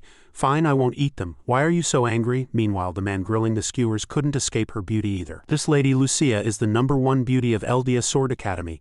No young man can see her without being completely smitten, but in the eyes of a seasoned, mature man like me, she's nothing special." Meow Meow, splattered with grease from his gesticulating, frowned. "Your eyeballs are about to fall out." Lucia walked like a goddess past the men who were kneeling before her with hearts in their eyes. "Yes, that's better. Be good boys, stay quiet and don't disturb others, and I'll reward each of you with one." She began to close her eyes arrogantly. "There isn't a single man in this world who can resist my beauty. That's right, I am your goddess." Just then a man's voice caught Lucia's attention. "Boss, give me another chicken foot skewer." Not far away, Xiao Bai was still focused on ordering food. Ariana, however, was glaring at her with a gaze that could burn holes. The owner, who was grilling skewers for Xiao Bai, suddenly stopped in a daze. Seeing his trembling hands, Xiao Bai couldn't help but ask in confusion, "Boss, are you okay?" Just then a pair of fair hands rested on Xiao Bai's shoulder, accompanied by a gentle inquiry. Lucia had appeared behind him at some point. "I'd like to taste your meat skewer." This scene sent the men into a fiery rage. "Where did that kid come from? How dare he? Lady Lucia wants to eat his skewer." "Hey, Lady Lucia, if you like, I'm willing to give up my status as a prince and spend my life grilling meat just for you." Over here, Ariana was so jealous she couldn't stop herself from squeezing Amon's face out of shape. "That snake," she whispered in his ear in a seductive voice. "May I?" On the surface, Lucia was very gentle, but inwardly she was incredibly arrogant. "No man in this world can refuse me. Kneel and submit." But Xiao Bai didn't fall for her charms at all, turning away decisively. "If you want one, buy it yourself. This is mine." That moment, a strange silence fell over the crowd. He had refused her again. "If you want one, buy it yourself. Buy it yourself, buy it yourself." Ariana spoke up to smooth things over. "Xiao Bai, don't be so direct when you reject someone." But inwardly she was very satisfied. Nice one despite being rejected, Lucia still put on a pitiful act. Oh my, you're so serious, little bro, you scared me. Suddenly, she pulled her collar open slightly and said nonchalantly. But Lucia knelt down, a look of longing on her face. I really want it. The sight of the beauty acting cute immediately made several men get nosebleeds. She looked at Xiao Bai with kitten-like eyes. Please? But he remained unfazed, concerned only with his skewers. Boss, your skewers are burning. Stop zoning out, the men roared even more angrily. He doesn't care. He actually chose not to care. What kind of god is this guy? Is he even a man? Xiao Bai, holding 2 skewers, wanted to pull Ariana away to buy from somewhere else. Let's go. This owner is weird. He's burning the skewers. As they were about to leave, Lucia blocked their path again. Stop. Thinking she still wanted his food, he impatiently handed over the 2 skewers. Seeing how persistent you are, you can have these burnt ones. At this, Ariana felt extremely awkward. Could you say a little less? That's too cruel. Lucia's eyes welled with tears as she tried to look pitiful. Why won't you even give me a second glance? Am I not beautiful enough? The sight of her crying made the group of men react intensely. I'm about to lose too much blood. One man pulled out a rose and cried even louder. Lady Lucia, I won't allow you to doubt yourself, another threatened him. Kid, you should be kind. People who talk trash will face heavenly retribution. Xiao Bai was utterly bewildered, asking as he ate his skewer, You're not edible, so why should I look at you? In the eyes of the men, he had become the public enemy of all men. But in the eyes of the girls, Xiao Bai was the best friend of all women. His words were like a knife stabbing through Lucia's heart. You're not edible, so why should I look at you? As the 3 of them left, she knelt on the ground, unable to accept reality. Lucia glanced at Xiao Bai again. How is this possible? I never thought. Looking at the 2 skewers in his hand, she made up her mind. She would not fail to conquer this man. Her resolve hardened. Lucia covered her face, crying bitterly with resentment. The men immediately ran over to comfort her. Lady Lucia, don't cry. I'll always support you. My heart is yours forever. I swear to protect Lady Lucia with my life. But Lucia threw cold water on them. Her eyes widened. All of you get lost. Back with Xiao Bai, he turned to ask Ariana, Where are we heading next? She promptly replied, To our Merchant Guild's branch office. It might be more convenient to stay at the guild for a while. Suddenly, she called out to Xiao Bai. He was still foolishly holding up the skewer. Do you want some? Ariana was a bit flustered. Do you really think Lucia isn't pretty? Then what kind of person do you like? Faced with this difficult question, Xiao Bai scratched his chin. What kind of person I like? Then his casual remark made Ariana's world explode on the spot. Someone like you. She collapsed as if she had heat stroke. Xiao Bai asked in confusion, What's wrong with her? Eamon looked on, speechless. She's overexcited. The scene shifted to the council hall of Eldia Sword Academy, where someone exclaimed in surprise, A sword god. He knelt on one knee, reporting cautiously. He is the disciple of the sword saint named Yi Xiaobai. He wishes to have an audience with the elders. I told him he could only meet you all after passing the placement exam and getting into S class. In the lavish room were 4 figures whose faces were not shown. You did the right thing. With a sword god joining our academy, we will surely gain an advantage in our competition with the Elvia Magic Academy. Even an overwhelming one, another person continued. Those damn mages, I've had enough of their arrogance long ago. We must keep Yi Xiaobai at all costs. Has all information been locked down? He knelt and reported. The memories of all participants have been erased. After all, if news of 10 instructors being defeated by a single student got out, it would surely ruin the academy's reputation. He then received praise. You were very thorough. They began to discuss him. This Yi Xiaobai must be watched closely. We can't let him cause any trouble. You know of Lucia, right? The sole daughter of that family, he asked vaguely. Didn't we already make her the student council president? Is that still not enough? Then he delivered some shocking news. I just received a report. After she encountered Yi Xiaobai, for some reason, over 100 disciples present were seriously injured. He was instantly in disbelief. What? An image of Lucia's calculating face appeared. Sooner or later, you will kneel at my feet. I swear it. When Ariana and Xiao Bai arrived, someone was already there to receive them attentively. Welcome, Miss Ariana. I am Suij, the station chief of the Demon Sword Holy City branch. It is an honor to serve you. He yawned tiredly. I'm sleepy. Where's my room? Suij quickly ordered. Quickly, show young Master Xiao Bai to his room to rest. A man in a suit behind him bowed. Yes, sir. Just then, Xiao Bai and Eamon had already gone upstairs to sleep. Let's go, time to sleep. Ariana, however, rested her hands on the counter and admonished him. Didn't grandfather give you any instructions? Suij hastily explained. The president only instructed us to serve you both attentively. Nothing else, really. He bowed respectfully. Your room is upstairs. She suddenly had a bad feeling. Something feels strange. Downstairs, Suij watched her leave. Only then did he reveal a strange smile. Ariana untied her hair ribbon and sighed wearily. Finally, I can get some rest. Suddenly, Bing Ning appeared out of nowhere, lying on the bed next to him. Little Ariana is here too. She was startled and ran to the door. Sorry, I'm in the wrong room, but the door wouldn't open, sending Ariana into a panic. Her scream echoed. Who locked the door? Suij smiled smugly as he reported to the president. Proceeding as planned, he immediately received his orders. Yes, sir. Standing before the locked door, Ariana gritted her teeth. It must be grandfather's doing. Bing Ning stroked the sleeping boy and smiled faintly. Don't be shy, lie down, otherwise her next words would frighten her even more. Otherwise I'll have Xiao Bai all to myself, you know. That night the three of them slept in the same bed. Ariana woke up, her face red with embarrassment. It's morning, what should I do when Xiao Bai wakes up? How am I going to explain this to him? She covered her face and screamed internally. Oh my god, to think we actually slept in the same bed. This is so embarrassing. Just then, Xiao Bai also woke up, and in his drowsy state he made a strange sound again. Meow meow. Meow meow also woke up, grabbed Amon's chain and meowed. Meow. Then Xiao Bai stepped over Ariana, picked up Meow Meow with one hand and Amon with the other and headed for the door. Come on, time to train, look alive. At this moment she finally breathed a sigh of relief. What an oblivious idiot. Bing Ning sat up and said softly, Little Ariana, don't rush, take it slow, one day he'll notice you. Ariana shyly hugged a pillow. Yes, big sister Bing Ning. She said this while putting on her socks, completely oblivious to the other woman fuming with anger. I've slept beside him for so many years and he only recently became aware of my presence. Bing Ning offered some advice. If you want to win him over, you have to try harder. But she had almost lost all hope. I'm afraid I can't. Then the two of them went out to the balcony for some fresh air. Xiao Bai had just returned from somewhere and looked up at her. Ariana, you look pale. Didn't you sleep well last night? Ariana said wearily. It's all because of you, I was up all night. Hearing this, he was momentarily confused. Then Xiao Bai urged her, it's getting late. Let's go, it's time for the placement exam. Ariana quickly ran down the stairs. Okay, at that moment Suij was gleefully taking notes. Last night the young miss was awake all night. The two of them spent the night. Yi Xiaobai is completely unaffected, full of energy. The sky was blue dotted with white clouds. When the two of them arrived at the academy they were stopped by a soldier. Only disciples who pass the first exam can participate in the placement exam. Unauthorized personnel are not allowed. Ariana looked annoyed. Why didn't you tell us last night? He just replied flatly, those are the rules. She looked at Xiao Bai regretfully. I'll head back then, you be careful. Meow Meow also said goodbye. Meow, he waved excitedly. Okay, wait for my news. Meow Meow, you stay with her. But I'm still sleepy. I really want to go back to bed. Watching Xiao Bai's retreating figure, Ariana felt a little downcast. Why? A hint of unease appeared in her eyes.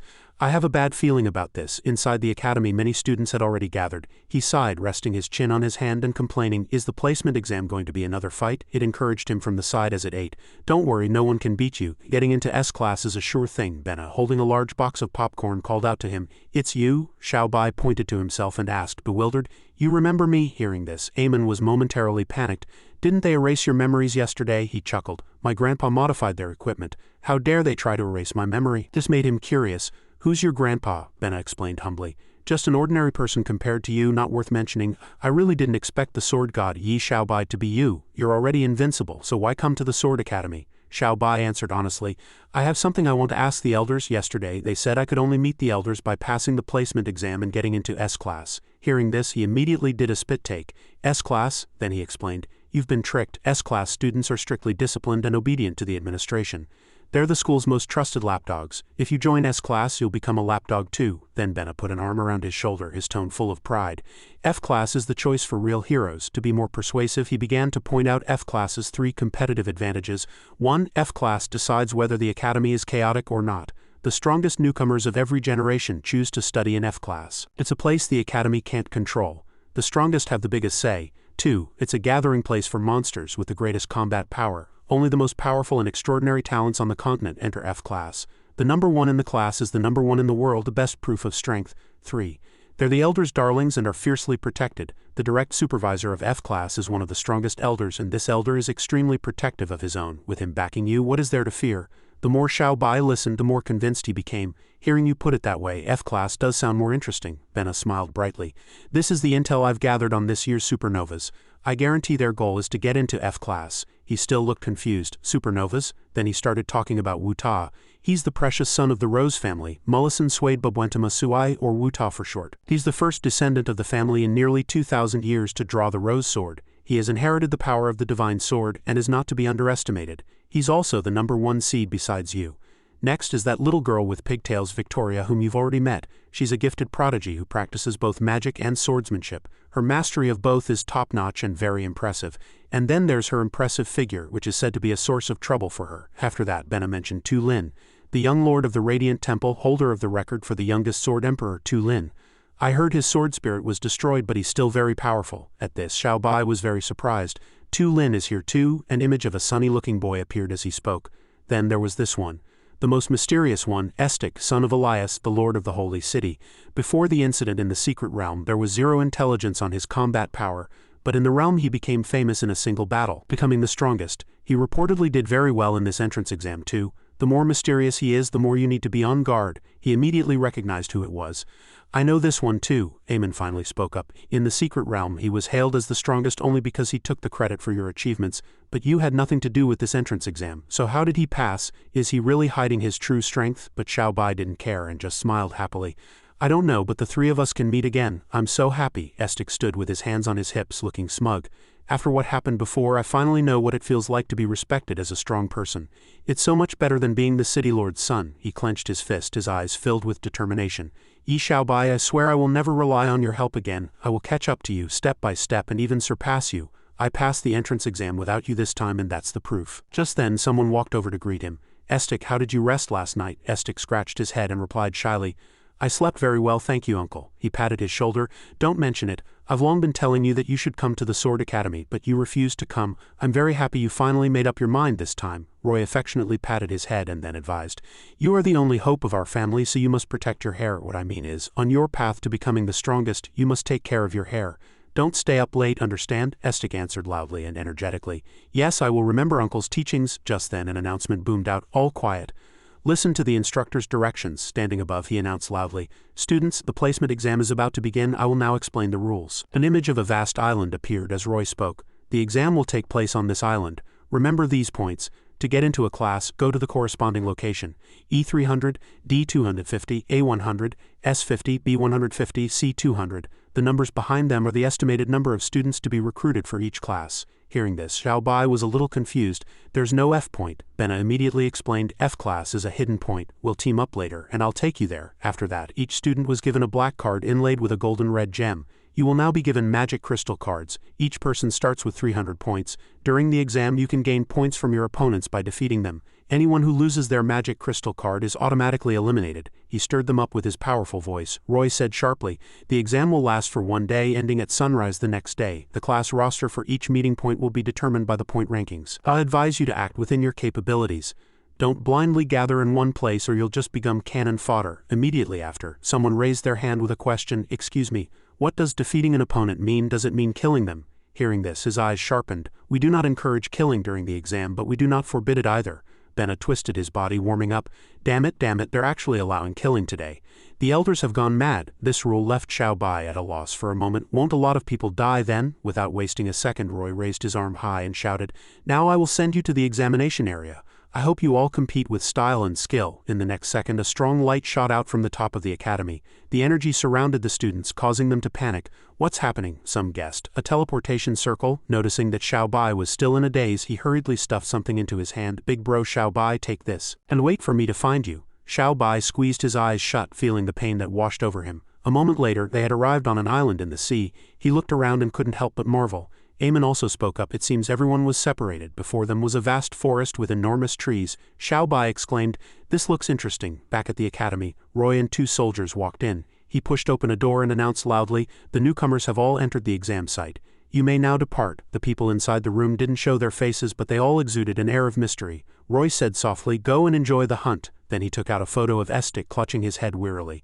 Remember this face, don't touch him. You can do as you please with the others. As soon as Roy finished speaking, they vanished using a teleportation art. At this point, the 2 soldiers behind him looked worried. Director, letting them run wild like this, is it really okay? What if they accidentally kill some prince or princess? That would be a huge mess to clean up. Yeah, that group is nothing but trouble. But he just stared ahead and said softly, They're just the F-class students, the toughest nuts to crack in the school anyway. Over on Xiao Bai's side, he walked along asking Bing Ning, Sis, do you need to eat or use the bathroom inside the sword? This made her unwilling to answer. You are not to ask a lady such questions. Eamon brought up another matter. Which meeting point are you planning to go to? However, Xiao Bai said nonchalantly, How would I remember the map locations? I'll just wander around. This left it speechless too. As expected, already used to his personality, Eamon had no choice but to act on its own. At times like this, it's still up to me. Instantly, a map of the island materialized. E300, D250, A100, S50, B150, C200, it said. You choose. Xiao Bai's eyes widened in surprise. You can use magic too. Hearing this, Eamon became even more smug, its nose held high. This is a secret art, much more advanced than the magic you speak of. That simplistic magic is not even worth mentioning in my presence. Xiao Bai stroked his chin thoughtfully. Then let's go to the S-class meeting point. Suddenly, Bing Ning remembered something. What did that fat guy give you earlier? Reminded by her. He finally remembered and rummaged through his pocket. Oh right, I almost forgot, let me see. When he took it out, it was a cicada almost half the size of his palm. A fly? Even Bing Ning couldn't help but be amused by Xiao Bai's foolishness. Where did you get that from? It's a cicada. Then it suddenly took flight, making him very excited. It's flying. Xiao Bai quickly recognized the direction it was flying. He cheered. It's leading the way. This left Eamon a little disappointed. He's completely ignoring my map, but it led them toward several treacherous places. This path is too difficult, Xiao Bai complained. He wanted to clear a path with his sword, but she quickly stopped him, worried he might lose control of his strength and accidentally injure someone. Just then a man came running in a panic crying for help, but in the next instant a sword pierced through his abdomen and blood gushed out. Hiding behind a tree, his eyes widened in surprise. A fight had already broken out. The man who had just been attacked collapsed and his card was taken by someone. The card soon landed in the hands of a blonde-haired youth. As he flipped the card over, revealing 1,200 points, Xiao Bai's gaze met his. He managed a friendly smile. Hey, I'm just passing through, I don't want to fight. But the other boy didn't see it that way and immediately threw his weapon at Xiao Bai. He and Bing Ning leapt nimbly to dodge the attack. Sighing, she returned to the sword and said with a sense of resignation, "There's no getting out of this, let's fight." Just then the opponent's weapon was about to hit Xiao Bai. Eamon quickly saw through his tactic and cried out in alarm. He lets you dodge the first attack, then seizes the opportunity for a second one. He's trying to corner you. The words had barely left its mouth when a hand grabbed it. Grabbing it by the hair on its head, he jumped down, holding the struggling, pained creature. After landing safely, Xiao Bai muttered, "That was a close one," completely ignoring the creature which was on the verge of tears. "Ouch, ouch, ouch, let go." Then he patted Eamon and gave a thumbs up. "Bringing you along really is useful," but it just kept screeching, "Don't touch my hair." Seeing Xiao Bai was unharmed, the opponent's face darkened. His weapon spun through the air again, making it scream, "It's coming again." He ran forward, shouting instructions, "Stay where you are and wait for my command." As Xiao Bai neared his opponent, Eamon still looked bewildered. "What command?" Looking at Xiao Bai, the opponent sneered, "Running right at me only to dodge, letting the weapon fly toward me. Do you think I'd fall for a trick like that?" Just then he yelled at it. "Baldy, show me the map." Though furious, Eamon summoned the map. "I'm not Baldy." Then a map of the field appeared before Xiao Bai. The opponent cried out in astonishment, "What?" His weapon had been blocked by the map. "Damn it, I didn't expect such a dirty trick," but he didn't give up and continued his attack. "But you underestimate my fine control. At this distance I can easily..." Unexpectedly, his own weapon came flying at him from behind. Before he could react, he felt a sharp pain as the long sword passed cleanly through his body. His face fell and he coughed up blood. "Why? Is there another sword?" He simply walked past the map and answered, "Because that's my sword." As he collapsed, the opponent struggled to utter his last words. You trickster." Witnessing the battle, Eamon broke out in a cold sweat. Am I dreaming?" It never expected to see the word wisdom on the opponent. Xiao Bai held the card, now worth 1,500 points, with a satisfied look. He gave Bing Ning a playful wink. "See, I didn't have to misuse the sword god's power this time." She smiled gently in praise. "It seems I can't call you my silly little brother anymore." Suddenly, as if remembering something, Xiao Bai clutched his head and cried out. "Oh no," Bing Ning asked with concern. "What's wrong?" He had just remembered that the little creature guiding them was gone. Hearing this, she could only sigh and correct him. "It's a cicada. Perhaps what just happened was an accident." Xiao Bai is still as clueless as ever, Eamon thought. This is more like him. Elsewhere, a young man was willingly kneeling at a woman's feet. This is everything. All my points. I'm willing to give them all to you." Looking down at him, Lucia wore a satisfied expression. "Lady Lucia, my love." She lifted a foot and laughed happily. "Silly boy, you worked so hard for these points, how could I possibly take them?" Lucia caressed his cheek and asked softly, "You'd do anything for me, wouldn't you?" Gazing at the divine beauty before him, he nodded desperately. Her eyes gleamed as if hypnotizing her prey.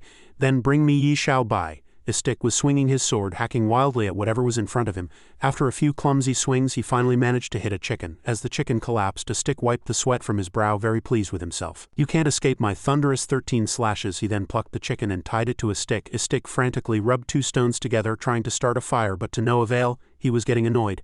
"Strange," he muttered. "The servants always made it look so easy." Suddenly his stick froze, jolting to a halt. He quickly gripped his sword and took a fighting stance. "Someone's coming." As he sensed the approach, his stick's trembling worsened. Two sets of footsteps. Do I really have to face a brutal battle after all? Though terrified, he tried to steel himself. Stick, don't be afraid. The best way to conquer fear is to face it head-on. Having mentally prepared himself, Stick charged forward without a second thought. The newcomers were Xiao Bai and Eamon. Just as he leaped down to strike, Xiao Bai called out, "Oh, Stick!" Stick, caught completely off guard, froze in midair before face-planting on the ground. "Ah!" Xiao Bai was very concerned. "Are you okay?" Bing Ning emerged as well, scratching her head in confusion. "What's wrong with him?" He pointed at Stick, who was sprawled on the ground, butt in the air. "I think he threw out his back," but Stick only noticed one thing. The busty lady Stick then shot to his feet, regaining his composure. "A misunderstanding, my back is perfectly fine, not a single ache." This left Xiaobai baffled. "Huh?" The next second he slapped a stick hard on the back. "You scared me, I thought you were hurt." The blow made a stick bite his lip, tears and snot streaming down his face from the pain. He sat stiffly, forcing a smile. "What a coincidence running into you here. You must be aiming for Class S, right?" "Nope," Xiaobai replied immediately. "I'm aiming for Class F." His stick paused, confused. "Class F, is that even on the map?" He then pointed to the flying cicada. "Nope, but if we follow this fly it'll lead us there. It's really smart. See, if we stop it waits for us." The stick was now trembling all over. "I see, well, you'd better get going then. See you around." Before leaving, Xiaobai said his goodbyes. "Alright, see you around." Suddenly, the chicken swallowed the cicada in one gulp. A stick grabbed the chicken by the neck, roaring furiously. "Spit it out now!" His eyes widened. For a moment he felt sorry for the chicken.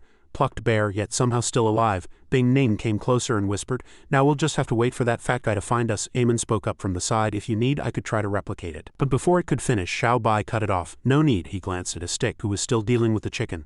"My lord, spare my life, I'll give you the treasure right now." Xiaobai called out softly, his eyes gleaming. "No need for that. I'm actually a bit hungry, just give me a drumstick as compensation." Hearing this, a stick's face turned pale. "And no problem," he stammered. "But do you know how to start a fire?" A moment later, he found himself standing on a rock following Xiaobai's instructions. "A little further, just a bit more, almost there, hold steady." Finding this all very confusing, he asked, Lord Xiaobai, what are you trying to do?" Then, holding a flaming sword, he answered gravely, "Making fire." This only confused a stick further. The sword blazed fiercely in the darkness. Xiaobai had only one goal in his eyes, eating chicken, and the sight scared a stick out of his wits. And so a massive explosion rocked the dense forest. Meanwhile, in the live evaluation room, they watched the explosion he had caused and couldn't help but marvel. Such powerful sword chi, is it always this intense right from the start? Harris stroked his beard and commented to another person, "This year's youngsters are full of vigor." The other person added, "One can only imagine the battle there has reached a fever pitch." A woman rested her chin on her hand and said softly, "This is exactly the kind of talent our academy needs." Another man couldn't hide his excitement either. "A clash of iron and blood, a duel of life and death." "Good, very good." Meanwhile, a stick stared at the flaming stick, dumbstruck. Sheathing his sword, Xiaobai chuckled. "See, I told you sword chi was useful. Come on, let's get the fire going. Let me give you a hand, the survival skills of a sword god." Elsewhere, a group of people was desperately fleeing. One of them was unlucky enough to be struck in the shoulder by a blade. He lost his balance and fell, blood gushing from the wound. Arg ah, another person was frantically dodging a flying weapon from behind. "I quit, I'm out of the competition, I want to go home." But it had already looped around his neck. While the others were still fleeing, he was decapitated by the weapon. Two of them ran to the edge of a cliff and shouted in unison, "Jump!" The moment they shouted, they both leaped from the cliff. In midair, one of them cheered with relief. "We're safe." The person next to him also laughed. But the horror wasn't over. They were both gruesomely eliminated in an instant. Suddenly a sharp voice barked, "Who told you to make a move?" They retorted angrily, "Didn't we agree they were all ours?" These two were Gabriel from Class F and Lucifer from Class D. A guy in strange attire with a superior air stepped out. "Shut up, you two morons, I gave you a chance and you didn't take it. One more word and I'll kill you both." That person was Fallon from Class F. Gabriel and Lucifer were both wary of Fallon. The guy meant what he said. The weapon in his hand was incredibly powerful, and what's more, it never missed. They marveled to themselves, wondering where the director had found such a monster, someone who could be invincible on talent alone without any need for training. He'd only been here for a few days and his strength already ranked in the top 5 of Class F. He held a card with an astonishing number, 6,600, and a smug smile spread across his face. Not a bad number." One of them put on a fake smile and began to brown nose. "Boss Fallon, we were just joking, don't be so serious. Our target should be the new students. 1 point is worth 10 gold coins, we can all get rich together." But Fallon was uninterested. "I'm not like you lot, my target isn't money." This surprised Lucifer. "Not money? Then what is it?" His expression twisted into a perverse grin. "Only blood can calm me. I will kill and kill until I find that boy again. I must use the divine weapon, Roar, a weapon forged by the 10 greatest alchemists in the world." Fallon grew excited just thinking about Xiaobai, determined to have his revenge. Just then, several wild animals dashed past them. One of the men pointed curiously. "Is something chasing them? Why are all the animals running in the same direction?" The person next to him added. "Let's go see." In the distance, thick black smoke billowed into the sky. The source of that smoke was none other than the chicken Xiaobai had roasted himself. Should be about done. Even though it was emitting a strange smoke, he was still very satisfied. Smells great in this color." A stick clapped his hands foolishly. "I've never seen anything like it. I never knew your cooking skills were so advanced." But Bing Ning had her reservations. "Can't a stick smell that?" Eamon felt the same way. It covered its nose, feeling dizzy. "Is he a demon? If I have sinned, let lightning strike me dead. Don't make me suffer this torture." When Xiaobai enthusiastically asked the two, "Are you sure you don't want any?" they just shook their heads vigorously. "No, we're fine, thank you." He tore off a drumstick and handed it to a stick. "Then we'll each take a leg." His stick was wary but took it anyway. "Thanks." Then the two of them raised the mossy green drumsticks to their lips. Together they opened their mouths wide and took a huge bite.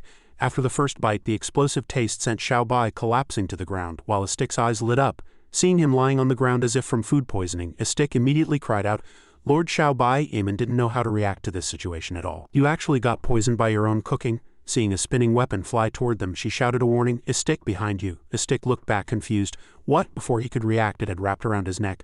Bing Ning immediately rushed to help. Eamon responded quickly, "Got it." In the next instant, it wasn't his neck that was sawn through but a log. Eamon had saved Istik's life with magic. "Stop screaming," it complained. Missing the target, Gabriel quickly realized there was a mage present. Sensing grave danger, Bing Ning immediately ran toward Xiaobai. "A sword is coming." Bing Ning drew the sword from Xiaobai's back. She gripped the long sword, taking a fighting stance. But a blast of energy grazed her cheek, startling her. The energy blast was headed straight for the sleeping, open-mouthed Xiaobai. She shouted his name, trying to wake him. "Xiaobai!" When the energy blast was just inches from his forehead, Xiaobai caught it between two fingers, his eyes still closed. The sight left Gabriel petrified with shock. With his bare hands, Lucifer was equally petrified over here. Eamon and Istik were dumbfounded, unable to believe their eyes. "He caught the blade?" Bing Ning finally breathed a sigh of relief. "Thank goodness, that scared me to death," Gabriel cursed angrily.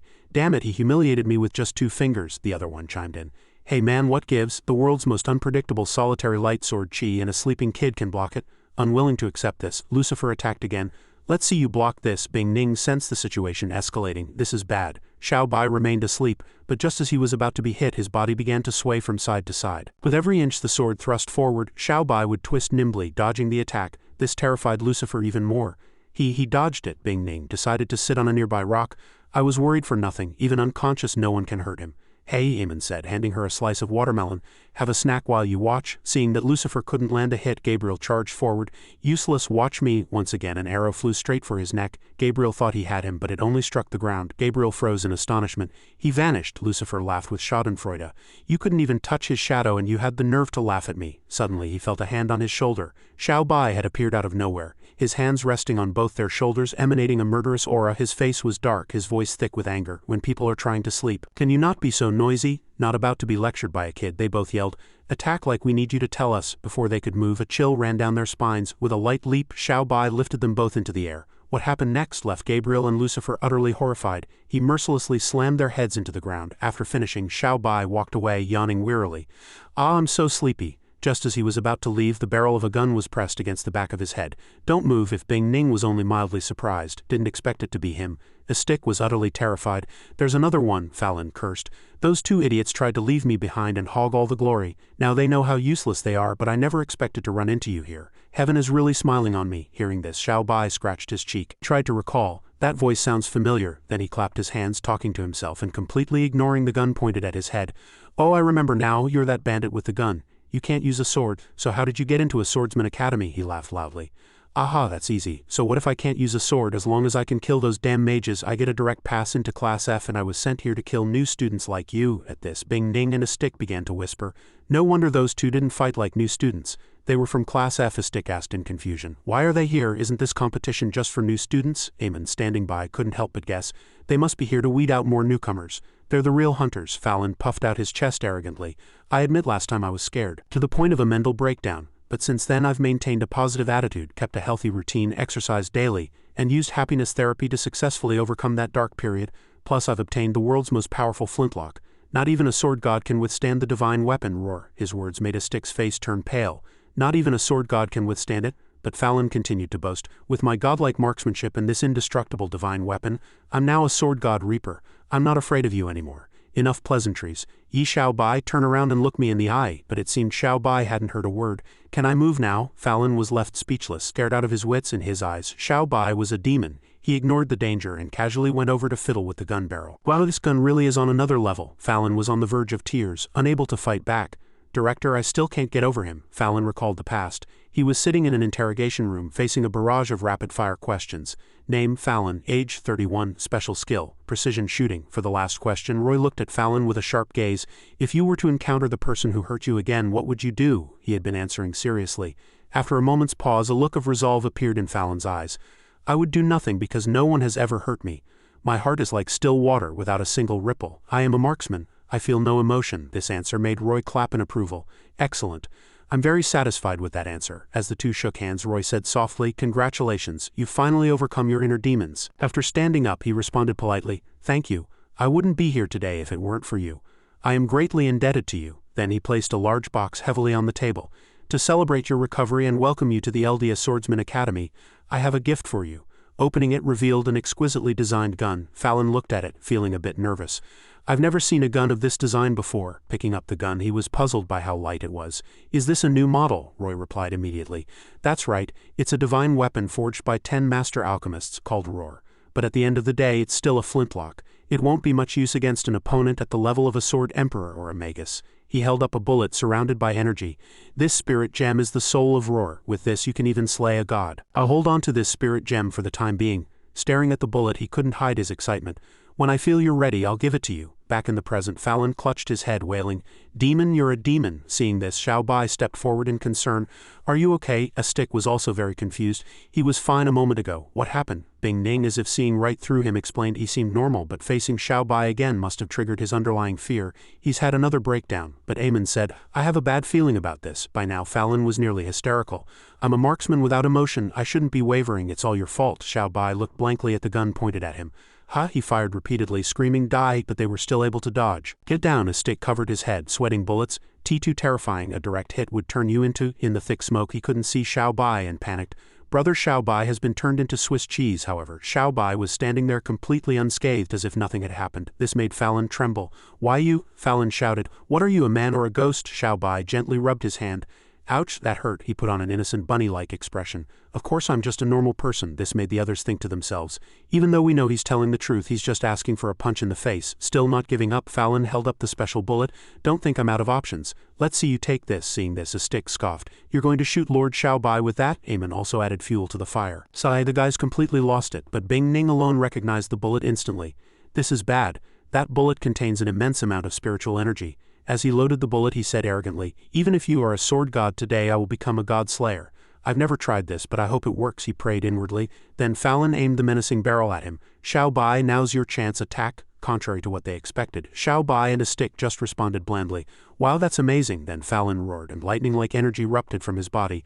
A tremendous force erupted from his position, knocking a stick and Bing Ning off balance. Bing Ning was sent flying by the force. As she was about to fall, a stick reached out to catch her. Busty lady. Unexpectedly, it was Xiao Bai who caught Bing Ning steadily.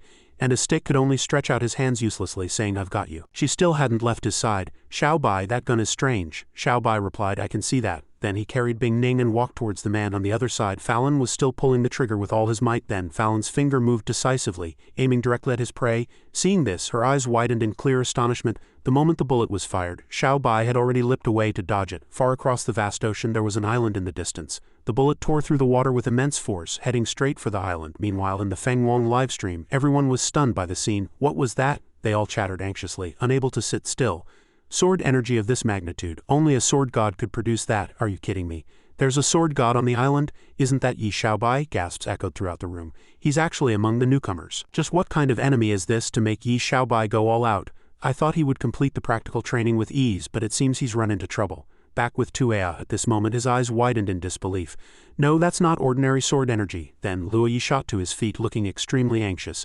It's gone. When the old man asked Luo Yi what was wrong, he just forced a smile. It's nothing. Luo Yi gritted his teeth, his heart filled with indignation. When did that bastard steal the crystal? To use it in front of everyone. What should I do? At this moment the energy being emitted was still overwhelmingly powerful, terrifying him. What is that thing? How can sword energy maintain its form for so long? Xiao Bai couldn't help his curiosity and moved closer to inspect it.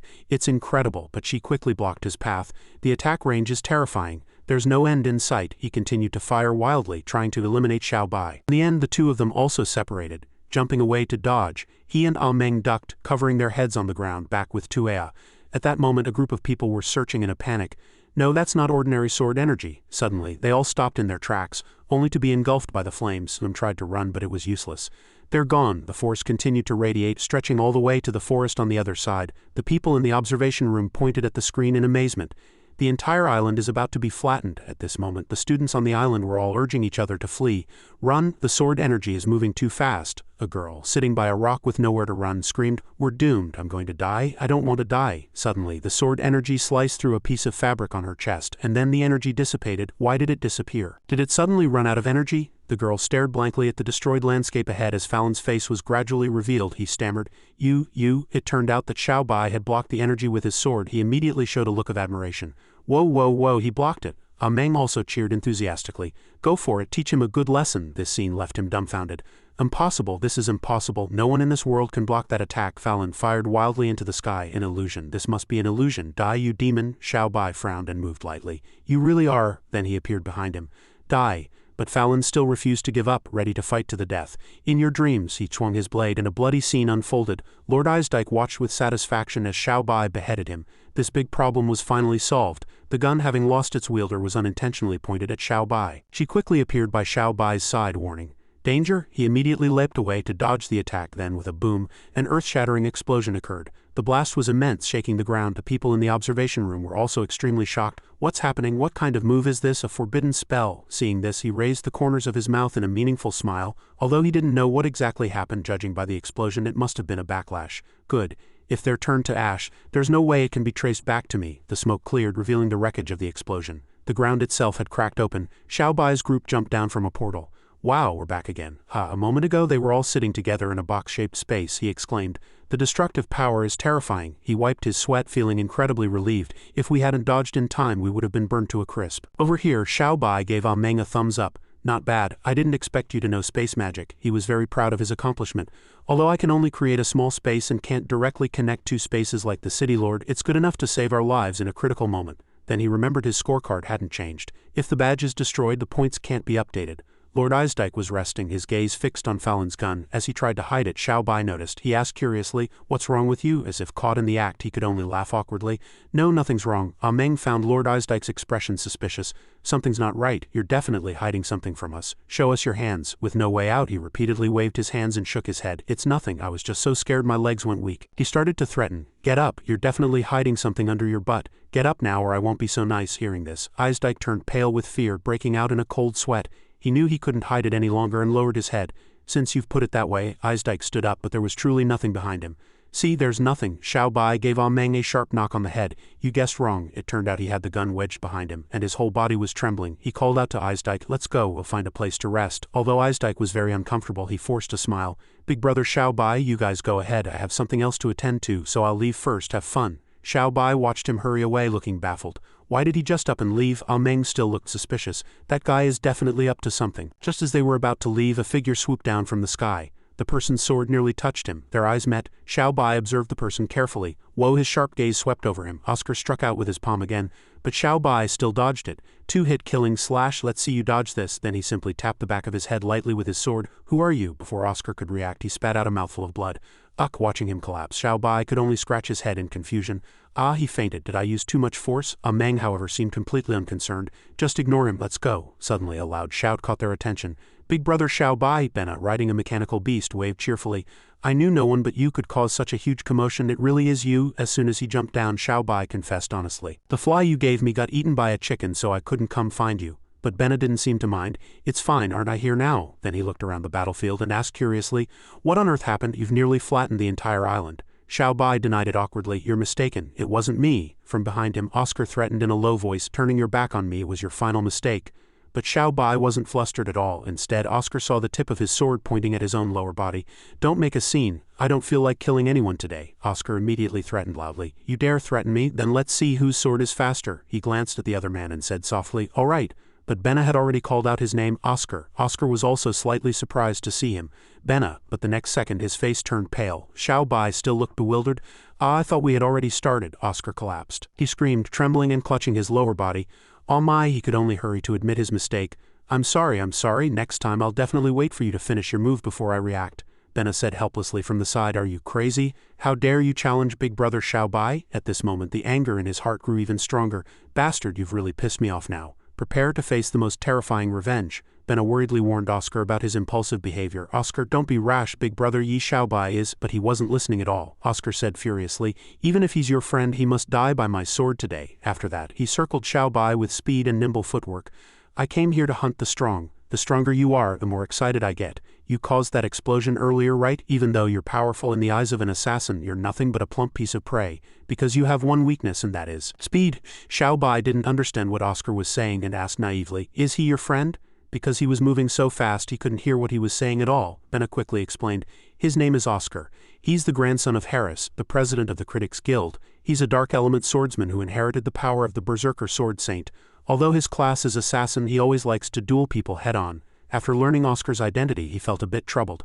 So he's Harris' grandson. Oscar paid no mind and continued his attack. He thought triumphantly, the time has come. Without hesitation, Oscar charged forward excitedly, beginning the hunt. Thinking everything would go as he wished, he quickly placed his sword at Xiaobai's neck.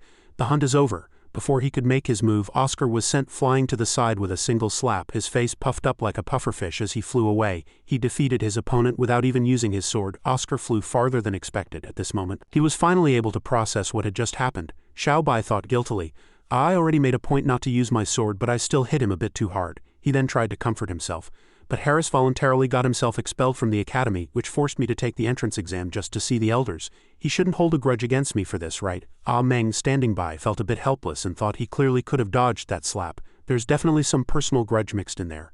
Oscar lay on the ground, still unconscious after the slap. Xiaobai urged, let's go, we'll find food somewhere else. Ah Meng gestured towards Oscar. What about him? He wasn't a heartless person, so he quickly made a decision. Let's take him. If we leave him here, someone might take advantage of him. The scene shifts to a dry, barren land where human figures appear. The group consisted of members from Class F. A blue-haired man arrived, panting, a step too late. They're already gone. He was Andre Meyer of Class F, and the pink-haired girl was Fina of Class F. She pondered, analyzing. The ground is scorched black from high heat.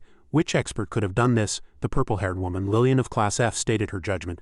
The footprints here must have been left by the people involved. Lillian commanded the group, after them. We must find out which faction is slaughtering new students in the name of Class F. Meanwhile, with Xiaobai's group, Oscar was slowly waking up to an upside-down view of the world. Oscar realized with a shock that he was hanging upside down. His shouts echoed through the quiet mountain forest.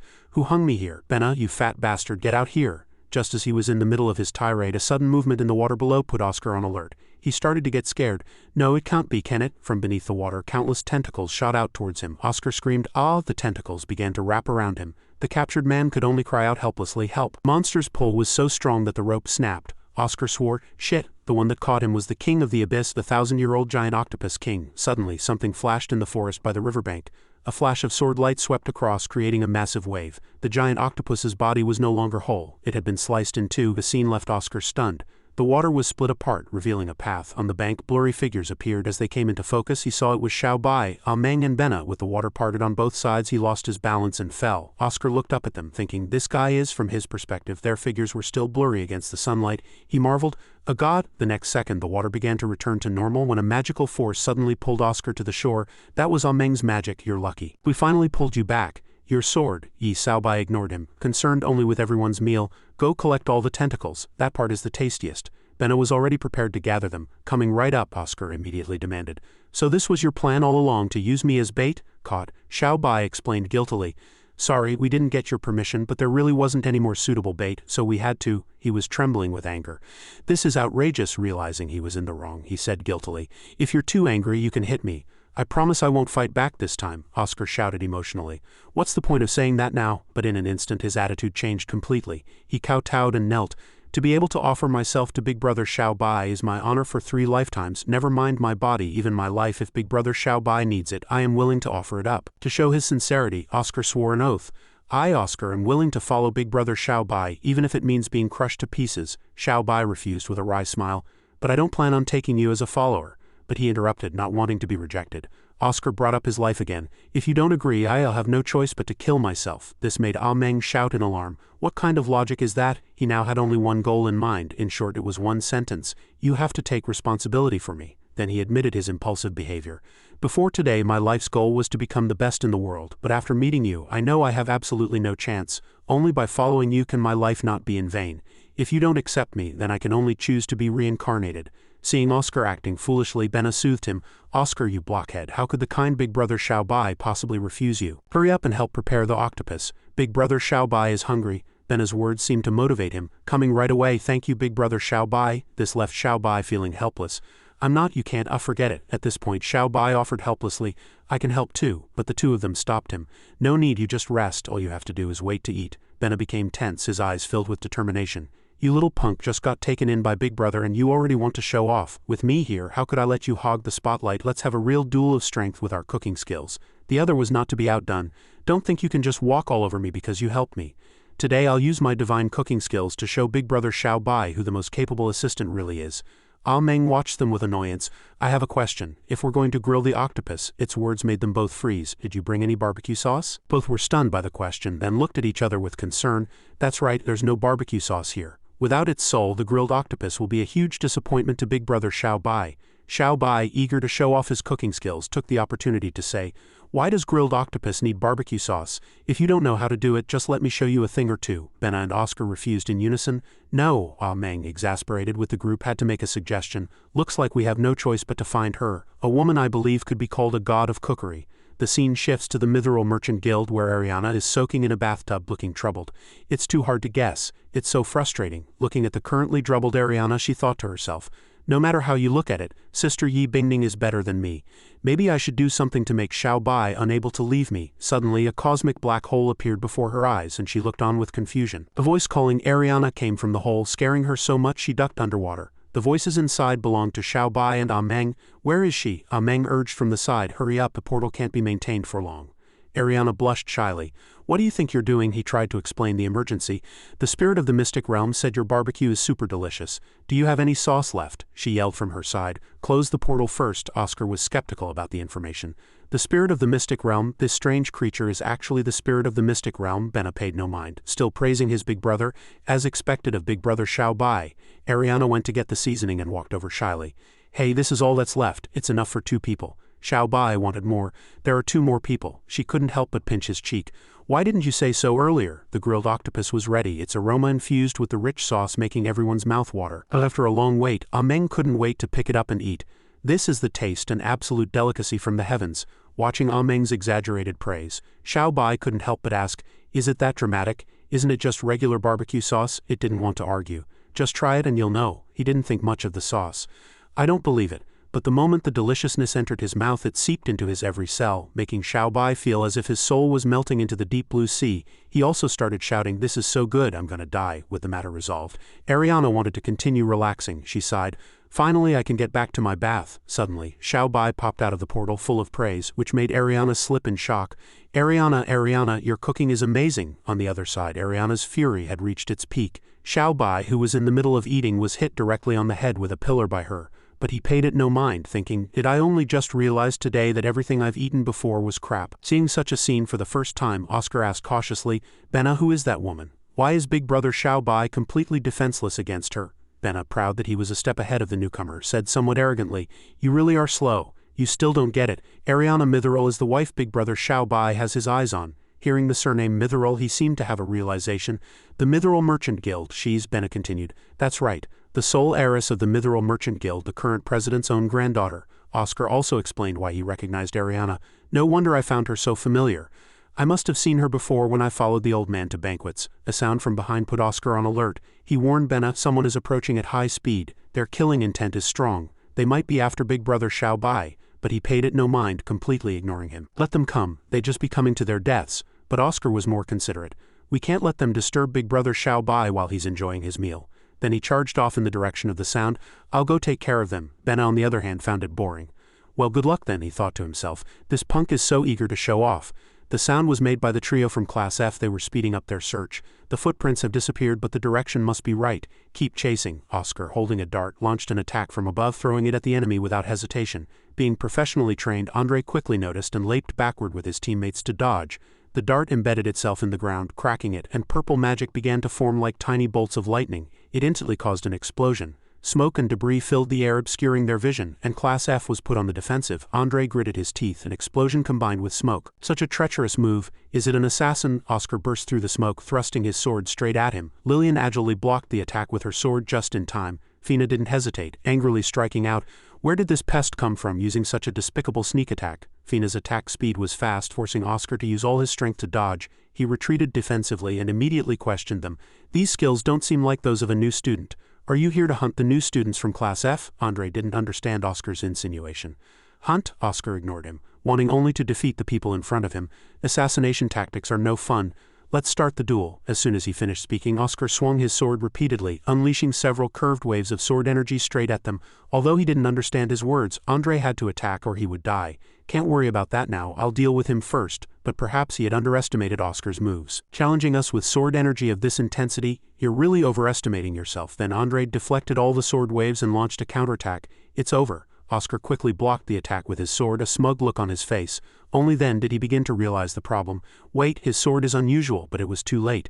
His sword had already shattered into several pieces. Next, he swiftly thrust his sword into Andre's chest, causing him immense pain. Andre Meyer cried out as blood spurted from the wound in his chest from both sides. Fina and Lillian attacked Oscar simultaneously, but they only managed to slice a deep gash in the ground, his figure nowhere to be seen. He dropped his weapon and vanished. Suddenly, he jumped up from behind and landed on their heads, laughing triumphantly. Too slow. The two girls were stomped on hard and fell to the ground. Oscar then approached, speaking in a sarcastic tone. Don't waste your energy. His eyes were filled with killing intent, but he couldn't hide the excitement on his face. You won't be able to pull this sword out until it has drained all the blood from your body. Andre Meyer grew weaker, unable to speak. You bastard, Oscar quickly introduced himself. I am Berserker, and I have been thirsty for a long time. He began to speak his last words. To think that I, Andre Meyer, would die here. Oscar was still very pleased with himself. From the moment you set foot on this island, you should have been prepared to die. Andre's words began to sink into Oscar's mind. He froze. Wait, what did he say his name was? As Andre Meyer was painfully preparing to leave this world, he suddenly saw Oscar channeling a stream of green yang energy into his body. This made him roar in anger. Bastard, stop torturing me and give me a quick death. He tried to calm him down. Calm down, I'm saving you. The sword just turned from red to green. Oscar calmly explained that the Berserker sword could switch between multiple states. It was now in first aid mode, transferring the power within its blade to heal Andre's injured body. Just as Oscar said, Andre's body gradually felt lighter, but he was still puzzled.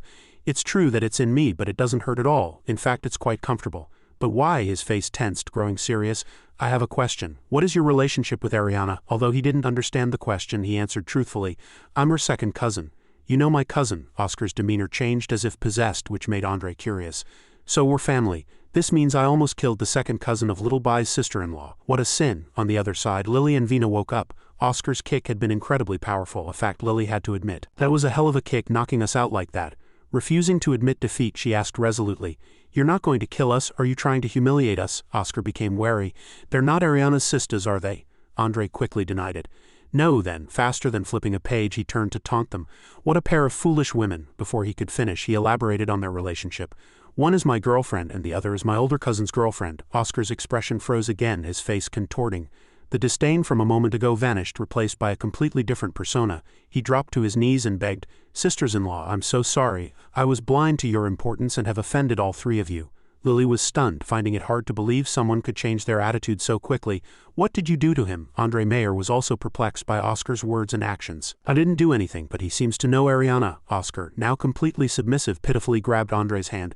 It was all a misunderstanding. Please forgive me or I'll be chopped into mincemeat. Helpless, Andre had to ask, Little brother, please explain. What's your relationship with Ariana? Oscar dodged the question shyly. It's not me, it's my big brother. He's Ariana's boyfriend. Andre's blood pressure instantly shot up and his wounds started to bleed again. Ariana has a boyfriend. Meanwhile, Little Bai, Eamon and Benna were still enjoying their post-meal relaxation, their bellies full and round. So satisfying, he exclaimed. I can't move, Eamon added. Oscar returned with the three of them. I'm a bit embarrassed, big brother Bai, he said. Seeing him back, Little Bai asked curiously, Oscar, where have you been? Looking at Little Bai's innocent face, Andre sneered, a level 1 apprentice swordsman. Is Ariana insane? She actually got a rookie like this for a boyfriend? Little Bai, unsuspecting, greeted them casually. Are these three your friends? Andre's tone was aggressive. So you're my brother-in-law? Without a second thought, Little Bai denied it. Andre grew even angrier, thinking he was irresponsible after doing the deed. Cousin, who are you? Little Bai asked, bewildered. Andre Meyer pulled out a photo and shouted, It's her, my beautiful, lovely, gentle, witty, pure, responsible, and devastatingly gorgeous cousin, Ariana Meyer. Lily added fuel to the fire from behind. Andre actually carries a portrait of Ariana with him. Vina, filled with jealousy, clenched her fists and vowed to settle the score with him that night. Little Bai replied distractedly, Oh, so you're talking about Ariana. This statement directly triggered the overprotective brother in Andre. He flew into a rage. You can't even remember your girlfriend's name, you scumbag. Ariana must have been blind. This time, hearing someone insult her, Little Bai reacted. Don't you dare insult Ariana. She has excellent taste. Being lectured by a young kid, Andre roared, I'll say what I want. What are you going to do about it? If you're a man, come and hit me. Hit me? Without hesitation, Little Bai sent him flying with a single punch. How dare you insult Ariana? As you wish. After being hit, Andre was tended to by Vina, whining like a child. Cousin, look at the boyfriend you found. He even dares to hit your own cousin. She could only try to console him helplessly. Honey, please calm down first. Little Bai looked bewildered, feeling a bit guilty after hitting someone. How come I've never heard Ariana mention she has cousins here? You're not liars, are you? Feeling suspected, Andre Mayer shouted. 2 years ago my brother and I enrolled in the LDS Swordsman Academy to train. This was a huge honor for our family. I even wrote to her often. How could Ariana not know? Before he could finish, Vina punched him in the head. Her face was murderous. You wrote to her often, huh? It seems some things need to be cleared up right now. Andre Mayer trembled in fear. No, it's not like that. Let me make an excuse. I'll no explain. His shrill scream echoed through the sky. No one around dared to intervene. Oscar looked on helplessly. As expected of the Big Brother's family, their relationships are truly extraordinary. The ground began to shake abnormally, making it difficult for everyone to stand. Several arms shot out from under Little Bai's feet, grabbing his legs. He quickly recognized the magic. It's an Earth-type ability user, Big Brother Bai, Oscar shouted as he ran over.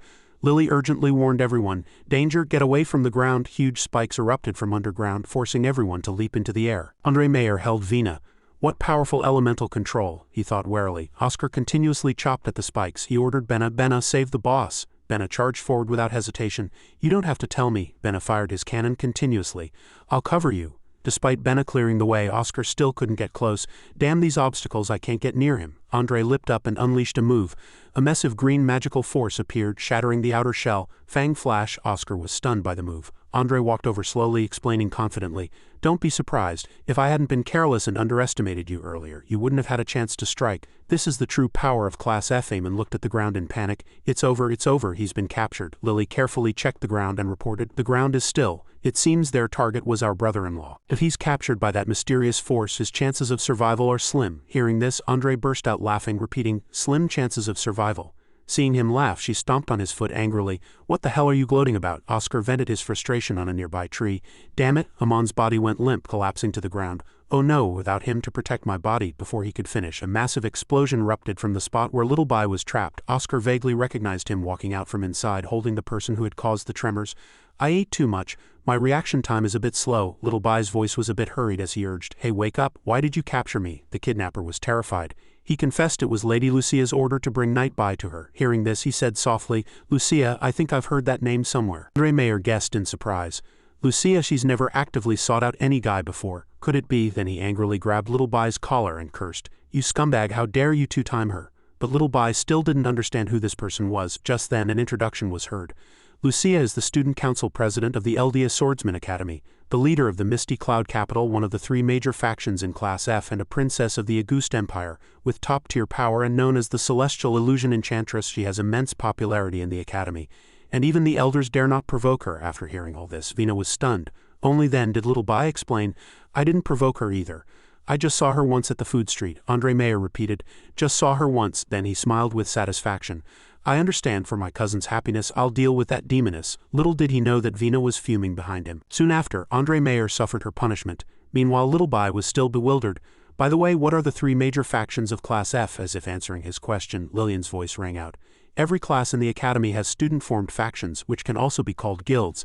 The 3 strongest factions in Class F are Lucia's Misty Cloud Capital, the Soaring Wind Hall, which we belong to, and our sworn enemy, Divine Battle Heaven. The other factions are either too weak or too small to be worth mentioning. Benna still felt something was off. Why is Class F slaughtering new students this year? Were there any instructions from above? She immediately answered. Slaughter, we're just here to grab some points. We didn't receive any orders to kill. Oscar wasn't entirely convinced by this explanation. But many new students have died at the hands of Class F, which is why I wanted to kill you as soon as I saw you. Seeing the awkward situation, Andre Mayer stepped in to mediate. Perhaps it was a certain faction. Class F has too many strange people. It's not surprising to find such scum. Hearing this, Vina took the opportunity to reprimand him. You're the strangest and worst scum of all. Little Bai was still confused and suggested, this is too complicated. Let's hurry to the assembly point to avoid trouble. He replied with a laugh, all right. But before he could leave, he pointed ahead and said, Big Brother Bai, your trouble has arrived. Hearing this, Lillian and he looked in the direction he was pointing, surprised. A group of bloodthirsty people rushed over, urging each other on. Over there, with ecstatic expressions, they charged toward Little Bai, chanting, Capture Night Bai and offer him to Lady Lucia.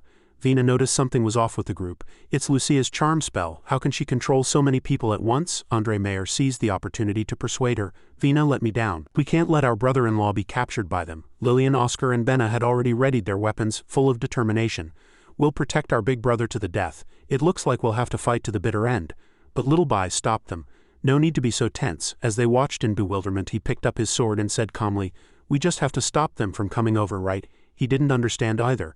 "Stop them from coming over?" Andre Mayer asked Little Bai worriedly. "What are you planning to do?" The group, brandishing their blades, shouted. "Knight Bai, surrender without a fight." But Little Bai, without a word, raised his sword and struck the ground. A dazzling spark of energy instantly enveloped the entire area. At this moment his vision was partially obscured by the energy, but he was equally astonished. The group that had been aggressively declaring war just moments before now stood frozen in shock. The energy from Little Bai's sword seemed poised to split the entire island in two. The ground began to tremble, confusing Victoria Ancha Cham.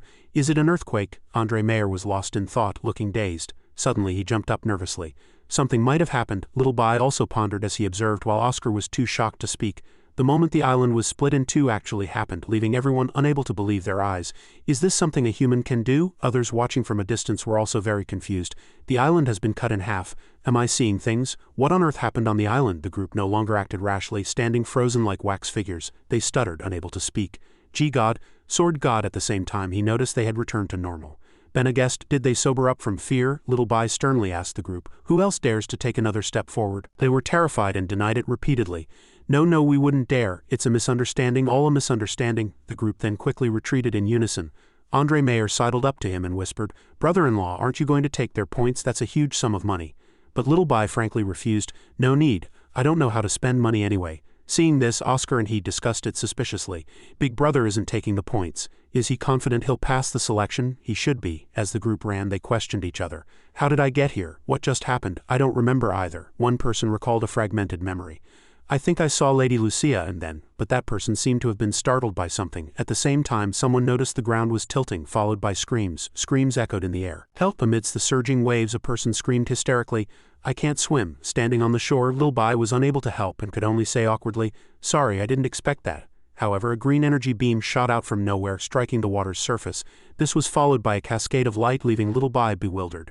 A card imbued with immense power was projected. "I don't want to kill them," Little Bai said worriedly. Understanding his feelings, Andre Mayer happily explained, "They're not dead. Someone will save them, but falling into the sea means they're out of the competition, so the system has awarded their points to you." Hearing this, Little Bai finally breathed a sigh of relief. "All right, I hope that Lucia doesn't cause any more trouble." Watching from above, Mandy said playfully, "No wonder Lady Lucia has taken an interest in him, so he's a sword god-level expert?" She smiled shyly. "In that case, he's a perfect match for her." Then Mandy left happily, thinking she had to hurry back and report to Lady Lucia. Seeing Little Bai staring at something, Benna asked, "Big Brother Bai, what are you looking at?" He answered nonchalantly, "A strange bird with a bare butt." This answer left them both even more confused. A strange bird with a bare butt. To break the awkward atmosphere, Andre Mayer walked over and asked Little Bai, "Little brother-in-law Bai, what sword technique do you practice?" He asked back blankly. "Sword technique? What's a sword technique?" Seeing this, Vina cleverly explained, "A sword technique is a cultivation method for swordsmen, the foundation for every swordsman. How can you level up without a sword technique?" After hearing the answer, he became even more confused. "What? So sword techniques are that important?" Seeing his extreme surprise, a voice reminded him, "Don't make that face." Andre, with a cold expression, unleashed the ultimate technique of the Crimson Fang shattering art, the light of his sword intertwined with lightning, erupting with astonishing power. He charged forward and executed explosive Fang thrust. The powerful sword chi, wrapped in lightning, destroyed all obstacles. The sword chi exploded, forming a green vortex that swept through everything, sending crushed stones and lightning flying in all directions. Thrust, the slash tore through the air, creating a metive blade of light that shot towards the stone mountain ahead, carving a long gash in the ground below. Lillian's mouth fell open in surprise as she asked, "Explosive Fang thrust is the most difficult move. When did he master it?" Vina, with her arms crossed and a worried frown, wondered to herself, "It's just a demonstration of a so-called sword technique. Is it necessary to go all out like this?" Andre Mayer, pale and panting, struggled to explain, "This is just the most common move in my sword technique. I can do it effortlessly. No pressure at all," she reminded him worriedly. "Don't push yourself. Take a couple of deep breaths." Little Bai clapped his hands, both surprised and impressed. "Oh, so that's a sword technique. Tu Ling used it too. You have to swing your hands around a few times before you strike," he asked back in surprise. "Swing them around," Andre explained loudly. Annoyed, "Crimson Fang shattering art is my family's heirloom sword technique. Don't underestimate the opening stance. It contains the secret to channeling energy. Without knowing the heart of the technique, just mimicking the moves is useless." He calmly raised his hand, shooting out a dazzling orange light. Sparks burst like bullets, whistling forward. The brilliant orange light sped like a rocket, leaving a trail of light as it swept through the forest along its path. Small sparks continuously erupted on the ground ahead. The orange energy mass slammed directly into the mountainside, the impact causing a massive explosion that shattered the huge rocks. The energy mass continued to press forward, blowing up a large section of the mountainside. Debris and orange flames rained down like a storm. The mountain rocks shattered into large pieces, were thrown into the air and then crashed down into the canopy of the trees. Witnessing this firsthand, he couldn't help but be both shocked and terrified. Eamon said in a sarcastic tone, "Young man, why humiliate yourself?" Benna, still in a daze, said, "There was no opening stance at all, just a simple and brutal strike." Oscar's eyes lit up with admiration. "What a dazzling move." Bing Ning's phantom appeared, sighing and questioning him. "Didn't I tell you not to act recklessly?" Little Bai scratched his head and laughed awkwardly. "Ah, I forgot." He and Oscar watched him talk to himself, confused. Oscar's eyes widened as he asked, "Who is Big Brother talking to?" Andre Mayer, as if unwilling to accept the truth, searched him all over and asked, "Hey, this is unreasonable. Did you cheat? Did you secretly hide a crystal somewhere?" Little Bai asked innocently. "I just guided my power forward. Is that considered cheating?" Vina's mouth fell open in surprise. Could it be that Little Bai has spiritual energy in his body and can mobilize it without a sword technique? Lillian also chimed in with surprise. "Brother-in-law, can you release spiritual energy without using a sword technique?" Little Bai lifted his foot and replied, "I'll give it a try." Bing Ning's phantom hurriedly tried to stop him. "Don't!" He stomped his foot hard on the ground. Instantly a force was released, sending everything around flying. Vina and Lily shut their eyes in fear, leaving only swirling dust around Little Bai. Oscar braced himself with his weapon, exclaiming in amazement, so powerful." Benna grabbed his leg, saying admiringly, "Just a casual stomp has this much power." She hugged a tree trunk with her eyes shut tight. Then her eyes widened in surprise as she asked, "Where's Andre?" He was hanging precariously from a tree, answering with difficulty, "I'm here." Eamon emerged from the secret realm circle and roared angrily, "Next time you act recklessly, can you tell me first?" Little Bai lifted one foot, a footprint already imprinted on the ground, and said in surprise, "As expected, it's more powerful without a sword. I just made a footprint." In another place, the tribespeople looked confusedly at the footprint protruding from the ground.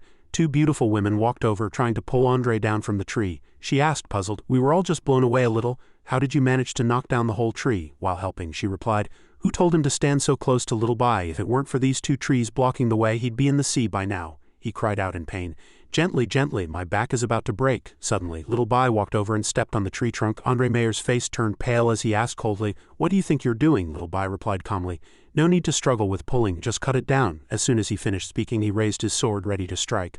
Lying under the tree, Andre blurted out in terror, "Cut it down." "Cut what down?" Suddenly, a rose mayor descended from the sky with a longsword, shouting, "Don't you dare harm my brother." Lillian looked up at the sky and anxiously tried to stop him. A rose mayor, "Stop," but it was too late. He coldly used transcendent sword technique, Starwind Slash. Little Bai, however, casually blocked it with his hand. Oscar and Benna shouted worriedly, "Big Brother." He caught the blade between two fingers and asked coldly, "Are you trying to cut your brother in two?" Rose frowned, stammering in surprise, He actually caught my sword with his bare hands." Little Bai coldly applied pressure, shattering the blade into pieces that scattered everywhere. He was stunned by this terrifying strength. He reminded him coldly, "You're Ariana's older cousin, right? Don't just attack without asking questions." Little Bai looked indifferently at the remaining sword fragments in his hand. Lily quickly stepped forward to explain that he was talking about Ariana. Rose replied in surprise, "Oh, I see." Realizing his mistake, he immediately knelt and said, "You should have said so earlier. We're family." Rose calmed down and laughed heartily. "Let me introduce myself. I am Andre's older biological cousin, the chief of the Soaring Wind Hall, one of the three major factions of Class F in the Eldia Swordsman Academy, known in the martial world as a real man of integrity." Rose Mayer, she frowned and reminded him, "Honey, don't just change Andre's name in front of outsiders." He snapped, "Shut up, how can my brother-in-law be an outsider?" Meanwhile, Andre had been rescued. Oscar and Benna helped him to his feet. Little Bai kindly informed them, "Ariana is at the Merchant Guild branch outside the academy. After the assessment we can all go find her together." Rose gave a thumbs up and said with a smile, "I absolutely approve of this marriage. Seize the time. Consummate the marriage tonight." Lily, exhausted, frowned and pulled his ear, questioning, "Is that what he was talking about?" Suddenly, Andre asked with confusion, "Brother, didn't you take the other brothers into the woods? Why are you alone?" He gritted his teeth and growled, "Oh, I almost forgot. Those bastards from Divine Battle Heaven stopped us and wanted to duel. I had to rush back to get you guys for help." Her mouth fell open in surprise. "How dare the people from Divine Battle Heaven cause trouble at a time like this?" Lily gritted her teeth and added, "I see. Private duels are not allowed in the academy, so they're taking this opportunity to wipe us out and then blame the new students, claiming they suffered heavy casualties from them. This way, both our reputation and strength at the Soaring Wind Hall will suffer a huge loss." Andre roared in anger. "After all these years, why do they always have to pick on us? I'm not putting up with it anymore. Today I'm going to fight those bastards to the death." Vina grabbed his arm and reminded him, "Don't get excited. The Soaring Wind Hall's strength is indeed not what it used to be. It's better to back down and preserve our strength." Oscar said, puzzled. "Are you that weak? Then how did you become one of the top 3 in Class F?" Benna replied with disdain, "I heard that after the former chief was dismissed, the core fighters left one after another, so their strength has been declining. The so-called 3 major factions are just a name without substance." Rose sincerely proposed, "Brother-in-law, can you help us through this difficult time? You plan to join Class F, right? You can join the Soaring Wind Hall. I'm willing to give you the position of chief. Little Bai immediately refused coldly. I'm not willing, she asked in surprise. Why, are you just going to watch us get bullied? Andre Mayer loudly reminded him. You're our brother-in-law. His face darkened as he stammered an explanation. Soaring Wind Hall, that name is too ugly. Little Bai picked up a tree branch and said excitedly, if you want me to be the chief, the name must be changed. He carved the words Night Hall on the ground and asked happily, what do you think of this name? Vena, Andre, and Lillian thought with frustrated expressions. He really has a knack for naming things. Xiao Bai happily turned around and asked, what do you think, big cousin? He said worriedly.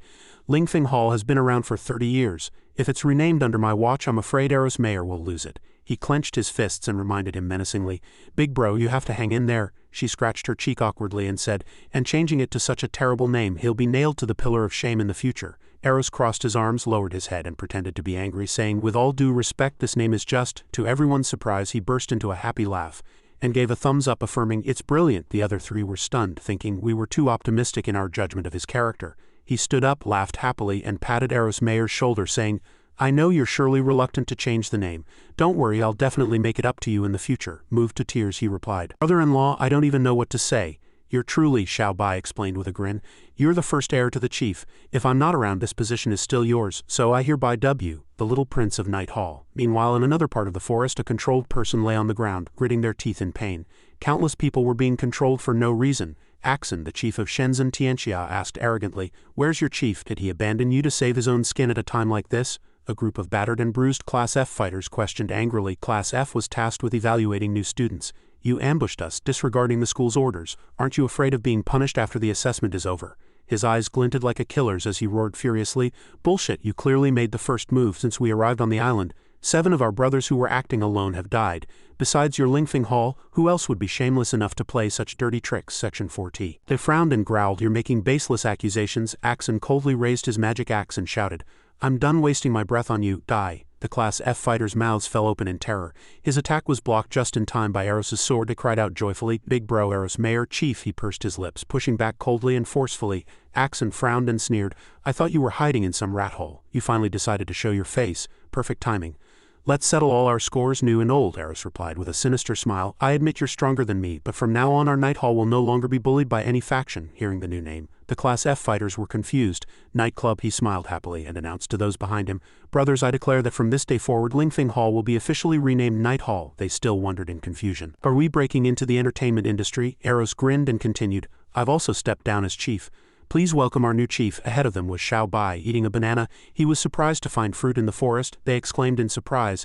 Yi Xiao Bai? Vena's eyes widened as she said worriedly, why is brother-in-law still eating? Lillian immediately replied, you need a full stomach to have the strength to fight. Axon stomped forward angrily. He stopped in front of Oscar and said menacingly, so you're the new chief? Let's see what you're made of. He reminded him coldly, you've got the wrong person. Eating his banana, he asked impatiently, can we fight after I finish eating? Axon frowned and looked at Xiao Bai. He pointed at him, then looked back at Eros Mayer. He just smiled happily and gave a thumbs up in response. Axon rubbed his forehead in frustration and muttered, what did I get myself into? He knelt down, patted Xiao Bai's shoulder, and advised with a frown, kid, finish up and go home. It's dangerous here. Benna rolled his eyes and muttered in amazement. He actually dared to pat the sword god's shoulder. Aemon said excitedly, this is the peak of his life. After giving his advice, Axon turned and ordered, let's go. Eros Mayer asked in confusion, why aren't we fighting? Vena wondered in surprise. Could it be that he sensed the danger? He walked past him and said with a frown, brother, I've always seen you as rivals, but today I finally realized Lingfeng Hall is no longer the powerhouse it once was.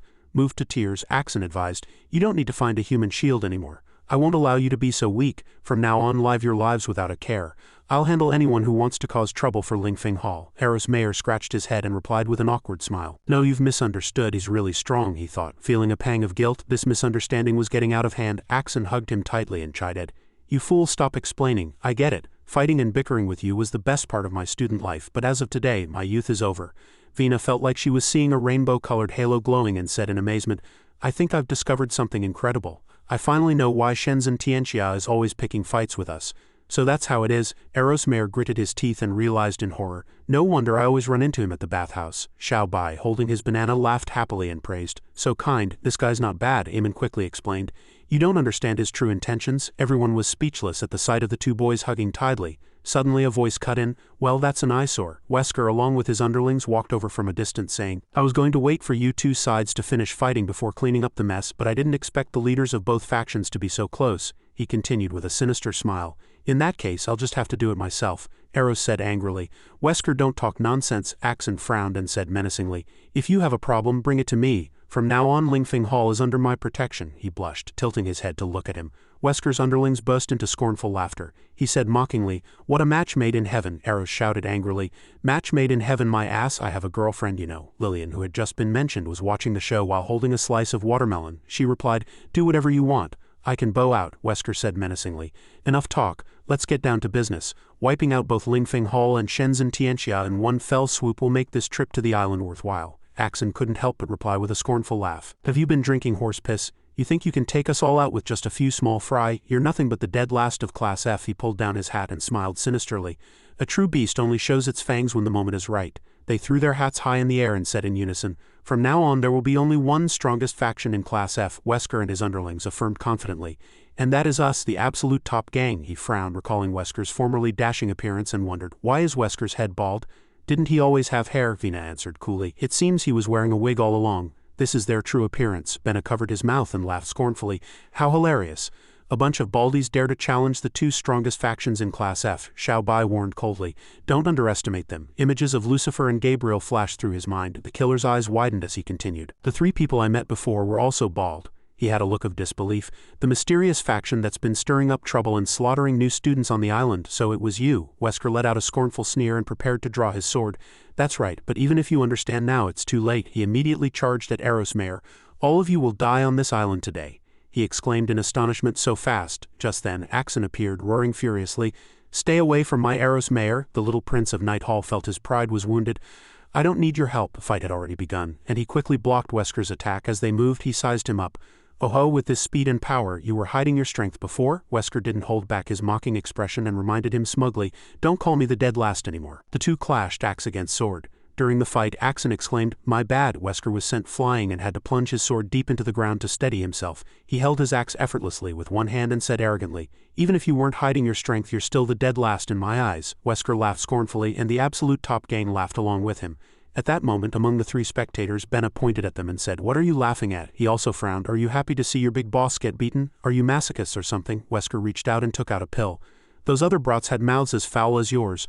I've already sent them to hell." He couldn't believe his eyes. "What do you mean you killed my brothers?" He grinned. "Now it's your turn." At that moment, due to the power of the pill, Wesker's body began to transform.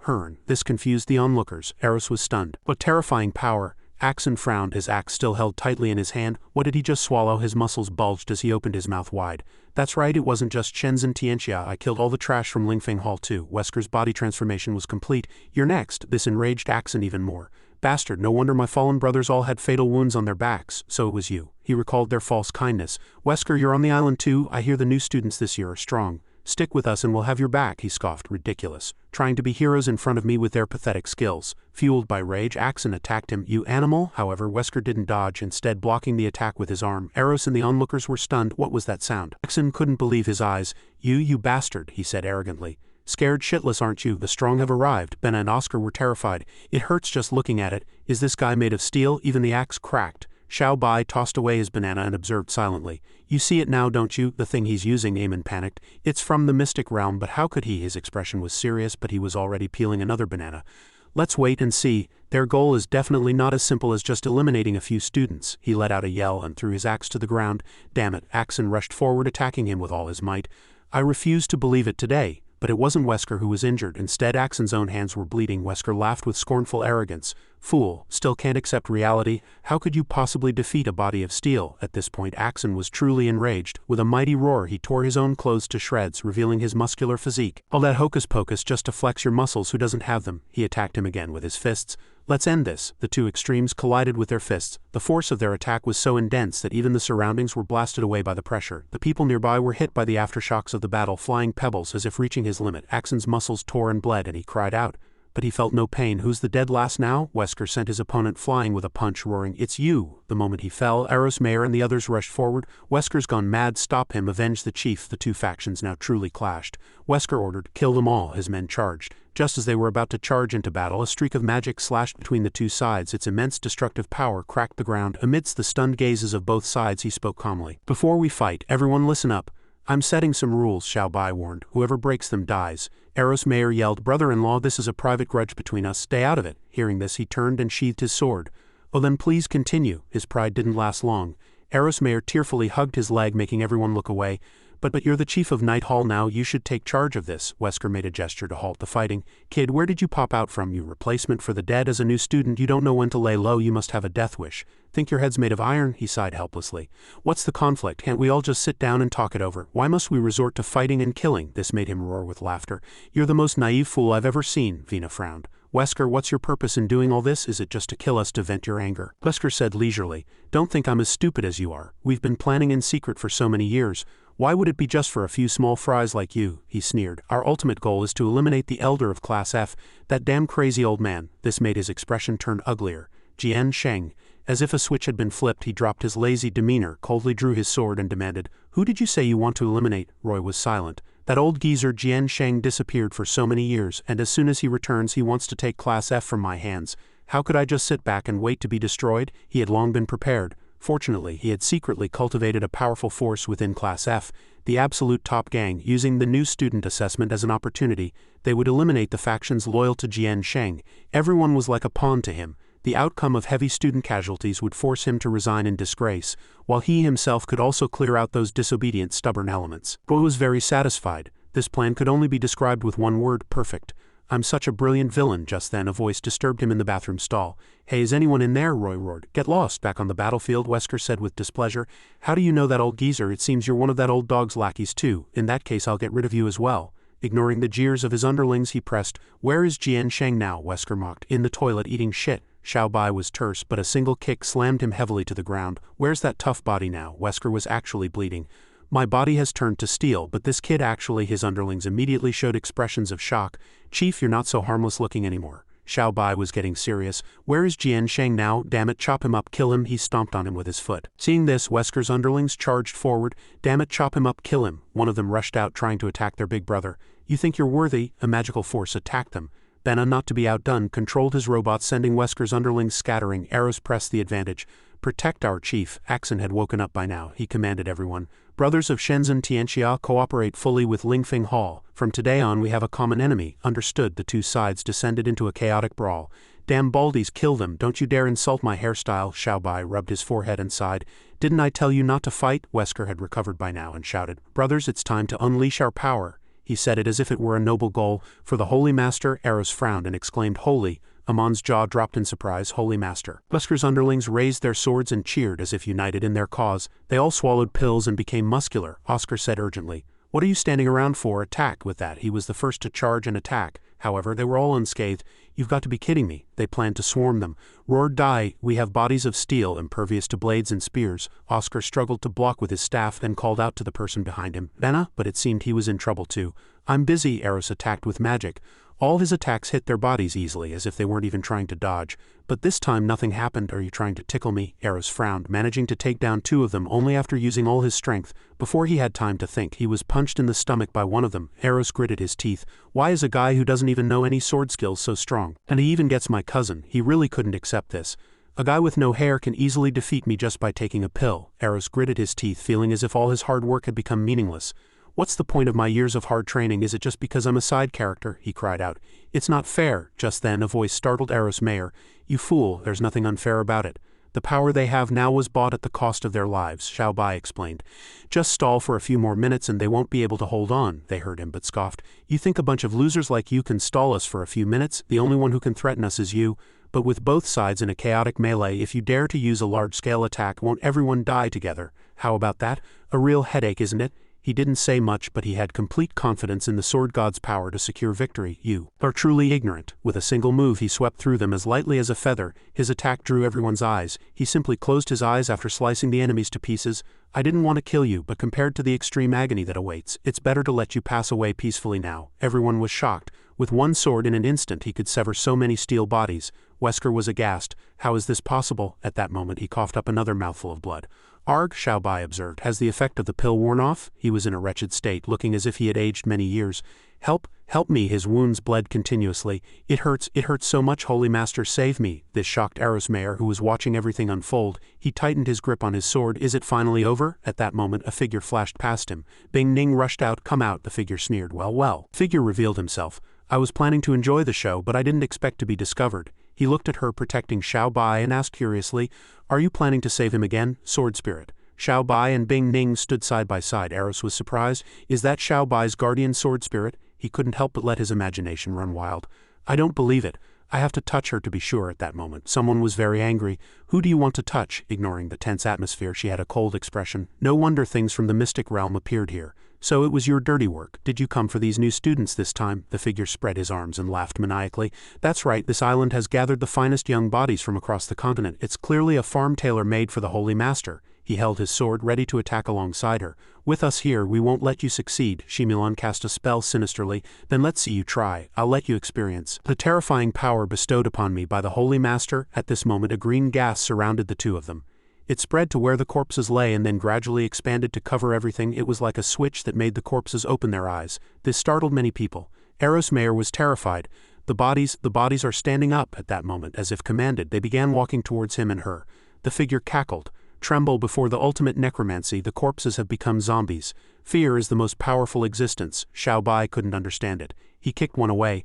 "So ugly." This earned him the admiration of the crowd. "Go, brother-in-law, nice one." Who, what a man." Shimilon couldn't believe his eyes.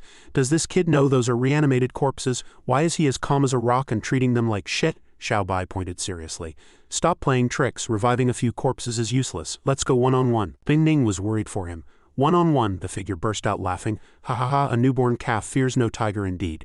Just reviving a few corpses, you're too naive." Just then a sudden scream caught his attention.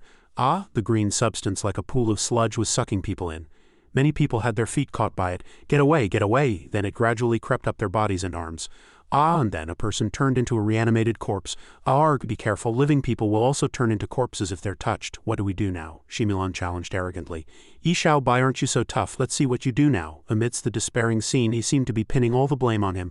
"So what if you're the sword god? Your sword aura is useless against this mist. Even if you escape, all your companions will die if you don't run. You can only watch as they turn into corpses and attack you. And in the end you'll have to kill them with your own hands." Shimilon had a wicked expression. "It must be painful, right? I really want to see you look helpless." But he didn't seem to care. Xiao Bai took a deep breath and then actually breathed fire. He began spraying it everywhere. The flames spread to the reanimated corpses and the green sludge, which greatly displeased the villain. "You?" Xiao Bai grinned slyly. "Who said a sword god can only use sword aura?" The figure gritted his teeth and used magic. "Witchcraft formation. Great sunken nether silver curse. Since it's come to this, I'll deal with you first." Bing Ning panicked. "It's that move again." He just stood there, frowning and observing. Xiao Bai looked at Shimilon with annoyance. "Do you really think the same trick will work on me again?" The figure grinned. "Don't talk big. Unless you have your sword spirit save you again, you'll never break this move. Stop pretending, just scream for help." Bing Ning was frantic. "Xiao Bai," he remained calm and reassured her. "Taunts won't work. I can't be bothered to trouble others." Xiao Bai drew his sword and slashed at the air. "Breaking this move of yours is just too easy." The flame flew straight at him. Shimilon leapt up to dodge it. "Damn it," as he landed, he didn't forget to taunt him. "Mutual destruction. To think of such a malicious move, you've gone bad." At this moment the magic rays didn't stop and he was struck by them and slammed into a rock. Xiao Bai sheathed his sword and asked clearly, "I still have questions for you, so I'm leaving you alive." Bing Ning was now completely focused on him. Xiao Bai has really grown up. Suddenly something dropped down to where Xiao Bai was. Sholan frowned. "Did someone from the mystic realm appear?" he asked curiously. "Sholan," he observed, "I can feel the fluctuations of the mystic realm's aura." Benna was instantly overjoyed. "The young master of the bright light holy hall has appeared too." Xiao Bai looked as if it had nothing to do with him, and Oscar also acted completely unconcerned. "HMPH, just another carefree playboy." Sholan frowned. "Don't tell me you let him go." Xiao Bai said seriously. "No, do you need him for something?" He gritted his teeth and said, "My master, adjudicator Similon of the Sanctuary of Light, went missing after entering the mystic realm. Is he trapped in there? I have to find out what happened." Just then a voice interrupted their conversation. "Your master, you say?" The man stood up and chuckled. "He's already dead." This completely enraged Sholan. He roared nonsense and charged with his sword drawn. "Don't you dare curse my master." Similon drew a black sword and the two began to fight. Sholan couldn't believe his eyes. "Impossible. Why are his sword skills?" The man sneered. "A lot like yours, aren't they?" As he spoke, Simido covered his head. "Don't be surprised. Of course our sword skills are identical." But at this moment the face he wore was one everyone recognized. "Because I was the one who taught you your sword skills." Xiao Bai remembered who the man before him was and pointed at him in astonishment. "Ah, it's you." It turned out this man was Similon, which made Sholan tremble all over. "You, impossible." The man placed a hand on his shoulder. My dear disciple, are you not happy to see your master? Sholan couldn't understand. Why would you take on the identity of the evil lord? Similin said gravely. My child, you know how long I've been stuck at the level of sword saint at this stage. It's incredibly difficult to advance even a single step. Yi Xiaobai interjected, puzzled. It's not that hard. This drove the man mad with anger. You shut your mouth, Similin sighed and turned to his disciple. After the divine council was formed, they pushed me aside because we weren't strong enough. And if we can't grow stronger, our sanctuary of light will never have a chance to rise. Xiaobai was truly curious. How can you be weak if you're a sword saint? My master and Harris, aren't they both sword saints? Oscar explained to him. Big bro, sword saints have different ranks. He clarified that Prick Saint is the highest level 8-star sword saint. My old man is a 6-star sword saint and Adjudicator Similin is only a 2-star. Xiaobai had a moment of realization. Oh, so that's how it is? The man was incredibly frustrated. But no matter how hard I trained, I couldn't improve my cultivation, Similin recalled the past. I once had high hopes for that Prick Saint and even wrote him a letter sincerely begging for his guidance. But his reply to me was, read more books, go to bed early, protect your kidneys, and stop spewing bullshit. His face turned red with anger. What a complete humiliation. This left the two girls behind him at a loss for words. Similin didn't stop. I wasn't willing to remain stuck, so I began to search through ancient texts, hoping to find a way to break through. After a tireless search, he finally held a book that was like a key. I found it. Yi Xiaobai, watching the show from the side, asked curiously, Did you find the Encyclopedia of World Cuisine? Similin said proudly.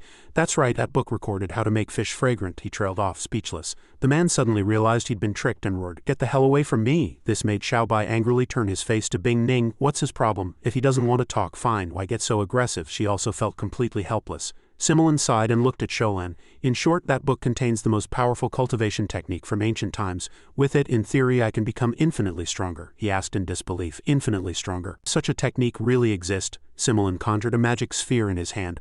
I'll show you, and then you'll know. Souls began to float out from the corpses. The crowd gasped in astonishment. He's extracting the souls of the dead. The souls were sucked into the magic sphere. As it happened, he felt immense pain. One of Similin's eyes changed, with fire flowing within it. HMPH, their souls are worthless. What I need is the spiritual energy within their bodies. Yi Xiaobai observed his power. His strength has indeed increased. No wonder he had to put on this whole act. With his status as an adjudicator, if he were discovered doing something like this, his reputation would be ruined. Bing Ning also commented, a true copy of the Holy Lord. He even chose the same path. He had become frenzied, raising his hands and shouting, That's right, I couldn't expose myself before becoming the strongest on the continent, so I founded the Hall of Evil Spirits. To gather power in secret, hiding in the shadows to build my strength, waiting for the day of my ascension to blind all you mortals. Eamon really didn't understand. But if he's already mastered this technique, why does he still need to cooperate with the Holy Lord? Xiaobai now understood everything. You can absorb spiritual energy infinitely, but it's useless if your body can't handle it. You colluded with the Holy Lord to strengthen your body, right? Similin grinned. Yi Xiaobai, I saw it long ago. You're actually a smart one. That's right, my body is my only limitation. As long as I offer enough sacrifices to the Holy Lord, he will help me strengthen it. He unhesitatingly injected his demonic power into Sholan's body. But now I have a second option, to bestow even greater power upon my beloved disciple. Similin began to channel energy into him. You're younger than me. Your body can contain more spiritual energy, Sholan screamed in agony. She frowned and said to Yi Xiaobai, After being infused with the spiritual energy of the entire Juding gang, Sholan's power had indeed doubled. Then the man commanded him, My most prized disciple, go and destroy the man who brought you shame. Sholan, as if out of control, charged toward Xiaobai and Bing Ning. She watched with difficulty. This is bad, his power has really increased. The sword in Sholan's hand was about to strike Yi Xiaobai. Xiaobai was unafraid, simply sending him flying high into the sky with a single punch. Snap out of it, even the monkeys heard the tremendous sound. Sholan was knocked into the sky, then plummeted headfirst to the ground. Similin watched him coldly, his face full of disappointment. Useless trash, and to think I poured so much effort into you. Looking at Sholan's pathetic state, his disgust grew. You've disappointed me so much. Yi Xiaobai dropped his playful demeanor and raised his sword. Now that your identity is exposed, don't even think about pulling any more tricks. Let's just get this over with. Similin created countless green spells and sneered, Since I dared to reveal my true face to you, I'm obviously not afraid of you leaking the news. No one on this island is leaving today. Like a witch, he raised his hands high to gather magic. The real show is just beginning. The magic enveloped the sky, sending everyone into a panic. What is that? Are we trapped? The observation room was also in chaos. What's going on? Are mages from the Alvia Academy of Magic on the island too? Harris was silent, his expression grave. This can't be some trick from the Alvia Academy of Magic. That's necromancy. The competition is over, get to the island and investigate immediately, those around him responded in unison. Yes sir, Roy watched everything unfold, anxious. Damn it, I thought he was only going to take a few, why is he making such a huge scene? He gritted his teeth and thought to himself, how is this going to end? Meanwhile on Xiaobai's side, he was ready to attack Simoleon. You still refuse to give up. Xiaobai swung his sword at the man, but Simoleon's figure slowly faded. Yi Xiaobai, I'll spare you for now, we'll meet again. He stopped. The man was already gone. Erosmel looked up at the sky. What in the world is that above us? I have a bad feeling about this. Bing Ning said to Xiaobai, this feeling is very familiar but I can't quite place it. Just then, countless spatial gates opened and monsters began to appear. Eamon screamed in terror, we're doomed. Before the impending battle there were piercing screams. He's turned this entire island into a mystic realm. Monsters rampaged through the area. One roared as it attacked the crowd. Some were already fighting with all their might, but to no avail. Damn it, it's completely useless, he trembled. Just then, Eamon used the demon god's power, the demon repelling spell, on a sword. When the monster got close, he was truly terrified. Help me! In the instant it pounced, he could only struggle, not expecting the sword to actually cut into its flesh. The monster that was hit died on the spot. An energy sphere floated out of its body. While he still hadn't figured out what had happened, Eamon shouted happily, that was a high-level demonic beast we just cut through. Ordinary weapons are useless against it. Give me all your weapons and I'll enchant them for you. Everyone immediately threw their weapons to him. Got it? We're counting on you, big bro. Eamon excitedly prepared to enchant them, but he didn't expect a pile of weapons to fly at him so eagerly. He became flustered and stammered, You guys stop. A hand reached out. Xiaobai grabbed Eamon tightly, leaned in close and asked, Can you enchant weapons for everyone on the island? He was sweating and said hesitantly, Everyone, I definitely can't do that. Yi Xiaobai picked up a sword. Then let's see if we can break this barrier first. Eamon waved his hands. No. Absolutely do not use force, he explained gravely. The barrier is already formed. It can only be dispelled by the caster or opened from the outside. If it's destroyed with brute force from within, this entire world will collapse and everyone on this island will disappear along with it. Bing Ning also dissuaded Xiaobai. The spirit of the mystic realm is right, Xiaobai. You absolutely can't act rashly right now. The Academy elders certainly won't stand by and do nothing. We just have to wait a little while and we'll be able to get out. He stared into the distance without a word. Xiaobai shouted, Big cousin, second cousin, the two responded. Chief, what are your orders? He ordered Erosmel and Andre. You two take some people and split up. Do your best to protect the scattered people on the island. At this time, Eamon had also finished enchanting the swords. Axon said seriously, Things have come to this, we can't just sit back and watch. The World God Battle Team is willing to follow Chief Yi Xiaobai's commands, Xiaobai commanded seriously. Alright then, let's move out. Bring everyone back here. He picked up the pile of swords and said, The enchantments are done. Everyone take your weapons back. Then he turned to his other two teammates. Benna, Oscar, you two stay here to provide support and take care of Sholan. The two nodded. Understood. Xiaobai then took on a task himself. I'll go draw the demonic beast's attention. Then he flew away using magic. Eamon, sitting on Xiaobai's back, asked curiously, With so many demonic beasts, how are you going to attract their attention? He observed the scene below and explained slowly. Doesn't the Holy Lord need these people's spiritual energy? If the beasts kill them, how can he absorb it? These beasts are just eating them on his behalf first. Once they return to the mystic realm, they'll be devoured by the Holy Lord just like those people. At this moment, Xiaobai raised his longsword ready to dive. In that case, we can't let them leave here alive. Eamon was sweating bullets. Slow down, don't tell me you're planning to from this height. Before Eamon could finish, he had already dagged a monster with his fire magic. The explosion was immense, shaking the entire land and drawing the attention of all the monsters. They gathered in groups, forming energy spheres. The energy spheres shot toward the spot where Xiaobai had made the sound. In this critical moment, he remained calm and analyzed the situation. These high-level demonic beasts are no simple matter. They can even attack from a distance. Amon's expression finally looked like that of a normal person as he yelled, We're dead meat. Xiaobai wasn't the least bit flustered and only said one word, calm. Like a transcendent god, he handled everything without being sullied by the chaos. The two types of magic collided, creating a sky full of fireworks. It seemed these battles would not stop. The people below stood still, looking up at the sky in awe. Oscar then snapped everyone out of it. What are you all staring at? Big bro Xiaobai is risking his life to buy us time, he also chimed in. Brought it split up and rescue people. Xiaobai didn't forget to watch them. They're on the move. Eamon clung to his shoulders, crying out, Is this really the time for that? Worry about yourself first. Amidst the sea of magic shooting toward him, Xiaobai flew elsewhere. Over here, the monsters kept aiming their attacks at him. Xiaobai easily dodged the magic shot at him. See, I'm completely fine, but Eamon was scared to death. Hurry up and get down to hide. Just then, he saw someone ahead. A girl was also being attacked by a monster, screaming in pain. She was knocked down and below her were monsters waiting for their prey. Xiaobai dove down and grabbed her tightly. About to fall, she was now screaming and crying. The monsters opened their mouths wide, just waiting for their prey to fall into their grasp. Suddenly they were attacked. She squeezed her eyes shut, only peeking one open after a long moment. Before she could fall, he had caught her in his arms. Glad I made it in time at that moment. It was as if she had met the destined man of her life. Prince Consort. Xiaobai was taken aback and turned to ask, who? She grabbed his hand tightly and pulled him along. No time to explain, Lady Lucia is in danger right now. Xiaobai was confused. Lucia again, a green-haired girl sitting in a tree saw all this. The target has appeared. Mandy is bringing him over. Just then another short-haired girl also reported, he's coming, get ready. The scene was filled with all sorts of women as if this was their territory. A girl in armor grinned. If he doesn't know what's good for him, we can just force ourselves on him. Another voice rang out. Don't cause trouble, Lucia said with certainty. I'm confident this time. I will definitely conquer him. Mandy came running over, pulling Xiaobai. Lady Lucia, I've brought the prince consort to save you. Lucia struck her most alluring pose. Xiaobai, you're finally here. But what he noticed were the monster corpses nearby. Xiaobai exclaimed in admiration. Did you kill all these demonic beasts? That's amazing. Did her legs go weak? No, I didn't. Lucia pretended to cry. It was my sisters. They all sacrificed themselves heroically to protect me. While he wasn't looking, she shot a glare at her subordinates. She enthusiastically pushed Xiaobai toward Lucia. Prince consort, I leave Lady Lucia in your care. He asked curiously. Where are you going? Mandy left in a hurry. I'm going to avenge my sisters. Xiaobai sighed. Such deep sisterly bonds, how touching. He turned back to look at the delicate girl before him while her mind was currently filled with impure thoughts. Excellent. Now it's just the two of us. A lone man and a lone woman, young and vigorous. I refuse to believe I can't conquer you. Just then, Eamon suddenly popped up. Are we leaving or not? Xiaobai replied. I don't know, but I don't think she wants to leave. Its appearance completely ruined Lucia's mood. She angrily kicked Eamon high into the air. Have you no sense? Get lost, it screamed as it flew. Yi Xiaobai on the other hand was shocked. Xiaobai said angrily. Are you crazy? Why did you do that? Lucia put on an innocent face and whined coquettishly. My foot hurts, it needs a massage. Eamon charged over, looking furious.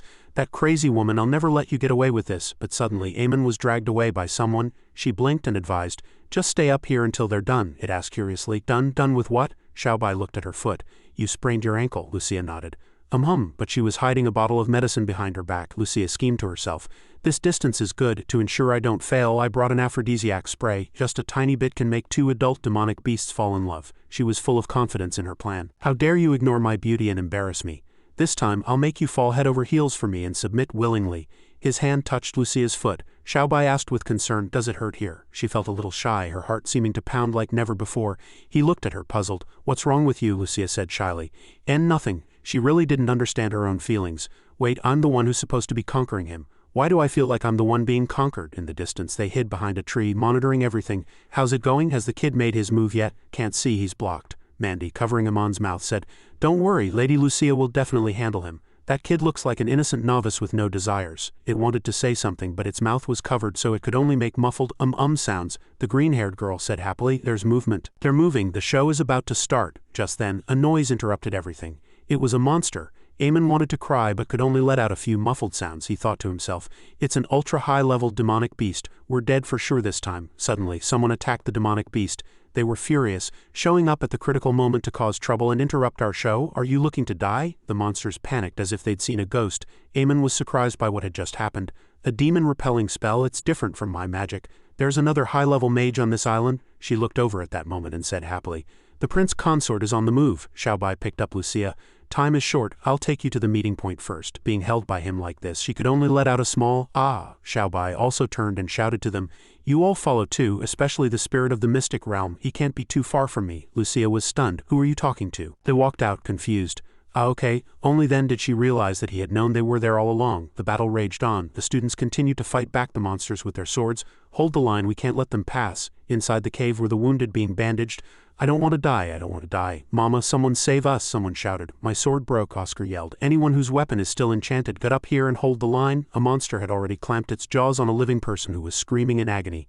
Andre was pinned under a demonic beast's foot, screaming in pain. Venus saw this and anxiously called his name. Andre Mel, he couldn't hold on any longer and yelled, Big bro, hurry back. Lillian pointed to the sky. Look. Yi Xiaobai returned, carrying Lucia and with that group of people, and everyone cheered joyfully. Big bro Xiaobai, Xiaobai reminded her. Hold on tight, she looked very happy. I've been holding on tight the whole time. With one move he once again made the earth tremble. The crowd cheered. Big bro Xiaobai is mighty. We won. Awesome. Xiaobai looked at Lucia and said softly, We're here, you can sit down and rest. She whined coquettishly. No, I don't want to. Yi Xiaobai was confused.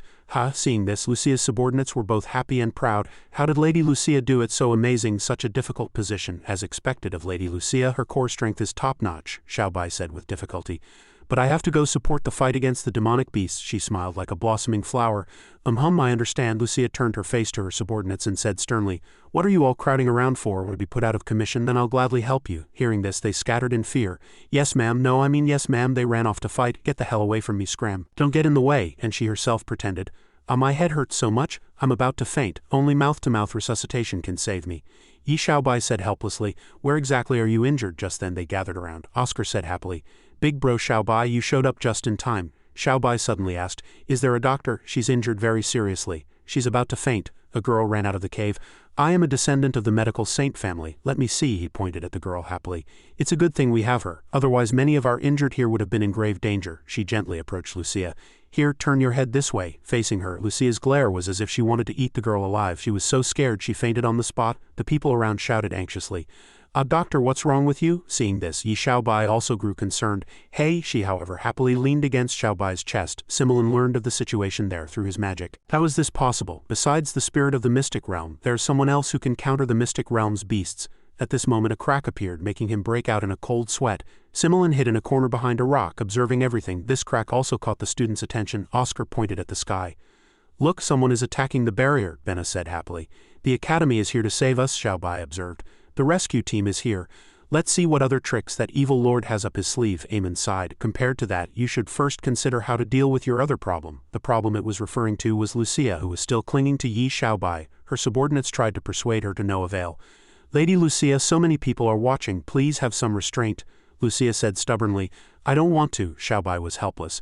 This troublesome woman is harder to deal with than 10 evil lords. The crack split open in the artificial sky and fragments rained down as if the entire space here was just a construct. Heroes shouted happily. The barrier is broken, the demonic beasts have vanished into thin air. They were ecstatic when they saw the experts who had come to rescue them.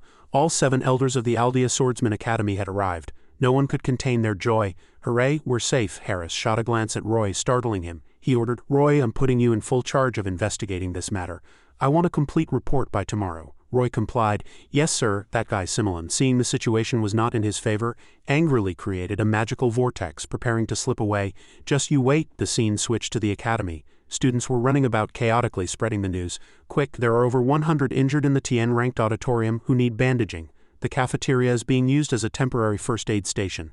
Medical teams 9, 10, and 11 go support them. Yes, Eros said to Andre. The losses this time were too severe. At least a fifth of the new students died on the island. Most of them, we couldn't even find their bodies. Suddenly, a shout drew their attention.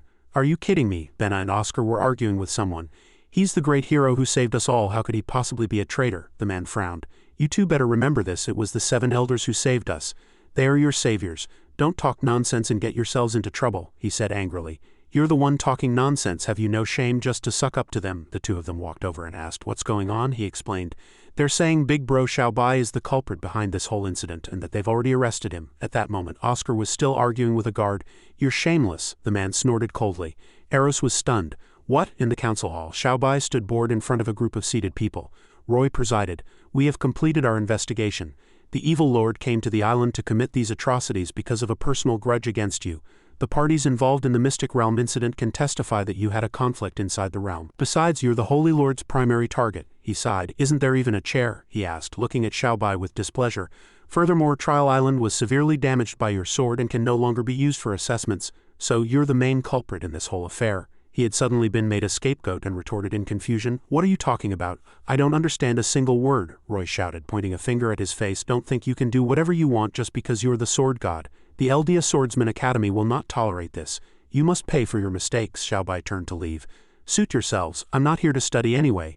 I just want to see the elders. Not willing to let it go, he shouted. Stop. Xiaobai looked back at him. What is it now? Roy held a piece of paper in front of him. If you acknowledge this investigation report, sign it. We will make it public afterward. I hope you'll know to keep your mouth shut then. Not say things that don't align with the facts. But by then he couldn't even see Xiaobai's shadow.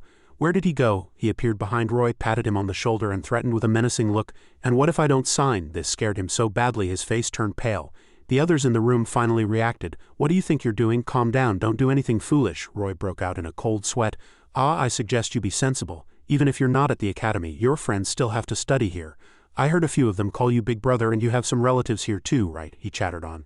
You may be invincible, but you have friends. You wouldn't want them to run into misfortune in their lives, would you? That would be a mistake. I can always find a chance to get to them. Upon hearing Roy's words, Xiaobai's hand was already on his sword hilt. The people around them didn't dare to speak loudly anymore. They were also terrified. Dean, why must you provoke him? He's the sword god. I don't want to die. He glanced over, drenched in sweat. You'd better think this through carefully. Someone burst through the door shouting, Dean, this is bad. Startled, Roy cursed. Damn it, are you trying to scare me to death? Don't you know how to knock? Damn, the person said anxiously. The students from Class F are all here causing a scene. They're demanding Yi Xiaobai's immediate release. He was surprised. Roy looked at Yi Xiaobai and gave an awkward laugh. Is that so? They dare to cause a scene in front of the council hall? You all must be very close. Roy's eyes filled with malice. He took out a pen and paper. Give me the names of the students causing trouble. I'll have them all expelled according to the Academy's regulations. The person was in a difficult position. How, all of them? Shouldn't we ask the 7 venerables first? Roy bellowed. Ask my ass, I'm the damn dean of academic affairs. Don't I have the authority to punish a few students? Give me the names. The person began to report the names for him to write down. The troublemaking students are Todi, Raval, Basha, Tony, Stark, Azos, Game, Roy G. Hum, Todi, Raval, Basha, Tony. He flared up. Who the hell are these nobodies? Where did they pop up from? How many people are there in total? The person said, trembling. The 3 major powers, Lingfeng Hall, Shenzhen Tianxia and Piomiao Yundu, plus neutral factions like the Magic Guild, Tianji Camp, the Northwind Corps, the League of the Rich Haters. All the students from Class F are here. Roy was dumbfounded. Outside on the campus, the crowd chanted in unison, Release him. Everyone was united. Release him. The guards were trying their best to calm them down. Everyone please calm down, don't act rashly. He watched from upstairs, completely bewildered. Are you kidding me? Piomiao Yundu, Lingfeng Hall, and Shenzhen Tianxia have been mortal enemies for years. How did they suddenly join forces? The person scratched the back of his neck. They said that from now on, Yi Xiaobai is the leader of all 3 major powers. Yi Xiaobai was surprised. Wow, that's a lot of people. Roy was furious. Stop playing dumb with me. When did you unite Class F? He looked down below. You've reminded me of something. You think I don't know how many people are in Class F? 800 of them died. There are at least 2,000 people in this square. Are they all extras? The person kindly added. According to the latest count, students from classes A, B, C, D, and E have all come to show their support. Upon hearing this, Roy roared, What the hell does this have to do with them? Below, the countless voices of protest never ceased. The person continued to explain, It's because they all personally experienced the incident in the secret realm. Afterward, Yi Xiaobai shared the treasures he obtained from the realm with them. They're shouting right now, Yi Xiaobai, we're here to repay your kindness. He was stunned when he heard the reason. You've got to be kidding me. His head was throbbing. The other guards came over to persuade him. Dean, let's just give in. Things have gotten out of control. If the elders blame us for this, we'll all be in deep trouble. Yes, let's take a step back and quiet things down for now. Roy shouted Yi Xiaobai's name. Yi Xiaobai, he bowed and scraped, forcing a smile as he pleaded with Yi Xiaobai. Could you please talk them down? Xiaobai asked directly. So I don't have to sign the investigation report anymore. Roy quickly tore up the paper, beaming. This was just a useless draft. You're a great hero. How could we make you a scapegoat? He even swallowed the scraps of paper. I promise nothing like this will ever happen again. Xiaobai was truly speechless. Xiaobai turned to leave. Since you've given your word, I'll go out and talk to them, Roy cursed under his breath. You brat, you just wait, let me just puke this paper out first. Xiaobai suddenly turned back, making him choke. Oh right, there's one more thing, Xiaobai said seriously.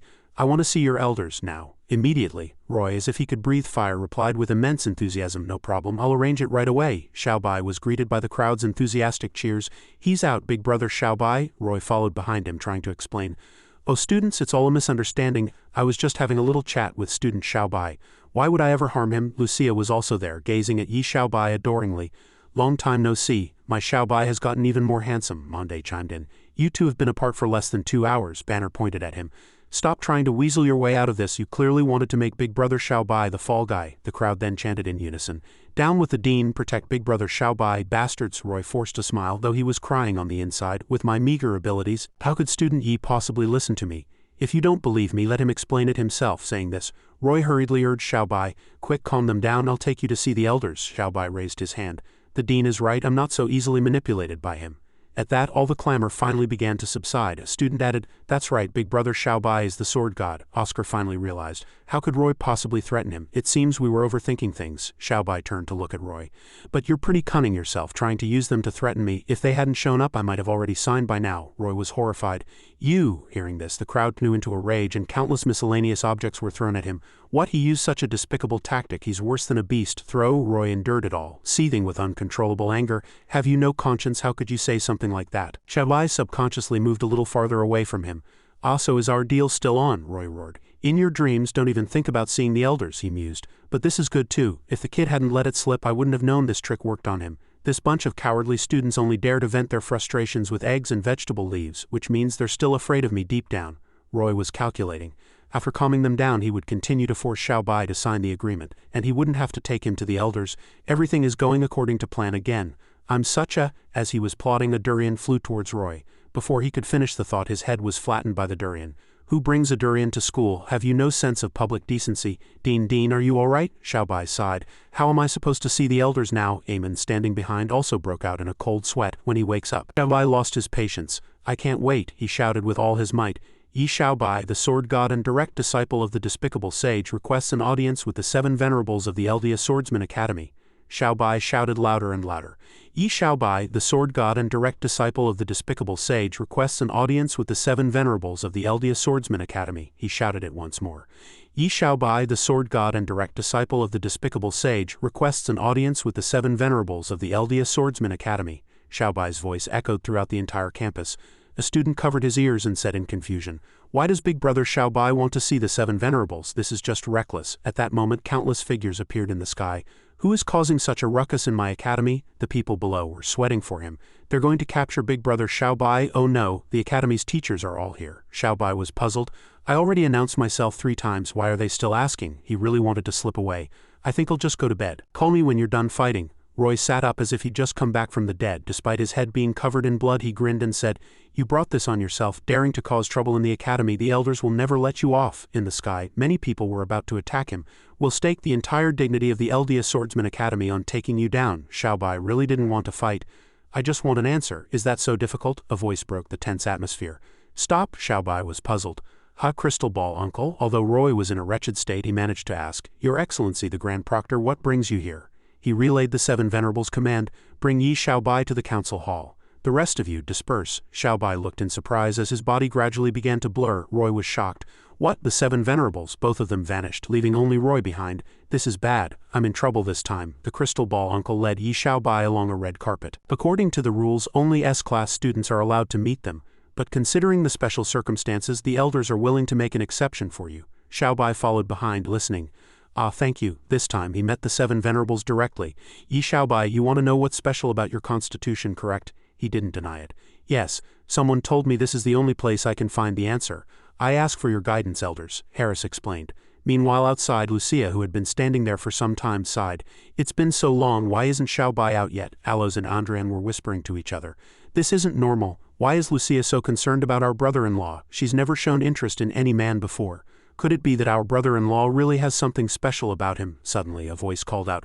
Cousin Ariana, holding a cat, said, "I came as soon as I got your letter. What's happening?" He was delighted. Ariana, a shadow darted past, a hand reaching out to attack her, but it failed because the cat transformed in time to protect its master. The 2 men were startled. "Lucia, what do you think you're doing? Stay away from my cousin." The cat revealed a terrifying smile. "With me here, don't even think about touching a single hair on her head," she sneered. "So you have a magical beast as a personal bodyguard?" Lucia then asked. "You're male, right?" it retorted, puzzled. "So what if I am?" She deliberately struck a seductive pose, her hand suggestively touching her chest. "Oh, nothing, I just feel a little hot." It gave 2 thumbs up, then fell backward. At that moment the 2 men ran over. "Cousin, we're here to save you," but they ended up falling for Lucia's beauty as well. She said smugly, "No man can resist my attack." Lucia looked at Ariana coldly. "Except for one person. Yi Xiaobai." She glared at her with sharp eyes. "Listen up. From today on, Yi Xiaobai belongs only to me. You can get lost." Ariana, perhaps angered because of the male lead, retorted. "And here I was wondering who it was. Turns out it's the great lady Lucia who was defeated by a kebab." Lucia was stunned for a few seconds. The woman defeated by a kebab." She flew into a rage out of shame. "How dare you bringing that up to humiliate me? If I'm not mistaken, Xiaobai has always seen you as one of the guys, right?" After hearing the label, Yi Xiaobai's good bro, she really wanted to cry. "You!" Neither side would back down, and they started trading insults. "Bitch, how dare you humiliate me? Did I strike a nerve? Xiaobai would never like a woman like you. You're not even a woman. If you keep spouting nonsense, believe it or not, I'll hit you. Bring it on, let's go one-on-one." Xiaobai suddenly appeared. "What are you 2 doing?" His voice made them turn their heads. Ariana said weakly, "Xiaobai, you're here." Lucia blushed shyly. "We were just having a friendly chat. By the way, what did the elders say? Is your constitution clear now?" Xiaobai sighed helplessly. They still said they don't know. "I've given up," she asked curiously. "So what are you going to do next?" he said leisurely. I don't know, but they said my master is in seclusion recently, so I might as well stay and wait for the old man to come out. At this time in the Seven Venerables room one of them spoke up. What should we do at this point? How should we proceed? Harris sighed. He was supposed to be our strongest asset in defeating the Magic Academy. Why did it have to be non-elemental? An old man lamented. Banner said cheerfully, Big brother, the elders didn't give you a hard time, did they? Xiaobai smiled and said no, they were all very nice. He didn't notice the two who were arguing. Banner noticed and asked curiously, how did Sister Mel get into a fight with Lucia? Xiaobai sighed. I have no idea what they're arguing about. At that moment the two of them became surprisingly close again, both looking at him timidly. Do you really not know who we were fighting over? Xiaobai looked completely clueless. Am I supposed to know? Banner jumped in fright. Danger, he exclaimed after hearing this. Tell me, has this scumbag's conscience been eaten by a dog? Banner was surprised. What's going on? A body that even a high-level magical beast couldn't touch is now injured by these two. Meanwhile the two women were still trading insults. I'm warning you, stay away from my Xiaobai, tch. Why should I listen to you? Banner scratched his head with a smile. Big brother, are you free? My grandpa would like to invite you over. The two girls fought to go along, suddenly full of enthusiasm for some reason. Alright, let's go. Who's afraid of who? Xiaobai was stunned. I think he said he was inviting me. In the Alchemist Guild the sound of conversation could be heard. So your grandpa is Chairman Horn of the Alchemist Guild, and the headquarters is right here in the academy. Then why did you even bother with the freshman assessment? Banner led the way, chattering. The old man is very strict with me. He didn't want me to use connections, so I had to take the assessment myself. Xiaobai thought to himself. Didn't want to use connections, but then turned around and gave you a pile of high-level magical devices. Banner paused for a moment. Why is the door locked? Everyone looked up at him, puzzled. Did he go out? Banner denied it. No way. He specifically said he would wait here for you. At this point he decided to shout, Old man, open the door. Suddenly, a loud bang from upstairs startled everyone. Banner's grandfather poked his head out and said angrily, Don't you know not to disturb me at the critical moment of an experiment? You unfilial grandson. Banner clutched his head and whined. How was I supposed to know you were experimenting just because the door was locked? He shouted, still talking back. But when facing Yi Xiaobai, Horn happily shook his hand. Yi Xiaobai, the prized disciple of the despicable sage, I finally get to meet you. You truly have an extraordinary presence. Xiaobai was surprised. You know my master too. He didn't forget to praise the others. And little Ariana, you're getting more and more beautiful. That old fogey Rodriguez is truly blessed, Ariana said happily. Thank you for the compliment, Grandpa Horn. Then Horn turned to Lucia. And this is, she bowed politely. Greetings, Senior Horn. I am Lucia. He looked at her thoughtfully. Banner whispered, Grandpa, she's the Academy's Student Council President and the leader of Pio Miao Yundu. Who asked you to butt in? Hurry up and take our guests upstairs for tea, Horn bellowed. Banner scrambled. Yes, yes, then he hurriedly led the way. Big brother, this way. The moment Lucia walked past him, Horn spoke without looking at her. I remember you, Lucia of the Augustine Empire, he warned. I don't know what your purpose is in getting close to Yi Xiaobai, but don't even think about trying any crooked tricks. That would be unforgivable. His words left Lucia stunned. She turned back and asked in confusion, What are you talking about? What crooked tricks could I possibly pull? Horn didn't expose her. That's for the best. Come on, let's go upstairs and try this old man's prized tea.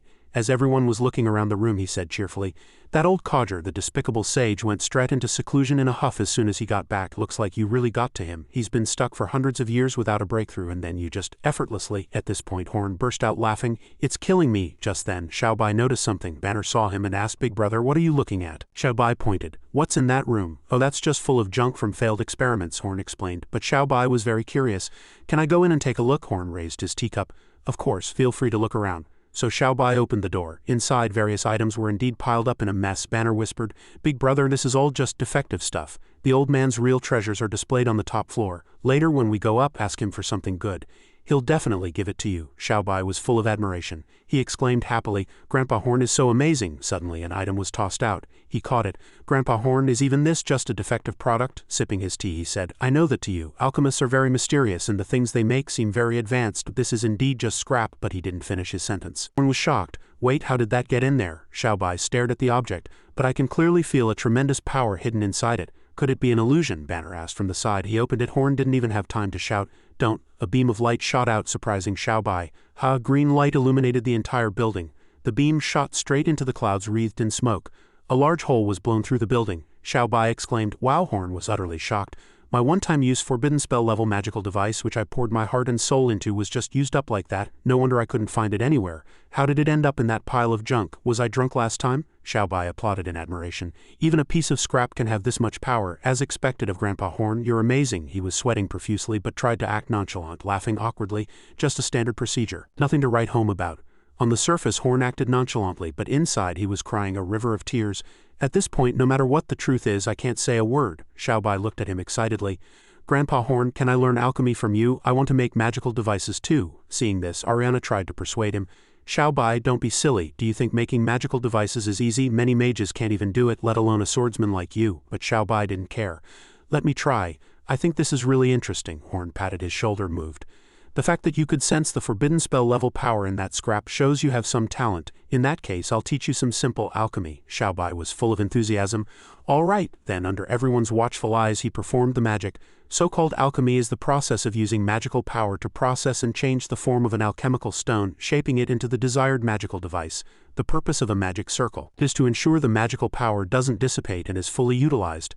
An ore is placed in the center of the magic circle. The difficult part is that the magical power must be infused into the ore with the alchemist's precise control, thereby changing its properties and state. For example, right now I want to turn this into a symmetrical cube.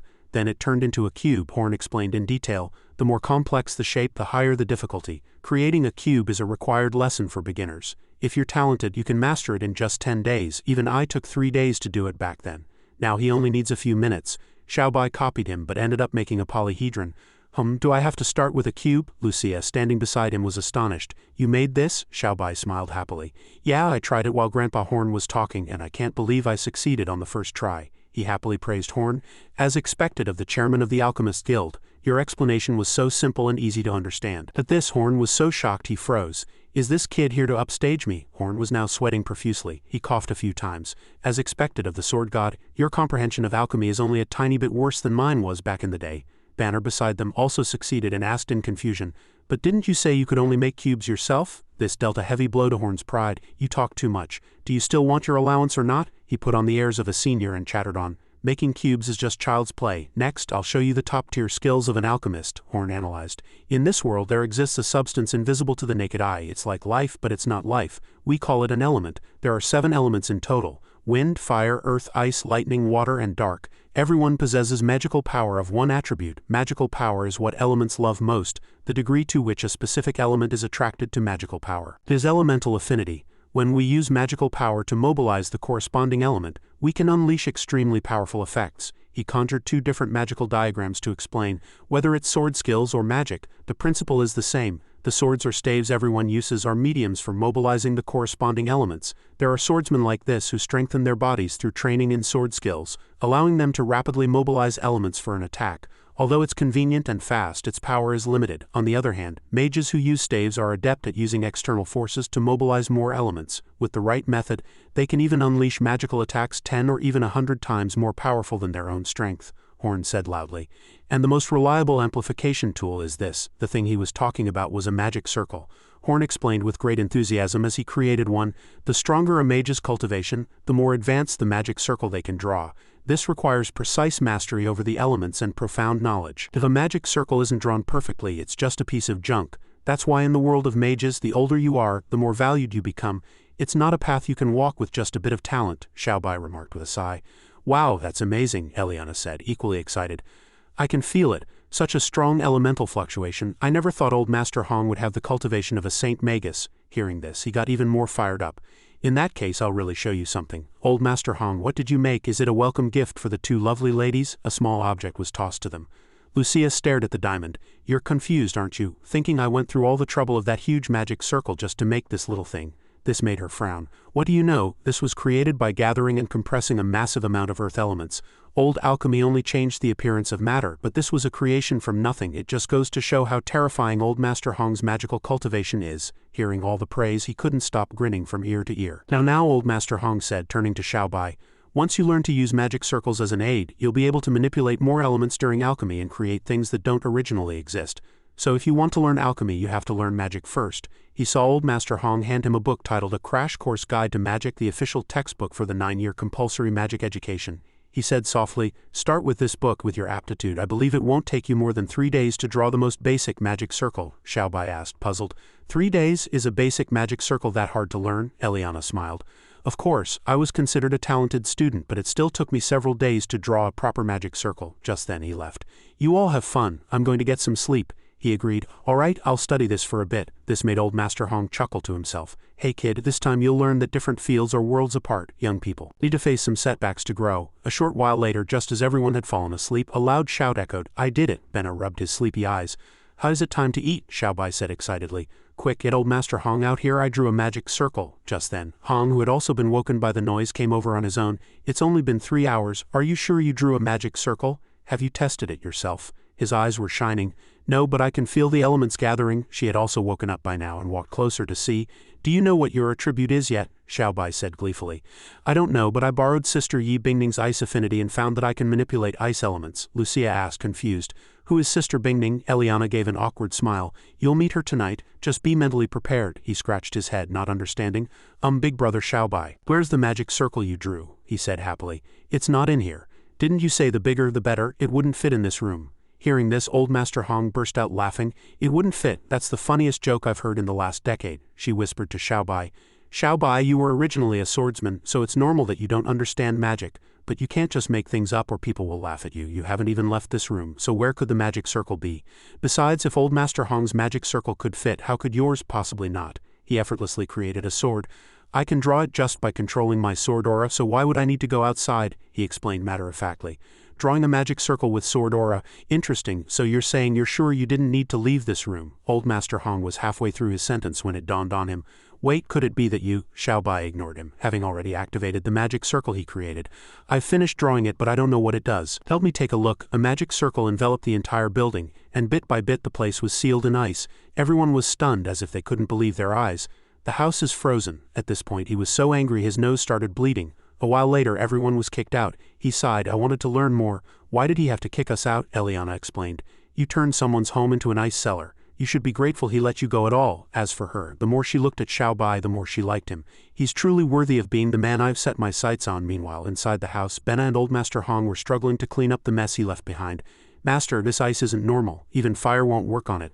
Nonsense, do you think the product of a god-level magic circle can be melted so easily? Old Master Hong sneezed as he scolded. He was shocked. God level, you mean big brother Xiaobai is not only a sword god but also, old Master Hong was sweating profusely. I wish it were that simple. An evil attribute, why has it appeared on the continent again? Could it be that the great calamity is about to return? Meanwhile, Lucia said her goodbyes and went home. I'm heading back to my dorm, see you tomorrow. Xiaobai replied, see you. He felt something was off and asked himself, puzzled, why do we have to see each other again tomorrow? While she looked dejected, Eamon appeared. She's finally gone. Xiaobai looked at it. I was wondering where you ran off to, so you were hiding and sleeping. It denied it. I was conducting research, all right, Eamon explained. This is one of Lucia's subordinate's weapons. It has residual enchanting power on it, used for dealing with beasts in the secret realm. Although it's different from mine, I can confirm that Lucia's power comes from a secret realm and is also related to the Sword Saint. The two were stunned. Elsewhere, Roy was still holding a grudge against Xiaobai. That wretched Yi Xiaobai, he ruined my plans and made me lose face completely. Shimilan appeared behind him. What did the elders say to you? He knelt before Shimilan. Ah, Lord Shimilan, the elders didn't say anything important. Yi Xiaobai is still completely unaware of his own origins, Shimilan sneered. It seems they don't know how to handle it either. That's fine. The more they panic, the more it benefits us. Roy looked up, his face serious. My sources say that Yi Xiaobai has now mastered terrifying magical powers. We must eliminate him as soon as possible, or he will only become more difficult to deal with. He remained calm. Rest assured, the Sacred Lord has already decided to take action personally. He was shocked. The Sacred Lord is going to appear, but isn't he unable to break through his realm? A red glint flashed in Zimmelin's eyes. Correct, that's why your sacrifice is needed. In a top-secret file. Lucia, princess of the Auguste Empire on the Ulan continent, came to the Eldia Swordsman Academy 3 years ago. The ethereal cloud capital was established, and in just 1 month, it became the strongest faction in Class F. She also became the student council president. But aside from being adored by all the male students in the school, she hasn't accomplished anything else noteworthy. A man respectfully provided the information. This is all the intelligence our merchant guild could gather. Please, miss, take your time reading it. If you need anything, just let me know. Xiaobai and Eliana looked on intently. Eamon squinted at the paper. Her life trajectory is also very simple. The royal family, the academy, how could she be connected to the Sacred Lord? He noticed something unusual. Her parents both have red eyes. Why is one of hers blue? The man took a closer look. It's strange, right? Xiaobai asked. Suddenly she cried out, wait, it looks like there's a portrait of her here too. He turned to Eliana. What did you find? She pointed to a picture of Lucia as a child. Her eyes weren't naturally different colors. The man was about to investigate further. "Miss, wait, I'll send someone to continue the investigation right away. I'm sure by tomorrow," Xiaobai cut him off. "No need to go to all that trouble." He leapt out with aim. "I'll go ask her myself right now." This made Eliana furious. "Don't you dare get back here under the night sky in the ethereal cloud capital." "Lady Lucia," Mandi asked as she helped Lucia with her things, "that Yi Xiaobai is so dense, what do you even see in him?" she replied as she changed her clothes. "How should I put it?" Lucia placed a hand on her face, looking enchanting. "Perhaps it's the way he looks at me with complete disregard?" Seeing her shy expression, she teased. "This is the first time I've ever seen Lady Lucia look like this," she said shyly. "Oh, I don't know either." Just then a loud laugh from outside shattered the atmosphere. "The princess of the Great Auguste Empire is in love with a poor boy. What a disgrace to the family." Mandi shouted. "Who's there?" Lucia frowned. To be able to get this close without making a sound, she dashed toward the source of the voice. "Stop hiding and show yourself," she yelled as she rushed out in a panic. Mandi moved. Trespasser in the ethereal cloud capital, she kicked through the glass window. "Die?" After seeing who it was, Mandi frowned. It's you." Roy grabbed her leg. "Dressed so scantily, aren't we?" Mandi screamed. "Director," he immediately threw her to the ground. Lucia was still in shock. Roy began to speak. "Lucia, you owe me," he said with a wicked grin. "And it's time to pay it back." A spell made her eyes sting with pain. "Ah, I gave you life," Roy said menacingly. "And now it's time to repay my kindness." "No, don't," Lucia said in terror. He snapped. "You dare defy my orders?" A hand appeared from thin air and clasped around her neck. Lucia cried out in pain. "Ah!" She was struggling to breathe. Roy reached his hand closer. "Give up this pointless struggle." Xiaobai had appeared behind him at some point. "Don't move, or we can see what's faster, your hand or my sword." Roy turned his head. "So we finally meet, Yi Xiaobai." Lucia was already teary-eyed. "Xiaobai," he looked closely at Roy. "Strange, you have the aura of the evil lord, but you're not him." "Who are you?" Eamon seemed to recognize him. "The Saw Sacred Lord. We're dead. We're so dead this time," Roy sneered. "Don't worry, I have no interest in the life of an ant like you." Xiaobai held his sword, holding Eamon in his other hand. "Disgusting. I'll just cut you down first." Just then a black shadow shot out from Roy's body. "Then why don't you try?" This time it possessed her. He was in a difficult position. "Ah, this is trouble." Eamon on the other hand was trembling with fear. "Run now." Roy collapsed to the ground and Lucia began to transform. It shouted, "If we don't go now, it'll be too late." She felt as if she had arrived in another dimension. "Quick, has the doctor arrived?" "The doctors have all run away." Lucia looked around in terror. It was a reenactment of a memory. The black shadow stood before the bed where her parents sat. "This is my mental barrier. Do you remember you were on the brink of death back then? And everyone was helpless. It was I who gave you the hope to live." At that time, Lucia's physical condition was indeed very poor. "I extended your life by 10 years. In exchange, you must gather evil energy for me. Only after that person helped could the family of 3 stay together. I sent you to the Eldia Swordsman Academy so you could use your beauty to absorb the desires of those swordsmen and convert them into evil energy," she said sadly.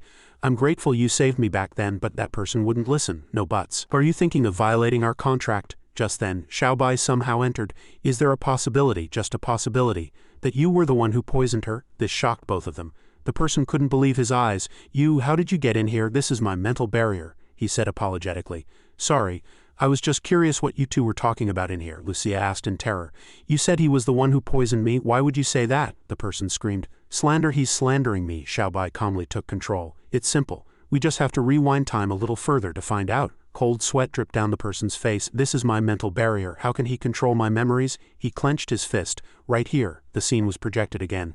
"The princess of the Auguste Empire, a natural-born enchantress. If I can make good use of her, she will be of great benefit to restoring my power." She said angrily, So this was all your trick." The person was surprisingly calm. Well, Yi Xiaobai, not only did you ruin my grand plans in the secret realm and on the trial island, but you've also destroyed a pawn I've been setting up for 10 years. You truly are my fated rival." Xiaobai was confused.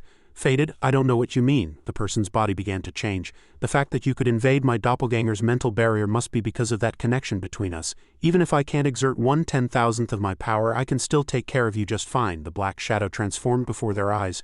Beep. He was surprised to find it had become a mirror reflecting his own image. "I know you all too well," Xiaobai said, annoyed. "Playing mysterious, is it fun to imitate me?" In his form it sneered. "Imitate? You've got it all wrong between us." Halfway through its sentence the thing changed into another form. "Never mind, you don't need to know," Lucia cried out. "Xiaobai!" Countless purple mists enveloped him. Then it vanished with Xiaobai. After seeing the person before her disappear, she asked herself, where did he go? He now found himself in another dimension. The thing was very talkative. "Everyone has their most primal desires in their hearts. That is your most evil self. Whether it's beauty, money, or power, as long as a sliver of desire exists, I can help you achieve it." But Xiaobai didn't seem to care. The map changed again. The thing appeared beside him.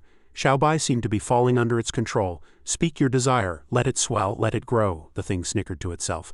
"As long as you reveal your inner desires, I can create an illusion to satisfy you." Then when you're lost in it, I can devour you without any resistance. His eyes became vacant. My desire is, the thing grew excited. Excellent, my demonic whisper is working. Yi Xiaobai, the moment you speak your desire will be the moment you die. But when Xiaobai said a super delicious plate of egg fried rice, the space fell silent. He was lost in the aroma of the food. Egg fried rice. The thing was stunned. Is this guy an idiot? His strongest desire in life is food. Xiaobai got angry because of the food. My egg fried rice? The thing scrambled to comply. Egg, here's your egg fried rice. He smiled foolishly. As Xiaobai slowly savored it, the thing gloated internally. You're mine now. Suddenly he stabbed his fork down hard and the plate and food shattered. The thing was at a loss. What now? Xiaobai said with disappointment. This is disgusting, so disgusting. The thing really wanted to cry its eyes out.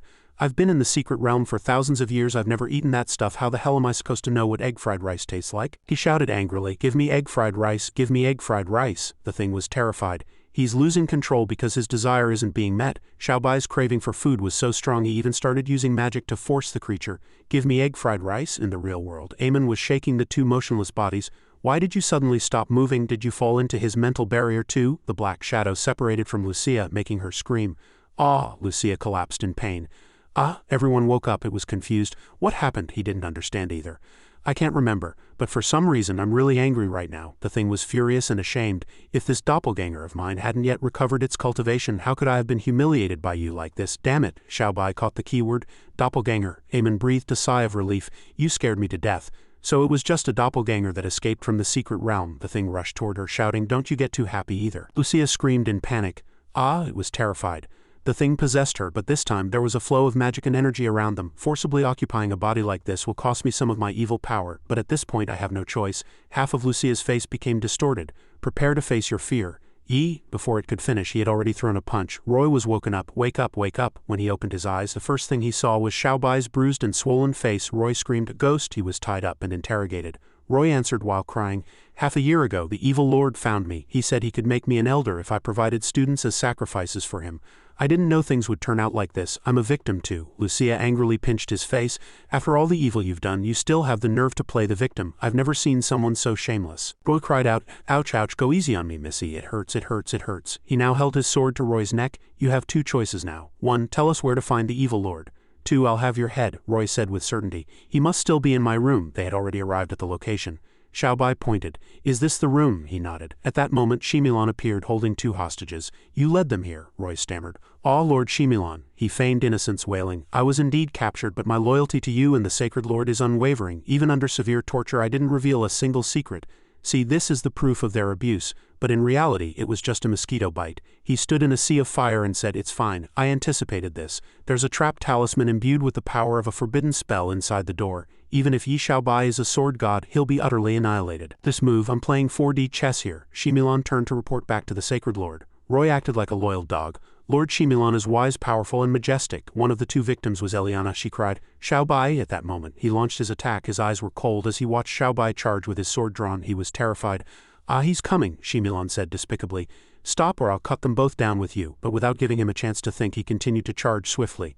Then came a slash burning with red flames. Xiaobai precisely struck Shimilan. His body was hit and he let out a painful scream. The flames lit up the night sky, allowing all the citizens to see what it was. How magnificent! The elders also witnessed this scene. If the 7 of us joined forces, could we block that attack? Maybe. It pierced through the entire sky, blazing with light. We might be able to leave a whole corpse behind. I think so too. At this time, in a cave, a person was cultivating. The old man opened his eyes, a magical energy enveloping his body. Sword Saint, you finally reached enlightenment. My seclusion to seek progress was not in vain, my disciple. Your master has also had a breakthrough. The Sword Saint raised his sword, condensing the mountain-suppressing talisman, the 9-form slash. With my life's worth of power, not even master could break it. He launched the attack. This time it's rock solid. Sword God slash, the Sword Saint observed. It's still a little off. At that moment his sword aura was still moving, passing through the entire cave. In the cave the old man suddenly felt a tremor. The Sword Saint looked at the already cracked rock. Xiaobai's residual sword aura has already weakened by 70%. To break my mountain-suppressing talisman so easily, was that Xiaobai's doing again? A series of comforting words flashed by.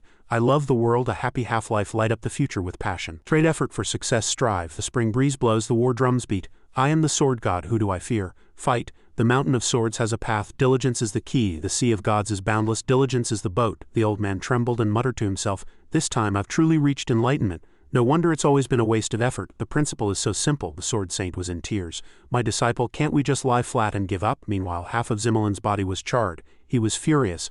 I was going to let you live, but I just can't stand it anymore. You actually burned my clothes. I won't be satisfied until I've annihilated you. Lucia pointed at the sky. Wait, he's not dead yet. She pointed to a magical vortex. It's a portal to the secret realm. The Sacred Lord has gathered all his evil power in the secret realm. Just then, Bingning appeared. This is a good opportunity. We can use this portal to strike the secret realm directly. Xiaobai gripped his sword tightly. All right, she looked at Bingning in surprise. That's, Lucia thought to herself. So tall, so fair, so big. Ariana said resignedly. I know what you're thinking right now. Over here, the two joined forces. Let's finish the secret realm once and for all. Have a taste of my strongest attack, he yelled. Ah! They combined their power and struck the black vortex. It flew inside, heading straight for the man. But it was easily shattered by him. Xiaobai was surprised. With just one hand, Bingning said in a panic. His power has been restored, the man spoke. It's been 2 years. You're the first to dare raise a sword against me, Yi Xiaobai. You live up to your name, he said seriously. Don't worry, I'll definitely be the last, because you'll die by my sword, the man sneered. Kill me, I'm afraid you're not capable of that yet. Sister Bingning, she cried out. How is that possible? He was equally astonished. The other two were also extremely shocked. Ah, you've got to be kidding me, another Xiaobai, the man smiled. I'm not using a transformation spell. This is my original appearance. Cassius created a magic sphere. I didn't want to meet you this early, but you've ruined my grand plans time and time again. You really deserve to die, he launched the magic. First, a little lesson. The sphere grew larger and larger. Xiaobai was shocked. What the hell is that? Bingning quickly advised. Don't attack it. If it explodes, it will flatten the entire school. She called out to Ariana. Ariana understood what Bingning meant. Got it. Ariana was panicked. No, we can only slow it down. It's going to fall sooner or later. They were frantically trying to stop it. That bastard, he closed the portal. We can't hold it back. Think of something quick. She turned to look at Eamon. Hurry up and open a portal to send this thing away, it said in a panic. What do you think I am, the Sacred Lord? How could I possibly open a portal that big? Just then, Benna and his master appeared. What is this thing? You can't just create forbidden spells in the academy when you're bored, they shouted. How could we have created this? Ariana said anxiously. Old Master Hong, please think of something. Once it falls, the entire academy will be destroyed. Old Master Hong observed it. He remembered something. Right? There's a spatial teleportation array passed down from ancient times, he said, sweating. That's an ultra-advanced magic circle. Didn't you say that only powerhouses at the St. Magus level can use it? Old Master Hong didn't deny it. Correct, which is why there's only one person who can do it now, suddenly he shouted. Yi Xiaobai, hearing his name called, he turned around and asked, Oh, Old Master Hong said urgently. Benna, bring the book. Benna quickly handed it over. Yes, he showed Xiaobai the contents of the book. The diagram for this array has been lost to time. All it was left was textual analysis. I've tried many times, but I could never understand it. You can give it a try. And he just went, oh, Xiaobai looked helpless, having no idea what it was talking about. She urged, Xiaobai, hurry up, he couldn't worry about it anymore. There was no other way. He decided to take a gamble. Xiaobai drew 5 magic circles. He was confused. Why 5? Han figured it out. So that's how it is. 5 stars unite as one, moving mountains and shifting seas. So that's what it meant. The magic was cast. Delua Wu, the 5-star world illuminating array. He was incredibly excited. Ah, it appeared, the super forbidden spell, the Delua Wu array, lost for 3,000 years, Ariana shouted. Why have all the elements we can control disappeared? Bing Ning replied. They've all been absorbed by Xiaobai's formation. Xiaobai had everything under control. Just then, Cassius's giant fireball was about to hit the ground, but it was completely devoured. Everyone breathed a sigh of relief. It's gone. Does a magic circle like that really exist? Han asked curiously. Where did you teleport it? He scratched his head nonchalantly. It was an emergency, so I just wanted to throw it somewhere nearby where there were no people. That was the only place I could think of. The dragon god was eating a watermelon when he suddenly saw something in the sky. The old man asked in surprise, What is that? The person massaging the dragon god's legs heard him and replied, It looks like a ball appeared in the sky. The old man muttered to himself, A meteor. That night at the Elwea Academy of Magic, a brown-haired woman had a hurried expression.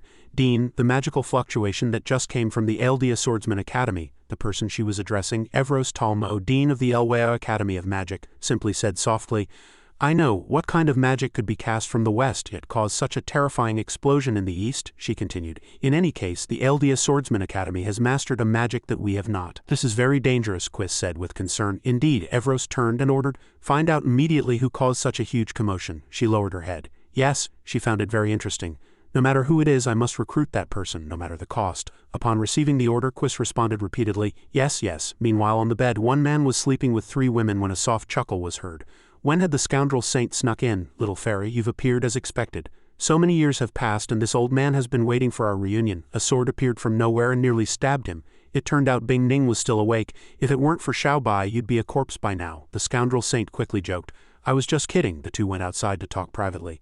The sacred lord of the mystic realm looked exactly like Xiao Bai, not just similar but apart from their hair color they could have been biological brothers. She recalled that when she was a sword spirit under the sacred lord, he had never shown that face to anyone, but I believe what I saw last night was his true face. He broke out in a cold sweat. No wonder he could so easily break through to the god tier. Could it be that old coot guessed correctly?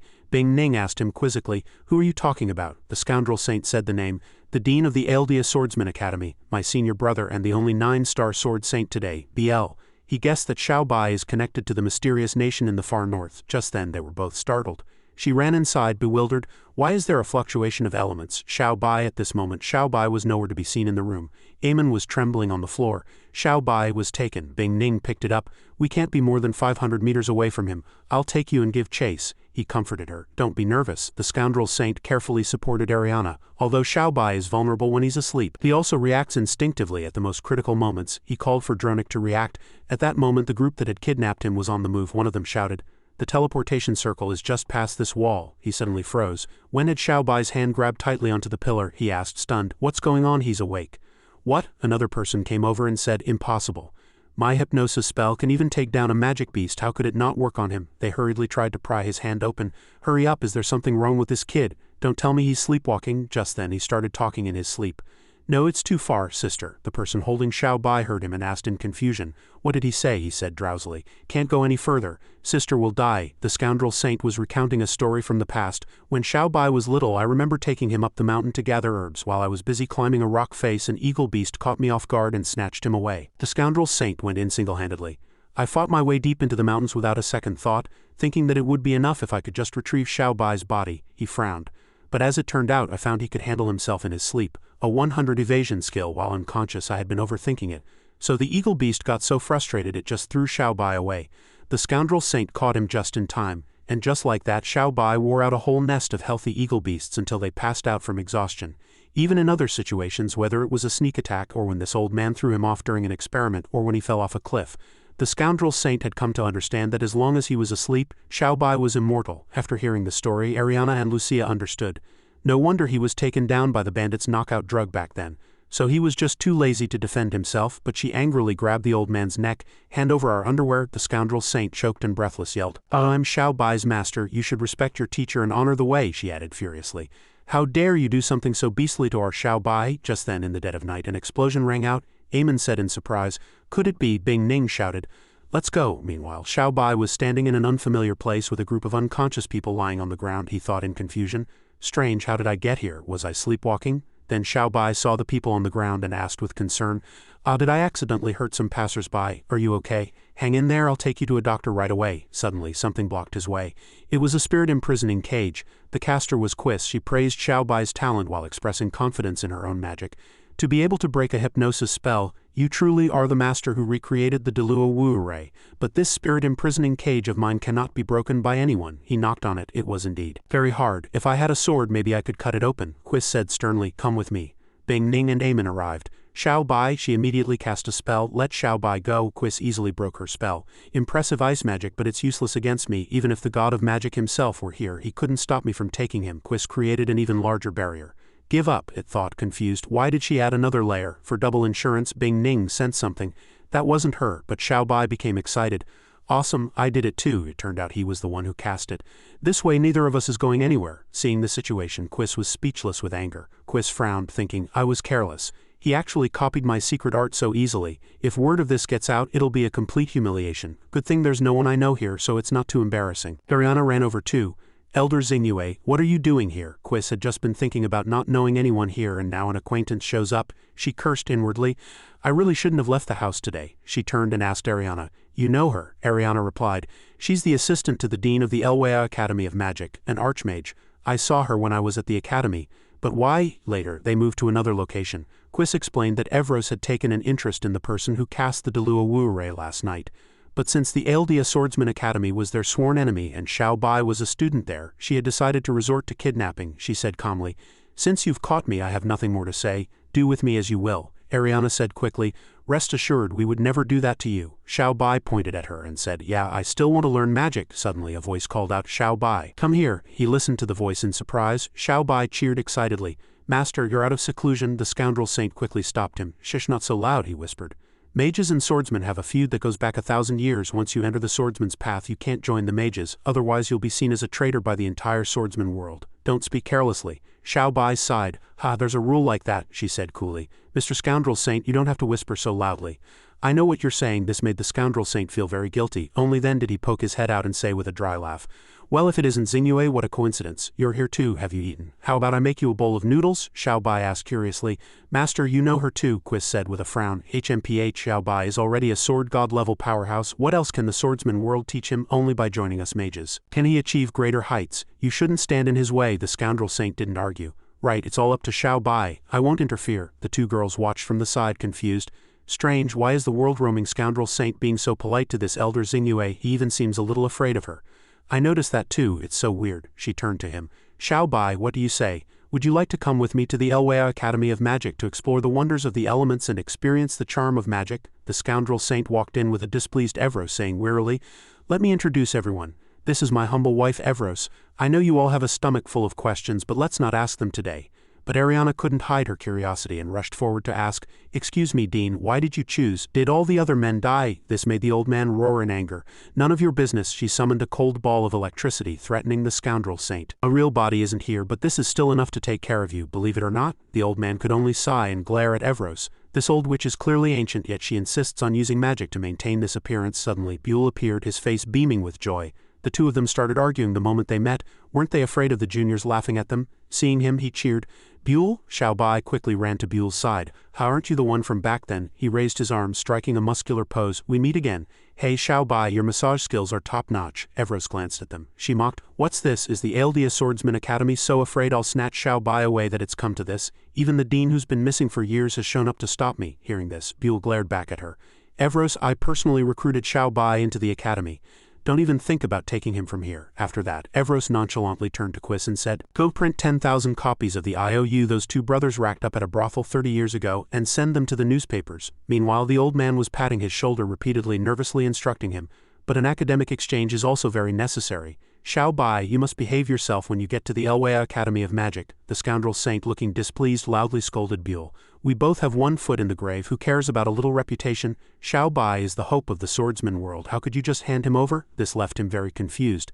But behind the old man, those two were still engrossed in discussion. Why does he owe 10,000? She promptly answered. It's written clearly on the IOU, 10,000 per session. The Scoundrel Saint insisted on 10 sessions. He thought it was that kind of session.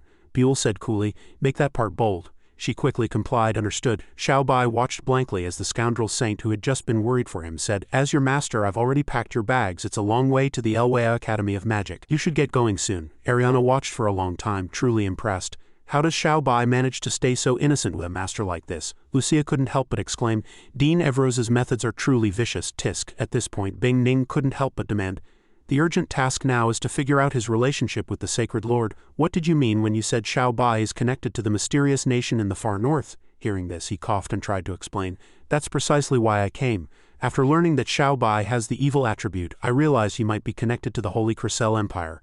To find out about his origins, the only way is— Before Buell could finish, she interrupted loudly.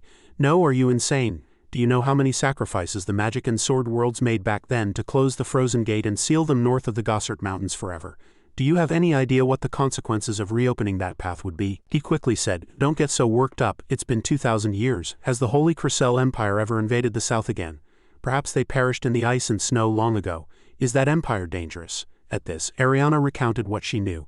I heard from my grandfather that over 2,000 years ago, a mysterious force suddenly landed in the north of the Oran continent and established the Holy Crystal Empire. They possessed a very special attribute power, known as the evil attribute. Any elemental power would be corrupted upon contact with it, rendered total helpless. The Holy Crystal Empire swept southward, burning, killing, and pillaging, committing every imaginable evil. The allied forces of Oran paid a heavy price before they finally managed to stop them, relying on the natural barrier of the Gossart Mountains. Finally, Ariana looked at Xiao Bai and surmised, could it be that Xiao Bai is a descendant of the Holy Crystal Empire? Bing Ning nodded in agreement. So, the Sacred Lord is also related to this power. Why does he look exactly like Xiao Bai? Buell continued. To find the answer, the only way is to make a trip to the Holy Crystal Empire. But she shook her head, rejecting the proposal. I disagree. Don't even think about opening that gate to hell again. After that, the Scoundrel Saint and Evros began to argue fiercely. Back then, the Frozen Gate was sealed by the Elwea Academy of Magic and the Eldia Swordsman Academy working together. It can only be opened if they cooperate again. How could it work if she didn't help? She retorted just as fiercely. Are you saying we should endanger countless lives just to find the truth? The atmosphere grew tense. Buell quickly tried to mediate. Calm down, Evros. You've felt it too, haven't you? The threat from the mystic realm is growing stronger. It's nearly impossible for us to fight the Sacred Lord on our own. The only one we can rely on is Xiao Bai, but he's not the Sacred Lord's match yet. If he is to grow stronger, he must cross that gate. She pressed her lips together, lowered her head and fell into deep thought. After a moment of silence, Evros turned her gaze to him and asked, Hey Xiao Bai, no matter what you find behind that gate, can you promise to always protect the Oran continent? She called out softly, a hint of worry in her voice. Xiao Bai. But Xiao Bai was still pondering with his chin in his hand. Then he said firmly, I promise that no one will be harmed because that gate was opened for me. Hearing this, she could only sigh and choose to trust him. All right. I believe you will take responsibility for your promise. I will contact the elves immediately and ask for their assistance in opening the Frozen Gate. Hearing this name, he asked curiously, We need the elves' help too, the scoundrel saint explained while side-eyeing Evros. The Elwea Academy of Magic has always been in cahoots with the elven realm. If it weren't for the elves' help back then, we wouldn't have been able to seal the Frozen Gate. It's just a trip, there won't be any problems. It was unclear if Xiao Bai had heard any of this. He just let out an oh. Just then, Quis burst through the door looking extremely anxious. There's been a change of plans. The elven realm has refused to open the Frozen Gate. This news so surprised the old man that he spat out the food in his mouth. Peeved, Xiao Bai just asked blankly. Why? She pointed at him. Did you offend someone from the elven realm? Xiao Bai answered confused. I don't think so. Ariana also spoke up. Not even if Dean Evros asked personally. Quis held up one finger, her brow furrowed and her expression tense. It's not that it's impossible, but the elven realm has made a very strange request, she continued. They're requesting that Xiao Bai make a personal trip to the elven realm. Hearing this, he pointed at himself, eyes wide, and confirmed again. Ha me. After that, they arrived in a forest filled with blooming flowers. This was the elven realm. The elven realm. Quis walked in front and said, Only those who are invited can enter the elven realm. Let's wait here for them to come get us. Xiao Bai followed behind, unable to stop himself from looking around. Wow, this forest is so beautiful. Quis turned to look at the group behind her. All kinds of elements are unusually active in the elven realm, so the plants naturally grow larger. Speaking of which, why have so many riffraff tagged along? He also looked back in confusion at Lucia. Ariana, the scoundrel saint, and Buell. Called out like that, she immediately retorted, I'm not riffraff, I'm Xiao Bai's chef, responsible for his meals. Lucia also pointed to herself and self-proclaimed, I'm Xiao Bai's secretary, responsible for his daily life. The two old men behind them were not to be outdone. I am Xiao Bai's master, responsible for his education, Buell added. I am Xiao Bai's dean, responsible for his safety. Suddenly a volley of arrows shot toward them. The one who shot the arrows was Jeria. She shouted, You two lechers, how dare you come to the elven realm? Then Jeria jumped down and said decisively, If I don't pierce your hearts with 10,000 arrows, I will have failed to avenge my millions of female elven compatriots. Seeing this, Ariana murmured, her face pale. Lucia was equally shocked. The scoundrel saint quickly said, Calm down, calm down. Buell trembled slightly and tried to explain, We came this time shouldering the future and hope of humanity, but she interrupted. Shut up. Jeria completely ignored their words and shouted, Fire! The two of them quickly ran into a teleportation portal, but a few arrows hit the scoundrel saint, making him scream. Ah, Quis sighed helplessly. What was the point? It would have been better to just kill these two old scoundrels out here in the wilderness and bury them in a pit. Xiao Bai waved and said goodbye, master. Jeria slowly jumped down. The sacred ground is nearby, it cannot be tainted by filthy blood. She extended a hand toward her and introduced, This is the defender of the elven realm, the holy elf Jeria. Jeria approached Xiao Bai and said softly, Sword god ye Xiao Bai, you're much younger than I imagined. He immediately smiled happily and replied, You're very young too. Then she turned and walked ahead. Follow me. Behind them, Ariana questioned angrily, What do you mean praising her for being young? Lucia also threatened, Now that you're in the elven realm, keep your eyes to yourself. No looking around. Just then, Xiao Bai suddenly asked curiously, Why did I have to come in person? She said softly, I don't know either. It was the saintess's order. He asked, bewildered. Who is the saintess? Quis quickly answered. The spiritual leader of the elves, a position equivalent to the head of a human religion. In the elven realm, the highest authority is the elven queen, followed by the saintess. But the more Xiao Bai listened, the more confused he got. The saintess? Why does she want to see me? This feels like it's getting more and more troublesome. The scene shifts to a magnificent castle where a gentle voice reports, Reporting, Yi Xiao Bai has entered the elven realm. Ah, so soon, but I haven't even chosen which outfit to wear to meet him. She held some clothes in her hand, looking at the other person with doting eyes. Our Mia is so beautiful, he'll like you no matter what you wear. This little girl was the elven saintess Mia. She gently touched a mirror, a blush creeping onto her face. I'm so nervous. What if Brother Xiao Bai doesn't remember me anymore? 10 years ago. A soldier shouted nervously, We can't hold them back, retreat. But before he could finish, he was attacked by a giant bear. On the ground were soldiers who had fallen to two bears. The bear's attention was suddenly drawn to a luxurious carriage. The silent forest, someone spoke up. brown-backed iron-palmed bear. Found it, the scoundrel saint stood on high ground. These beasts are attacking passing convoys again. Beside him, Xiaobai was only thinking about food. The paw of a brown-backed iron-palmed bear has firm, tender, and delicious meat. It can be braised, barbecued, or served cold. The old man's eyes lit up and he flashed a cunning smile. Dinner is settled. He couldn't help but lick his lips. The moment the words were out, the two of them charged toward the roaring bears. Watching the scoundrel saint dealing with the bear carcasses, Xiaobai asked, "Master, we just need to take the paws back, right?" The old man immediately replied, "Not so fast. There's also the bear gallbladder." Suddenly his gaze was caught by something and Xiaobai quickly called out to him, "Master." He saw a small elven girl, trembling and crying. The two of them peered over. He asked innocently, "Is she a magic beast?" The scoundrel saint was a little surprised. Why would human guards be escorting an elf through the magic beast mountain range? He covered his forehead, looking weary. "Looks like I'll have to make a trip to the elven realm when I have time. I wonder if those folks still hold a grudge." Meanwhile, Xiaobai was trying to comfort Mia. "Here, don't be afraid." He gently picked the little girl up. "My name is Yi Xiaobai. What's your name?" Faced with Xiaobai, Mia stopped crying. She stammered. "Am I Mia?" he said gently. "All right, don't worry, as long as I'm here no one will hurt you. Are you hungry? I'll roast some bear paws for you when we get back, okay?" Mia seemed to be much more at ease. Back in the present, the group had entered the palace. "This is the Saintess's palace. I must remind you all to watch your words and actions and refrain from any disrespectful behavior." They couldn't help but exclaim, "So beautiful." Seeing him, Mia immediately ran down. "Be brother Xiaobai." Xiaobai found this person very familiar. Yu Quis bowed respectfully. "Your Holiness the Saintess." The little girl couldn't help but shed tears of excitement. "Ah, I finally get to see you." The woman beside them also got excited. "What a romantic reunion. It reminds me of my own love story from long ago." However, contrary to Mia's expectations, Xiaobai asked blankly, "Who are you?" His question plunged the scene into a dead silence. Ariana's and Lucia's expressions also turned grim. They should have been relieved, but why did they feel even more heavy-hearted? Her excitement turning to disappointment, the little girl burst into tears. You don't remember me." Then Mia ran inside, wailing, causing the other woman to worry. "Your Highness," this made the two girls glare at Xiaobai with murderous intent. "What on earth did you do to her?" But he just answered innocently, "I really don't remember." At this, Quis had to quickly step in to stop the two of them.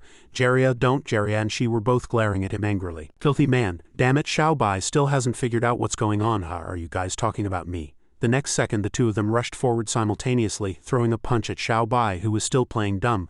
But with every move they made he easily dodged. "Can't you just tell me her name?" Xiaobai retreated to a distance, trying to calm the two down. "You two, calm down," he shouted. Damn it, but they ignored his words and drew their weapons. Jeria launched an attack with all her might. Seeing this, she grew even more worried. "Oh no, Xiaobai, get out of the way," because Quis knew that the evil-slaying sword was specifically designed to counter the evil attribute of the elven race. If Xiaobai were to be struck by it, the consequences would be unimaginable. But Mia appeared out of nowhere and stood in front of him. "Don't hurt brother Xiaobai." The blades of their swords were about to touch the little girl. Quis from the side warned in alarm, "Your Highness, get back." Fortunately, Xiaobai quickly scooped up the little girl and jumped aside behind him. The two swords shattered into pieces. This scene stunned Quis. The evil-slaying sword, specifically designed to counter evil attributes, had been shattered by a physical body. Mia in Xiaobai's arms said excitedly, "Brother Xiaobai, I can finally hug you again." He lowered his head slightly and said in a deep voice, "I remember now, you're that crybaby Mia." At this point, Ariana, Xiaobai, and Lucia had been invited to sit down for tea. She asked, "You actually lived with the holy maiden of the elves?" He answered honestly, "Yes, we lived together for about half a year and then she was taken away." Then Xiaobai casually blurted out, "I thought she was already dead. The fact that she's still alive really surprised me." His words made the two of them pinch his cheeks simultaneously. "Just shut up." Mia walked up to him. "Brother Xiaobai, I've composed myself now. I definitely won't cry again this time." At this, Xiaobai asked in confusion, "Why did you go to all this trouble, even making the big shots come all this way to see you?" His words made her sigh helplessly.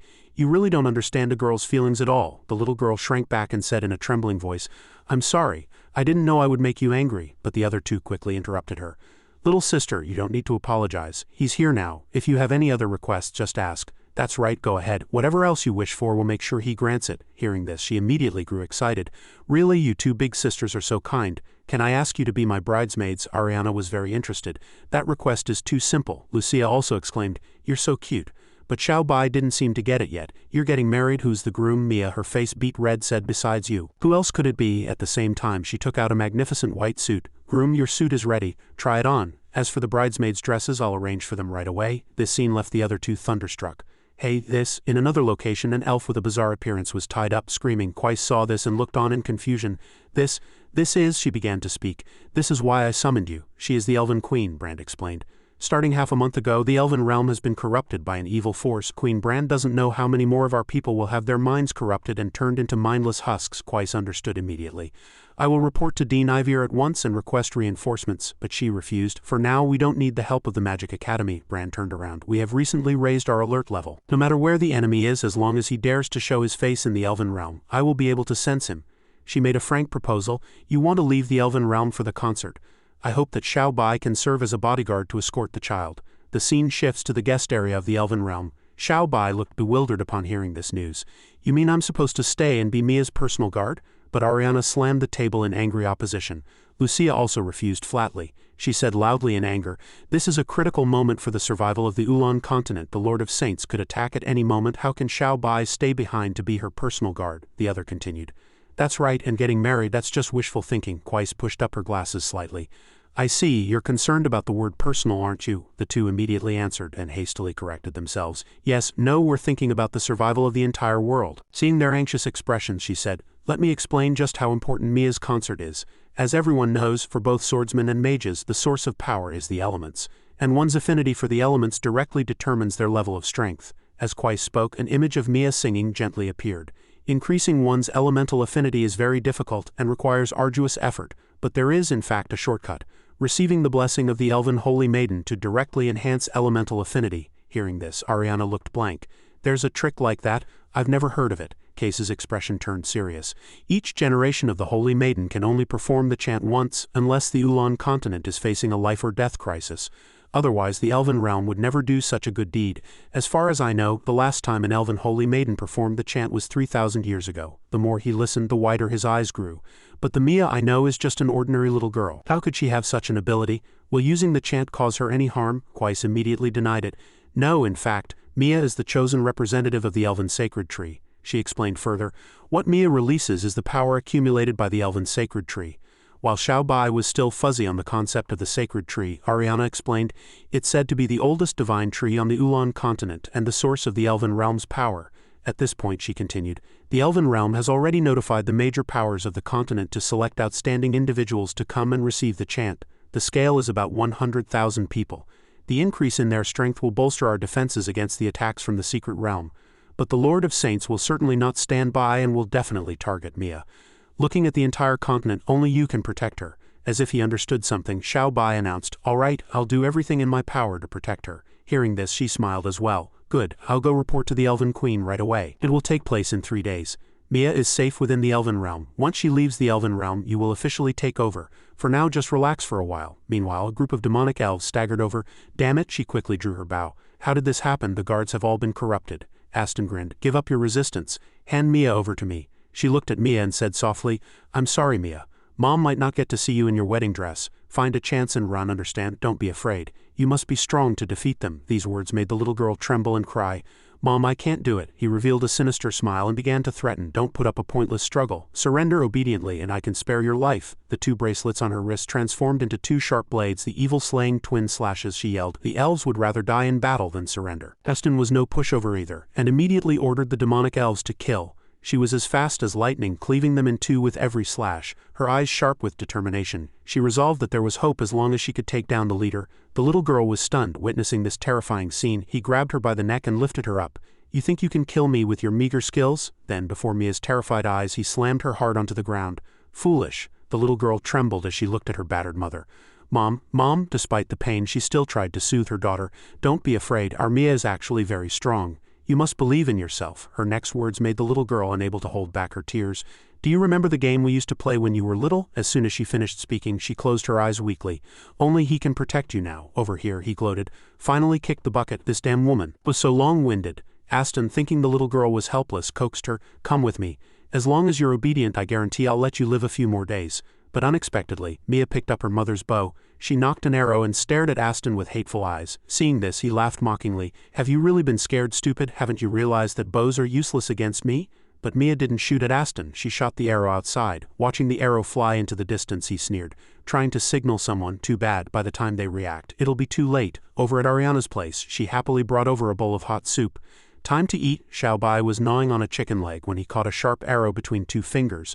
They immediately looked out the window in confusion. "What's going on? Is someone playing a prank?" He pinched the arrow. The elemental fluctuations from that direction are abnormal. Ariana was in a panic.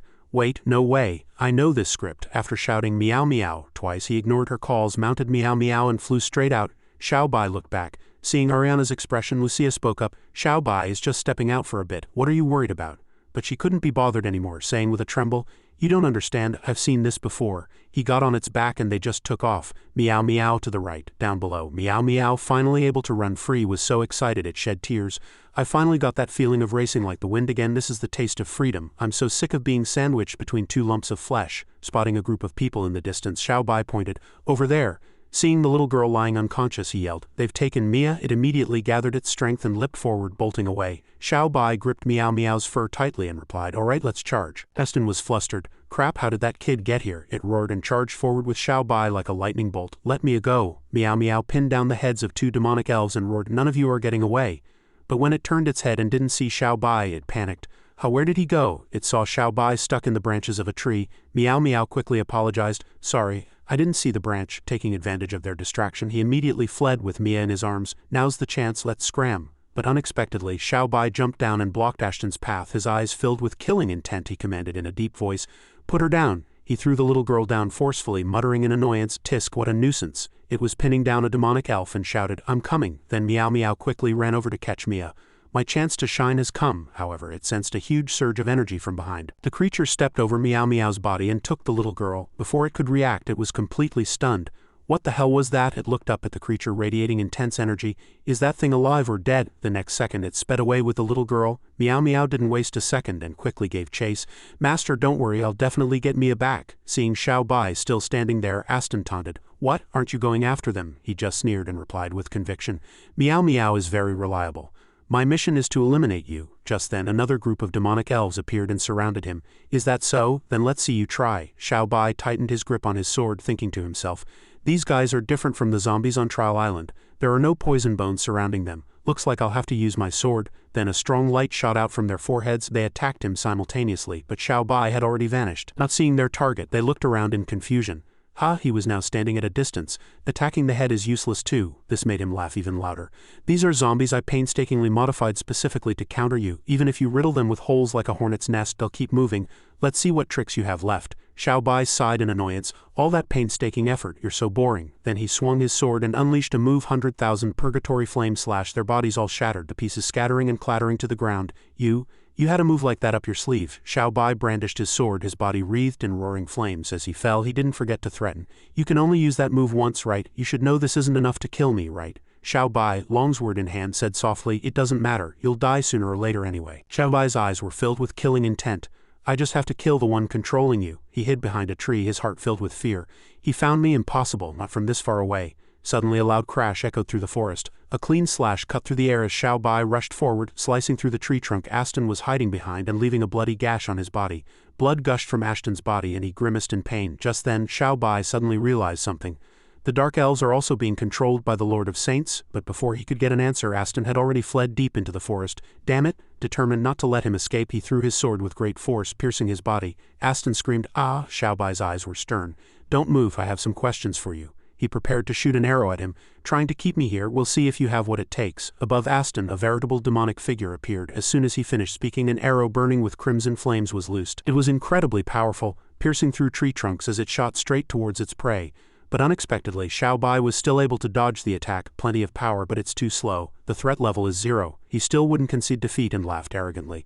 So what if I can't threaten you? Do you know where my arrow is aimed? He suddenly remembered. That's the guest area. With every arrow he shot, Xiaobai dodged swiftly. Then he faced a flaming arrow speeding towards him. Xiaobai gripped his sword hilt, his eyes flashing. Stop! As soon as he spoke, a huge boulder in front of him was instantly shattered.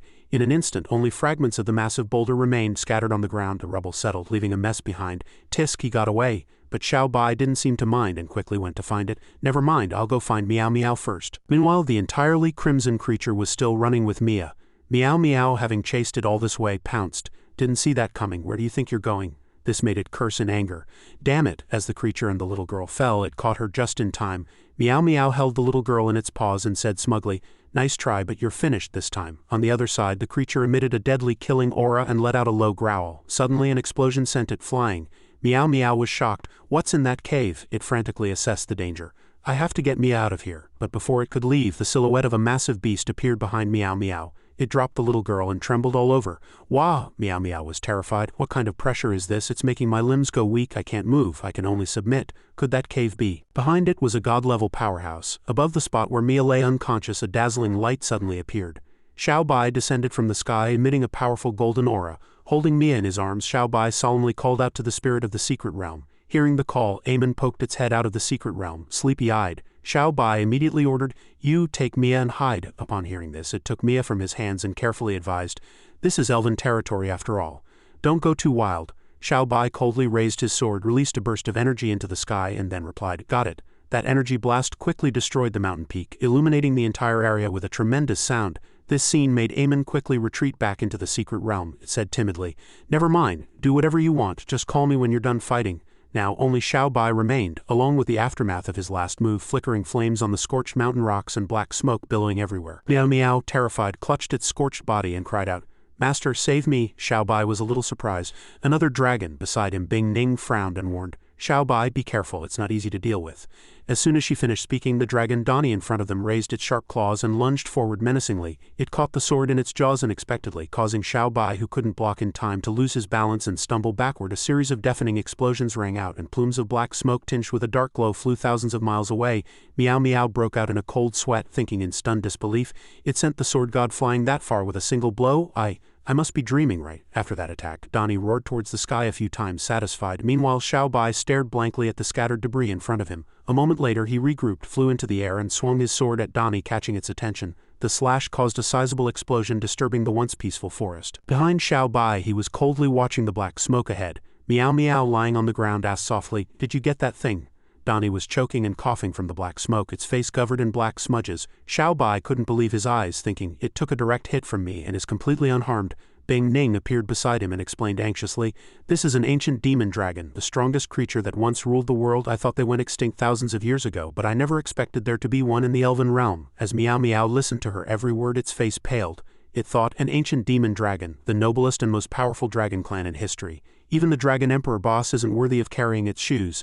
No wonder its pressure alone paralyzed me. It's bloodline suppression. Soon after, Donnie angrily opened its mouth, from which shot terrifying purple lightning. Xiao Bai closed his eyes tightly, gathering energy for the fight ahead. He thought to himself, "Looks like I finally have a chance to go all out." Behind him, Bing Ning clenched her fists and warned worriedly, "You must be careful."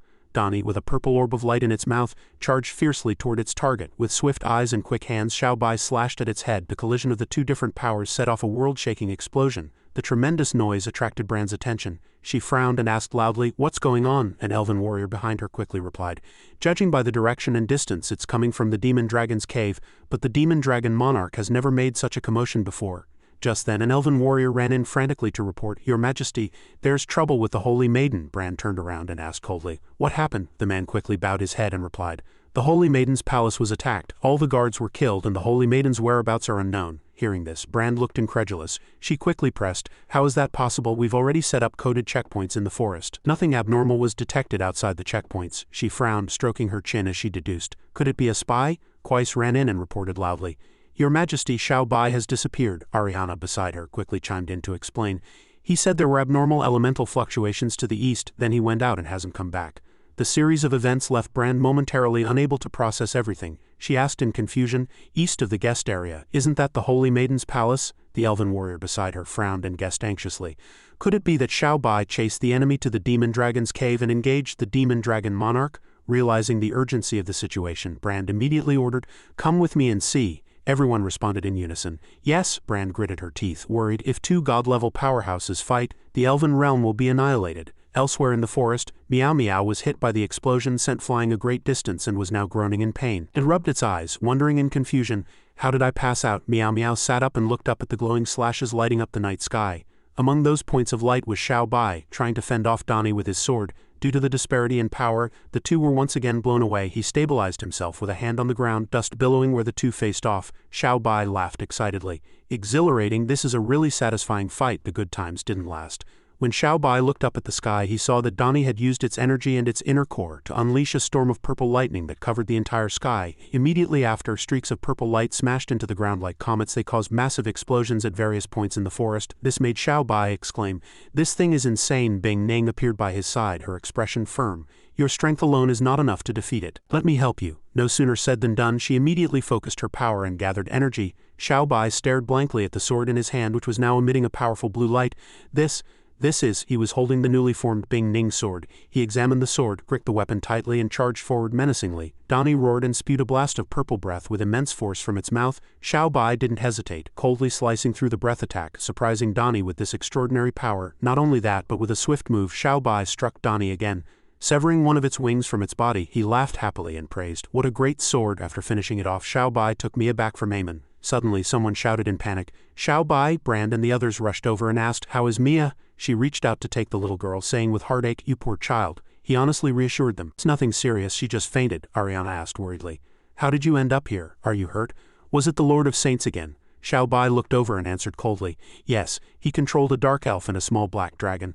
I chased them here and fought for 2 rounds before coming back to save Mia." Quais, surprised, stroked her chin and deduced, "The demon dragon monarch attacked you not because it was controlled by the Lord of Saints, but because you trespassed on its territory." His eyes widened in surprise as he asked, "Huh, you knew there was a dragon here?" Brand immediately spoke up to explain, "The demon dragon monarch is the last of the ancient demon dragon bloodline. Its existence predates even the elven realm. We have been fortunate enough to survive to this day under its protection." Quais looked around and asked, "Where is the demon dragon monarch? Is it gone?" She breathed a sigh of relief and said, "Thank goodness, even the sword god would be no match for it. You're incredibly lucky to have escaped from it in one piece. It's actually over there." Xiaobai smiled awkwardly, pointing ahead as he answered. Upon hearing this, the two of them looked as if they had been struck by lightning.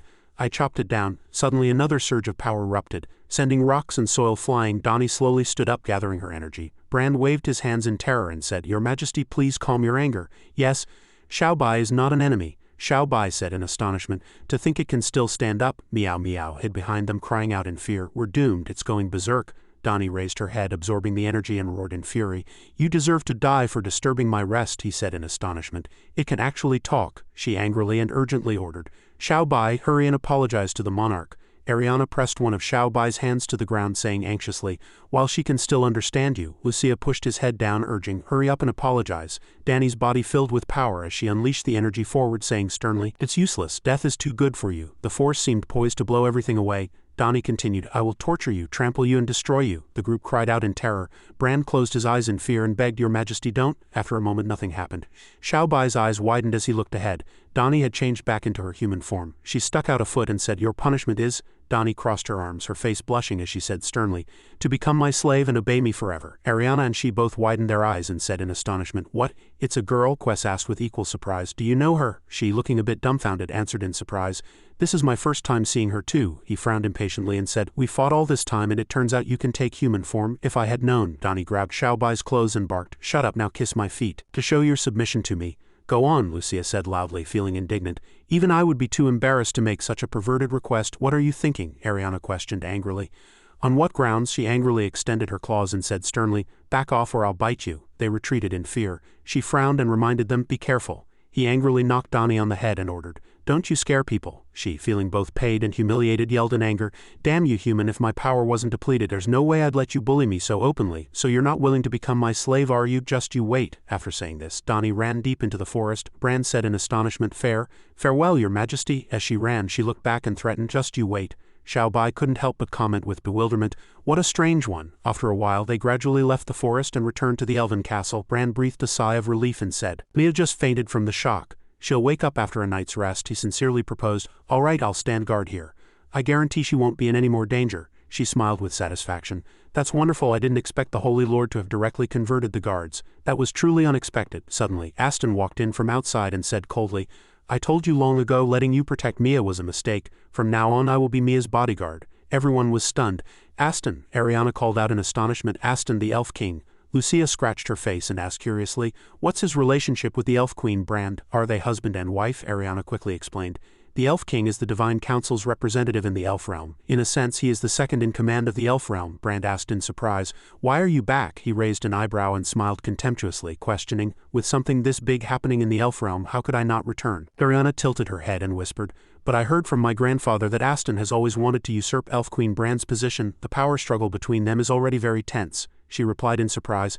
I see. Xiao Bai stroked his chin, his eyes wide as he murmured, this guy looks really familiar. Ariana smiled and explained, of course he looks familiar. We once entered the secret realm together. Suddenly, he put on a serious expression and said, no, that's not it. I just saw him last night. He's the dark elf who tried to kidnap Mia. The group couldn't help but shout in horror. What? Aston coldly repeated. A dark elf. She pointed at him angrily and questioned, Aston, what did you do? Aston raised an eyebrow and sneered. I just entered the elf realm. How could I have possibly kidnapped Mia last night? Brand, if you want to frame me, you should at least find a plausible reason. Quest immediately asked, Xiao Bai, are you sure it was him? Xiao Bai replied coldly and confidently. That's right, at the time he was hiding behind a tree and didn't dare show his face. I injured his left leg. Was it him or not? We'll know for sure if he lets us check the wound in front of everyone. Brand crossed her arms and asked coldly, did you hear that, Aston? Do you dare to let us check? He laughed loudly and replied arrogantly. What's there to be afraid of? Aston confidently took off his shoe, proclaiming, I'll let you all have a good look, he murmured, dumbfounded. You, Lucia covered her mouth and said contemptuously, so disgusting. Ariana said with a dark expression, looking scared. Leg hair, he roared in anger, is that the point? She covered her mouth and asked in horror, why do you? You're an elf. Aston roared angrily. None of your business. Can't elves have hair? Ariana whispered worriedly. It seems it really wasn't him. Xiao Bai murmured, confused. Strange, did I really mistake you for someone else? Brand regained her cool composure and announced, in any case I will be responsible for Mia's safety until she leaves the elf realm. He frowned and asked angrily, if something happens again, how will you take responsibility? She announced confidently. Rest assured, if anything happens to Mia again I will voluntarily take the blame and abdicate. Aston smiled smugly. All right, you said it yourself. As if he had achieved his goal, he turned and ordered, let's go. Quest stepped forward and urged worriedly, Xiao Bai, you must ensure Mia's safety. If anything happens, the entire elf realm will be shaken. He replied calmly, I know. Suddenly, Ashton's knees buckled and he groaned in pain, leaning against a wall. From under his cloak, a brutally injured calf was revealed. A voice suddenly spoke, consoling him. Endure it a little longer. You'll get used to it soon. If I hadn't switched you to a different leg, you would have been exposed just now. He endured the pain and replied, it's nothing. Aston gritted his teeth and said through the pain, what's a little pain?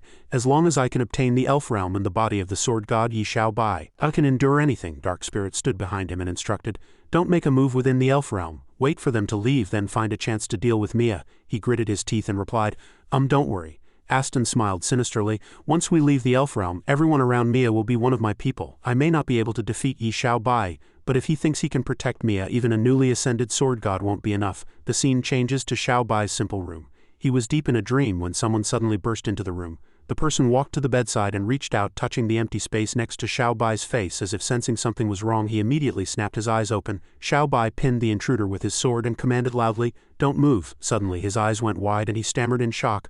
How aren't you? Xiao Bai stared at Donnie in astonishment and asked loudly. The demon dragon monarch? She frowned and said with a wronged expression, you're hurting me. Donnie cried pitifully. You demolished my home, you slashed my wings, and now you're bullying me. Xiao Bai said guiltily. That was just a misunderstanding. I thought you were an intruder here to attack me. She yelled angrily. That's not good enough. You have to take responsibility for me. He asked, confused. How do I take responsibility? Donnie pointed to her raised leg and answered, kiss my feet and swear to become my slave. Xiao Bai crossed his hands in an X and replied in horror. No way, she commanded angrily. Don't run, you must take responsibility. He frowned and yelled, take responsibility for what? The loud noise startled Mia awake from her dream. She sat up worriedly and said aloud, this is my room. Big brother Xiao Bai rescued me. Mia happily opened the door and asked, Big brother Xiao Bai, have you really been taking care of me all this time? Before her was the sight of Donnie sitting on top of Xiao Bai. He said in shock, Mia, you're awake. She burst into tears, stammering sadly, Big brother Xiao Bai. Mia slammed the door shut in disappointment and ran off. So Big brother Xiao Bai is this kind of person? Xiao Bai explained frantically. It's not what you think, he said guiltily. Mia's feelings were hurt this time, she said contemptuously, crying her eyes out over such a little thing. What a baby. Xiao Bai's face darkened as he roared in anger. Isn't this all because of you insisting that I kiss your feet? What kind of sick fetish is that? Danny's eyes filled with tears as she stammered sadly. You yelled at me again, she shouted angrily. You destroyed my home, you slashed my wings, and after bullying me you yell at me. I want to cry too. Some time passed and dawn began to break. Ariana walked over cheerfully, holding a food box. Xiao Bai, look what goodies I brought you. Lucia followed behind, also holding a box. They were greeted by the sight of Xiao Bai asleep in bed with Donnie on top of him. She immediately walked over and grabbed him by both ears. The two girls angrily threw Xiao Bai off the bed, yelling, You animal! He yelped in pain, still half asleep. Lucia frowned and yelled angrily. We told you to look after Mia, and this is what you're doing here. Ariana clenched her fists and cursed angrily. You wouldn't even spare a lizard. You're worse than an animal. Xiao Bai, still groggy, quickly explained. I didn't do anything. Suddenly, an explosion sounded from behind them. Donnie threatened irritably. Keep making noise and I'll eat you. With that, she lay back down to sleep. The wall behind her had been blown apart by her fury, so now they could enjoy the view without leaving the room. Much later, Brand couldn't help but ask in astonishment. How, you're leaving now? Xiao Bai quickly explained. Mia is already awake, so there's no time to waste. Let's set off quickly. She hesitated, replying. But the original plan was for tomorrow, he eagerly cut in. That's exactly why we need to change the time. This way the enemy won't know our movements. Brand's heart softened and she agreed. All right then, I'll contact the guards to escort you. Before she could finish, Xiao Bai had already rushed off, replying, No need, we're leaving right away, and with that they left together. Ariana asked worriedly, She's not going to wake up suddenly, is she? She walked to the doorway and watched them disappear into the forest, sighing in admiration. I can't believe he's so dedicated to a simple escort mission. He truly is the sword god. Meanwhile, an elven warrior who had been perched on a tree branch for some time watched them with pursed lips. He hurried back to report. Aston couldn't help but ask in astonishment. They left early? The elven warrior replied affirmatively. Yes, they just departed. They didn't take any guards. They've probably just left the elf realm by now. He gritted his teeth and growled. Well, you actually managed to fool me. It seems I still underestimated you. Dark Spirit urgently ordered, Gather our men and pursue them immediately. Aston replied coldly, No need. We'll proceed with the original plan. I never intended to make a move on the road anyway. He smiled sinisterly and continued. Besides, our target isn't just Mia. 3 days later, in Ikea City, the group appeared at the city gates. A soldier announced in surprise, The Dawnstar Kingdom delegation has arrived. A group arrived on foot. The soldier continued to announce, The Fierce Tiger Martial Assembly delegation has arrived. Navis hurried over and asked, Your Highness Aston, the chanting ceremony is about to begin. Has the Saintess not yet arrived? Aston pursed his lips and replied coldly, No. He smiled awkwardly and probed, When is she expected to arrive? The representatives from all nations and various factions have pretty much all arrived. Everyone is asking when they can see the Saintess. He replied coldly, Tell them to wait patiently. Navis asked hurriedly, If even you don't know, should I contact the elf realm? Aston angrily grabbed his face. He lifted Navis into the air and said with a furious sharp tone, Remember, only I can represent the elf realm. I am responsible for all matters. Aston gritted his teeth and roared in anger. Also, don't let me see that big face of yours again. It's completely revolting. The soldiers couldn't help but feel terrified. He asked coldly, Do you understand? Aston crossed his arms and commanded coldly, There's no way they would be delayed this long on the road. I suspect they've already entered the city in secret. Send out spies. Search every single inn. An elven warrior immediately replied, Yes, sir. He looked down and murmured in annoyance, Trying to hide until the very last moment to make an appearance? HMPH, if you want to play games, I'll play along. A young man on horseback asked excitedly, Father, if I receive the Saintess's chant, can I become a sword god? The man on the horse next to him laughed happily. That will depend on your comprehension, he affirmed confidently. I believe I can do it at the same time. Xiao Bai jumped off the carriage, carrying Mia. The man encouraged him with satisfaction. Then you'll have to work hard. He pulled the little girl and ran forward. Meow meow. Lucia and Ariana followed behind. They couldn't help but say, bewildered, Big brother Xiao Bai, why are we being so sneaky? Xiao Bai replied with certainty, I can feel that she's still behind us. They cried out in shock. What? We ran like thieves for 3 days and 3 nights and we still haven't shaken her off. She widened her eyes and pointed ahead, saying, If we keep going straight, we'll reach the Cat Commerce Guild's branch. He quickly turned into another side road and commanded, Follow me, she said happily. Great, we can finally catch our breath. But they didn't know that Donnie had already caught up to them. She hid behind a wall, smiling sinisterly. At the Meyer Commerce Guild branch, the steward looked at the group that had just run in and said respectfully, Crow, head of the Ikea City branch. I humbly welcome you, milady. Ariana ordered impatiently. Cut the crap and shut the gates. Xiao Bai sat on the floor, panting and lamenting. I'm exhausted. I'd rather fight the Holy Lord for 300 rounds than be pestered by that female dragon again. She frowned and suggested, If she dares to come again, just kill her. Lucia said angrily, If you don't kill her, you're no man. Crow stepped forward, smiling professionally as he reported, Milady, there are a few people in the living room claiming to be your friends waiting for you. Ariana asked herself in shock, Could they be Ashton's people? She said, puzzled. How did they know we would come here? He stood up and reassured her. Don't worry, they're not elves. They're teammates I called. She asked in surprise. Teammates? Xiao Bai opened the door and explained with a happy smile.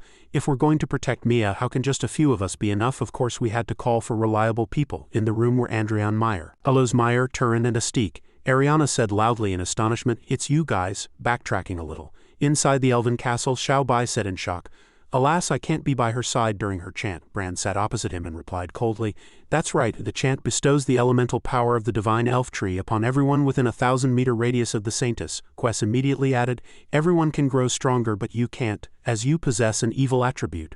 Thinking of how he could easily absorb energy on his own, she frowned and explained, Because you will devour all the elemental power. Quest pushed a map forward and said, This is a layout of the venue. In the center is Mia's chanting platform, surrounded by the crowd receiving the chant. You can only protect her from outside the yellow circle. Xiao Bai stroked his chin and commented, That's a bit far, and the venue is so large, to protect Mia. Just the few of us won't be enough. Quest smiled and replied, Don't worry, the Elvia Magic Academy and the Eldia Sword Academy will send elite forces to support you. You won't be fighting alone, he proposed cheerfully. In that case, can I choose a few people to join us? Back in the present, Astique pointed at himself in shock and asked, So you deliberately chose us? Xiao Bai smiled so wide his eyes crinkled and replied, That's right, I still trust you guys more. He was moved to tears and said, Ever since my uncle was imprisoned I was almost expelled from the academy. I can't believe big brother Xiao Bai is still willing to help a brother out. He threw himself forward to hug his leg and continued, I will definitely work hard to prove myself. Xiao Bai replied in surprise, There's no need to be so dramatic. Lucia and Ariana both wore speechless expressions as they listened to his endless flattery. You'll always be my big brother. I'm willing to work myself to the bone for you. As long as you don't abandon me, this little brother will follow you through life and death. Astique announced happily. The Eldia Sword Academy has sent 300 masters. They have already checked into all the inns and are just waiting for the order to move swiftly. Turin crossed his arms and laughed heartily. I thought this was some urgent mission, but it's just this little thing. Dealing with those trashy minions of the Holy Lord, I can wipe them all out with ease. He widened his eyes and asked in surprise, Turin, have you discovered their weakness? He stood up with a frown and explained loudly, At the academy I studied diligently and focused my research, and I've mastered a set of invincible sword techniques. As soon as they dare to show their faces, I'll use the 9 shallows 1 deep, followed by the 3 left 3 right, and also the Guanyin sits on the lotus and the old man pushes the cart. It'll definitely make them feel so ecstatic they'll be begging for more, unable to stop. Xiao Bai asked blankly, What moves is he talking about? I've never heard of them. Ariana covered her face, stammering in embarrassment. How would I know? Lucia blushed and lied. I've never heard of them either. He immediately stepped forward and explained honestly, Ever since he found out his master was the evil lord, Turin's been a bit mentally unstable. His master told him that if he wanted to get stronger, he had to practice abstinence. Now his mind is filled with nothing but making up for his lost youth, so? He clapped his hands in surprise. Oh, so that's how it is. Suddenly, Crow ran in frantically and reported, Milady, we've been exposed, she asked in surprise. What? Outside the castle, several black-robed figures appeared out of nowhere and are asking around about you. Mia asked worriedly, How do they know we're hiding here? Ariana replied anxiously, They waited at the city gate for ages and we never showed up. Even an idiot could guess we're hiding here. If they're not elves, it seems the forces of the evil god cult are here as well.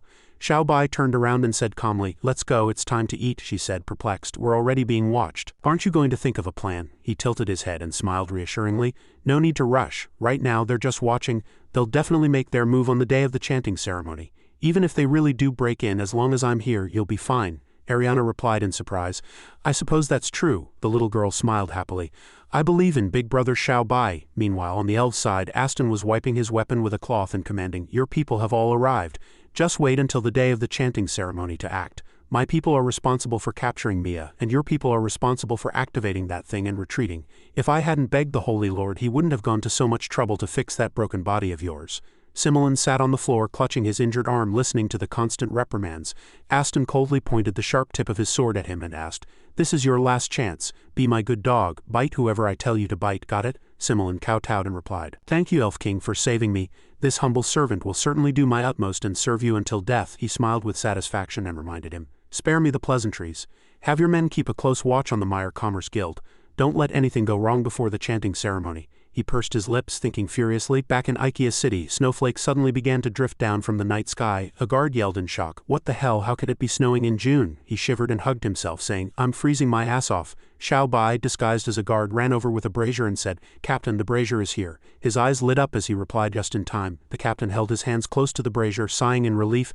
I nearly froze to death out here. Suddenly, he said in surprise, From which squad are you from? I don't think I've seen you before. He smiled and explained, I'm from logistics. I don't usually come out and they wouldn't send me on patrol. The captain smiled with satisfaction.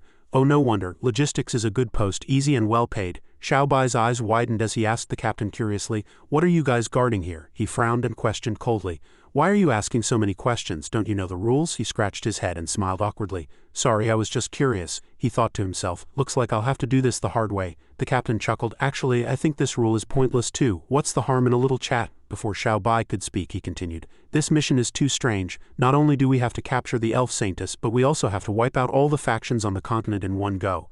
Can that even be done? I can't be bothered to call them out on it. Whoever came up with this plan was clearly kicked in the head by a donkey. He pursed his lips, frowning as he thought, the target isn't just Mia, but everyone who receives the chant. That's over 10,000 people. How are they planning to do it? The captain walked over excitedly and asked, By the way, little brother, what's your name? Are you married? I have a cousin. She's gentle, virtuous, warm and generous with a full figure. She's just a little on the heavy side, maybe 220 pounds or so. She's already 28 and not married, and the family is worried sick. If she doesn't find a suitable husband soon, I'll have to marry her myself. You look handsome and refined, so I'll let you have this bargain. What do you say? Xiao Bai's eyes widened and he hesitated awkwardly. Whoa! Suddenly he pointed ahead and said, Hey? The captain tilted his head in confusion. Ha! Taking the opportunity, Xiao Bai pursed his lips and coldly raised his hand, thinking, I'll just knock this chatterbox out first. Then I'll go ask someone else. The snow should last a little longer. The captain yelled in shock. That's... He looked up and saw someone on the castle roof carrying Mia away, and he shouted, The saintess has been kidnapped. It was Donnie. She had the little girl tied up and was leaving in a hurry. The captain covered his face, stammering in terror. The saintess is gone. I have to report this to the boss. How do I report it? Oh, I remember, I have to go to the city lord's manor. How do I get to the city lord's manor? Little brother, hurry and show me the way. Never mind, my rheumatism is acting up again. You go report it for me. He gritted his teeth and cursed inwardly. This troublemaker is a real lingering pest. With that, Xiao Bai punched him and hurriedly gave chase. He pursed his lips and landed on the ground. A voice echoed through the forest. I knew you'd follow. Mia was tied to a tree, saying fearfully, Big brother Xiao Bai, save me. Donnie crossed her arms and laughed heartily. Thinking of escaping my grasp? Not a chance. Xiao Bai frowned and asked coldly, What is it that you want? She held up 2 fingers and answered loudly, I'll give you 2 choices, either become my slave or defeat me one more time and become... He coldly walked over and knocked Donnie soundly on the head. Xiao Bai walked to the base of the tree, looked up and said, Come on, I'll take you home. Donnie propped herself up and slowly sat up. A punch that strong and powerful, I am completely powerless against it. Donnie licked her lips and continued with a sinister smile, To be able to knock me down 4 times in a row, not bad. I have finally found the one who can join with me to restore the supreme glory of our demon dragon clan on the Ulan continent. Xiao Bai. Xiao Bai supported Mia and replied coldly, I have no interest in restoring any dragon clan glory with you. Donnie furiously unleashed her power, shouting, Xiao Bai, if you refuse my generosity, you'll face the consequences. Don't blame me for what comes next. He sighed in annoyance and asked, You're no match for me. How many more times will it take for you to accept that? The little girl turned and made a face at her Donnie. Donnie pointed at Mia furiously and yelled, You little brat, you dare make that face at me again? Mia immediately put on an arrogant and indignant look.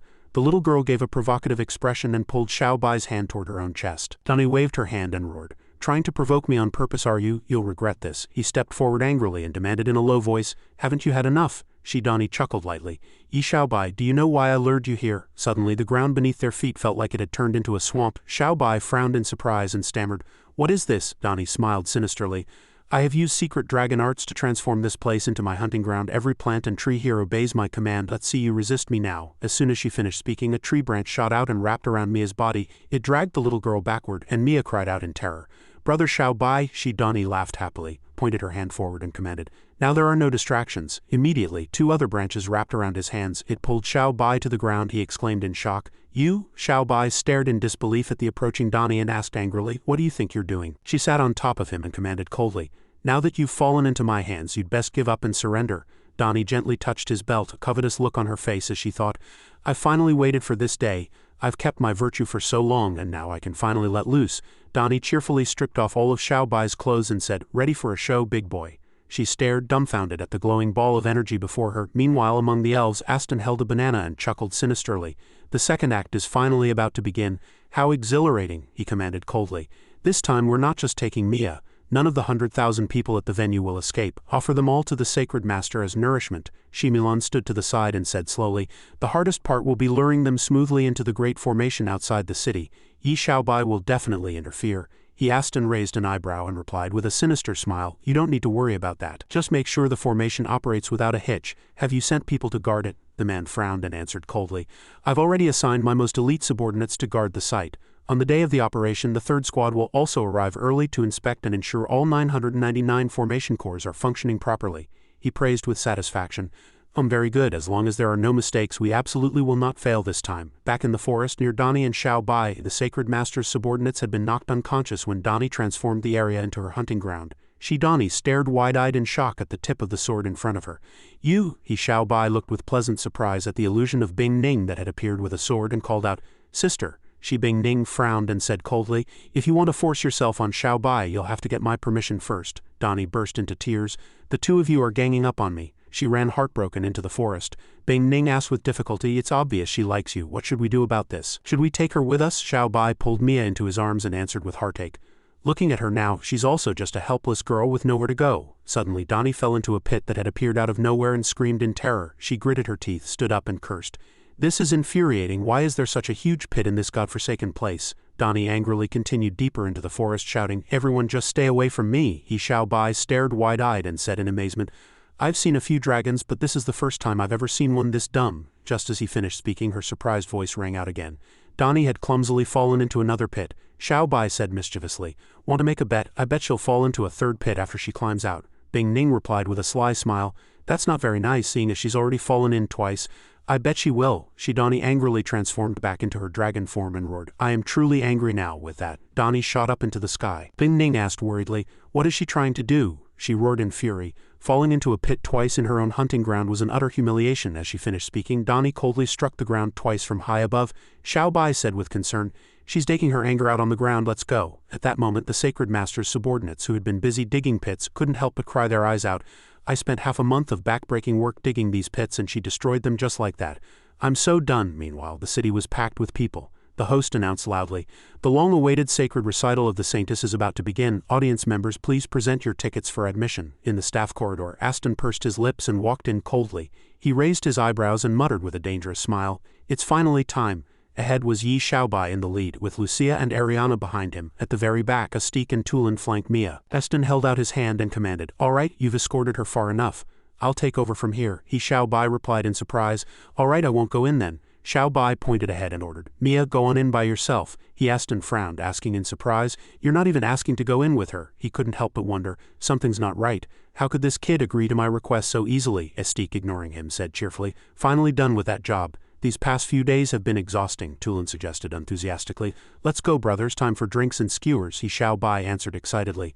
"All right," Aston gritted his teeth and thought, "They're not acting normally. There must be a conspiracy. Where did I go wrong? I can't act rashly." Outside the castle, the crowd listened with joy. Distinguished guests, powerful figures of the Ulan continent, for the long-awaited sacred recital of the Saintess, we ask for your silence. It appeared in the center of a radiant stage. The host said respectfully, "Let us welcome Her Highness the Saintess Mia." The little girl flew lightly onto a ball of light and began to sing calmly, her voice clear and moving. The crowd closed their eyes, feeling the song penetrate their very souls. A young man looked at his body with joy, thinking, "Power. I can feel limitless power." The elven warriors on guard outside looked at each other in surprise. Shimilon commanded coldly, "We can give the order to begin." Aston frowned and stopped him. "Wait, just a little longer. There must be something I haven't considered." Suddenly, an elven warrior came in to report.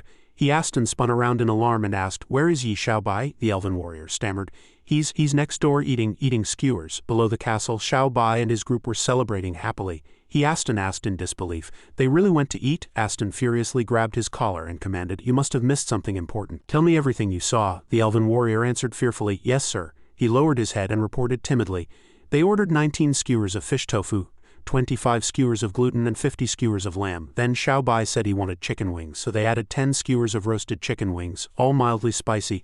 Aston carefully jotted it down in his notebook. Fish tofu, gluten, mildly spicy. As if realizing something was wrong, he furiously punched the elven warrior in the face and ordered, "Can you stick to the important points?" The soldier replied with a wronged expression, "But you told me to report everything." Shimilon looked at the panting Aston and said, "Are you overthinking this? Maybe they don't have a plan at all."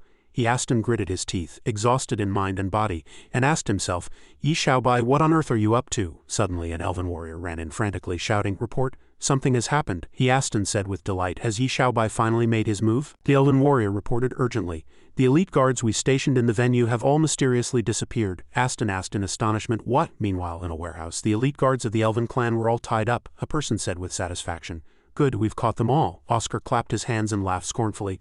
"A bunch of idiots. They never would have dreamed we'd strike first." He winked and praised himself smugly. "Big Brother is so good at picking people." Assassination is what I do best, Heisei crossed her arms and reminded him coldly. Don't get too proud, young man. If it weren't for us mages providing cover, do you think you could have captured all these elves so silently? Oscar frowned and asked angrily. You just provided support and you dare take the credit? Benna smiled awkwardly and quickly mediated. All right, this operation was personally arranged by the two deans. Let's not have any infighting, let's continue with the plan. Otherwise, if we anger Big Brother Xiao Bai, we'll be in for it. Oscar and Keisei simultaneously thought of an angry Xiao Bai, and their faces turned pale with fear. He held a tray filled with liquid and said, This is what we found on these elves. I don't know what it is, but it's definitely related to their plan. Have Keisei analyze it. Keisei immediately took it and replied, I'll head back to the Aelwea Magic Academy to analyze it right away, Benna said gratefully. Thank you for your hard work.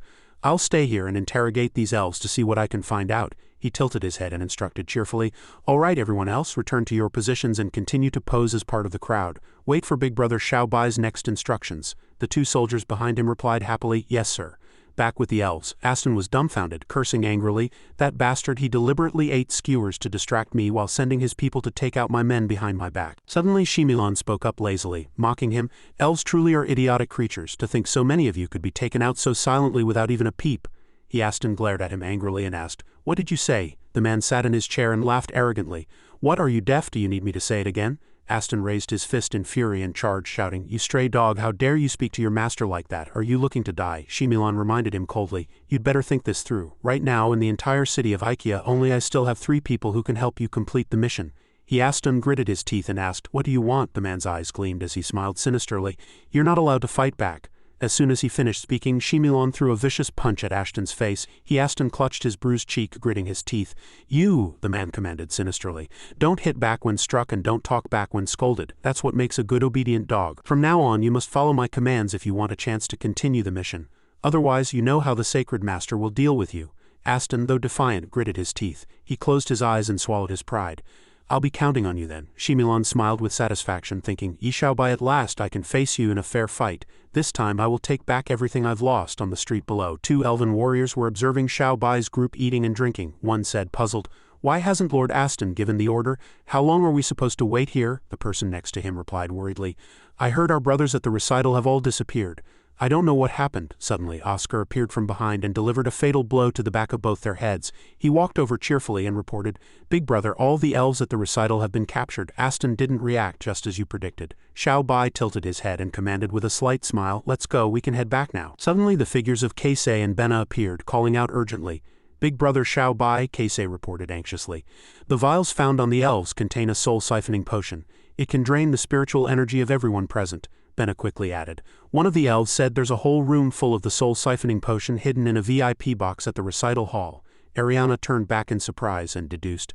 So their target is everyone at the event? Xiao Bai frowned and said, The Sacred Master needs a massive amount of spiritual energy to recover his power. This recital has attracted powerful individuals from all over the continent, so it's indeed a rare opportunity, he said urgently. There are over 300 VIP boxes in the venue. We definitely don't have time to check them one by one. If Aston releases the soul-siphoning potion, all our efforts will be for nothing. Xiao Bai stroked his chin thoughtfully and replied, Calm down. If they could succeed just by releasing it from one spot, why would they make every elf carry a vial? Keisei agreed in surprise. That's right, the soul-siphoning potion spreads very slowly. They would have to disperse and release it simultaneously to control everyone. If there was only one release point, most people could evacuate in time, Oscar said with a smile. We've already captured all the elves, so Aston has no one to help him release the potion, Benna replied, relieved. That's good. Suddenly, Xiao Bai frowned and retorted coldly. No, besides the elves, there's another group of people in the city. Just as Xiao Bai predicted, a group of black-robed figures was entering the castle. Shimilan, holding a wine glass, smiled sinisterly. Xiao Bai, you must be feeling pretty smug right now, aren't you? Just you wait, you'll be crying soon enough. The black-robed figures were guarding the perimeter of the castle when a mysterious mist appeared and they gradually lost consciousness. Keisei looked at the people collapsed on the ground and immediately gave the signal, We can go up now. Benna and Oscar. Astique and Lucia immediately ran over with Ariana, Xiao Bai and Duelling following behind. He held a glowing crystal and said, All the entrances are controlled by the evil lord's people. Forcing our way in will definitely alert them. We'll make an opening here. Benna quickly placed the crystal on a nearby wall and an opening leading into the castle appeared. He said happily, It's done, Big Brother. Everyone quickly entered. Duelling spoke up, suggesting, This thing is pretty useful. I have a friend who'd like to borrow it. Do you have any more? Benna replied generously. I'll give you a whole bag when we get back. Ariana looked at him, Xiao Bai standing there frozen, and asked, puzzled, What's wrong? Hurry up and come in. What are you waiting for? Xiao Bai frowned, thinking, you have a demonic attribute. You'll devour all the power of the recital. You absolutely cannot enter the Golden Line's range. He then reached out his hand and said, I'll try. He reached his hand forward but touched nothing. Xiao Bai sighed and said, it's no use, as I thought I can't go in. She asked worriedly, then what should we do? He frowned and answered calmly, time is of the essence. It looks like I can only let you all go in. The others in the castle looked at Xiao Bai in surprise. Tulin closed his eyes and said, I understand. Since we're here to do a job, we can't always just follow behind you and pick up the scraps. This time let us be the ones to save the world. He charged forward with great momentum and commanded, let's go, Oscar said excitedly. We have to find the soul-siphoning potion before the evil lord's people do. Xiao Bai stood outside thinking, I'm counting on you all. They entered the interior, quickly giving orders and splitting up to search the various rooms. Ariana arrived at a room, knocked carefully, and said, hello, room service. The person inside immediately answered, coming. A lecherous man said with a lustful smile, what a pretty little girl. Come on in and let Uncle give you a physical checkup. She quickly turned to leave. My apologies for disturbing you, he said, puzzled. Don't go. Oscar watched Ariana walk away, thinking worriedly, the people who can stay in the VIP boxes are either nobles or royalty. They're used to being arrogant and bossy. It's too dangerous to let a girl go into a room to investigate. Suddenly, the door he knocked on opened and the people inside were both surprised and delighted. Inside were 4 lustful women who cooed seductively, well, what a handsome young man. You look delicious. Come in and let your big sisters help you relax. They immediately pulled Oscar inside. He grabbed the doorframe in fear and said, wait, you can't just. The 4 of them answered unconcerned, come on, don't be shy. He yelled in terror, help me. Suddenly, Tulin appeared out of nowhere and kicked Oscar squarely in the butt. Oscar shouted in wide-eyed surprise. Tulin gave a thumbs up and urged him on with the lonely hero move. Go and fulfill your destiny, lonely hero. The 4 beautiful women praised enthusiastically. My, this young man is even more handsome. We sisters like him. With that, they pulled Tulin into the room and slammed the door shut with a bang. Oscar reached out worriedly, shouting, Tulin, he cried emotionally, calling out, Tulin. Estique grabbed Oscar's arm and reminded him, let's go, don't forget your mission. Benna added with a pained heart, don't let Tulin's sacrifice be in vain. In another corridor, Ariana was running frantically, asking in confusion, there are so many rooms. Why didn't we have my cousins come help us search? Lucia, chasing behind her, answered, too many people would alert the evil lord. Suddenly, a group of black-robed figures appeared before them, carrying several mysterious-looking boxes. Lucia summoned her longsword and said, found them. Ariana summoned her crystal ball and warned, be careful not to break the containers. One of the figures had his foot frozen. He quickly commanded, let's go. Lucia immediately leapt in front to block their path, shouting, where do you think you're going? The 2 figures carrying boxes were struck by a bolt of purple lightning, and the box lids fell off. Several vials containing a green liquid started to fall. Ariana cried out in alarm. Oh no, one of them quickly used a space freezing technique. Fortunately, Keisei appeared just in time. Oscar followed behind her, saying gleefully, we finally found them. She also hurried over. He and Benna lifted a box filled with the potion and said, come help, let's get these boxes out of here, he added happily. As long as we get them out of the recital hall, we win. Suddenly, a dark energy appeared and attacked the 2 of them. Ariana frowned and shouted angrily, who's there? Shimilon, holding a flexible whip, asked sinisterly. Where is he, Xiao Bai? Why didn't he come? They exclaimed in shock. The evil lord. The man rubbed his eyes and laughed scornfully, answering his own question. Oh, I see. He can't get close to Mia, so he sent you all to die in his place. Zimilin's eyes burned with fire as he threatened. So that's how it is. In that case, I'll gladly accept this generous gift. The first step of my revenge begins with killing everyone around Yi Xiaobai. From behind, Keisei immediately fired several energy beams at the man. Shimilon easily blocked them with his weapon. Keisei ordered, I'll hold him off. You guys get the soul-siphoning potion out of here. If you find Xiaobai, we win. Ariana quickly picked up a box of the potion and said, let's take as much as we can. Lucia also picked up a box and replied, right. The 2 of them ran towards the exit together. Suddenly, Aston, who had appeared out of nowhere, was waiting for them there. The 2 of them gasped in alarm. Oh no, Aston drew his bow, aimed it at them and said coldly, die. Ariana and Lucia were frozen in fear. Suddenly a blast of fire shot through the wall, heading for Aston. He knelt on the ground, clutching his wounded body, and said through gritted teeth, through a dozen walls, how is that possible? It was Xiao Bai who had guessed his location and swiftly delivered a series of slashes at the wall. Eamon asked, puzzled, what are you attacking? Xiao Bai replied coldly. I sensed Ashton's energy signature. I don't know what he's up to, Xiao Bai continued proudly. But stabbing him a few times can't be wrong. Aston gritted his teeth and stood up, looking at the hole in front of him, thinking, he hit me so accurately through all these walls? He watched Lucia and Ariana leave with the boxes of potion and hurriedly ordered, stop. Shimilon, strangling Keisei, replied coldly, forget them. What's left is more than enough. Move it. Suddenly Keisei secretly used a technique causing all the remaining boxes of potion to explode. The man roared in surprise and anger. What did you do? Keisei gritted her teeth and answered coldly, this is plan B. Back when they were planning outside, Bai had said slowly. If we really can't get the soul siphoning potion out, then destroy it all, Lucia had asked, puzzled. Why isn't our mission to stop them? Bai frowned and explained coldly. The soul siphoning potion spreads very slowly. A concentrated release will alert everyone, giving them time to evacuate quickly, Keisei had said worriedly. If we do that, the recital will be a failure. Oscar had frowned and shouted angrily. What time is it to be worrying about that? Saving everyone's lives comes first. Bai pointed behind him and reassured them with a smile. It's not a failure. After all, the purpose of the recital is to strengthen everyone. The more time we buy, the more effective the recital will be. Back in the present, Shimilon angrily threw her Keisei aside, cursing, you bastard. Keisei lay on the floor with only a sliver of consciousness left, thinking, it seems this is all the time I can buy. On the viewing platform of the Saintess's sacred recital, a series of light beams suddenly appeared. A soldier exclaimed in shock, what is this? Suddenly his soul was sucked away. The people around were terrified. Green gas enveloped the entire viewing platform, and scores of people had their souls siphoned away. They scattered in all directions, screaming for help. Mia clasped her hands, thinking worriedly. Brother Bai stood outside the viewing platform and said in surprise. The singing has stopped, Eamon said in surprise. It's over already. Bai ran off anxiously, explaining, it's not over. It was stopped midway. Inside the castle, Shimilon chased them angrily. Get back here. Ariana and Lucia, clutching the potion boxes, fled in terror. Shimilon smiled sinisterly and reached out his hand, thinking, got you. Suddenly the wall beside them began to crack. Bai burst right through the wall and decisively kicked Aston in the face. Aston collapsed painfully onto the floor. The two girls shouted with joy. Bai commanded coldly. I'll handle things here. You two get the soul siphoning potion out. Aston gritted his teeth and sat up painfully, saying word by word, you brat, you just won't go away. Bai asked, puzzled. As a member of the Divine Council and the Elf King of the Elven Realm, why would you serve as a pawn for the Sacred Master? Aston grimaced in pain and replied, because only he can give me what I want. Bai drew his sword from behind his back and said coldly, too bad, you've failed. He can't give you anything now. Suddenly, Aston lowered his head and began to laugh sinisterly. Bai asked, puzzled, what are you laughing at? Aston replied coldly, did you think you were the only one who prepared a plan B? Aston's eyes gleamed as he continued menacingly, my attribute is wind. Bai's face contorted as he watched the frantic gale in front of him. What? Aston laughed menacingly and leapt into the air to unleash his technique. Bai coldly slashed at Aston's body and said, you forced me to do this. Aston coughed up blood and murmured, it's too late. Outside, the crowd looked up at the sky in amazement.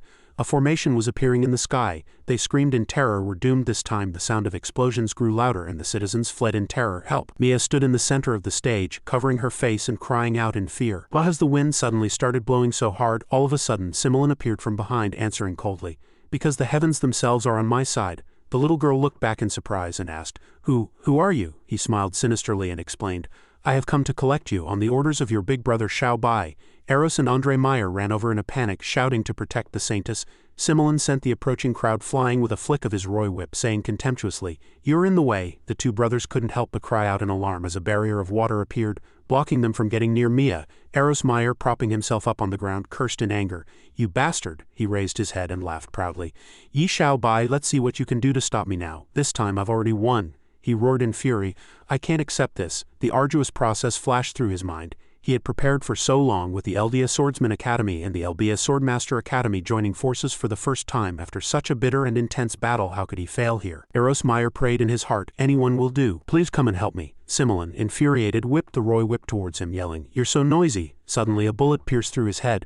Before Mia's terrified eyes, Similon collapsed in pain. Eros looked towards the building across the way in astonishment, exclaiming, my God, the barrel is still smoking. It was Astique who had taken down the evil lord with a single shot. Who else could it be but me? Bai ran onto the stage in a panic and asked, what happened? Eros Meyer raised his hand and laughed happily. Big brother, we won, Mia called out cheerfully. Big brother Bai, he pointed to the building opposite them and said it was Astique. He actually mastered such pinpoint marksmanship, taking out the evil lord in one shot. He smiled smugly and proudly flicked his hair, a skill that stuns the world and shakes the cosmos.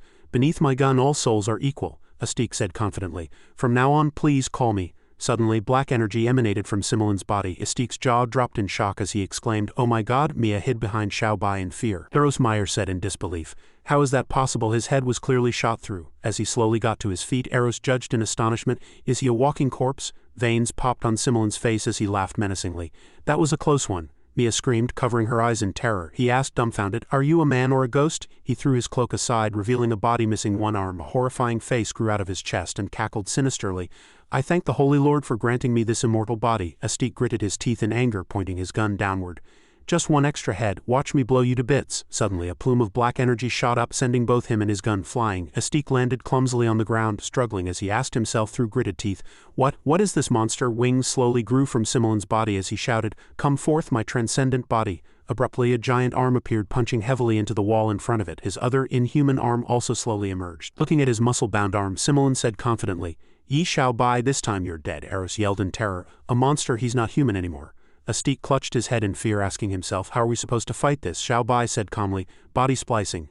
No wonder Ashton's leg had no wound, he also had someone else's leg attached, right? He laughed sinisterly. "Go ask him yourself in hell." He quickly blocked Simolin's attack with his sword, looking at the stitched-together arm before him. Shao Bai thought in shock. This hardness, he sent him flying with a single blow, shouting, "It's useless." Astik ran over worriedly and asked, "How is it? Can you win?" With a cold expression and a frown he replied, "I'm not sure. This guy is too unnatural. You two get Mia to a safe place first." He and Eros widened their eyes in surprise, then urged, "All right, we'll be counting on you." Simolin laughed excitedly. "Not bad, this toy is really useful." Shao Bai gritted his teeth and focused his power. "Let's see if you can take this next sword strike." He swung his sword forward, commanding, behold the god-tier sword skill that can sunder continents." He blocked it with the spliced arm. Shao Bai frowned in astonishment. "It can even block my sword energy." "Just what kind of monster's arm is this?" Simolin laughed excitedly. "Do you know about the exotic beast's corpse discovered on the west coast of the Ulan continent 1,000 years ago?" He recalled the past, slowly explaining, "Although that beast was already dead, its hide was so tough that no attack could harm it. Legend says it came from another mysterious land, the divine continent. On that continent, god-tier experts are a dime a dozen, which is why a beast with such heaven-defying defenses could be born.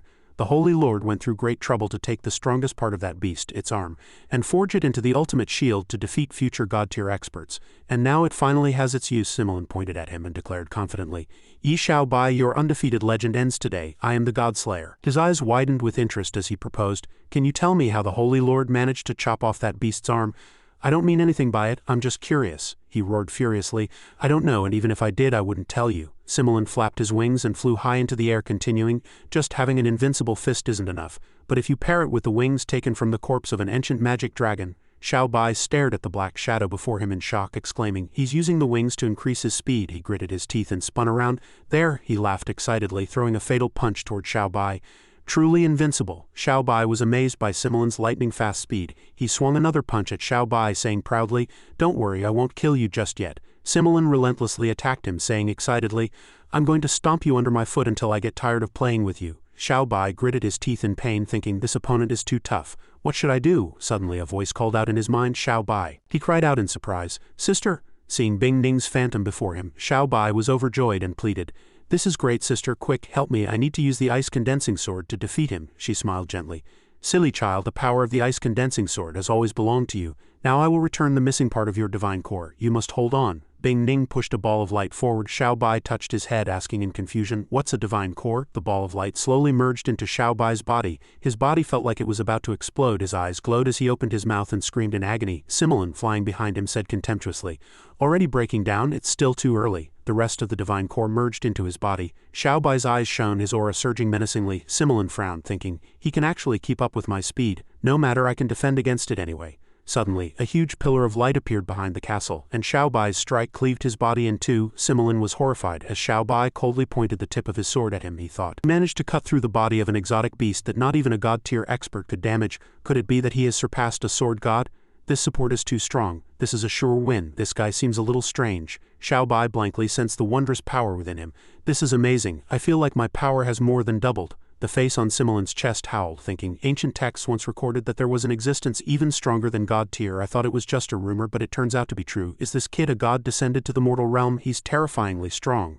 Shao Bai pointed his sharp sword at Simolin. If you have any other tricks, bring them all out. I happen to want to test my own limits. He quickly waved his hands in surrender. No more, no more, I'm completely exhausted. Suddenly, a purple light descended from the sky, causing both Shao Bai and Simolin to look up in alarm as a voice rang out. Yi Shao Bai, Ariana said in surprise. Is that the Holy Lord? Astik clutched his head, feeling dizzy as Mia asked doubtfully. He's the mastermind behind all this. The face on Simolin's chest was overjoyed, shedding tears of emotion. Oh, my most magnificent and mighty God. Xiao Bai looked up in surprise. He watched curiously as Cassius slowly emerged from the thick clouds. "How did that guy do that?" Cassius announced slowly and majestically. "For you to have surpassed the realm of a sword god is indeed beyond my expectations. No matter what, I cannot allow you to grow any stronger." Countless bolts of lightning suddenly appeared in the gloomy sky. Seeing this, Bing Ning softly advised, "Xiao Bai, if you dodge this, the entire city will be razed to the ground." Xiao Bai gripped obsidian tightly and replied warily, "I know, I have no choice but to take it head-on." A majestic force swooped down so fast it seemed poised to flatten the entire town. Xiao Bai yelled in alarm. He swung obsidian to fight the force, triggering a fierce battle. The fight sent the residents into a panic, scrambling to find places to hide. However, when the two powerful attacks collided, it created a tremendous force that sent the residents flying. Arrows. Mia and Astique also found it hard to resist that terrifying power. "Hold on," Simelin rushed forward anxiously. "Holy Lord, I'm still down here." Bing Ning channeled her power to help Xiao Bai hold on. Xiao Bai gritted his teeth and fought with all his might and suddenly cried out in pain. Xiao Bai used all his power to execute his move, his immense strength clashing against that strange force. Witnessing this, Cassius was alarmed. "What?" Xiao Bai panted, exhausted. After the battle, Bing Ning looked at him with pride in her eyes while Eros and the others jumped for joy behind them, celebrating. "Awesome, we won." A giant hand reached out. "How dare you defy the will of heaven? Oh my god, he's taking action personally." Xiao Bai looked up and declared, "You've already lost." Just as the hand was reaching out, a streak of light flashed past. Xiao Bai stared at the light, stunned. "You?" He looked up at the sky, where now only an empty vortex remained, making it hard to believe.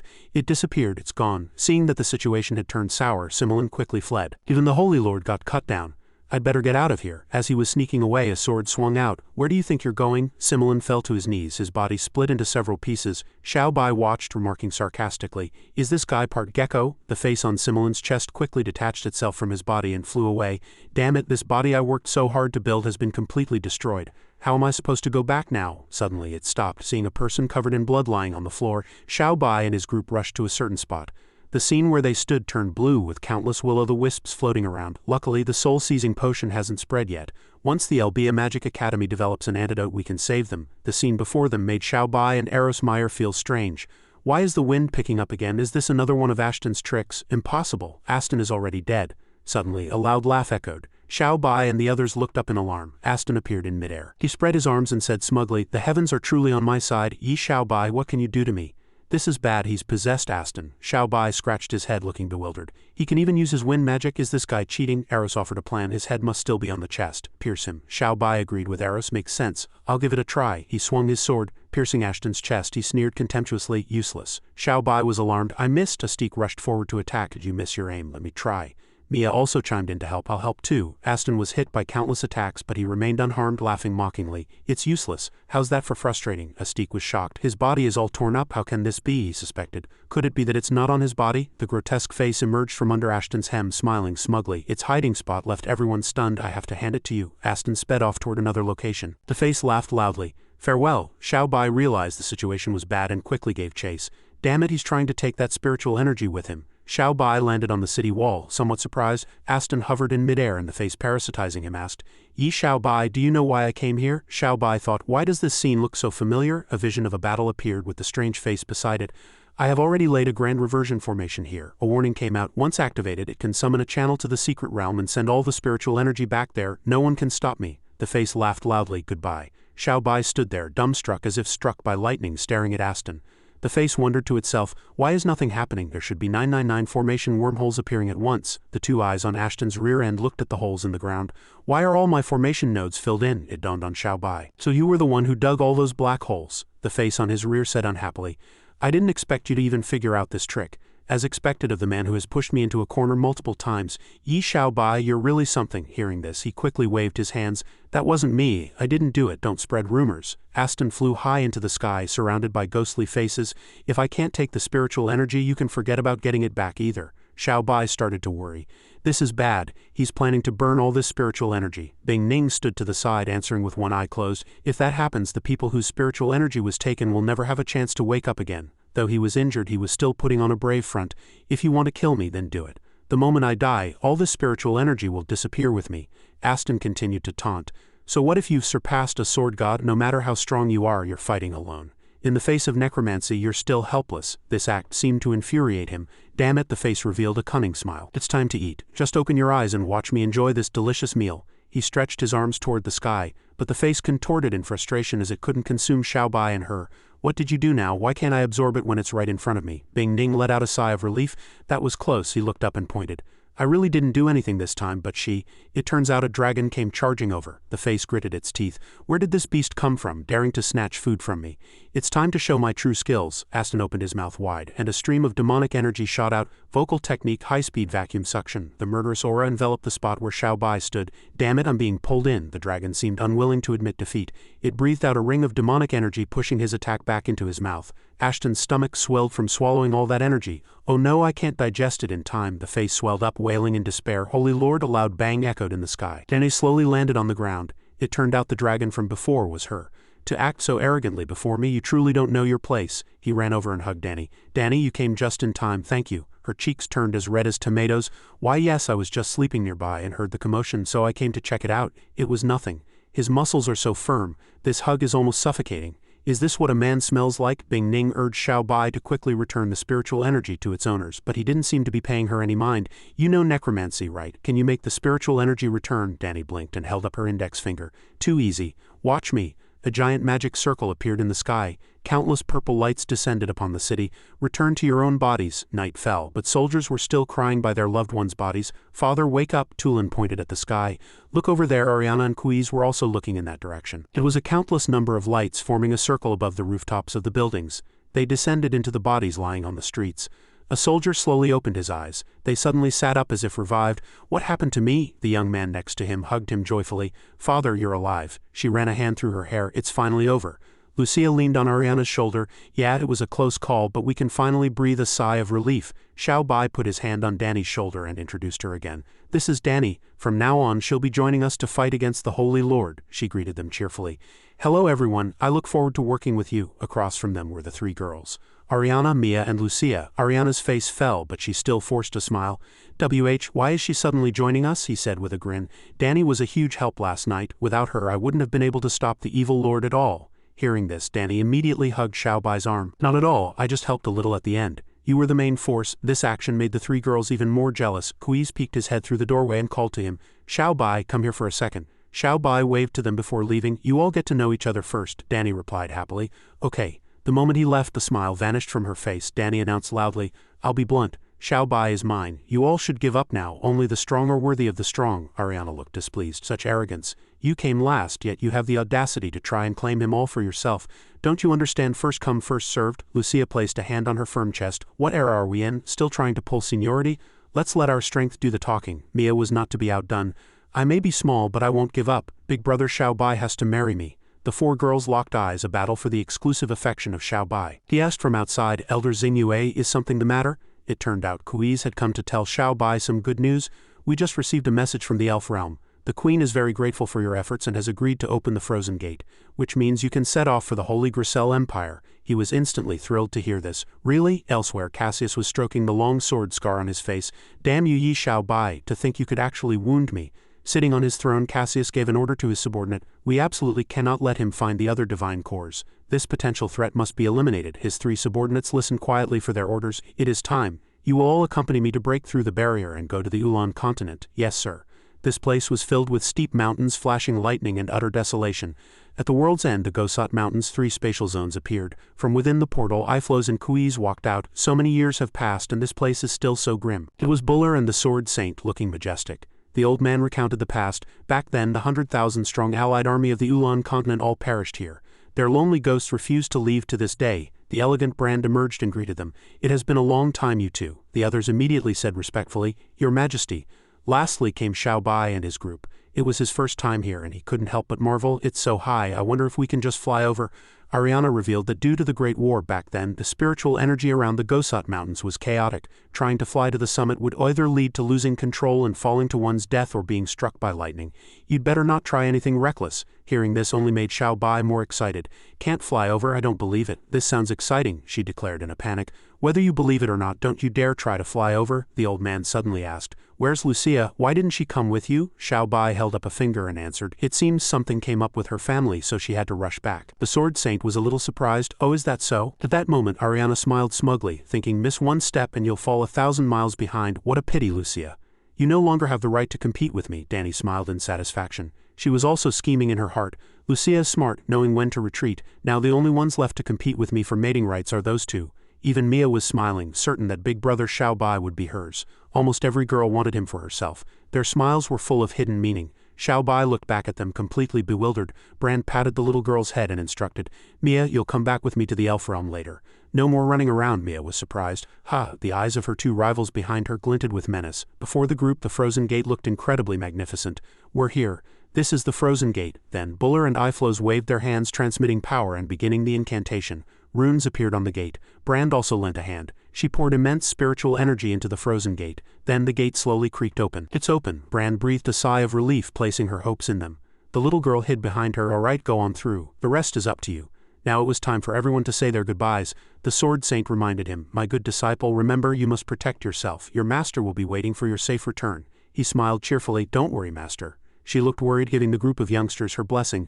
"Once you pass through the frozen gate, you will face the strongest enemies in the continent's history. We know nothing of their current strength, nor can we offer much more help. In any case, take care of yourselves." The group walked into the portal full of spirit. Xiao Bai spoke up. "Understood, let's go." Ariana agreed. Danny also added, "Okay." At that moment, Mia was so moved she had tears in her eyes, waving and shouting, "Big brother Xiao Bai!" The figures of the group gradually disappeared into the brilliant light. "You all must come back safely." The scene changes. This place was truly peaceful and fresh. There was a small house and a flock of sheep grazing. She asked doubtfully, "Is this the Holy Grisel Empire?" He found it quite boring. "It's not quite what I imagined." Ariana was very suspicious of the place. "The more it's like this, the more careful we must be. This could all be an illusion to make us lower our guard." "Look at those sheep in the distance, they must be an illusion," Xiao Bai asked in confusion. "Where's Danny?" The two of them looked around, and he shielded his eyes to see. "She was just here a moment ago." Suddenly they heard a sheep bleat and turned around in surprise. There was Danny, mouth wide open, about to bite it. The white sheep bleated in panic. She had already taken a bite, but a shoe flew and hit her squarely in the face. Danny fell backward.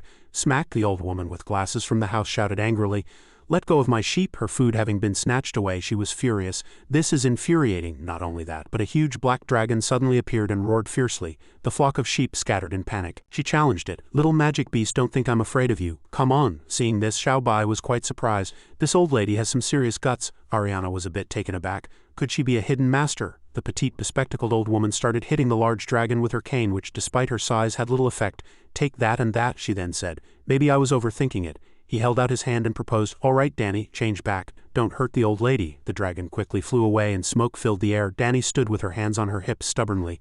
"I'm hungry. I want to eat sheep," Xiao Bai reminded her. "Behave yourself, don't cause trouble." He approached the old woman with glasses, who looked up and asked, "Young man, were you the one who drove that magic beast away?" Xiao Bai answered cheerfully, "Yes, ma'am, don't worry, it won't bother you again." Ariana smiled gently. "Grandma, we'd like to go to the imperial capital. Which way should we go?" The bespectacled old woman pointed. "Just keep heading west and you'll get there. There's a merchant caravan that can take you to the imperial capital." Then he got a little curious.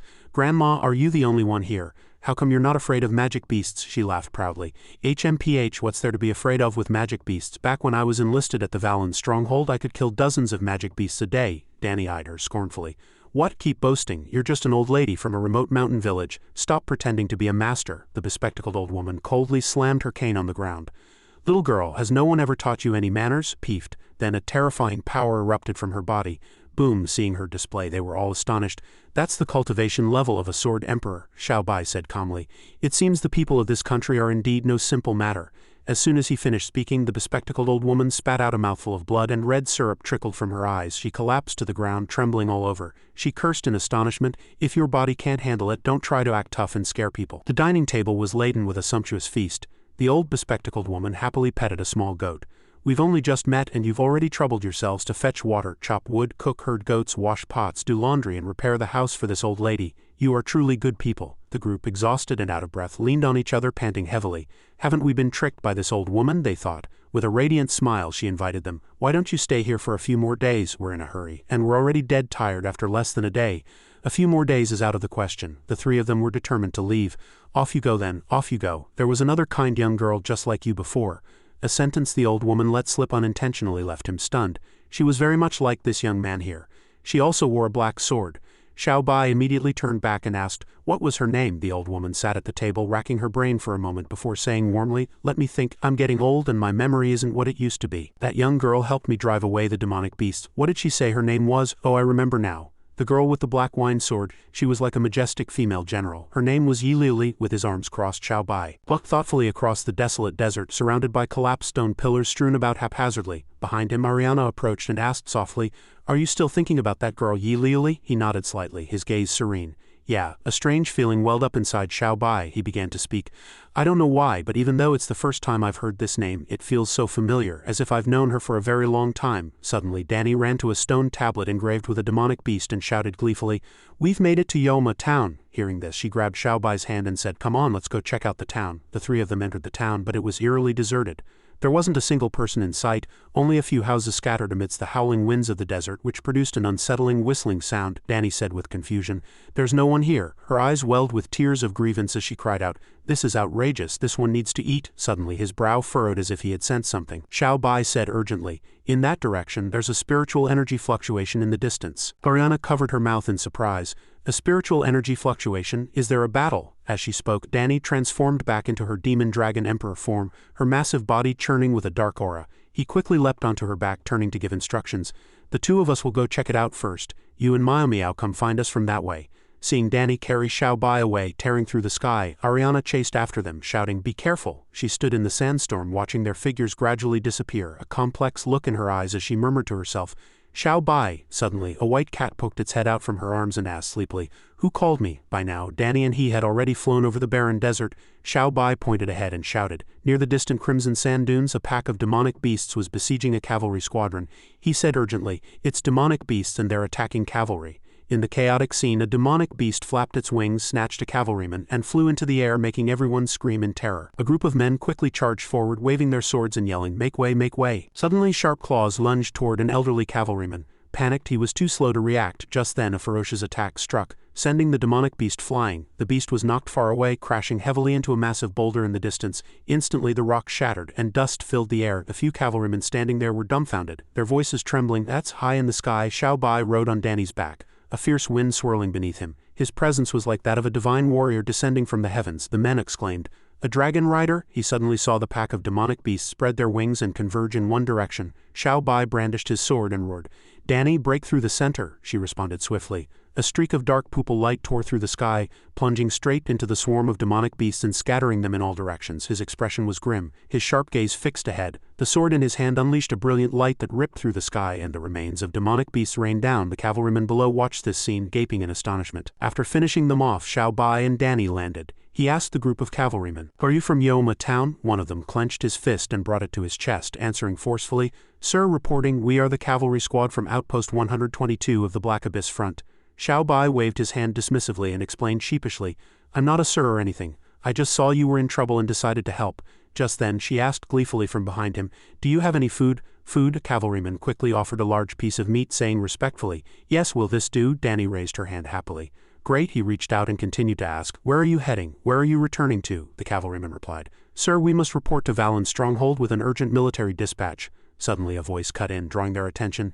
"Didn't your superior tell you not to disclose military intelligence so casually?" Xiao Bai shouted. "Who's there?" Before them stood a man on a white mountain goat, clad in a cloak and carrying a longsword. His gaze as cold as frost. It was Kurt. His emerald eyes glinted as Kurt said in a low voice, "I'm just a passing wandering hero. I meant to help, but it seems I was a step too late." Hearing this, the cavalryman frowned and barked, "A wandering hero? You look suspicious to me. Do you have any proof?" He remained calm and stood to the side while only she stared at the mountain goat with shining eyes. Danny said, drooling, "A goat." Suddenly he swiped his hand, knocking the iron helmet off the cavalryman's head. The man flinched in surprise. Kurt, holding his throwing posture, said with a light chuckle, "Still want me to prove myself now?" The cavalryman was now terrified. He raised his hand in a loud salute. "Sir, yes sir." Xiao Bai was speechless. "Is anyone stronger than him a sir?" He waved his hand and said, "All right, I'm not interested in your intelligence. You should hurry and deliver your report." The group replied, "Yes sir," and quickly ran off. At that moment he stepped forward and asked politely, "Hello, excuse me sir hero, I'd like to go to the imperial capital. Which way should I go?" Beside them her face turned red with indignation as she cried, "Just let me have one bite first." Kurt hopped back onto the white mountain goat's back and replied calmly, "To get to the imperial capital from here, you can only pass through the Valen stronghold. But the black tide has already erupted this year, and Valen's stronghold is at war. I'm afraid you won't be able to get through." Xiao Bai asked blankly, "What's the black tide?" He lowered his eyes and said, "You don't even know what the black tide is? Kid, where are you from?" He scratched his head, sweating awkwardly as he said, I come from a remote little village. I heard someone mention it a long time ago, but I didn't pay it much mind, he thought to himself. I can't reveal that I came from beyond the frozen gate. Xiao Bai changed the subject. Sir, your mount is really special, Kurt laughed heartily, grabbing a handful of grass and offering it to the disgruntled white mountain goat beside him. Ruoyu is very smart and gentle. She's much more comfortable to ride than a horse. Before he could finish his sentence, Ruoyu immediately bit down on his head, even drawing blood. Kurt froze in alarm. He said urgently, Sir, your goat is chewing on your head, but he laughed as if nothing had happened and said, What are you talking about? I'm a renowned hero. How could I possibly get bitten by a goat? Xiao Bai hesitated, at a loss for words, but Kurt continued, She's just expressing her happiness and excitement. He gave a thumbs up towards the distance and said, You said you want to go to the Imperial capital, right? You can try your luck at Valen's stronghold. The stronghold is over that way. You'd better get going. He took a few steps, then turned back and asked, Are you sure you don't need help? Kurt laughed and waved his hand. Do I look like I need help? Go on, I wish you a smooth journey. With that, Xiao Bai and Danny soared into the sky. He waved and shouted goodbye. He then remarked, What a strange man. Below, Kurt remained standing in the same position. He turned and pushed the goat away, shouting, Have you had enough? Let go already. Afterwards, Kurt pulled a few chicken legs from a cloth bag and tossed them behind him, saying helplessly, You're a goat, how can I let you eat meat in front of others? If word got out, how embarrassing would that be? It's a disgrace to all goats. How could I show my face in public? It wrinkled its nose as it sniffed the meat as if thinking, This stinks. Meanwhile, he was still fixing his hair, muttering, That kid is interesting. He can actually ride a dragon. Behind him, the goat was already angry, its whole body seeming to emanate a dark aura as it gathered its power. Then, as if sensing something, Kurt froze. Wait, Ruoyu is already charging over on her powerful legs, he said in alarm. That sword of his is. Ariana and Xiao Bai were riding on Danny's back, flying through the azure sky. He spoke up. Thank you, Danny. For letting Ariana ride, she replied with a pout. I only did it for your sake. Ariana suddenly asked Xiao Bai. By the way, what exactly is that godhead that Sister Yi Bingning gave you? He answered. I asked her about it a few days ago, but I didn't really understand what she said. Xiao Bai recalled when he was still lying beside Bingning she had told him, All I know is that a godhead is a splintered soul of a powerful being.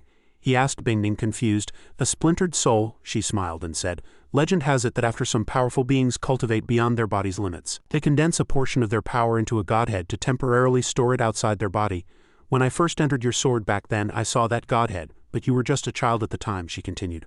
Why such a powerful godhead would be stored in a sword, I find it quite perplexing myself. Xiao Bai seemed to understand. He replied, Oh, so you're saying that to get the full story I still have to go to the Grossel Holy Empire? Bingning softly said, That's right, rest for now. With that she pulled Xiao Bai into her embrace. He replied with a then closed his eyes and fell asleep. Back in the present, Xiao Bai told Ariana, And that's the story. The godhead was already in the sword. Hearing that Bingning had held him while he slept, she and Danny instantly fumed with jealousy. Danny said angrily, This one is furious. How dare you, Bingning, keep you all to herself? Come out and fight me. Not to be outdone, Ariana frowned and said, So you two were doing things behind my back again? Xiao Bai quickly tried to placate them. What are you two even upset about? Suddenly he looked down and said, How have we arrived? Before the three of them was a magnificent and sprawling complex of buildings nestled between canyons. Xiao Bai marveled, Valen's stronghold. Wow, it's truly majestic, she immediately added. As expected, no city from any other nation on the Ulan continent could compare to this fortress. Something glinted on the distant city wall. He wondered, what's that? Suddenly, cannon fire shot towards the three of them. Xiao Bai quickly adjusted Danny's flight path and warned, Danger! She immediately created a ball of lightning. Danny said angrily, They must have a death wish daring to attack this one. He quickly stopped her.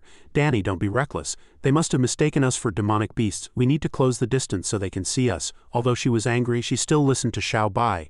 Ariana pointed ahead and warned, Here they come again? He tightened his grip on the hilt of his sword. Xiao Bai said to Danny, I'm counting on you. Land quickly. Ariana, hold on to me. Ariana immediately smiled happily and hugged him. Okay, more cannonballs shot toward them in succession. Xiao Bai directed Danny to dodge all the cannon fire and said to Ariana, Hold on tight. Despite their efforts to evade, Danny was hit by a cannonball. She plummeted, hurtling rapidly toward the ground. He yowled, We're going to crash. But just as they were about to hit the ground, Danny suddenly soared back up on the city wall. Soldiers were loading ballistae with incendiary bolts, aiming at her. Suddenly, the commander ordered, Cease anti-air fire, prepare the ballistae. The soldiers pulled the bowstrings taut. Hundreds of incendiary bolts shot toward Danny. As she dodged, she asked, What kind of weapon is that? It actually explodes. Danny spewed purple lightning. Xiao Bai said to her, Danny, aim for the ground in front of the wall. The lightning created billowing smoke. The soldiers strained to see through the smoke but couldn't spot Danny. They said to each other, We can't see the demonic beast anymore. The commander ordered again, Deploy the beast trapping nets. A large net unfurled in front of the three of them. She crashed into the net while flying. Seeing Danny trapped, the soldiers cheered, We got it. She struggled furiously, shouting, Damn it, he soothed her again. Danny, don't struggle, I have a plan. A short while later, the smoke began to dissipate. The soldiers on the wall muttered, The smoke is clearing. but before them was only an empty net. Meanwhile, at the foot of the wall the three of them were running. The soldiers asked each other in confusion, "Where did it hide? Did it get away?" Ariana asked Xiao Bai, who replied, "Should we go up and explain now? Not yet. Let's get inside and understand the situation before we decide." Xiao Bai held a blue gem and said, "Good thing I got this treasure from Bena before we left." Just then, a swarm of demonic dragons appeared from nowhere, letting out a series of roars. Seeing this, a soldier on the wall gave a hand signal and then shouted, "Fire!" Subsequently, massive flaming boulders were launched simultaneously, flying toward the swarm of demonic dragons and kicking up huge clouds of dust. One demonic dragon immediately flared its ears to block the attack, and several nearby dragons did the same. The boulders shattered on impact. Seeing them unharmed, the soldier continued to shout, "Catapults, attack!" Rows of giant rocks rained down, causing huge explosions with thick smoke and deafening roars filling the air. Ariana, as if seeing a glimmer of hope, cheered excitedly, "It's working. With this heavy siege equipment, the demonic beasts won't get anywhere near the gate." But Xiao Bai glanced at the soldiers and said, "Not necessarily. Look at their reactions." Their faces were all filled with worry and panic. Ariana also felt uneasy and whispered, "You're right. There isn't a hint of relief on their faces." In the next second, clusters of eerie purplish-green spiritual energy flew from the distance. Someone shouted, "They're here, the demonic nightingale beasts." Then they gradually landed on the wall, followed by piercing screams. "Arg!" The scene made Ariana cry out in alarm. What kind of demonic beasts are those behind them? They gradually revealed their forms, ready to charge and attack at any moment. Suddenly, they released a powerful spiritual energy, sending two soldiers flying. He immediately pulled her into his arms. "Danger!" she screamed in terror. Ariana, still in shock, trembled and murmured, Are those still demonic beasts? From their organized tactics to their attack capabilities, they're clearly a terrifying army." Xiao Bai tightened his grip on his sword. "Those things in the distance are big trouble. I'll go take care of them." But Danny, dejected, tried to dissuade him. "Let them fight. This country is a threat to the Ulan continent anyway. It's better for everyone if they're weakened." But he was still determined to intervene. "I can't just stand by and watch. Besides, I have a feeling this country isn't as bad as the rumors say." Just then, a green spiritual energy appeared amidst the chaos. A soldier cheered excitedly, drawing the attention of the three of them. "The Night God Squad is here, hooray!" When the white smoke cleared, Kai and his Night God Squad's third team appeared. He cupped his fist and gave a brief introduction. "Third team of the Night God Squad, Kai, here to provide support on orders." The soldier immediately said, "We're grateful for your help." After observing the situation, she commented, "The scale of this year's Black Tide is much larger than usual." The person next to her grew excited. "Great, we can finally have a good fight." Then the soldier stated cautiously, "The main threat comes from the demonic nightingale beasts in the distance. They are beyond the range of the catapults and must be eliminated quickly." Kai simply replied coolly, "Understood." He raised his longsword high and shouted decisively, "Charge, for Her Highness." They also raised their longswords and responded in unison, "For Her Highness." The moment the words fell, they leapt into the air, leaving behind only a dazzling green light. Seeing this, Ariana was utterly shocked. 6 sword emperors and 3 sword saints. If this battle were in the south of the Gosot Mountains, they could easily level any nation. When they clashed head-on with the swarm of demonic dragons, she seemed slightly puzzled. "They're trying to stop us from breaking through from the air." The demonic dragons, as numerous as ants, let out continuous roars, irritating Kai. HMPH, he flew to the front, his sword tip pointed at them. "Rally to me!" In the sky, the demonic dragons formed a spherical swarm and his team charged in, attacking relentlessly. With a loud bang, a massive burst of energy shot straight at the dragon swarm. Then Kai dove down. He frowned and shouted, "Damn demonic beasts," before plunging his lightning-infused sword into one of the beasts. "Die!" The other demonic beasts were also quickly dispatched by Kai. His eyes were cold and a powerful energy swirled around him. Nearby, the others were also eliminating demonic beasts. The soldiers on the wall chanted endlessly, "Hooray, hooray!" The commander extended his hand, his voice firm and strong. "Men, concentrate your fire, annihilate those bastards," they responded in unison. "Yes, sir." Suddenly, something made Kai and the girl defending beside him look confused. "What's going on?" A soldier trembled as he looked at several spikes emerging from the ground. "There's something underground." In the next moment, the giant earth dragon burst out, making him gasp in shock. Witnessing its grotesque appearance, she shouted, "What kind of demonic beast is that?" Kai gripped his sword tightly. She calmly tried to reassure everyone. "Everyone, be careful." The sky-devouring worm writhed its sharp head, ready to suck blood, making a gurgle-gurgle sound. The sight made his face turn pale and his whole body tremble. It's over. It's the sky-devouring worm, which hasn't been seen in 30 years. I'm afraid Valen Fortress can't be held." Seeing other demonic beasts pouring inside, he grew even more terrified. "General, the demonic beasts have broken through. The trapping nets can't hold them." The situation grew more severe. He commanded, "Evacuate the city's residents immediately." They immediately acknowledged the order. "Yes, sir." Then the general drew his sword, his voice resolute. "Once the sky-devouring worm reaches here, Valen Fortress will fall. Our mission is to stop the demonic beasts and buy time for the people to evacuate. We will fight to the death and not retreat." Hearing this, they responded in unison, "Yes, sir." At this critical moment, someone spoke up. "No need to be so pessimistic," Danny asked excitedly. "Do you need me to go over?" but Xiao Bai refused. "No, you stay here and help them," he practically roared. "You damn deserter, what do you think you're doing, trying to escape by blending in with the civilians?" He knelt on one knee, sheathing his sword on his back as he said softly, "Sorry about this." Then, under their astonished gazes, Xiao Bai leapt into the air. Just passing through, a few soldiers were trying to eliminate the sky-devouring worms. They complained, "It's no use, its shell is too hard." Nearby, Kai was struggling to pull out a man pinned by one of the creatures. Suddenly, the sky-devouring worm raised its head towards the sky, leaving him stunned. Xiao Bai was in a restaurant, heartily eating a meal with his friends and other soldiers. Ariana watched everyone wolfing down their food and reminded them with a helpless smile, "Slow down, you all." The squad leader laughed loudly, stood up and praised him heartily. "Young hero, you truly are a dragon among men, even your eating has such vigor. Come, let's toast." He raised his cup to the squad leader, and then drained it in one gulp. Danny dangled a clean-picked bone in her hand and said smugly, "Don't be polite, everyone, help yourselves." Seeing the mountain of meat on the platter now reduced to a few bones, the squad leader wiped away his cold sweat and thought, "They eat so fast." Suddenly, Kai from the Night God Squad's third team, curious about the young man, asked, "I never expected to find a god-tier expert on the Valen front lines. Brother Bai, where are you from?" Caught off guard by the sudden question, Xiao Bai was at a loss for how to answer and had to fabricate a lie using his grandmother's identity. "I learned from my grandmother. She also served in the army at Valen Fortress when she was young." Although the lie sounded seamless, his conscience pricked him. He prayed silently, "Grandma, please forgive me for borrowing your identity." The squad leader continued to clap and praise the young man named Bai. 3 generations in one family, a house full of loyalty, passing the torch to serve the country. It's truly moving. All this praise made Xiao Bai feel a bit embarrassed. He wiped his mouth with a napkin and replied modestly, "You flatter me. We are all citizens of the Grossel Holy Empire after all. Thank you for your hospitality, but we must be on our way to the imperial capital." When he mentioned the Grossel Holy Empire, the atmosphere suddenly turned somber and tense, casting a pall over Kai and the squad leader. His eyes held a hint of suspicion as he looked at the squad leader, then he laughed with a mocking expression.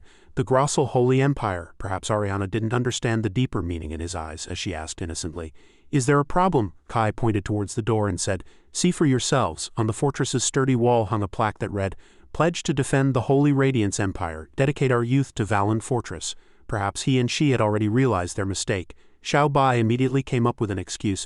"Maybe my grandma is just old-fashioned. After all, she's over 100 years old, so it's normal for her to only remember the country's old name."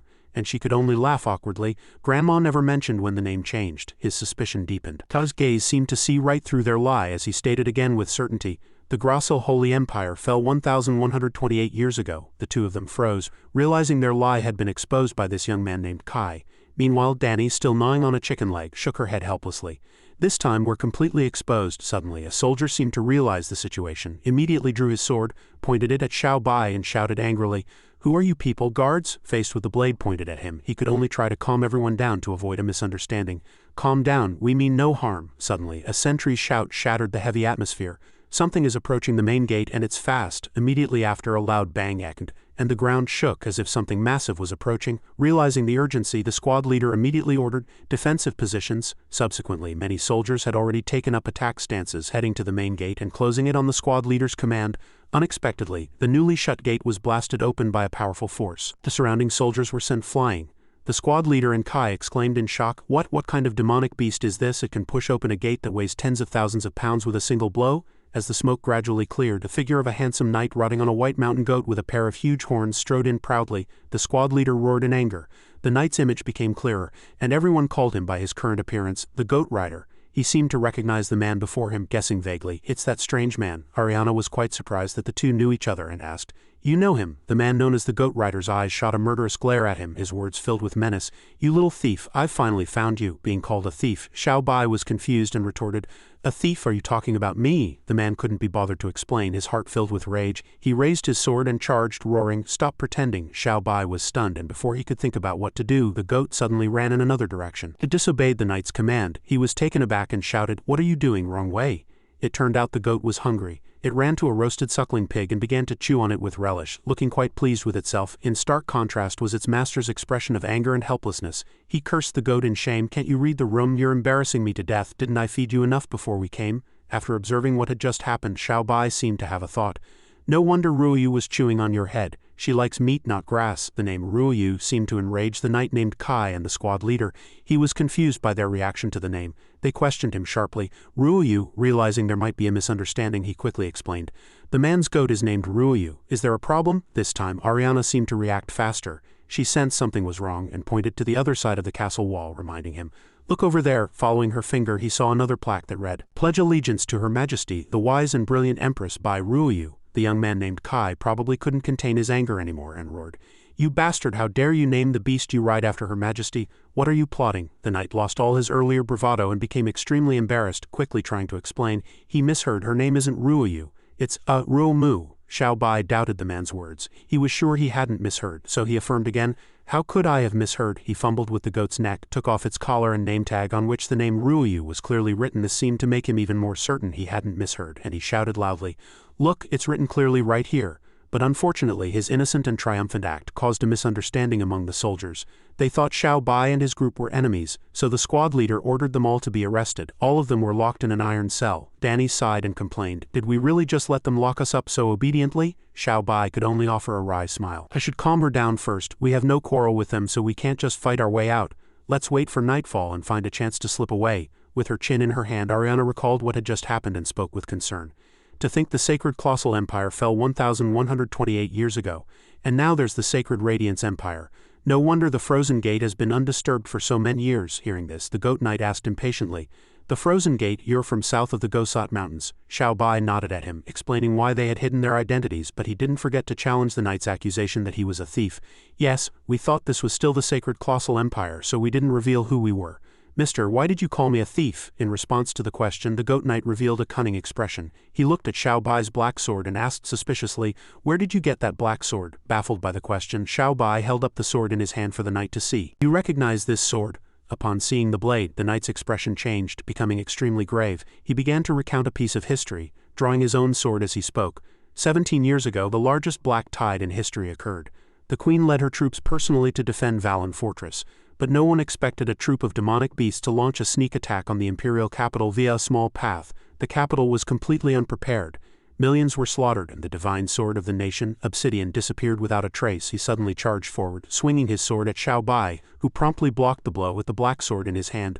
The two swords clashed with a loud clang. At the same time, a golden light emanated from around the two blades. The knight declared in a stern voice, "What you're holding is the sword of Obsidian, which has been missing for 17 years. The flash of light illuminated a corner of the castle where they were being held, attracting the attention of the surrounding soldiers. Meanwhile, Kai and the sergeant were patrolling nearby. Seeing the light, they were somewhat frightened but also thoroughly impressed by the power of both Xiao Bai and the uninvited guest. The sergeant seemed to have expected something like this.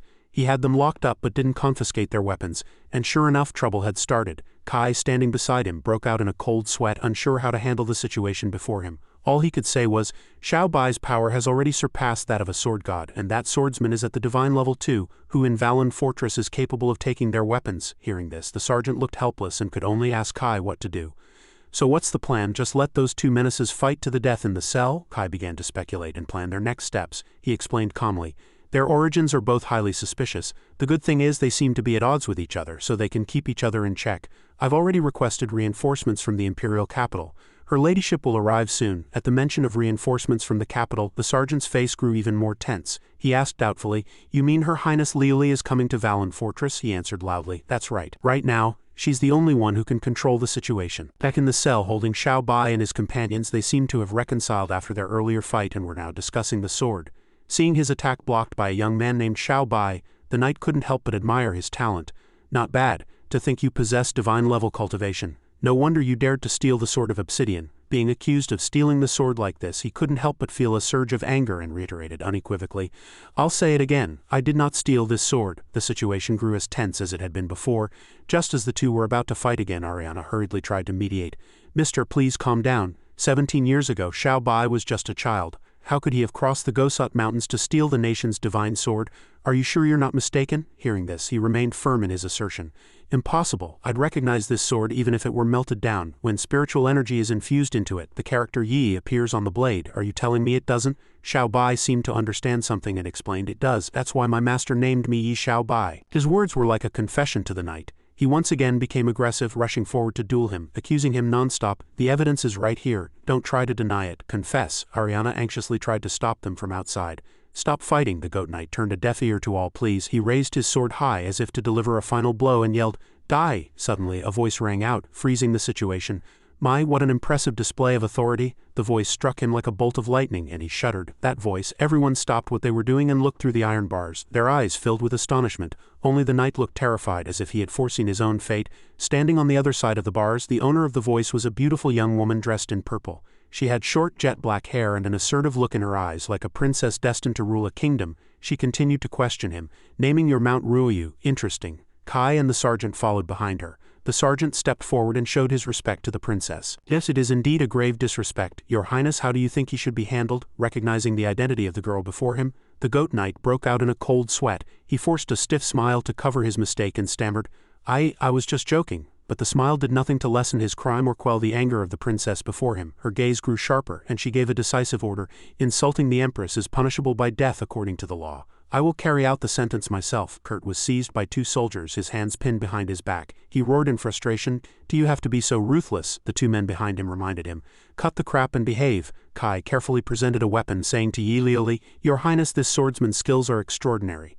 Be careful he doesn't lash out and hurt someone. His mount is no pushover either. It's already bitten 7 of the handlers. Hearing this, her eyes darkened, and she replied, That goat eats meat, not grass. Of course it bites people. A subordinate beside her heard this and asked curiously, How did you know that too, over here? The captured Kurt stubbornly turned his head and shouted, Liuli, that kid is holding the sword of obsidian. You can't let him go. Hearing this, Kai cried out in shock.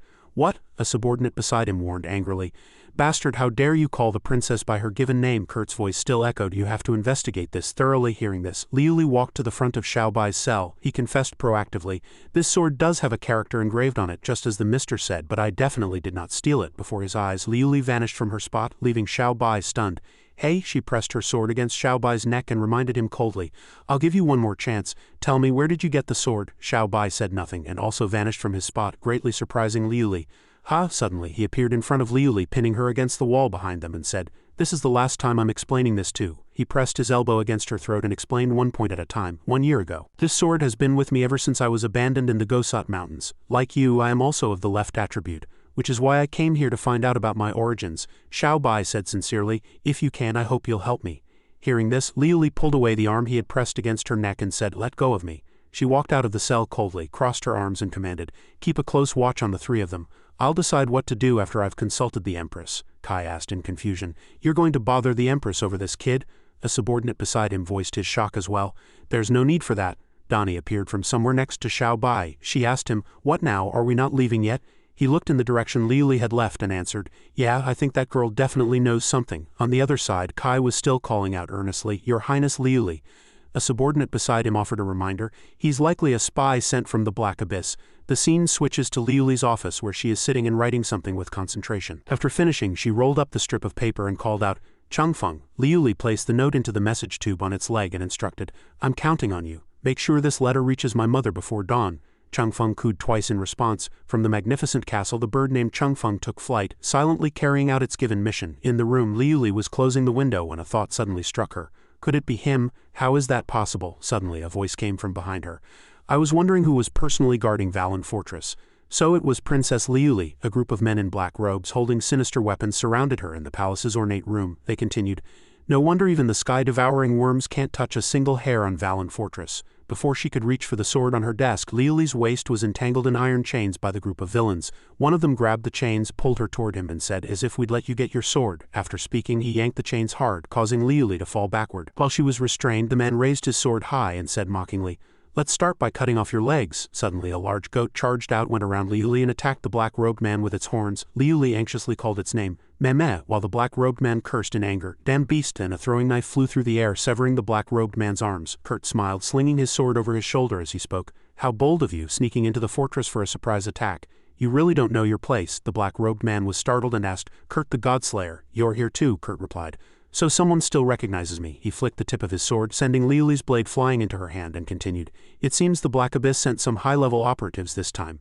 A group of black-robed skeletons immediately raised their swords and charged at Liuli. She reminded Kurt beside her, Be careful, there are more than just 3 of them. He confidently met the challenge, replying, However many come, I'll kill them all. The black-robed man snapped his fingers with a crack and said, Then let's see you try.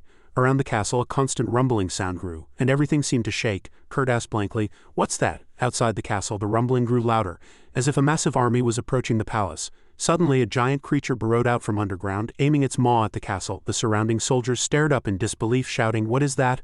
A sky-devouring worm has entered the city." The giant worm mercilessly toppled the castle, causing it to collapse. Kurt and Liuli were unfortunately thrown from the palace. A piercing scream rang out. Liuli Kurt was falling through the air but still calmly swung his sword. He shouted with a frown, "Just die." From a distance Kurt seemed to be gathering spiritual energy, then raised his sword to attack the giant worm. A black shadow also shot out from the worm, attacking him in return. The two sides faced off. In the silent and heavy atmosphere Kurt impatiently swung his sword through the air several times, roaring loudly. Damn it! His opponent was quickly defeated, collapsing under the fatal sword strikes. Kurt then landed swiftly amidst the rubble. He called out Liuli's name in a desperate loud voice. Suddenly a sinister laugh came from behind him. Hearing it, Kurt turned around coldly. The black-robed man was not dead yet. He lay collapsed on the ground and spoke. "If you want her to live, find a person named Yi Xiao Bai and bring him to the Black Abyss." Kurt listened to this with a blank expression, silently letting him finish. "In 3 days, if we don't see Yi Xiao Bai, you will lose this daughter, just as you lost your son all those years ago." He laughed smugly, adding, "Exiling yourself after losing your son, and now you have to watch your daughter get taken away. You really are unlucky." Before he could finish, Kurt stepped forward and crushed the skeleton's head under his foot. The sound of cracking bones was agonizing. A moment later, soldiers with weapons ran to Kurt's side. They asked one after another, "Where's the sky-devouring worm? How did you get out? Where is Her Highness the Princess?" Kurt roared furiously. "Shut up!" A single word filled with killing intent made his men tremble in fear. One of them watched him turn and leave and asked curiously, "Who is that guy anyway?" On the other side, in Xiao Bai's cell, he was lying on the ground, clutching his stomach and groaning. "Ah, I'm so hungry." Donnie sat beside him and asked, "Should I go catch a sheep for us?" Ariana said with her arms crossed. "Give it a rest. We're being treated like criminals." Suddenly, a loud shout came from outside, making the three in the room look out in confusion. "Yi Xiao Bai." Kurt stood outside, his brows furrowed, and proposed seriously, "I need you to come with me." The four of them were heading to a remote, deserted place. Sitting in a cart pulled by a goat, Xiao Bai spoke up. "What exactly is the Black Abyss? Why are you taking me there?" Kurt, who was driving the goat, answered his question. "I don't know why they're looking for you either. It's likely related to the sword of obsidian in your hand." His expression suddenly grew tense. "The people in the Black Abyss, we call them the Outsiders. They are actually the remnants of the Sacred Colossal Empire." Hearing this, Ariana asked in surprise, "People from the Sacred Colossal Empire are still alive?" Kurt looked ahead as he drove and said, "This story begins a long time ago. Beyond the Ulan continent there is an even vaster continent we call the Divine Martial Continent." He recounted the ancient tale, and the scene showed people in hundreds of ships arriving on a shore 1,000 years ago. 1,000 years ago, for some reason, a race from the Divine Martial Continent traveled by ship to the Ulan continent, landing on its northern shores. Next were scenes of thousands of warhorses and fierce battles. At first, everyone underestimated this group of refugees. The first nation to be invaded quickly mobilized its army, wanting to annihilate all the intruders. But in the scene, some fell and some were victorious as Kurt's voice continued to narrate the story's progress. They were no match for that group of people. Within 3 days, all of that nation's resistance was wiped out. The situation became tense, and everyone began to raise their guard. He continued the story. The fall of the First Nation put many countries on the continent on high alert. A total of 13 nations formed an allied army and fought a great battle with the invading forces on the plains north of the Gosat Mountains. The next scene of the historical tale was of thousands of corpses littering the field, the atmosphere grim and cold.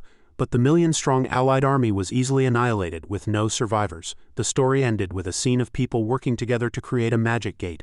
Seeing that they couldn't defeat the enemy, the remaining people set up a sealing gate in a cave, hoping to block the invaders north of the Gosat Mountains. Hearing this, she understood. So that's the Frozen Gate. It really was effective. For over 1,000 years, the Sacred Colossal Empire was never able to invade us in the south again. Without looking back, Kurt spoke. "Do you really think that flimsy gate alone could stop them?" Only then did he turn around, his face incredibly grave. The reason they halted their advance was because another group had landed on the northern shores. A cruel, blood-soaked scene of war appeared. Kurt narrated, "Our ancestors, the Dark Night God clan, also came from the Divine Martial Continent in pursuit of the Outsiders," he continued. "After a bloody war, most of the Outsiders were wiped out. After their leader, the evil emperor, died, the remaining forces of the Outsiders fled into the Black Abyss. A scene of a cave with giant crystals appeared.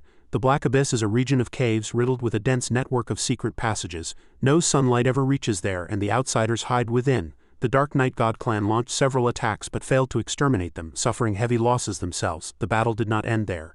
Instead, it grew even more intense." Kurt continued, "Fortunately, the Black Abyss has only one exit. We set up outposts around it, waiting for the Outsiders to emerge so we could," he continued telling the thrilling story. "But we never expected them to tame the demonic beasts within the Black Abyss and form a beast army. We call that horde of demonic beasts the Black Tide. Around them were demonic beasts bound in chains and guarded by people.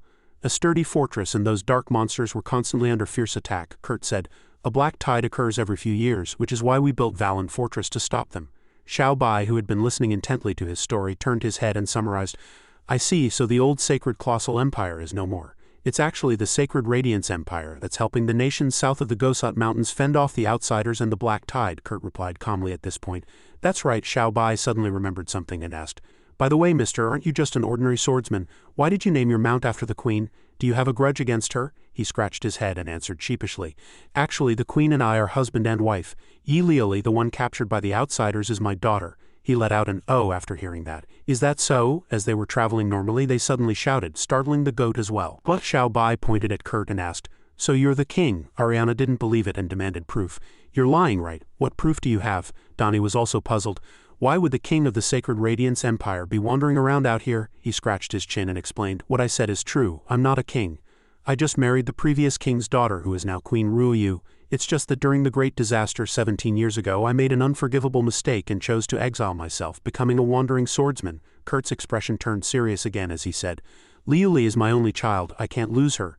So this trip to the Black Abyss is extremely dangerous, but I must ask for your help in rescuing her. After listening, his eyes sparkled and he spoke, I understand you're a good man, mister. I'll definitely help you. She was still confused and spoke up. What I don't understand is why the outsiders specifically asked for Xiao Bai, Ariana said worriedly. Could it be that you're really one of the outsiders? Xiao Bai said, comforting himself.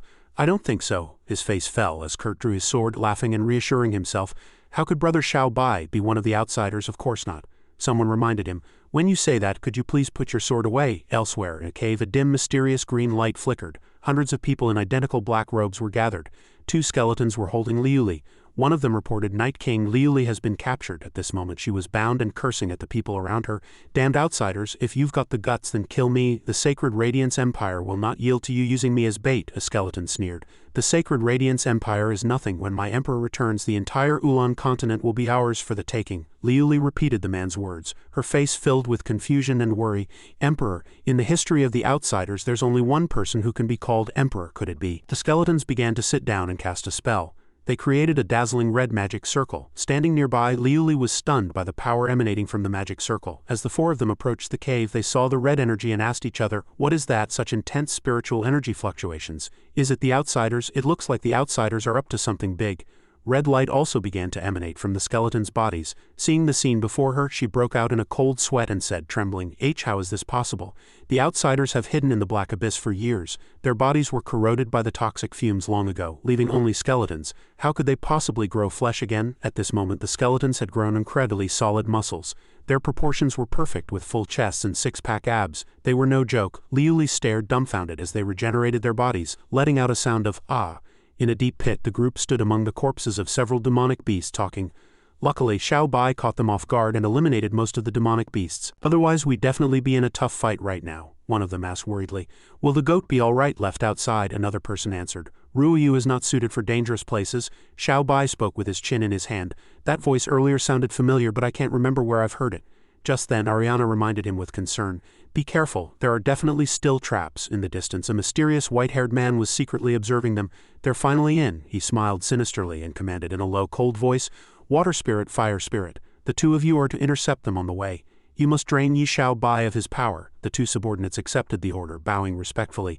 Yes, as you command. It turned out he was Cassius. His face darkened as he arranged. Dark Spirit, you may also move. As planned, seal off the Black Abyss. The man nodded. Yes, Liuli, tied up to the side, demanded angrily. Your target is Yi Xiao Bai. What are you planning? Who are you? He burst out laughing. You still don't know who I am. Perhaps everyone in your Sacred Radiance Empire knows about me. Cassius's face turned cold and sinister.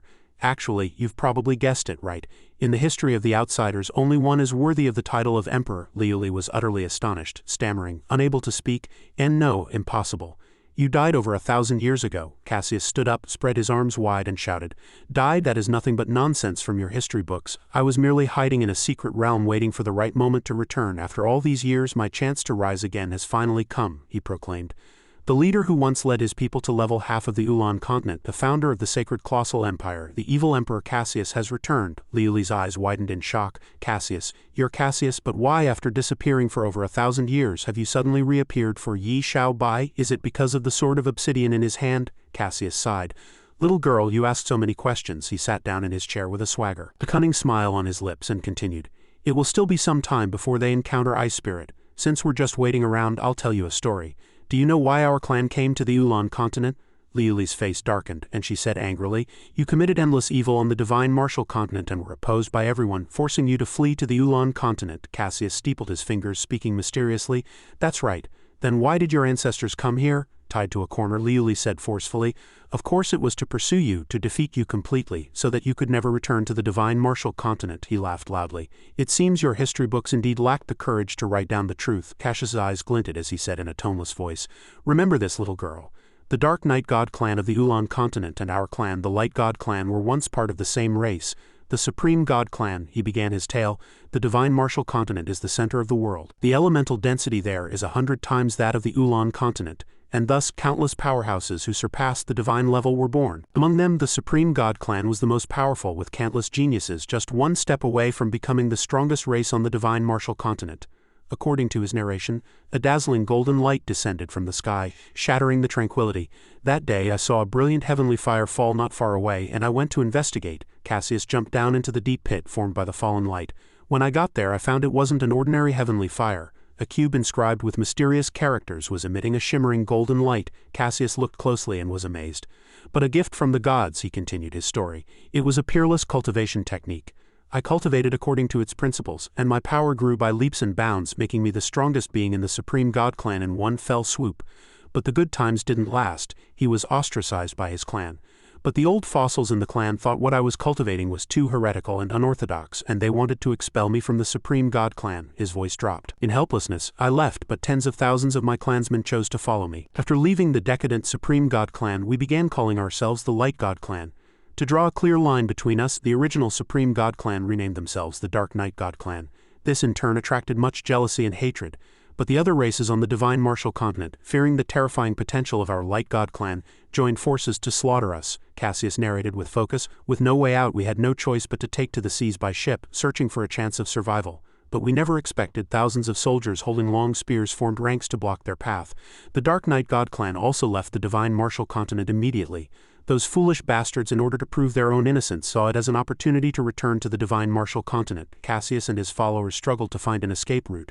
"At that time, my divine technique was not yet complete, and I almost lost my life, but heaven never seals off all paths." Cassius looked at the shining light before him in surprise. "God extended a helping hand to me once again. A huge, strange ball of light appeared in the sky. From that day on, I temporarily hid in a secret realm, waiting for the chance to take back everything. But my people were trapped in the black abyss by our own kin, the Dark Night God clan, forced to hide for 1,000 years." He looked down at Liuli from his high perch.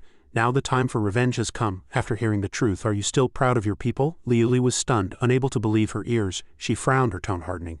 "I just want to know what you did on the Shenwu continent.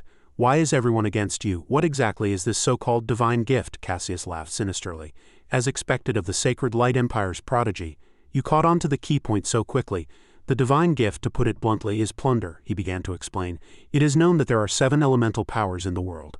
Cultivators choose the one most suited to them to train in, but there is a constitution that can master all 7 elements, which we call the Fell attribute. Only the Supreme God clan possesses this constitution." Cassius clenched his fist, a heavy aura emanating from his body. "Others can only absorb one element, but we can absorb all 7. This is why the Supreme God clan became the strongest on the Shenwu continent." He opened his eyes, revealing pupils that glowed with a mysterious blue light. Cassius's voice was filled with venom. "But I still found absorbing elements too slow. Why not just absorb people directly?" Meanwhile, Xiaobai and his group were still walking leisurely. He asked, puzzled, "The outsiders can absorb other people's power?" Keat crossed his arms and replied, "That's right. That's why you must be extremely careful when you encounter them," Ariana said worriedly. "No wonder everyone is so terrified at the mention of the Fell attribute. Compared to the other elements, it's truly too tyrannical." Keat waved his hand. "A misunderstanding. A Fell attribute constitution itself can only absorb the power of the 7 elements. Only someone who has a Fell attribute and has cultivated the Fell grimoire can plunder the power of others." Ariana asked, confused. "What's the Fell grimoire?" The moment he thought of it, he frowned and explained. "According to historical records, the Fell grimoire was created by Cassius, the first patriarch of the Light God clan. He and his followers frantically cultivated it, plundering the spirit energy of others. Tens of thousands were drained to death.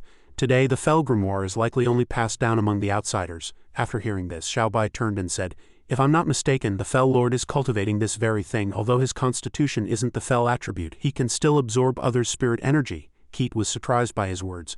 Doesn't that mean it's related to the Sacred Lord? Ariana at the side asked anxiously. Who is the Fell Lord and who is the Sacred Lord? Suddenly, Xiaobai noticed something. He turned his head and a mysterious voice came through. It seems you've guessed correctly. Xiaobai and his group quickly turned toward the source of the voice. It was Bingling. She hovered arrogantly in the air, looking down on them. We finally meet again. Yi Xiaobai? Xiaobai and the others stuttered in surprise. Bingling, she yelled from above. We haven't settled our score from last time. Let's settle it all today. With a wave of her hand, Bingling sent countless ice spikes shooting down at Xiaobai's group. Bingling suddenly appeared, rushing forward with her sword. With a few swings, she shattered the sharp ice spikes. A confident smile touched her lips as she asked, You think you're enough? Xiaobai, still recovering from his shock, said, No wonder that voice sounded familiar. Are the Sacred Lord's tricks behind the outsiders again? If you can leave the secret realm, it seems the Sacred Lord can too, Bingling added. Much faster than I expected. It seems they've absorbed a lot of spirit energy, Bingling sneered. If you want to know, find the proof yourself, but first you'll have to get past me. Cassius, observing from a distance, heard this and grew intrigued. The real show is finally starting. Liuli at his side mocked him. You're having your subordinate block them alone? How foolish. They'll just be defeated one by one. It's completely pointless. Cassius turned to her, who was sitting disheveled in the corner. Is that so? Even you didn't notice. It seems my plan is a great success. Let me give you a hint. With your power, you should be able to sense the elemental content in this cave, right? Liuli was confused. The elemental content? She was dumbfounded with shock. The ice element content is decreasing. How is that possible? Even if someone is using ice elements for battle, they should be replenished quickly. Cassius grinned slyly. Theoretically, yes, but this is the Black Abyss. As long as I seal the cave entrance with a certain method, no outside elements can get in. Then I'll have my subordinates take turns fighting them with all 7 elements, draining Yi Xiaobai's power while also depleting the elements within the cave. He looked at Bingling, who was gathering power up high, and continued. Imagine when he can't get any elemental replenishment, will the once invincible Yi Xiaobai still have the strength to fight me? Bingling put her hands on her hips and laughed smugly. Yi Xiaobai, hiding behind a woman, are you even a man? If you have the guts, come and fight me, she plotted to herself. I have to drain Yi Xiaobai's spirit power. I can't waste my energy on the sword spirit. Cassius at the side also smiled and praised her. Well said, using taunts as expected of my resourceful general. Seeing this, Xiaobai held up a hand in refusal. But it's not really appropriate for a man to hit a woman, is it? That one sentence was enough to deal damage, petrifying Bingling on the spot. Xiaobai's disdainful words enraged Cassius. He clenched his fists and gritted his teeth. You bastard, still playing these games with me at a time like this, he ordered the pale, sweating Bingling. Bingling, no matter what method you use, you must force him to fight, otherwise you'll bring me your head. After receiving the order, she leaned back, covered her mouth, and laughed smugly. Yi Xiaobai, you fell for it. Wiping the sweat from her face, she said shyly. Actually, I'm a man. Hearing this dreadful news, Xiaobai's group stood stunned for a few seconds. Huh, for real? Bingling stammered. Oh, of course, didn't expect that, did you? I just like wearing women's clothes. Xiaobai stared at her for a long moment, then said, I don't believe you. Prove it. She thought this was too easy. I'll just act out a few scenes for you. With that, Bingling began to act out a series of macho behaviors, from puffing on a cigarette, HMPH, this smoke is garbage, so annoying, to rubbing her chin in annoyance, can't wear my pretty dresses without shaving. She even mimed standing to pee. Ah, that's better. Finally, she put on a lecherous look, blew a kiss, and said, Hey beautiful, wanna have some fun? With that, Bingling roared with laughter. Now do you believe me? Bingling asked, surprised and worried. Bingling, why must you go this far? Over here, Cassius sat clapping and praising. Bingling, you've been wronged. The bound Liuli watched, thinking, are these people insane? She didn't want to argue anymore. Xiaobai sighed and picked up his sword. All right, if you're a man, then I'll... Before he could charge forward, Keat stopped him. But this made Bingling furious. Now what? His face was grim as he asked Xiaobai's group. Can't you see? She's desperately doing all this just to make Xiaobai fight. There's definitely a scheme here, mimicking shaving, saying a few vulgar lines, and you think that proves you're a man? The acting is too clumsy. Keat's words threw her into a panic, and she broke out in a sweat. Then what do you want? She gritted her teeth, struggling inwardly. This guy is terrifying. He saw right through the act. The next second, Keat's nose started bleeding, and with a rather perverted look he said, Unless you show me the key evidence. This gesture made Bingling realize, so this guy's a pervert. Seeing the attack delayed, Cassius bellowed an order. Stop wasting time with them. If he won't fight, force him to. Change of plans, all troops attack, just swarm them. We have the numbers, the advantage is ours. Bingling accepted the order with tears in her eyes. Why yes sir, she shot into the air. She cast a spell with both hands, launching 2 enormous ice spikes. Your time has come. The ice spikes shot toward Bingling one after another. Seeing this, she quickly reminded Xiaobai, she's desperate to fight you. There's definitely a plot. You absolutely cannot act rashly before we see the Sacred Lord. Xiaobai, he asked blankly. But there are so many enemies. Behind Xiaobai, his 3 companions appeared. Keat patted his shoulder reassuringly. The enemies are many, but you have plenty of companions too. He gripped his sword, standing with Ariana, and taunted. Bring it on. Bingling's expression darkened and broke into a smug smile. Interesting. You want to compete in numbers, do you? Bingling spread her arms and a horde of demonic beasts appeared in the air. Today I'll show you what a human wave attack really is. Donnie, standing behind Keat, clenched her fists ready to act. No matter how many small fries there are, they're just cannon fodder. I can take care of them with one puff of dragon's breath. Seeing her like this, he reminded her. They're not all small fries. There are a few guys in the back you need to watch out for. Over here, Bingding's face grew grim. She shouted, "That's the masked muscle man, Braun of the Wind Shrine, Billy." A middle-aged man wielding lightning, Thunderroy, a golden guy, Jed the Luminous, and finally an old man with white hair and a beard, Tula the Earth God, add Bingling and Duelling, and they've gathered 6 of the 7 great elements at once. I really want to curse, but their combined combat power is not to be underestimated. Without another word, Donnie transformed into a dragon and attacked. I don't care who they are, let's just take them out. Smoke enveloped the others below. Hey Donnie, you're blocking our view, be careful. Seeing the flaw in their team, Bingling and Duelling immediately accelerated and charged. Good chance. Donnie opened her great maw, spewed a cloud of purple smoke and let out a roar. The smoke spread rapidly through the cave. A figure shot out and blocked the smoke. Danger, will this dragon's breath pierce through the black abyss? The newcomer was none other than Billy. He was using all his strength to resist Donnie. Seeing her power neutralized, she was agape with shock.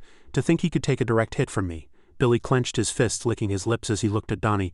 A dragon? Ha, I'd love to take it for a ride. Disgusting, she showed no mercy, kicking him away. Go ride your sister. On one side, Donnie fought Billy. On the other, Yi Bingding battled fiercely with Bingling behind her. Duelling attacked, shooting sparks. Yi Xiaobai, die! She dove down from above, neutralizing the attack with her weapon to protect Xiaobai. After landing safely, Bingding stood in front with her sword. You're not worthy of fighting, Xiaobai. Seeing her interfere, Duelling complained to Bingling, so annoying, this traitor. Let's send her to hell first. She stood behind and nodded in agreement. I agree. Bingding gripped her sword. What a coincidence. Instantly, her sword split in two. I was also planning to settle things with you today. Back in the air, a guy with a weapon was continuously shooting beams of light. Don't run, young man. Keat dodged and blocked the attacks, complaining the moment he stopped. When did the outsiders recruit so many weirdos? Mio Meow also began attacking with its special move. Flying Fox Roar, go! Its attack was easily dodged by Jed. Mio Meow was stunned, feeling like its punch had landed on cotton. Can we just fight and not get sidetracked? Jed asked. Do you believe in the light? This enraged Mio Meow. The hell I do, stop spouting nonsense and fight. Meanwhile, Ariana gathered energy in her hands and looked at Tula. Why isn't this old geezer attacking? Is he waiting for me to attack first so he can counter my opening? The old man just stood there unmoving. After a moment, she realized Tula was fast asleep, leaving the would-be attacker speechless. If he's asleep upon his throne, Cassius watched his subordinates with satisfaction. Excellent. These oddballs you've recruited are truly skilled. The battle has just begun and the enemy's morale is already shaken. The remaining few quickly thanked him. You praise us too highly, my lord. He continued to taunt. Yi Xiaobai, I refuse to believe you can hold back from fighting. Xiaobai stood still, eyes closed and arms crossed. A cry of pain rang out as the black dragon fell to the ground. It was Donnie. She had been forced back into her human form, covered in bruises. Donnie gritted her teeth and muttered, Damn it, why is my body getting weaker and weaker? The one who attacked her hovered in the air, laughing arrogantly. Prepare to receive the final blow from the soul of wind and brawny muscle. Billy flew higher, crowing, King of virile winds. But just as he spoke, his own power visibly weakened, and he deflated in an instant. Cassius, witnessing this fight, commented with interest, It seems the wind attribute in the black abyss has been depleted. Donnie seized the opportunity. Casting a spell, her arm transformed into a black dragon as she charged the enemy, yelling good chance, held tightly in her grip. Billy let out a suggestive sound. This tight, enveloping feeling, it's great. I'm so excited I'm getting hard. His words made Donnie feel sick to her stomach, and she unleashed a torrent of abuse. I don't know what you're saying, but it sounds disgusting. With that, she wasted no more words and crushed Billy, turning him into a pulp of flesh and blood that splattered everywhere, causing those below to exclaim, He was crushed alive. This person was also hit by Keat's lightning attack. He was heard shouting, Focus. Keat smiled and commented to his enemy, Your Roy is interesting, but a weapon like that is useless in close combat. Magas's face darkened, and he retorted, Perhaps the closer you get, the more dangerous it is. With that, he managed to push Keat back, forcing a cry of surprise from him. Magas manipulated lightning in his hands, laughing arrogantly. Young man, you know nothing of true power. However, when his lightning suddenly weakened, Magas was taken aback. Attacking him in that split second was none other than Keat. He successfully knocked Magas down, saying coldly, Such a breathtaking maneuver, I've certainly never heard of it. Magas spat blood and cursed him under his breath. Damn that sacred lord. No wonder he told us to use all our moves, you cunning bastard. After Magas collapsed, Keat watched him warily, pondering. That wind-type weirdo was the same. It was like his spirit power suddenly ran out. And I can also feel that my spirit energy isn't being replenished. What's going on? Elsewhere, Mio Meow was being chased by golden lasers. It ran yelling, so hot, so hot. Just as it was about to be taken out, Jed happened to run out of power. He therefore called for a hasty truce, offering an explanation that left Mio Meow flabbergasted. I can't go on, truce for now. I need to find a sunny spot to recharge. It looked at its opponent with contempt and retorted with utmost sarcasm, HMPH, A tiger that doesn't roar is still a tiger. Did you really think I was just some sickly kitten? As for Ariana and her opponent Tula, she couldn't help but be puzzled by the old man's leisurely state. Everyone else has finished fighting. Does he plan to sleep through the whole thing? Elsewhere, Bingding held her sword in a defensive stance, remarking to her opponents, "It seems your helpers aren't much use, are they?" The two figures in the air, one of ice and one of fire, attacked her simultaneously with a shriek. "Worry about yourself first." The one using fire charged forward, demanding, "Yi Xiaobai, are you still not going to fight?" However, he was interrupted.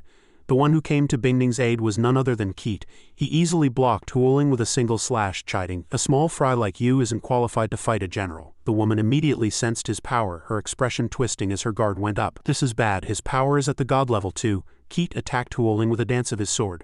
Before she could react, dozens of slashes struck her at once. Dueling was covered in cuts but remained defiant. "At least before I die, I must complete my mission." She decided to self-destruct, her body radiating a red light. The blinding light made Keat curse. "That bitch!" Keat had to plunge his sword into the ground to steady himself against the impact from Dueling's explosion. After she vanished, only a strange black substance remained. Bingding breathed heavily, having to support herself against a wall.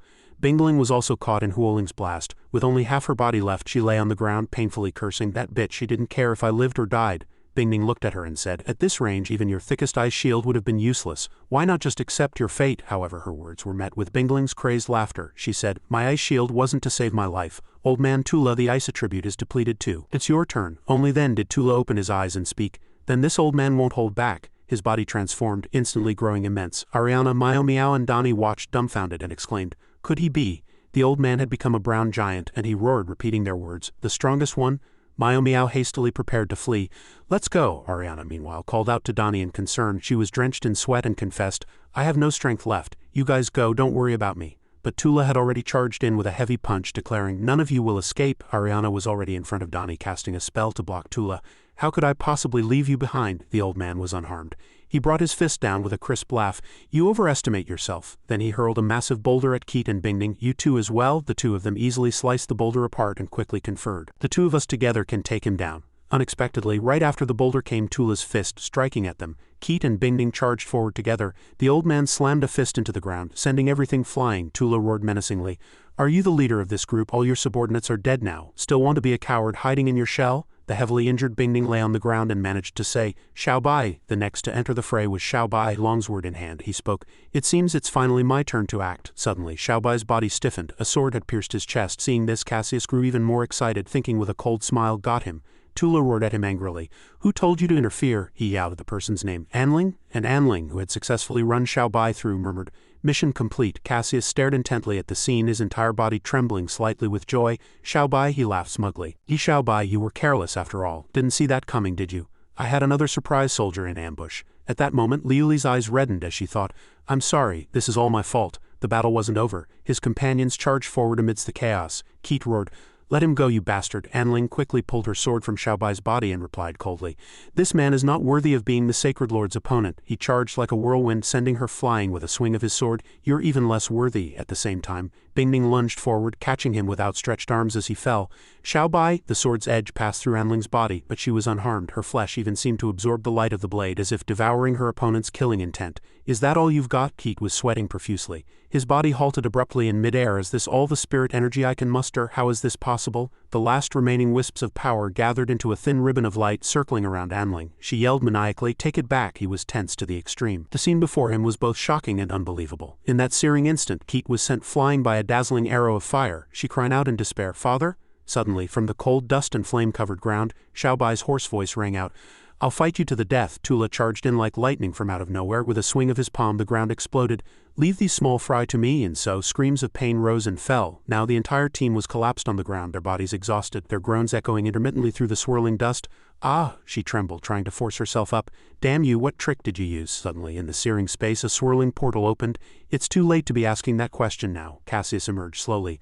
Leading the bound Liuli in a tone both gentle and cruel, he said, "Sword Spirit, if only you had obediently stayed by my side. Why were you so insistent on recovering your lost memories?" She struggled desperately. "Father," Bingding raised her head, her voice trembling but filled with resolve. "Where do I really come from? What was my identity before I entered the secret realm and became one of your four spirits? Even now, you still won't tell me?" The corners of his mouth lifted slightly, his indifference making her question seem like the buzzing of a mosquito.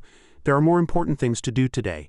I don't wish to discuss such trivial matters. Then Cassius gave a cold smile and turned his gaze elsewhere. Yi Xiaobai, our little game of chess is finally coming to an end, Liu Li, still dazed, cried out. Father, he calmly raised a hand. Blue spirit energy surged out, wrapping tightly around him and pulling Xiaobai before him. Cassius seized his neck with one hand, lifting Xiaobai high into the air. He sneered. You're very talented, but unfortunately not very smart. It only took one small trick to make you die such an ignominious death. He looked at him with utter contempt. Who would have thought that the strongest sword god in the history of the Wulan continent would one day? Cassius's gaze froze, his hand seemed to feel something. Her heart leapt. Seeing the scene, her eyes filled with panic. He's been discovered, Cassius roared frantically. You're not Yi Xiaobai? The body double was sweating profusely, his body trembling uncontrollably. Amidst the chaotic spirit energy, Aemon appeared, stammering, Sacred Lord, have you eaten? Anling was stunned, her eyes wide with surprise. I was watching from the shadows the whole time. When did we fall for the trick? Scenes from her memory flashed back. Bingning smiled faintly and said in a calm tone, Since we already knew your goal was to force Xiaobai to fight, how could we not have a countermeasure? He gritted his teeth, his face contorted with rage. So you switched them back then, having this good-for-nothing pose as Yi Xiaobai to draw all the attention, making him the one to take all the attacks. It hurt so much, he chuckled twice, then roared like thunder. Where is Yi Xiaobai? Come out, I want to see for myself what skills this sword god really has, she asked lightly. You think you're worthy? Enraged, Tula charged straight at Bingning. I'm the hardest man in the world. If you dare to look down on me, I'll grind you to a pulp first. Instantly, she was sent flying, the old man roared with excited laughter. Before she could even get her footing, a figure appeared behind Tula and carried Bingning out of the swirling dust. A chill ran down his spine. Such speed, Xiaobai had finally appeared. He held her gently in his arms. You've worked hard, sister. Bingning sighed in relief and replied, It's all right. We finally managed to lure out the Sacred Lord. The old man's eyes gleamed and his spirit power began to boil again. Hey kid, he said in a strong voice. Leave the rest to me, she nodded lightly. Tula's roar echoed across the battlefield. I'm talking to you. Cassius glanced at the man. Yi Xiaobai, if you want to fight me, you have to get past him first. But the Sacred Lord was plotting to himself. If I can just drain Yi Xiaobai's power as much as possible first. The old man charged like a storm of steel, carrying a power that seemed capable of crushing anything. You dare ignore me, you're courting death. Xiaobai shifted slightly, his hand touching his sword. Tula mocked. What, you don't even dare to draw your sword? The words had barely left his mouth when the old man's entire body shattered into hundreds of pieces. Anling couldn't help but shiver, her voice laced with surprise and a hint of admiration. Wow, such a fast sword. He was so angry he was speechless. That block-headed waste of space didn't drain a single shred of his power. He could no longer suppress it. Cassius whirled to face his remaining subordinate and ordered. Anling, go. She raised an eyebrow and replied nonchalantly. I'm afraid not. You said before that my tasks were only to seal the black abyss, deplete the dark element, and carry out the assassination. I've done all that now. Anling calculated to herself. I'm an assassin. I only get one shot. I can't fight him head-on. He gritted his teeth. Cassius waved a hand, tossing Aemon aside. I knew I couldn't count on you. It seems I'll have to do this myself. He was tossed aside, only able to let out a groan. He strode into an attack stance, his spiritual energy surging even more intensely, and his voice rang out with profound meaning. Yi Xiaobai, do you know why we look so much alike? He answered in a voice that was calm yet as sharp as a blade. Because we are each other's divine persona. Bingning was gradually beginning to understand. A divine persona. So that's what it was? A flash of shock crossed Cassius's eyes. You guessed it long ago. Xiaobai seemed to see through the man's scheme. Reclaim the divine persona to make yourself stronger. That's your plan, isn't it? He clutched his head and burst out laughing. I knew it. As a part of me, how could you be so foolish? So you were just pretending to be weak? Then Cassius looked him straight in the eye, his voice growing grave. Then let's cut the chatter. From that moment on, the strongest versus the strongest, a final battle began. The battle erupted fiercely. Xiaobai and Cassius were both filled with determination, their sword auras clashing and striking off a flurry of sparks. Stones flew everywhere. Meanwhile, Bingning reported the news. The Holy Master had also broken through to the god tier. Liu Li warned that he had already laid this trap in the Black Abyss. All sorts of elements had been depleted, and Xiaobai's power would grow weaker and weaker. Ah Ling heard this and smiled calmly, though not without a hint of arrogance. The Holy Master is in the same boat, so it's still uncertain who will emerge victorious. From the moment you hid Yi Xiaobai, that grand battle plan of yours was already a failure. They both listened quietly. Then her gaze grew colder, a trace of arrogance in her eyes as she revealed a sinister smile. I've sealed the entire Black Abyss with a dark shield. No one is getting out unless I open it myself. Today we'll see who is truly worthy of becoming the king of this world. Hearing this, Liu Li, slightly bewildered, asked awkwardly, She's on the Holy Master's side, right? Right? Bingning awkwardly and deftly evaded the question. I don't know her very well either. Meanwhile, on the battlefield, Cassius was trying to persuade Xiaobai. Yi Xiaobai, stop resisting. Submit to me. With our blades combined, we'll be truly invincible. Then we can fight our way back to the Divine Spirit Continent, he asked curiously. Why would I want to go back to the Divine Spirit Continent? Is there good food there? He answered with enthusiasm. Of course, an endless supply of delicacies from land and sea. Don't you want to try some? but Xiaobai refused bluntly. Thanks but no thanks, I'm on a diet. This sent Cassius into a rage. Do you think I wasted all this time talking to you just to negotiate? At that moment his sword-wielding arm faltered as if something was wrong. Xiaobai said with disappointment. I'm losing my strength. Seeing this, he laughed triumphantly. Then your defeat is certain. Your dark attribute has finally run out. Now you're just a lamb for the slaughter. He was about to retort, but you too, when Cassius cut him off. He boasted, for this very day I specially selected 20 Saint-tier experts and extracted their spiritual energy to create a replenishment potion. Watching from a distance, Bing Ning and Li Li grew worried about the unfavorable situation. He still has a hidden ace up his sleeve. This is bad. Doesn't that mean he can last longer than Xiaobai? Cassius even offered a reminder before clashing again. Remember, only a giant in thought can seize the initiative. Now I need to replenish my energy. However, he was soon bewildered. Where's my energy replenishment potion? At that moment, Xiaobai looked slightly surprised. Then he held up the potion vial and said nonchalantly, looking for this, I saw it drop on the ground during the fight, so I picked it up. The air suddenly grew tense. No one spoke, only the wind howled. A moment later Cassius couldn't help but roar in fury. Picked it up? You clearly stole it. I can't believe a guy with such honest-looking features would. Just then an idea flashed through Xiaobai's mind, and opening, he immediately attacked, leaving Cassius on the verge of tears from the injustice. You not only stole my stuff but you hit me too, he said sheepishly. Sorry, I couldn't help myself. What had just happened prompted Cassius to quicken the pace of the battle. I can't drag this out any longer, or this guy will play me to death. So he turned to his subordinate and ordered, Ling, deactivate the dark shield, but she was surprisingly calm. Oh, didn't you say earlier that it couldn't be opened until after you had dealt with Yi Xiaobai? Faced with this attitude, Cassius threatened her with a harsh tone and expression. Are you looking to die? Sensing Cassius's tension, Ling smiled mischievously and soothed him softly. Just kidding, why get so angry? With that, she opened the dark shield, and streams of energy spread throughout the entire space. The energy gradually enveloped his entire body, filling Cassius with confidence once again. Power, this is the power of a god. At the same time, Xiaobai also grew stronger. This sudden change was unbelievable to him. Amazing, I'm recovering so fast. Suddenly, for some unknown reason, the earth and rocks began to collapse, leaving Bing Ning and Li Li utterly bewildered. What's going on? What's he up to now? He wondered. I didn't do anything. Is it an earthquake? And Xiaobai watched in silence, his heart filled with worry. A moment later, however, something peculiar happened, sparking a wave of discussion. What's happening? We're flying. Cassius seemed to realize something. Could it be? Before he could figure out the situation, he couldn't help but exclaim, How am I flying? Just then he questioned loudly. After all these years, you old bastard still refuse to let me go? Then several streams of air surrounded Cassius's body and attacked him. Catching him off guard, he screamed in utter helplessness and pain. At this point, Bing Ning and Li Li were also in danger. They cried out to Xiaobai for help. He rushed forward to counterattack while reassuring them. Don't be afraid, I'm here. Xiaobai's powerful sword strike split the ground, bringing the critical situation under control. At that moment, Bing Ning let out a small sigh of relief. That was close. If Xiaobai hadn't split the ground, we would have been badly injured trying to get out. Beside her, Li Li noticed something unusual and exclaimed, What is that? She too gasped softly in amazement. Suddenly, several towering figures appeared, surrounding and seizing Cassius. A voice came from the distance. Giants? One of the giants spoke. Cassius, you've finally shown yourself. He responded with a mysterious smile.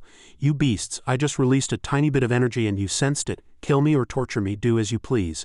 But it wouldn't be that easy. The giant said coldly. Dying here would be too lenient. You're coming back with us to face judgment. Xiaobai and Li Li were observing the situation when a question rang out from the air.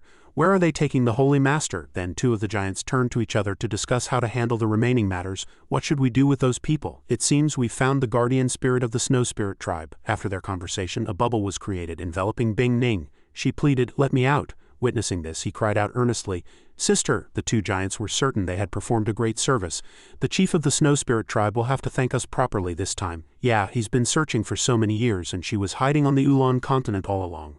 Unwilling to just watch Bing Ning be taken away, Xiaobai rushed forward to get her back. Give me back my sister. But just then, a tiny needle-like beam of energy pierced his hand. As if understanding that resistance was futile, she bid farewell with tears in her eyes. Xiaobai, goodbye. With matters settled, the two giants decided to leave. Let's go. Xiaobai kept calling for Bing Ning as if secretly hoping for a miracle. Sister, watching them take her away, he still didn't stop. Sister, after Bing Ning was taken away by the giants, everyone slowly descended to the ground. Li Li landed lightly, murmuring to herself, The force that was controlling us is gone. Xiaobai continued to chase the giants, shouting himself hoarse, Give me back my sister. She watched his retreating back with concern, calling his name. Xiaobai. The blue-haired giant flicked his finger and muttered, An ant asking for trouble. Suddenly, a bolt of lightning struck Xiaobai, making his body go rigid as he let out a loud cry. After that, Xiaobai could no longer chase them and fell from the sky. Li Li ran to his side, calling his name worriedly over and over. Xiaobai, she helped him sit up, trying to encourage him. Hang in there. I'll get you somewhere safe right away. Suddenly, a burst of laughter caught Liuli's attention. In the distance, a group of armed skeletons emanating a thick, visible purple killing aura was walking toward them, shouting, "The war isn't over, we will finish what the evil emperor started." She looked at the skeletons in terror, then turned to her unconscious companions and yelled, "How is this not over? Wake up, all of you." One of the skeletons pointed forward and commanded the others, "Get them, kill them." No sooner had the words been spoken than a sky-blue force descended from above, rushing straight toward the group of skeletons. The skeleton who had just spoken looked at the blue light in terror and shrieked, "Oh my God!" Following that, the force triggered a massive explosion, annihilating all the skeletons with its immense power. Liuli, holding him, dodged the shockwave from the explosion. She strained to see through the thick smoke, searching for the source of that power. After the smoke cleared, Liuli seemed to recognize the newcomer. High in the sky, the figure of a golden-haired woman appeared, gorgeous and stunning. It was Bai Ruoyu. It was the Empress, arriving with numerous soldiers as reinforcements. She recognized the woman and cried out, "Mother!" The Empress calmly surveyed the situation around them, then gave an order to a soldier. "Almost all the other clans have gathered at the cave entrance. This is a once-in-a-lifetime opportunity. Fei Ming led your troops and launch a full-scale assault on the Black Abyss." The soldier bowed his head respectfully and complied. Then the soldier and his army charged toward the remaining skeletons, shouting in unison, "Kill!" Seeing this, the skeletons were terrified and scrambled to flee, yelling, "Run, retreat, retreat!" After leaving the soldiers to handle the rest, Ruoyu descended to Liuli and Xiaobai's side. Seeing her mother, Liuli felt a sense of relief and comfort. "Mother, thank goodness you arrived in time. Otherwise the consequences would have been unimaginable." The Empress looked at her daughter with concern. Then her gaze swept over the boy in her arms. "Is this the Yi Xiaobai you mentioned?" Liuli hesitated, answering uncertainly. "Yes, I'm not sure. I had to ask you to come and confirm it yourself." Suddenly, tears streamed down the Empress's face. She looked at Xiaobai with a blissful smile, her hand caressing his cheek. "There's no need to confirm. He's my own flesh and blood. I'd recognize him even if he were turned to ash." Liuli watched her mother's reaction in astonishment and blurted out, "So Xiaobai really is?" She hugged Xiaobai, tears of joy streaming down her face, and whispered softly in his ear, "All these years you've suffered." In her arms, he seemed to grow much calmer. The Empress called to him affectionately, "My child." After the battle, Xiaobai was taken back to the castle to recover. His wounds were already bandaged. Suddenly he awoke with a start in his bed. Sister, before him sat Ariana, who had been taking care of him by his bedside. Seeing Xiaobai awake, she couldn't hide the joy on her face. "Thank heavens you're finally awake." At the door, Donnie was holding a basin, about to change the water, and was also overjoyed. "Xiaobai's awake." He, perhaps not noticing his own injuries, was still worried about Bing Ning's safety.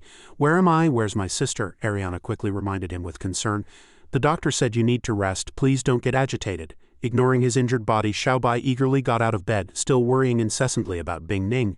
"No, I have to go find my sister." Ariana felt helpless against his stubbornness, but still reminded him, "Don't move around like that." However, when he got out of bed, all he wore were bandages on his chest and arms. While that part of him was right in the two girls' line of sight, leaving them frozen in shock, Donnie licked her lips playfully. "How cute." Ariana, on the other hand, blushed as red as a tomato, unable to say a word. Feeling the strange gazes on him, Xiaobai finally realized the situation. "Where are my pants?" Immediately after, a scream echoed through the entire castle. After that chaotic scene, Xiaobai, Ariana, and Donnie were sitting on chairs in the main hall. While adjusting his clothes, he asked with a hint of suspicion, "Is there something important you need to tell me?" Ariana warned him a little cautiously, "Yes, it might be a bit sudden, so you'd better prepare yourself." Xiaobai seemed to have thought of something and asked awkwardly, "Are you a man?" Hearing such a question, she couldn't help but shout, "Of course not." Donnie, sitting beside them, cut straight to the chase. "The Empress is your mother and Kate is your father." Ariana grew even more exasperated, her tone slightly reproachful. "Couldn't you have led up to it a little?" Xiaobai's pupils dilated slightly in surprise. "Oh, so that's how it is. What a surprise." Ariana seemed to understand what Xiaobai was thinking and asked worriedly, "Xiaobai, you probably never thought you'd be reunited with your parents in this lifetime, did you?" He scratched his head, smiled, and began to explain. "My master told me I was born from a crack in a rock. So I was born from a mother and father after all." Hearing this, Ariana was exasperated by his naivety. "Is that what you're surprised about?" Suddenly, a familiar voice came from the main entrance, drawing the attention of the three. "Silly child, how could you have been born from a crack in a rock?" The person who had arrived was none other than the Empress, Bai Ruoyu. Seeing the son she hadn't seen in years, she still couldn't hide her emotions. She slowly recounted, "Back then, when the dark tide attacked the imperial capital, we all thought you had been killed by magical beasts. We never imagined you and the obsidian sword would appear together in the magical beast mountains thousands of miles away." Xiaobai seemed to understand and let out an "ah." The two girls beside him were also moved to tears by the story. Ariana said excitedly while wiping her tears, "This family reunion is so touching, I'm about to cry." Donnie, at her side, whined like a child missing her mother. "This one is also reminded of my mother, whom I haven't seen in several thousand years." Xiaobai, a bit confused by the scene before him, pointed at the Empress and asked innocently, "Who is this, auntie?" This question likely shattered the touching atmosphere of the moment. Ariana grabbed him by the collar, shook him back and forth and shouted angrily, "Get a grip, stop ruining the mood, this auntie is your mother." This violent action made Xiaobai dizzy. Ariana seemed to realize her behavior was inappropriate in front of the Empress and sheepishly turned to apologize to her. "Oops, was I too rough? I'm actually very gentle and considerate." As for the Empress, she was rendered speechless by what had just happened. Setting aside the unfamiliarity from years of separation, Empress Ruoyu said softly, "I understand I've missed so much of my son's life, he's already this age." Despite this, she thought to herself, "A mere mage can bully a 2-star sword god, I've been there myself." Suddenly, Princess Liuli came in and announced, "Mother, everything is ready." The Empress simply nodded and said, Seeing Liuli, Xiaobai seemed to understand something, and said hastily, "So she's..." Ariana confirmed for Xiaobai, "That's right, she's your biological sister." At the same time, she was secretly relieved that there was one less competitor. The Empress quickly came over and took Xiaobai's hand. "Let's go, it's time to meet everyone," he asked, confused. "Everyone." He followed the Empress to the Grand Hall. She said, both happy and relieved, "Your return is a great source of hope for everyone." Walking out onto the castle balcony, he was astonished to see the subjects gathered below. Everyone was shouting happily, He's appeared, he's appeared." Before him stood the majestic Holy Glory Empire. The Empress stood beside him and said slowly, "Welcome back to our homeland, the Shenwu continent." The subjects below were gathered to welcome his return, every one of them ecstatic. They cheered enthusiastically, "Welcome your Highness Yi Qinghui back to the Holy Glory Empire. Long live the Holy Glory Empire. Long live His Highness Qinghui." An old story. A long time ago, under a clear blue sky, several large ships set sail on a long voyage. A man who looked very young was observing the distance with a telescope. He seemed to have spotted something. The man pointed in one direction and said, "There's an island ahead." Hearing this, the people on the ship all gathered around to look. They shouted happily, "The lost island, we finally found it." Some even let out a few excited whoops. The ships headed straight for the island. Someone said, "Prepare to make landfall." Everyone responded in unison. Tyre at that time was still young and full of energy. The happiness on his face was unconcealable as he said, "The lost island, the legendary island said to hold countless treasures and martial arts secrets." Someone ran past and bumped into Tyre, knocking the notebook and pen he was holding overboard. He cried out, "Ah!" he yelled as he jumped into the sea. "My treasure hunting journal." Seeing this, the people on the ship shouted, "Rodriguez, have you lost your mind, you brat?" Young and old alike watched the sea anxiously, asking each other with concern, "Is he still alive? Can't see him." Suddenly, green beams of light began to shoot toward the ships and the people on them from a certain direction. Blue and red intertwined. Before anyone could react, Tyre had already retrieved his notebook. He broke the surface of the water and sputtered. Tyre waved his hand at the people on the ship and said, "Throw me a rope." Hey, seeing no response, he muttered helplessly. "Those guys," Tyre cursed inwardly as he struggled to climb back onto the ship. "When I get back up there, I won't let you off. You greedy, treacherous scum." When he climbed back on board, he was instantly stunned. The sight before Tyre's eyes was everyone lying scattered across the deck. The other ships in their fleet had also exploded behind him. Tyre subconsciously looked back. The color drained from his face instantly, and his eyes widened as if he had seen something utterly terrifying. The shadow of a gigantic creature appeared. Back in the present, Tyre was now much older. He was still shaken as he told the story. If the ocean current hadn't suddenly changed direction, I would have ended up as fish food along with that ship. After hearing the story, Xiaobai couldn't help but ask suspiciously, "A three-handed giant, isn't that?" Ariana had the same thought. Could that island be related to the ones who took Yi Bingning? Xiaobai grabbed Tyre's hand, his tone extremely anxious. "Grandpa, how can I get there the fastest? Can you help me?" He looked at him and said calmly, "Our Chamber of Commerce has ships, but even the fastest one would take 2 months. Liuli appeared behind Tyre and said, "That's too slow, let's just fly there." Hearing this, he hurriedly stopped them. Fly there, absolutely not." Tyre stroked his chin in thought, then spoke up, "Perhaps that kingdom has a way. They possess the continent's most advanced magic-crystal ship technology, which can travel unaffected by currents and wind using a magic-crystal engine." She asked him which kingdom it was. Xiaobai also said, "We'll go there right away." Tyre looked up, his expression very serious. "The Augustus Empire," he said while trying to recall. "The Augustus Empire, that name sounds familiar." Hearing this name, Ariana froze, thinking in a panic, how could it be her? She hurriedly tried to hypnotize Xiaobai. "Xiaobai, you didn't hear anything, forget it." Unfortunately for Ariana, she failed. He had already remembered. Xiaobai let out an "ah" and then blurted out, "I remember." Scene changed to the capital of the Augustus Empire in Nova City. It was already late. Tonight was a night of the waning moon. Lucia was bathing in a large hot spring pool. She sat there pensively, fiddling with flower petals and sighing. Lucia wondered to herself, "I wonder how Xiaobai is doing." Suddenly, a small whirlpool appeared in the pool as if it were sucking all the water away. She quickly wrapped a towel around herself and moved away, watching as the pool's water was gradually drained. Lucia asked, completely bewildered, "What's happening?" By now, the pool was empty. A voice rang out, but no one was to be seen. "Can you be more careful? The whole palace is flooded." She recognized the voice and asked back in confusion, "This voice is Ariana?" Ariana was soaking wet. She pinched Ah Meng's cheek and said, I told you to open a portal to find Lucia. Why did you open it into a hot spring? It was pinched so hard that tears welled up in its eyes, it hurriedly explained. But this is where Lucia is. Ariana had a sudden realization. Wait, so that means, Xiaobai, currently sitting on Meow Meow, said worriedly. I'll go take a look. She quickly stopped him. Xiaobai, don't go. He poked his head out and looked around. There's nothing here. Lucia, sitting nearby, saw Xiaobai and thought, Xiaobai, how could he? Lucia was currently wrapped only in a towel, her already charming figure looking even more sizzling. Suddenly her foot slipped. She let out a panicked cry, startling Xiaobai. Xiaobai instinctively turned toward the sound and muttered, that sounds like Lucia. Lucia slid right next to Xiaobai, sheepishly covering her crucial parts with her hands. That night, fireworks lit up the Augustus Empire. Lucia's father, His Majesty the King, smiled and said, Xiaobai, you are a great benefactor to the Augustus Empire. We thank you for everything you've done for Lucia. Xiaobai, looking as if he'd just been through something, hurriedly said, I didn't do anything. Ariana stepped on his foot and reminded him, get to the point. Xiaobai cried out. Ouch! Seeing this, Lucia's father asked with concern, what's wrong? Are you feeling unwell? Should I call the royal physician? He waved his hand and said, no need to trouble yourself. I'll get straight to the point. I came to borrow a magic crystal ship, the faster the better. Lucia approached Xiaobai and asked, you're going to sea? He nodded in response. Yes, I must get to an island as soon as possible, but a normal ship is too slow. I can only borrow a magic crystal ship from your kingdom. She went over and hugged her father's arm, suggesting, Father, please lend the Morning Star to Xiaobai. It's the fastest ship on the Ulan continent. He'll definitely have a use for it. He hesitated, but this matter, Lucia tried hard to persuade her father. I know the magic crystal ship technology is our kingdom's top secret and can't be easily revealed, but there must be some way to work it out, right? Lucia's father doted on his daughter the most. He sighed and said, well, there is a way. Although it's a bit difficult, I'm willing to make an exception for you. She was overjoyed. Thank you, father. She observed Lucia and her father, thinking, I didn't expect Lucia to have any ulterior motives this time. She just genuinely wants to help. It seems I misjudged her. Xiaobai asked the king.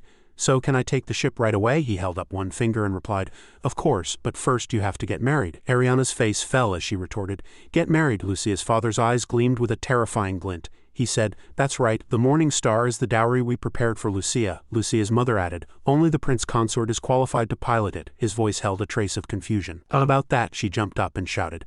So you planned this from the beginning just to use this opportunity to force Xiaobai to marry you? She revealed a cunning face, skilled in scheming. Lucia smirked and said, sorry, little Anna, Xiaobai is mine.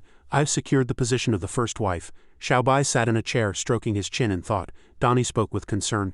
Xiaobai has been spacing out for a while now, is he okay? Ariana looked at him with concern. So much has happened these past few days. His sister is missing, his parents suddenly appeared, and he even has to change his surname.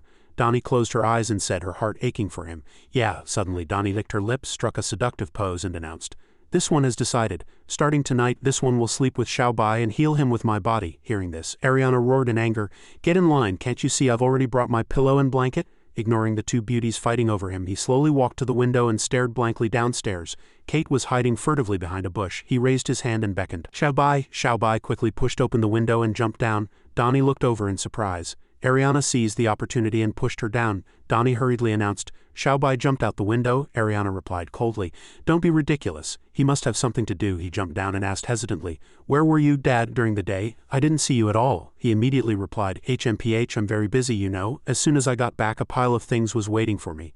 It's all so complicated and exhausting. Kate crossed his arms and recalled the scene of himself feeding chickens with two soldiers constantly urging him, hurry up, Her Highness said these 3,000 chickens must be fed today. He quickly replied, yes, yes. As soon as he finished speaking, the atmosphere between the two immediately became awkward. Kate scratched his head and said with a dry laugh, I should have known. Since you had the obsidian sword, you were most likely Xiao Wei. I'm such a slowpoke. Xiaobai stepped forward, pointed to himself, and suggested, you should just call me Xiaobai. I'm more used to this name, he replied with a happy smile. All right, you're a Yi either way, so it doesn't matter what we call you. Have you remembered anything? He asked urgently. Right, I'm curious. Why do Lu Li and I both have the surname Yi? Neither father nor mother does. Carter chuckled and chided. That crazy woman, did she forget to tell you something so important? She's such a handful. Ruo Yu, standing behind them, ground her teeth in anger and said, that's right. Recognizing the familiar voice, he spun around in terror and leapt in fright. With a dark expression, she said, this evening the head of the chicken coop reported that you injured 3 guards and 10 nosy chickens and stole 20 eggs. You've got some nerve, Carter stammered in fear. I didn't. Furious, Ruo Yu lunged at him, scolding nonstop. Still trying to argue, you argue with everything I say. And what's the deal with that sheep's name? Carter explained in pain. No, that's not it. Just listen to my side of the story in front of the children. The 3 of them walked into a spacious room. Xiaobai asked curiously, what is this place? She immediately explained. Resting here are the ancestors of our umbral celestial royal bloodline. Carter pointed ahead and said, look over there.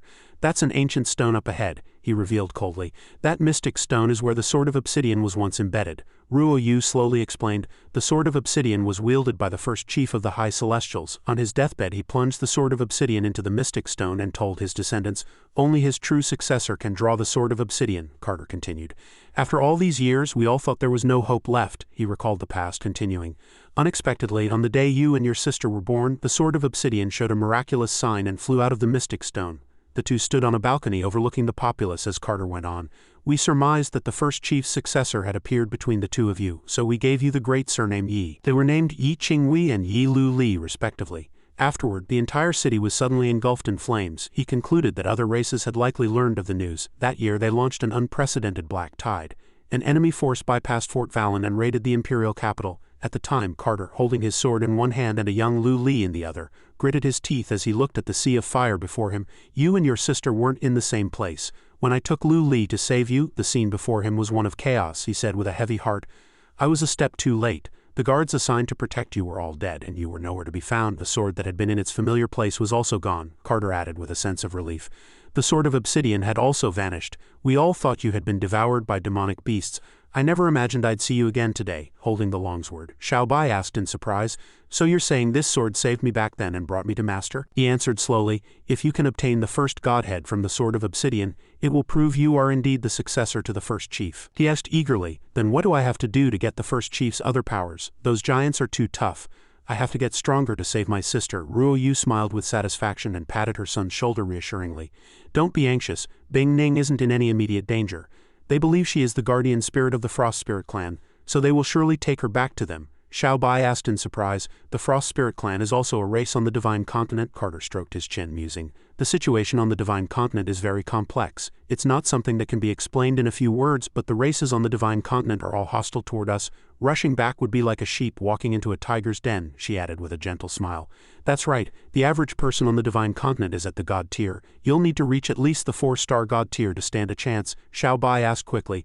Right, why does that Cassius guy look exactly like me, and why do we have each other's godheads? Ruo Yu tilted her head and asked, have you seen him? He frowned deep in thought and replied, no, I had already passed out by then. Suddenly a voice answered from a distance. He might be the successor to the first chief from 1,000 years ago. Lu Li stood at the doorway frowning as she explained coldly.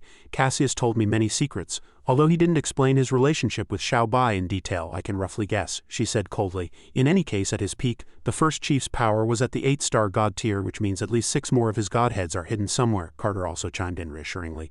That's right. As long as you gather all the lost godheads, no one will be able to stop you, not even on the Divine Continent. Our High Celestials can then return to our homeland with our heads held high. Stroking his chin, Xiao Bai asked with a troubled look, but where do I find the remaining godheads? Ruo Yu pointed forward and suggested, try embedding the Sword of Obsidian into the mystic stone. He walked forward, grasped the hilt with both hands and replied obediently, okay. Suddenly, a wave of sword energy was released, and a red circle with a mysterious triangular symbol appeared on the wall. Xiao Bai stared in amazement at the light before him and blurted out, is the next godhead in there? The scene changed to a castle. Ariana and Danny's eyes widened in surprise as they said in unison, go to see. Xiao Bai, sitting across from them, immediately replied, that's right, the Sword of Obsidian is pointing to a destination in the southern seas. I have to get there as soon as possible, she calmly proposed. I can just fly you there. He rejected her coldly. No, it's too far and we don't know what that place is like. It's better to find a ship. Ariana studied the map in her hand intently and said, it's a small island there. Xiao Bai asked in surprise, how do you know? She frowned and stammered. My grandfather has been there. At the Mel Chamber of Commerce headquarters, Till was on the toilet reading a newspaper. Suddenly a glowing magic circle appeared on the floor, continuously emitting sword energy. He grunted in surprise. Till felt himself being teleported and cried out in shock, Wah! The next moment, he appeared in the middle of the castle hall, toilet and all. He exclaimed in surprise. Ha! Ariana, annoyed, rapped him on the head and scolded, you're as unreliable as ever. He angrily grabbed Xiao Bai by the collar and roared, could you give me a heads up next time? Dragging me over here in front of so many people is so embarrassing, he said with a laugh. Hee hee, sorry. She walked over with an awkward smile and said, we just wanted to confirm something quickly. Grandpa, have you been to this place? Till, with his pants still down, reached for the map, studied it carefully and replied, this place does look familiar. Ariana pressed on. I saw the map in your study when I was little. You said you'd been there, remember? Lu Li, standing across from them, stammered. Could you pull up your pants before we talk? He frowned and said in surprise. I remember now, it's the Lost Isle, Ruo Yu said in surprise. The law style, so that's what it's called. Carter raised an eyebrow and smiled lightly. It'll be easier if someone's been there before, Till quickly clarified. No, I didn't set foot on the island. I only saw its silhouette from a distance. Her eyes widened in surprise as she asked, then why didn't you go ashore? He put on a grave expression and replied, if we'd gone a step further I wouldn't be standing here today. Our fleet had 19 Saint-tier masters and hundreds of Emperor-tier experts, but they all died in an instant. Hearing Till's revelation, Ariana and Xiao Bai were shocked. That island is haunted. The moon was high in the sky and the castle was brightly lit. Ariana's firm voice could be heard. Xiao Bai, you need to think this through. Standing before him, she reminded him sternly.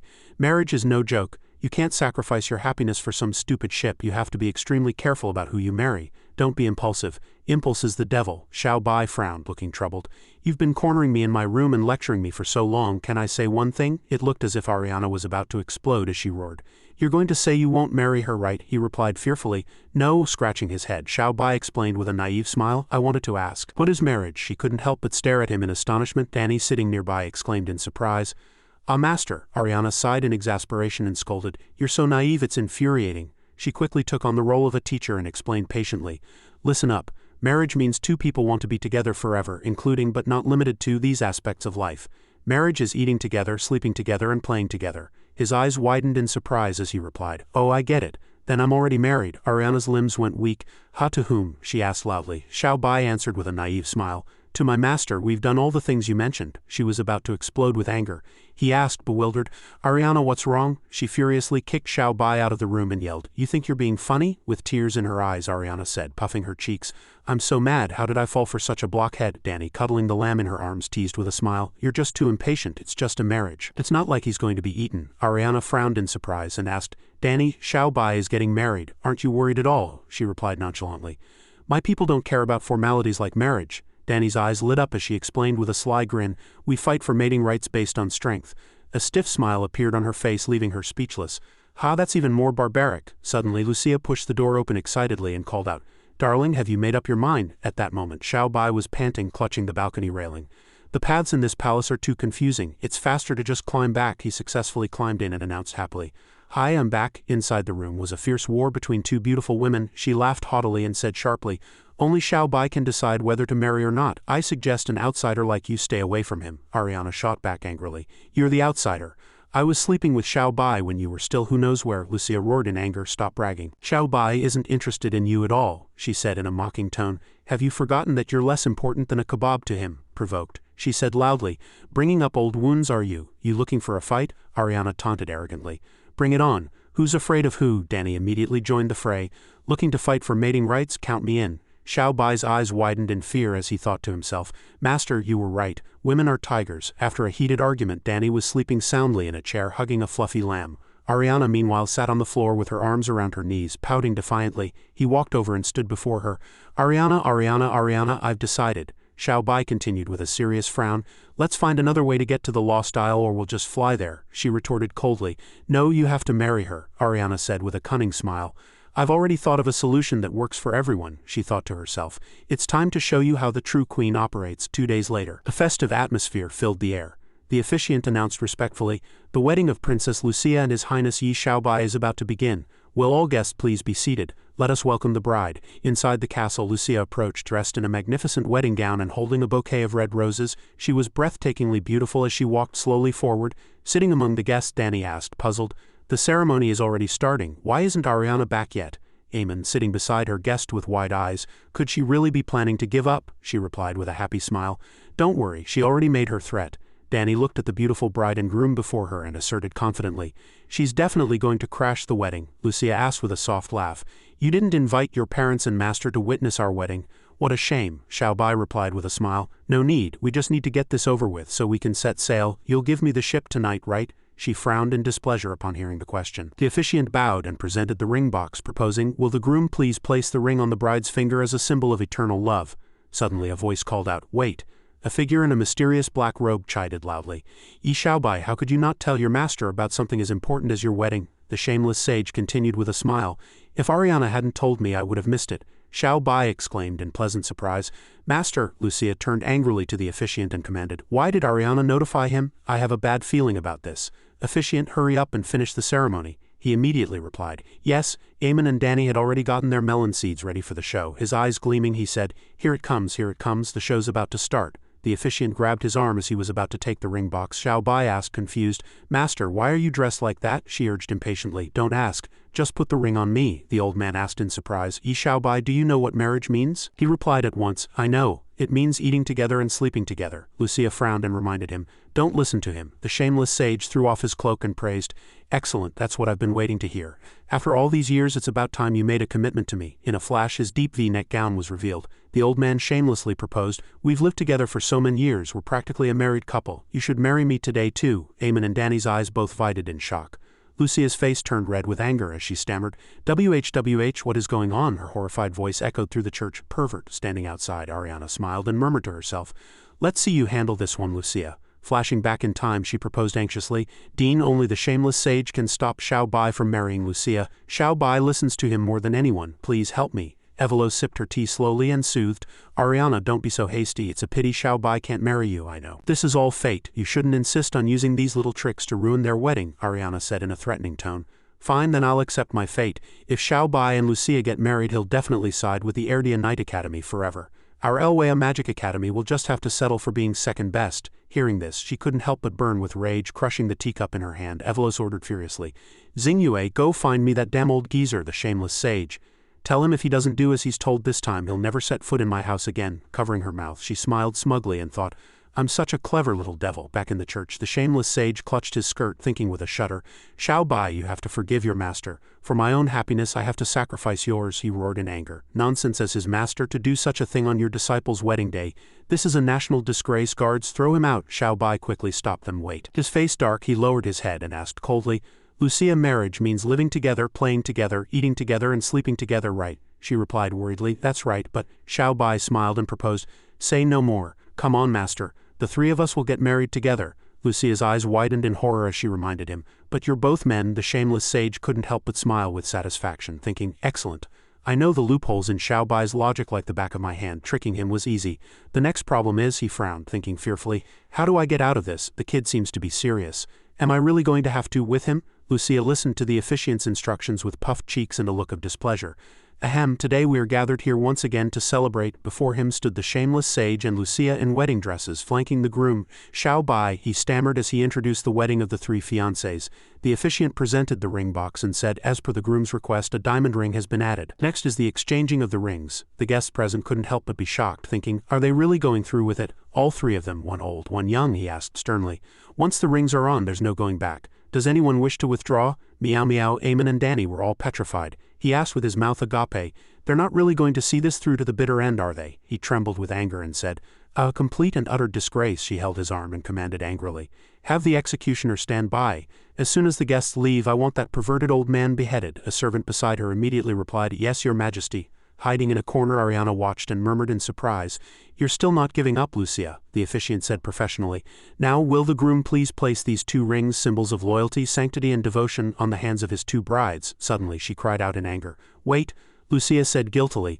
I'm sorry, I oversimplified things. I thought that by marrying Xiao Bai first I could win his love. She recalled his elated expression when they had looked at each other. You'll give me the ship tonight, right? Tears of sorrow streamed down Lucia's face as she continued, but I can't accept being just a pawn to trade for a ship on the most important day of my life. The shameless sage, looking as if the ordeal had drained a part of his soul, thought with immense relief, thank heavens, my golden years are safe. She lowered her head and said guiltily, Father, mother, please forgive your daughter's willfulness. Today's wedding ends here. Next time I'll make Xiao Bai marry me willingly, he cried out in distress. My daughter, wiping away her own tears, she replied moved, all right, we'll listen to you. Whatever you decide, we support you. If you're not getting married, then just let Xiao Bai go. Ariana clutched her chest and breathed a sigh of relief. Thank God, Lucia pointed at him and declared solemnly, Yi Xiao Bai, I, Lucia, in front of all our guests today, I'll declare war on you. Xiao Bai asked confused, declare war? She clenched her fist and asserted firmly. I will make you fall in love with me and only me. She raised an eyebrow contemptuously. HMPH, she'll say anything to save face. With that, Lucia stepped forward and gave him a kiss. Ariana rolled her eyes and muttered a curse. Eamon grinned slyly. Although the wedding was ruined, Lucia's kiss was as good as a declaration of sovereignty. Not a total loss. Several guests clapped and cheered happily. May you have a son soon. Danny crossed her arms and replied with a smile. Poor Xiao Bai, being played like a fiddle by two cunning women, he said, gloating. Poor, I think he's the one playing them. If you don't believe me, look at Xiao Bai's back. She and Meow Meow asked puzzled. What? Ahead of them was the sight of his back soaked with sweat. Eamon explained smugly, I noticed earlier that his back was soaked with sweat from nervousness. In other words, he orchestrated that whole wedding fiasco himself. He was waiting for someone to give in and stop it, Danny asked, puzzled. Then the question is, how did Ariana think of getting the shameless sage to cause trouble? He said with a smile. But the shameless sage wasn't brought in by Xiao Bai, so how could he? She slowly recalled the series of naive expressions on Xiao Bai's face when they discussed marriage. I wanted to ask, what is marriage? Oh, I get it.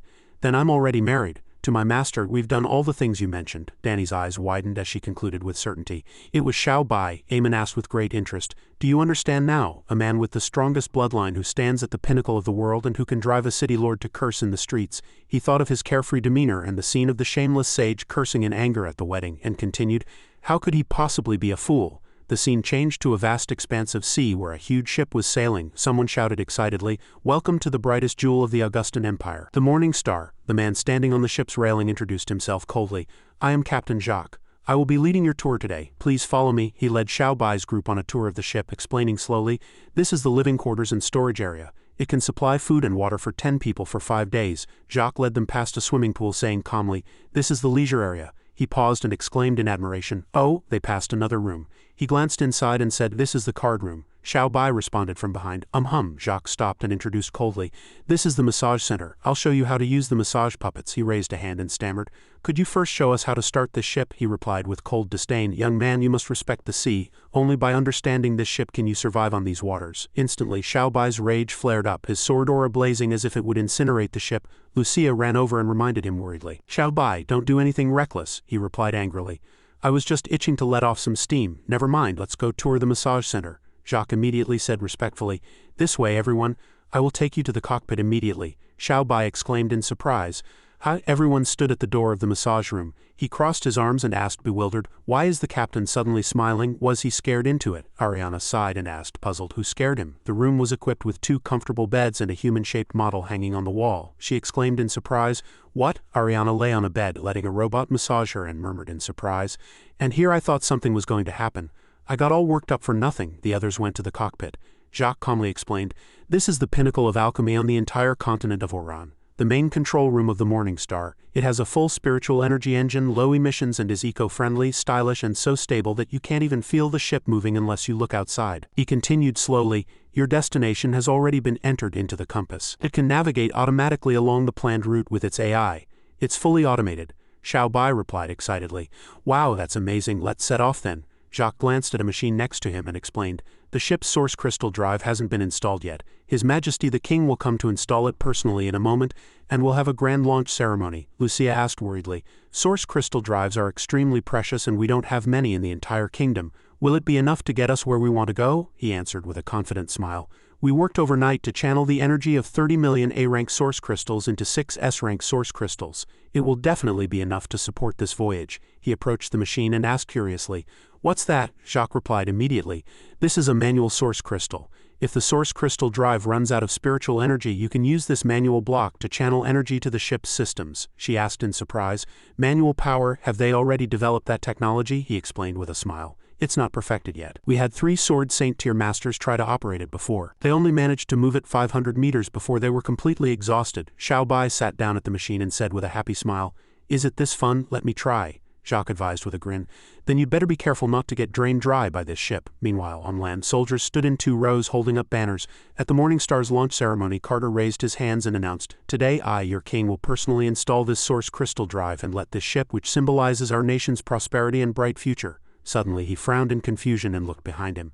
The familiar silhouette of the ship was not on the vast sea. Carter exclaimed in surprise, where's my ship? Aboard the Morning Star, Ariana walked over and asked curiously, how does it feel? He replied calmly, it's fine, not inconvenient at all, he explained. As long as you don't actively probe it with your spiritual energy, it won't react. Jacques left the cockpit and proposed, it's about time, let's go ashore and prepare for the reception. He stared in shock at the vast expanse of sea around them. Ariana asked angrily, just how much spiritual energy did you inject just now? Lucia pinched Xiao Bai's cheek and asked furiously, where are we? He replied with an awkward smile. You really can't feel the ship moving at all. On another pirate ship, a subordinate reported, boss, the spirit stone shows the Morning Star has already left port. Jenny, chewing on a chicken leg, replied, half a day earlier than the intel said. Good thing we got here ahead of schedule. Sitting on a barrel, she smiled and ordered, All right boys, listen up, get ready to plunder, they responded at once. Aye, aboard the Morning Star. Xiao Bai sat happily at the machine. Lucia asked worriedly, can't we go back? Jacques struggled with the controls and replied, the navigational beacon is locked. We need a special tool to change it, but the tool is back at the dock. Ariana asked in surprise. You really didn't use any effort at all? He replied calmly. It tickles. It's just like being tickled. Want to try? Danny's eyes lit up as she suggested. Let me feel it. Xiao Bai asked happily, put your hand here. Did you feel a warm current? She replied excitedly. Yes, I did. Suddenly the machine lit up. Danny announced in surprise. How it's reacting. Ariana forced a smile, thinking to herself. With the way you're handling it, how could it not react? The ship immediately started moving at an astonishing speed. Everyone screamed in terror. It's too fast, we're on a ship. Ahead, on a pirate ship, a subordinate reported happily through a telescope. Brother Blade, I see the Morning Star. A dull-witted subordinate holding a club turned back and asked, do we make our move now? Brother Blade, holding a longsword, said heroically. The big sis sent us specifically to lead the charge. She thinks highly of us. Are you confident we can take them? They answered in unison. Yes, he turned and shouted, megaphone. A subordinate immediately presented a megaphone with both hands responding, here. Holding the megaphone, Brother Blade grinned smugly. Big sis, today old Blade is going to show you what a real man is. Suddenly, a subordinate shouted anxiously, Brother Blade. Before he could finish, the Morning Star crashed into his pirate ship, which instantly disintegrated. Xiao Bai and Ariana were both stunned. Brother Blade flew onto the observation scope. From the cockpit came the voices of Jack and Lucia. We hit someone, hit the brakes, break the ship, where's the accelerator? What are you looking for the accelerator for at a time like this? He was sweating profusely. He cupped his hands in gratitude and said, thank you heroic warriors for saving me, I'm a kind fisherman. My fishing boat couldn't get out of the way in time and was hit by you all. I almost drowned, Xiao Bai said with a sigh of relief. Oh, I thought you were a pirate. He quickly waved his hands and explained, no, I'm a fisherman. You see, I look so harmless. How could I possibly be a pirate? Brother Blade squeezed out a friendly smile, but it looked incredibly treacherous. Xiao Bai's eyes widened as he asked in surprise, Mister, was your eye injured by an electric fishing spear? Ariana pouted and muttered, harmless. Brother Blade immediately took off his eye patch and explained, it's a misunderstanding. I wear this because it looks intimidating. My eye is fine. Jack walked over and said, hey you, come here, I'll get you a change of clothes. Beamed and replied, alrighty now, nothing's in the way. The words, Jenny Pirates on Brother Blade's back were revealed. He said sheepishly, oh my, I've troubled everyone. We fisherfolk are used to the wind and sun. It's fine even without a shirt. Xiao Bai frowned in confusion and asked, so he is a pirate, right? He walked ahead and asked loudly, brother, what size clothes do you wear? Brother Blade followed behind, looking around as he replied, size SM will do. Jack frowned and asked, didn't we agree to wait in the Wanshan Sea? He explained in a low voice. You guys set off earlier than expected. Big Sis was worried something might have changed, so she sent me to check. The main force will be here soon, he snorted. HMPH, Big Sis was afraid I'd change course midway, wasn't she? After lurking for so many years, she stopped trusting me long ago. Brother Blade gave an awkward laugh and quickly explained, no, Brother Ning, the intel you provide is always spot on. The brothers have all made a fortune thanks to you. Jack's eyes lit up. He chuckled sinisterly. Compared to this ship, everything before was just small potatoes. He laughed wickedly in agreement. That's right. If we can get our hands on the Morning Star, we'll be rich enough to rival a nation. But what do we do with these idiots on board? Xiao Bai answered angrily. There's no use keeping them. Throw them overboard to feed the fish, Jack added with interest. There's nowhere to bury them even if we wanted to. Xiao Bai stood behind them, smiling, having sensed something was wrong. The two turned around in surprise. Brother Blade returned, lunging at them ferociously and saying, since you overheard, I have no choice but to Macho Man grappling hand, but in an instant his face was covered in swollen lumps and he cried out in pain. It hurts. Xiao Bai tied the two spies together and dragged them out. Lucia stood with her hands on her hips and shouted angrily, so you're a spy sent by the pirates, and to think my father appointed you captain of the Morning Star. How could you do this to him? Jack grunted contemptuously. HMPH, he grinned sinisterly. There's no point in talking. The Jenny pirates will be here to attack any minute now. This ship can't escape, Ariana asked curiously. Are the Jenny pirates that strong? She answered worriedly. Yes, they dominate the seas, plundering ships and even attacking naval vessels. My father, the Emperor, personally led 3 campaigns to eliminate them, but all failed.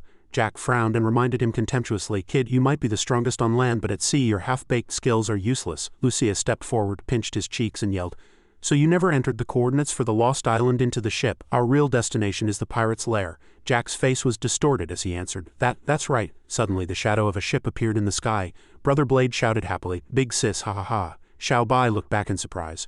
Wow, a ship 100 times larger than the Morning Star was heading towards them. He kept exclaiming, this ship is huge. A girl walked slowly to the ship's rail and said, I am the leader of the Jenny pirates. Jenny leaned on the railing and chuckled. It seems my vanguard and my star undercover agent have both been caught. Xiao Bai cheerfully raised his hand and asked, hello, can I ask you for a favor? She sneered, are you going to beg me to spare your life? You're dreaming. When you run into the Jenny pirates, Xiao Bai quickly explained. No, that's not what I was going to ask, he proposed with wide innocent eyes. Can you give me your ship? Jenny seemed stunned by this outlandish proposal. She sighed and said, I really shouldn't have left home. This is so embarrassing, Jenny commanded coldly. Take the ship. Her subordinates excitedly swung over on ropes to the Morning Star, shouting, Kill! She crossed her arms and muttered confidently, If all goes well, I'll find a buyer before nightfall. Suddenly, a huge wave sent the astonished pirates flying into the air. Jenny frowned and cried out in surprise. What? Xiao Bai leaped nimbly onto the pirate ship and announced, This ship is not for the taking. He sent her flying with a single ruthless blow. Jenny instantly fell into the sea. Xiao Bai clapped his hands, looked the ship over and praised. Not bad, not bad. This ship is much more spacious. He walked to the ship's rail and happily commanded, I knocked that woman away. You guys can come aboard now, Lucia said anxiously. Get down from there. We still have to go to the Lost Island, Jack muttered fearfully. Oh no, we're done for. Brother Blade, dripping with sweat, added, It's too late to run now. Suddenly, someone spoke up. Do you know why our ship is so spacious? Xiao Bai listened in surprise as the person continued. Because when our big sis gets angry, he looked behind him in amazement. A giant fishtail had appeared on the sea's surface, the person roared excitedly. An ordinary ship can't hold her. Legend has it that the South Sea is fraught with towering waves and ships often encounter storms, lurking with danger. The ancients said that in the South Sea lived the Jowrin, half human and half fish, who could travel thousands of miles in an instant and were immensely long. It is said that the Jowrin are ill-tempered and will ram any ship they see. At this moment the rain grew heavier. On the ship, a group of people screamed in terror, Run, the ship is going to capsize. It is also said that the Jowrin have strong scales and smooth hard bodies impenetrable to blades and spears. Seeing this, Xiao Bai exclaimed in surprise.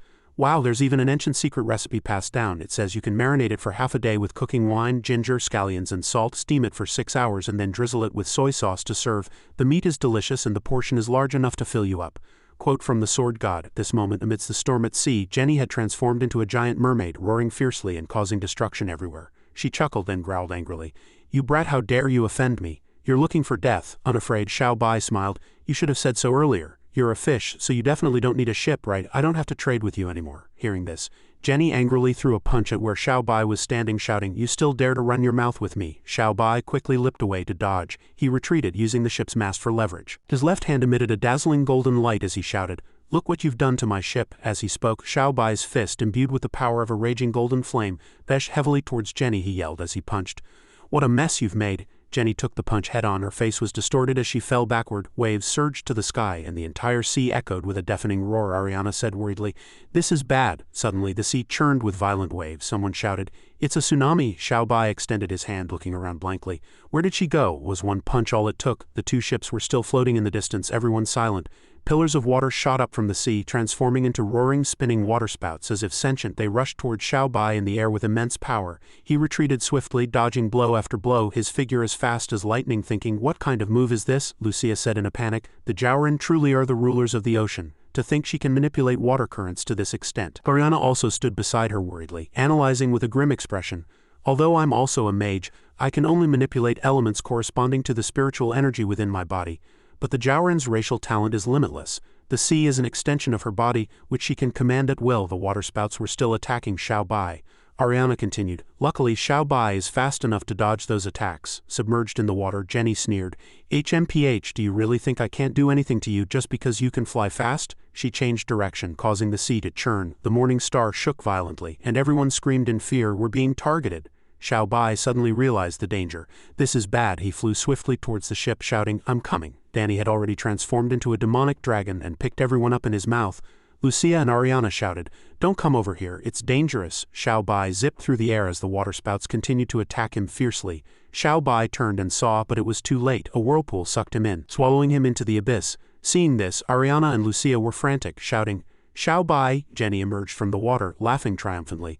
The 10,000-ton pressure inside the waterspout will instantly tear you to shreds. Let's see you act arrogant now. Suddenly, the waterspout began to shake violently. Ariana said in surprise, Wait, look. Seeing the waterspout shaking, she slowly continued, The shape of the waterspout is a little strange. Jenny was flustered. Impossible, that guy. At this moment, Xiao Bai had sucked all the water from the waterspout into his stomach. He was seen floating in the air, contentedly rubbing his belly and letting out a burp.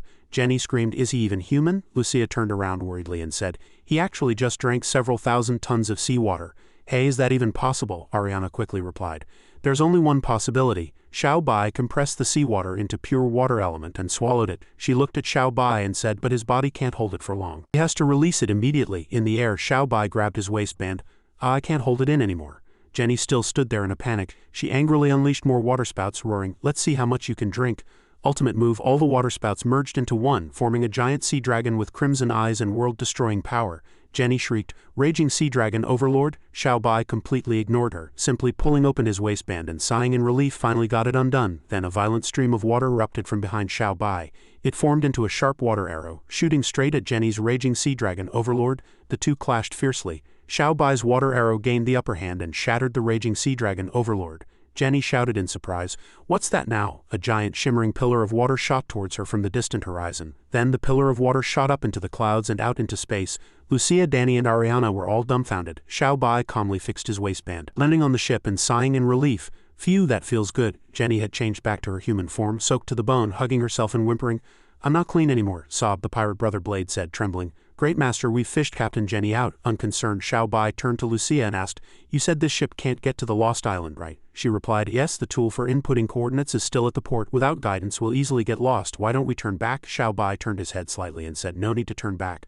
Don't we have a ready-made guide right here?" Jenny beside them trembled and said, "No, please don't kill me." Xiao Bai added, "You're a Jowrin, so you must know the seas well. Can you take us to this place?" As he spoke, he held out a slip of paper in front of Jenny. She froze, seeing the location. Jenny's voice changed. "I can, but I don't dare to go." Xiao Bai asked hurriedly why. She explained, "To get there, you have to pass through the Red Coral Sea. The most vicious power on the seas resides there. Anyone who gets close dies."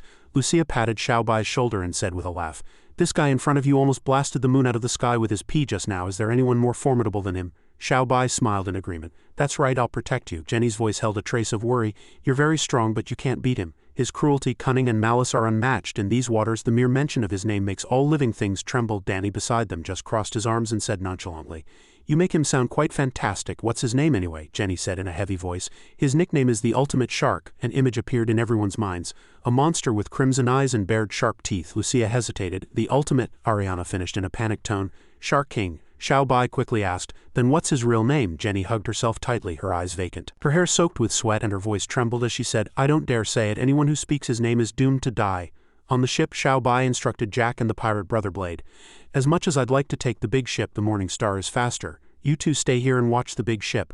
Wait for me to come back, understand?" Jack cupped his hands and replied respectfully, "Yes, Brother Bai, don't worry." Brother Blade scratched his head and added fawningly, "The two of us will definitely take good care of the ship." When Ariana saw Xiao Bai return, she asked hurriedly, "Aren't you afraid those two will run off with the ship?" Xiao Bai said calmly, "Just the two of them. Can they even operate a ship that big?" On the other side, Jack and Brother Blade waved and shouted, "Have a safe trip." When the Morning Star's silhouette disappeared, their voices dropped and despicable expressions appeared on their faces. "Did he really think the two of us couldn't operate this ship?" Jack ordered loudly. "Who's he looking down on? Hoist the sails." Brother Blade hurried over. "Alrighty." The great ship set sail. Bursts of laughter echoed from the ship. Suddenly Indrian appeared out of thin air in a dazzling flash of light and asked grimly, "Why are you two the only ones on Jenny's ship?" Jack and Brother Blade cried out in shock. Where did you come from?" A cold glint flashed in Andrian's azure eyes. He said in a deep voice, "I did sense Jenny's spiritual power fluctuating just now. You two traitors must have killed her and tried to steal her ship.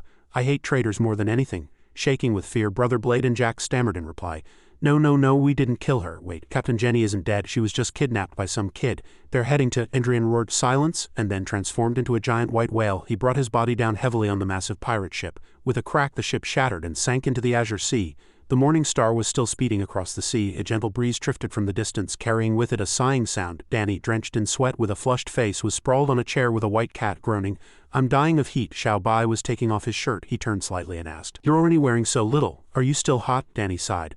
"My demonic dragon clan has always lived in cold regions." Just then, Lucia appeared in a dark blue one-piece swimsuit. Her long black hair flowed as she called out, "Let's go, Xiao Bai. Let's go for a swim." Xiao Bai was stunned. "Lucia, you actually brought a swimsuit?" Danny leapt to his feet and shouted happily, "That's right, there's a swimming pool in the back." The white cat added, "Meow." Lucia struck a pose showing off her alluring figure. With her eyes slightly closed, she said nonchalantly, "So, does my swimsuit look good?" Before the stunned Xiao Bai could answer, a cold voice cut in. "With a figure like a water barrel, you should probably not come out and embarrass yourself." Ariana came forward wearing a creamy white two-piece swimsuit. Her light purple hair fluttered as she blinked and asked, "Xiao Bai, let's go play in the water." Danny had already changed into swimming trunks and happily raised his hand, shouting, "Why even wear swimsuits? Just go shirtless." Xiao Bai's eyes widened from behind them. "Well, you brought one too." Lucia crossed her arms, thinking angrily to herself. She even thought of bringing a swimsuit. "Ariana, you're a rival not to be underestimated." On the way to the pool, Lucia held Xiao Bai's hand and said coquettishly, "Xiao Bai, put sunscreen on me first." Ariana immediately grabbed Xiao Bai's other arm and said, "No way, put it on me first." Lucia retorted indignantly, "I'm skinnier, so it'll be faster to apply." Just then, Xiao Bai finally spoke. Stop fighting. Neither of you needs it. He pointed upwards with his index finger and said with a smile, the pool is indoors. You won't get any sun. Hearing this, they both cursed inwardly. This damn dense guy. Suddenly a loud shout rang out, startling the three of them. The three of them hurried towards the swimming pool. A voice came as if recognizing it. That's Danny's voice. Xiao Bai ran over quickly and asked hurriedly, what's wrong? Danny was sitting on the ground trembling, pointing ahead and saying in a panic, Ariana and Lucia, who had just run over, also cried out in surprise. And Ling had appeared at some point and was sitting on a pool float. She turned her head nonchalantly and said, what's with the surprise? She flicked her hair and continued happily, come on in and play. Xiao Bai asked in confusion, how did you get here? A fireball had already ignited in Ariana's hand, ready for battle. She shouted angrily, she must be here to avenge the Holy Lord. Lucia also drew her sword and asked suspiciously, are you one of the Holy Lord's subordinates who escaped? And Ling slowly walked out of the pool and explained with lowered eyes, it's a misunderstanding. I'm not that loyal. She raised a hand to gently stroke her hair, then said, we are all already dead. We could exist in the secret realm, but back in the real world, without a force field to protect us, our souls would scatter. You know about this, right? Xiao Bai started. My sister said that spirits of the secret realm also, before he could finish, and Ling interrupted with a sigh, extending her hand. That's right, the Holy Lord originally promised to help me reconstruct my physical body after dealing with you, but now his whereabouts are unknown. My only chance of survival is to follow you. Hearing this, Ariana and Lucia immediately shouted in protest, no way, it's already crowded enough around Xiao Bai, leaving Xiao Bai stunned on the spot, and Ling's figure blurred amidst red lightning as her voice echoed. If you're willing, Ariana and Lucia said in surprise. Huh? And Ling had already appeared in front of Xiao Bai, her golden eyes shimmering. She whispered in a seductive tone, I know a lot of positions. I can. He immediately unleashed his power, his eyes turning azure. He raised a hand and a flaming sword appeared behind Ling, ready to strike if she took another step. Xiao Bai said coldly, if you approach me silently like that again, I won't be so courteous. And Ling froze immediately, not daring to move. Ariana and Lucia patted their chests in relief. Thank goodness he's a damn dense guy. What normal person could resist that? And Ling quickly waved her hands. I get it. You're even fiercer than the Holy Lord. Xiao Bai snapped his fingers and the sword gradually disappeared. He said, if you're willing to turn over a new leaf, I can let you stay for now. Ariana and Lucia immediately shouted, what? We object. And Ling blew a kiss and said, well, thank you so much. Don't worry, if we run into trouble, I'll help out. Suddenly a scream came from the lower deck. Master, we have a problem. Xiao Bai immediately turned around. Jenny shouted hurriedly, for some reason the shark's activity range has expanded outwards by a lot. In the distance, hundreds upon thousands of giant sharks were charging fiercely towards the ship. Jenny's panicked voice came again. We're still far from their territory, but we've already run into the shark swarm. The sea roiled with silver waves. The small ship teetered in the vast ocean as the giant swarm of sharks circled below, watching menacingly. On deck, panicked screams rose one after another. Oh no, the shark swarm has targeted us. Xiao Bai squinted into the distance, shielding his eyes from the sun with his hand, and said calmly, is that ultimate shark king you mentioned here too? Jenny had changed back to her human form, standing beside him and sighing, he's not here. As long as you don't call his name, he won't appear. Xiao Bai clenched his fist, his eyes lit up, and he said enthusiastically, is that so? Then I get it. Ariana, Lucia, and Danny all panicked, a bad feeling rising in their hearts. Could he be thinking of? The three of them quickly reached out to stop Xiao Bai. Don't, but Xiao Bai had already shouted, Sharky doo-doo. Jenny behind him cowered in fear. Hearing this cry, the swarm of sharks stopped dead in their tracks, then turned in unison and sped away through the waves as if fleeing a demon. He was confused. Why did they? He watched blankly as they fled. Suddenly, Ariana pointed in one direction and showed, look over there. The sea's surface was churned by violent waves, and the horizon seemed to be stained an ominous blood red. Everyone exclaimed, the ultimate shark king is here. Xiao Bai's face darkened as he asked in a low voice, Ariana, is shark meat tasty? Ariana said in a panic, what are you talking about? The waves seemed about to swallow the morning star. The wind howled. The water roared and the screams grew louder and louder. Jenny said nervously, oh no, it's trying to sink the ship. Xiao Bai suddenly leaped from the ship into the sea, saying quickly, I'm going down. Ariana only had time to shout. Xiao Bai and Ling remained unconcerned, saying in a nonchalant tone, you're all overreacting. With his strength, how could he possibly lose to a mere fish? Ariana replied worriedly. But this is the sea after all. If Xiao Bai gets trapped and can't breathe, Danny behind them raised the obsidian sword in his hand and said, and he didn't take his sword. Ariana wailed, we're doomed. Deep beneath the sea, Xiao Bai dove into the water. His gaze swept through the murky currents as he thought to himself, where's Sharky doo-doo? Xiao Bai swam, thinking hard. He was just here a moment ago. From the left, a huge dark shadow appeared. Sharp teeth glinted coldly underwater. A giant shark was lurking. Suddenly, as if sensing something, Xiao Bai whipped his head around. Blood stained the surface of the sea. The people on the ship were frantic. Ariana screamed, Xiao Bai, and Ling was also a little surprised. Could he have really been? At that moment, the ultimate shark king's terrifying giant teeth bit down on Xiao Bai's arm and instantly shattered. Streams of blood foamed from its gums, staining the seawater red. It let go in shock, blood pouring from its mouth. Xiao Bai's arm, however, was completely unscathed. Xiao Bai swung a fierce punch at the ultimate Shark King. It had no time to dodge and was sent flying by the punch. Its massive body flew a great distance. A pillar of water like a giant mushroom cloud rose from the sea. Everyone on the ship was stunned, shouting as they looked into the distance. Ariana, Lucia and Ling all stared into the distance. After a while, Xiao Bai returned, plopping down and complaining, "Darn shark, it ripped my pant leg." The ultimate Shark King held its bruised face and said, trembling, "I am sorry, this lowly one deserves death," Jenny said in amazement. Even the ultimate Shark King's teeth shattered. Hearing this, the ultimate Shark King immediately became enraged. "Jenny, so you're the one who brought this little ancestor here. Are you trying to mess with me?" Jenny quickly waved her hands. "No, I did my best to avoid your territory. I didn't expect to run into them." Suddenly, a cold voice came from the void. The ultimate Shark King was stunned for a moment. "Why did you leave your territory?" The ultimate Shark King answered, trembling, "HMPH, I left my territory to meet those two. Heaven is truly on my side." Jenny stood frozen, not understanding what was happening. As he spoke, the ultimate Shark King shouted, "Come out, terror white octopus emperor." Everyone looked up in astonishment. The sea level rose and pillars of water churned. The sea churned violently. A giant octopus monster covered in dense teeth and an orca the size of a mountain emerged from the depths. Everyone screamed, "They're huge, there are more monsters," Jenny cried out in terror. "The three great monsters of the South Sea have actually gathered in one place." This time, before they could even react, a dazzling golden light shot out from the distance, instantly piercing through the two monsters and blasting them to smithereens. Lucia and Jenny stared dumbfounded. The mid-level Sharkman King shrieked in terror in its heart. "Is this even human?" it marveled to itself. "This is clearly a god." After finishing them off, Xiao Bai calmly sheathed his sword and said, "Ariana, I want to eat grilled octopus." Still in a daze, Ariana slowly replied, "Okay." Munching on the grilled octopus skewers, Xiao Bai clicked his tongue in praise. "Delicious, absolutely delicious."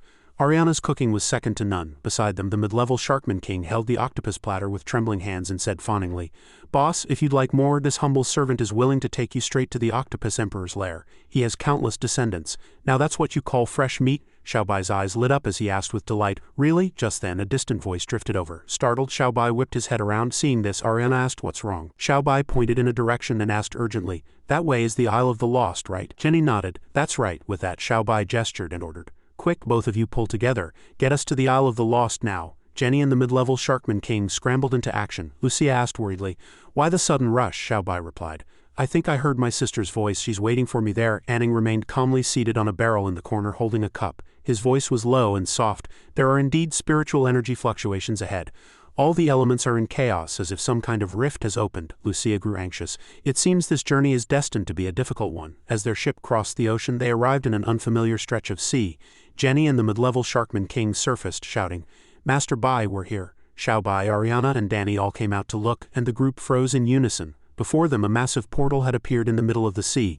It pulsed with purple light interwoven with emerald green patterns, and its spiritual energy fluctuations were suffocatingly powerful. Ariana said softly, "This isn't what Grandpa described. Why is there such a huge portal in front of the island?" Jenny suddenly yelled, "The current is getting faster. We can't control our direction." Danny quickly transformed back into his demonic beast form and said, "Abandon ship." Xiao Bai remained calm. "Don't worry, keep going straight." Hearing this, they all asked in astonishment, "What?" Suddenly, a powerful suction pulled the entire ship into the portal. Screams echoed as the shimmering emerald gate closed behind them, and the ship vanished without a trace. "The gate has vanished too," a voice spoke from the void. "I absolutely cannot let you obtain the remaining godhood. It's best to eliminate this problem sooner rather than later." The ethereal voice continued to echo, and then the space returned to calm as if nothing strange had ever happened. "Welcome to the Shenwu continent.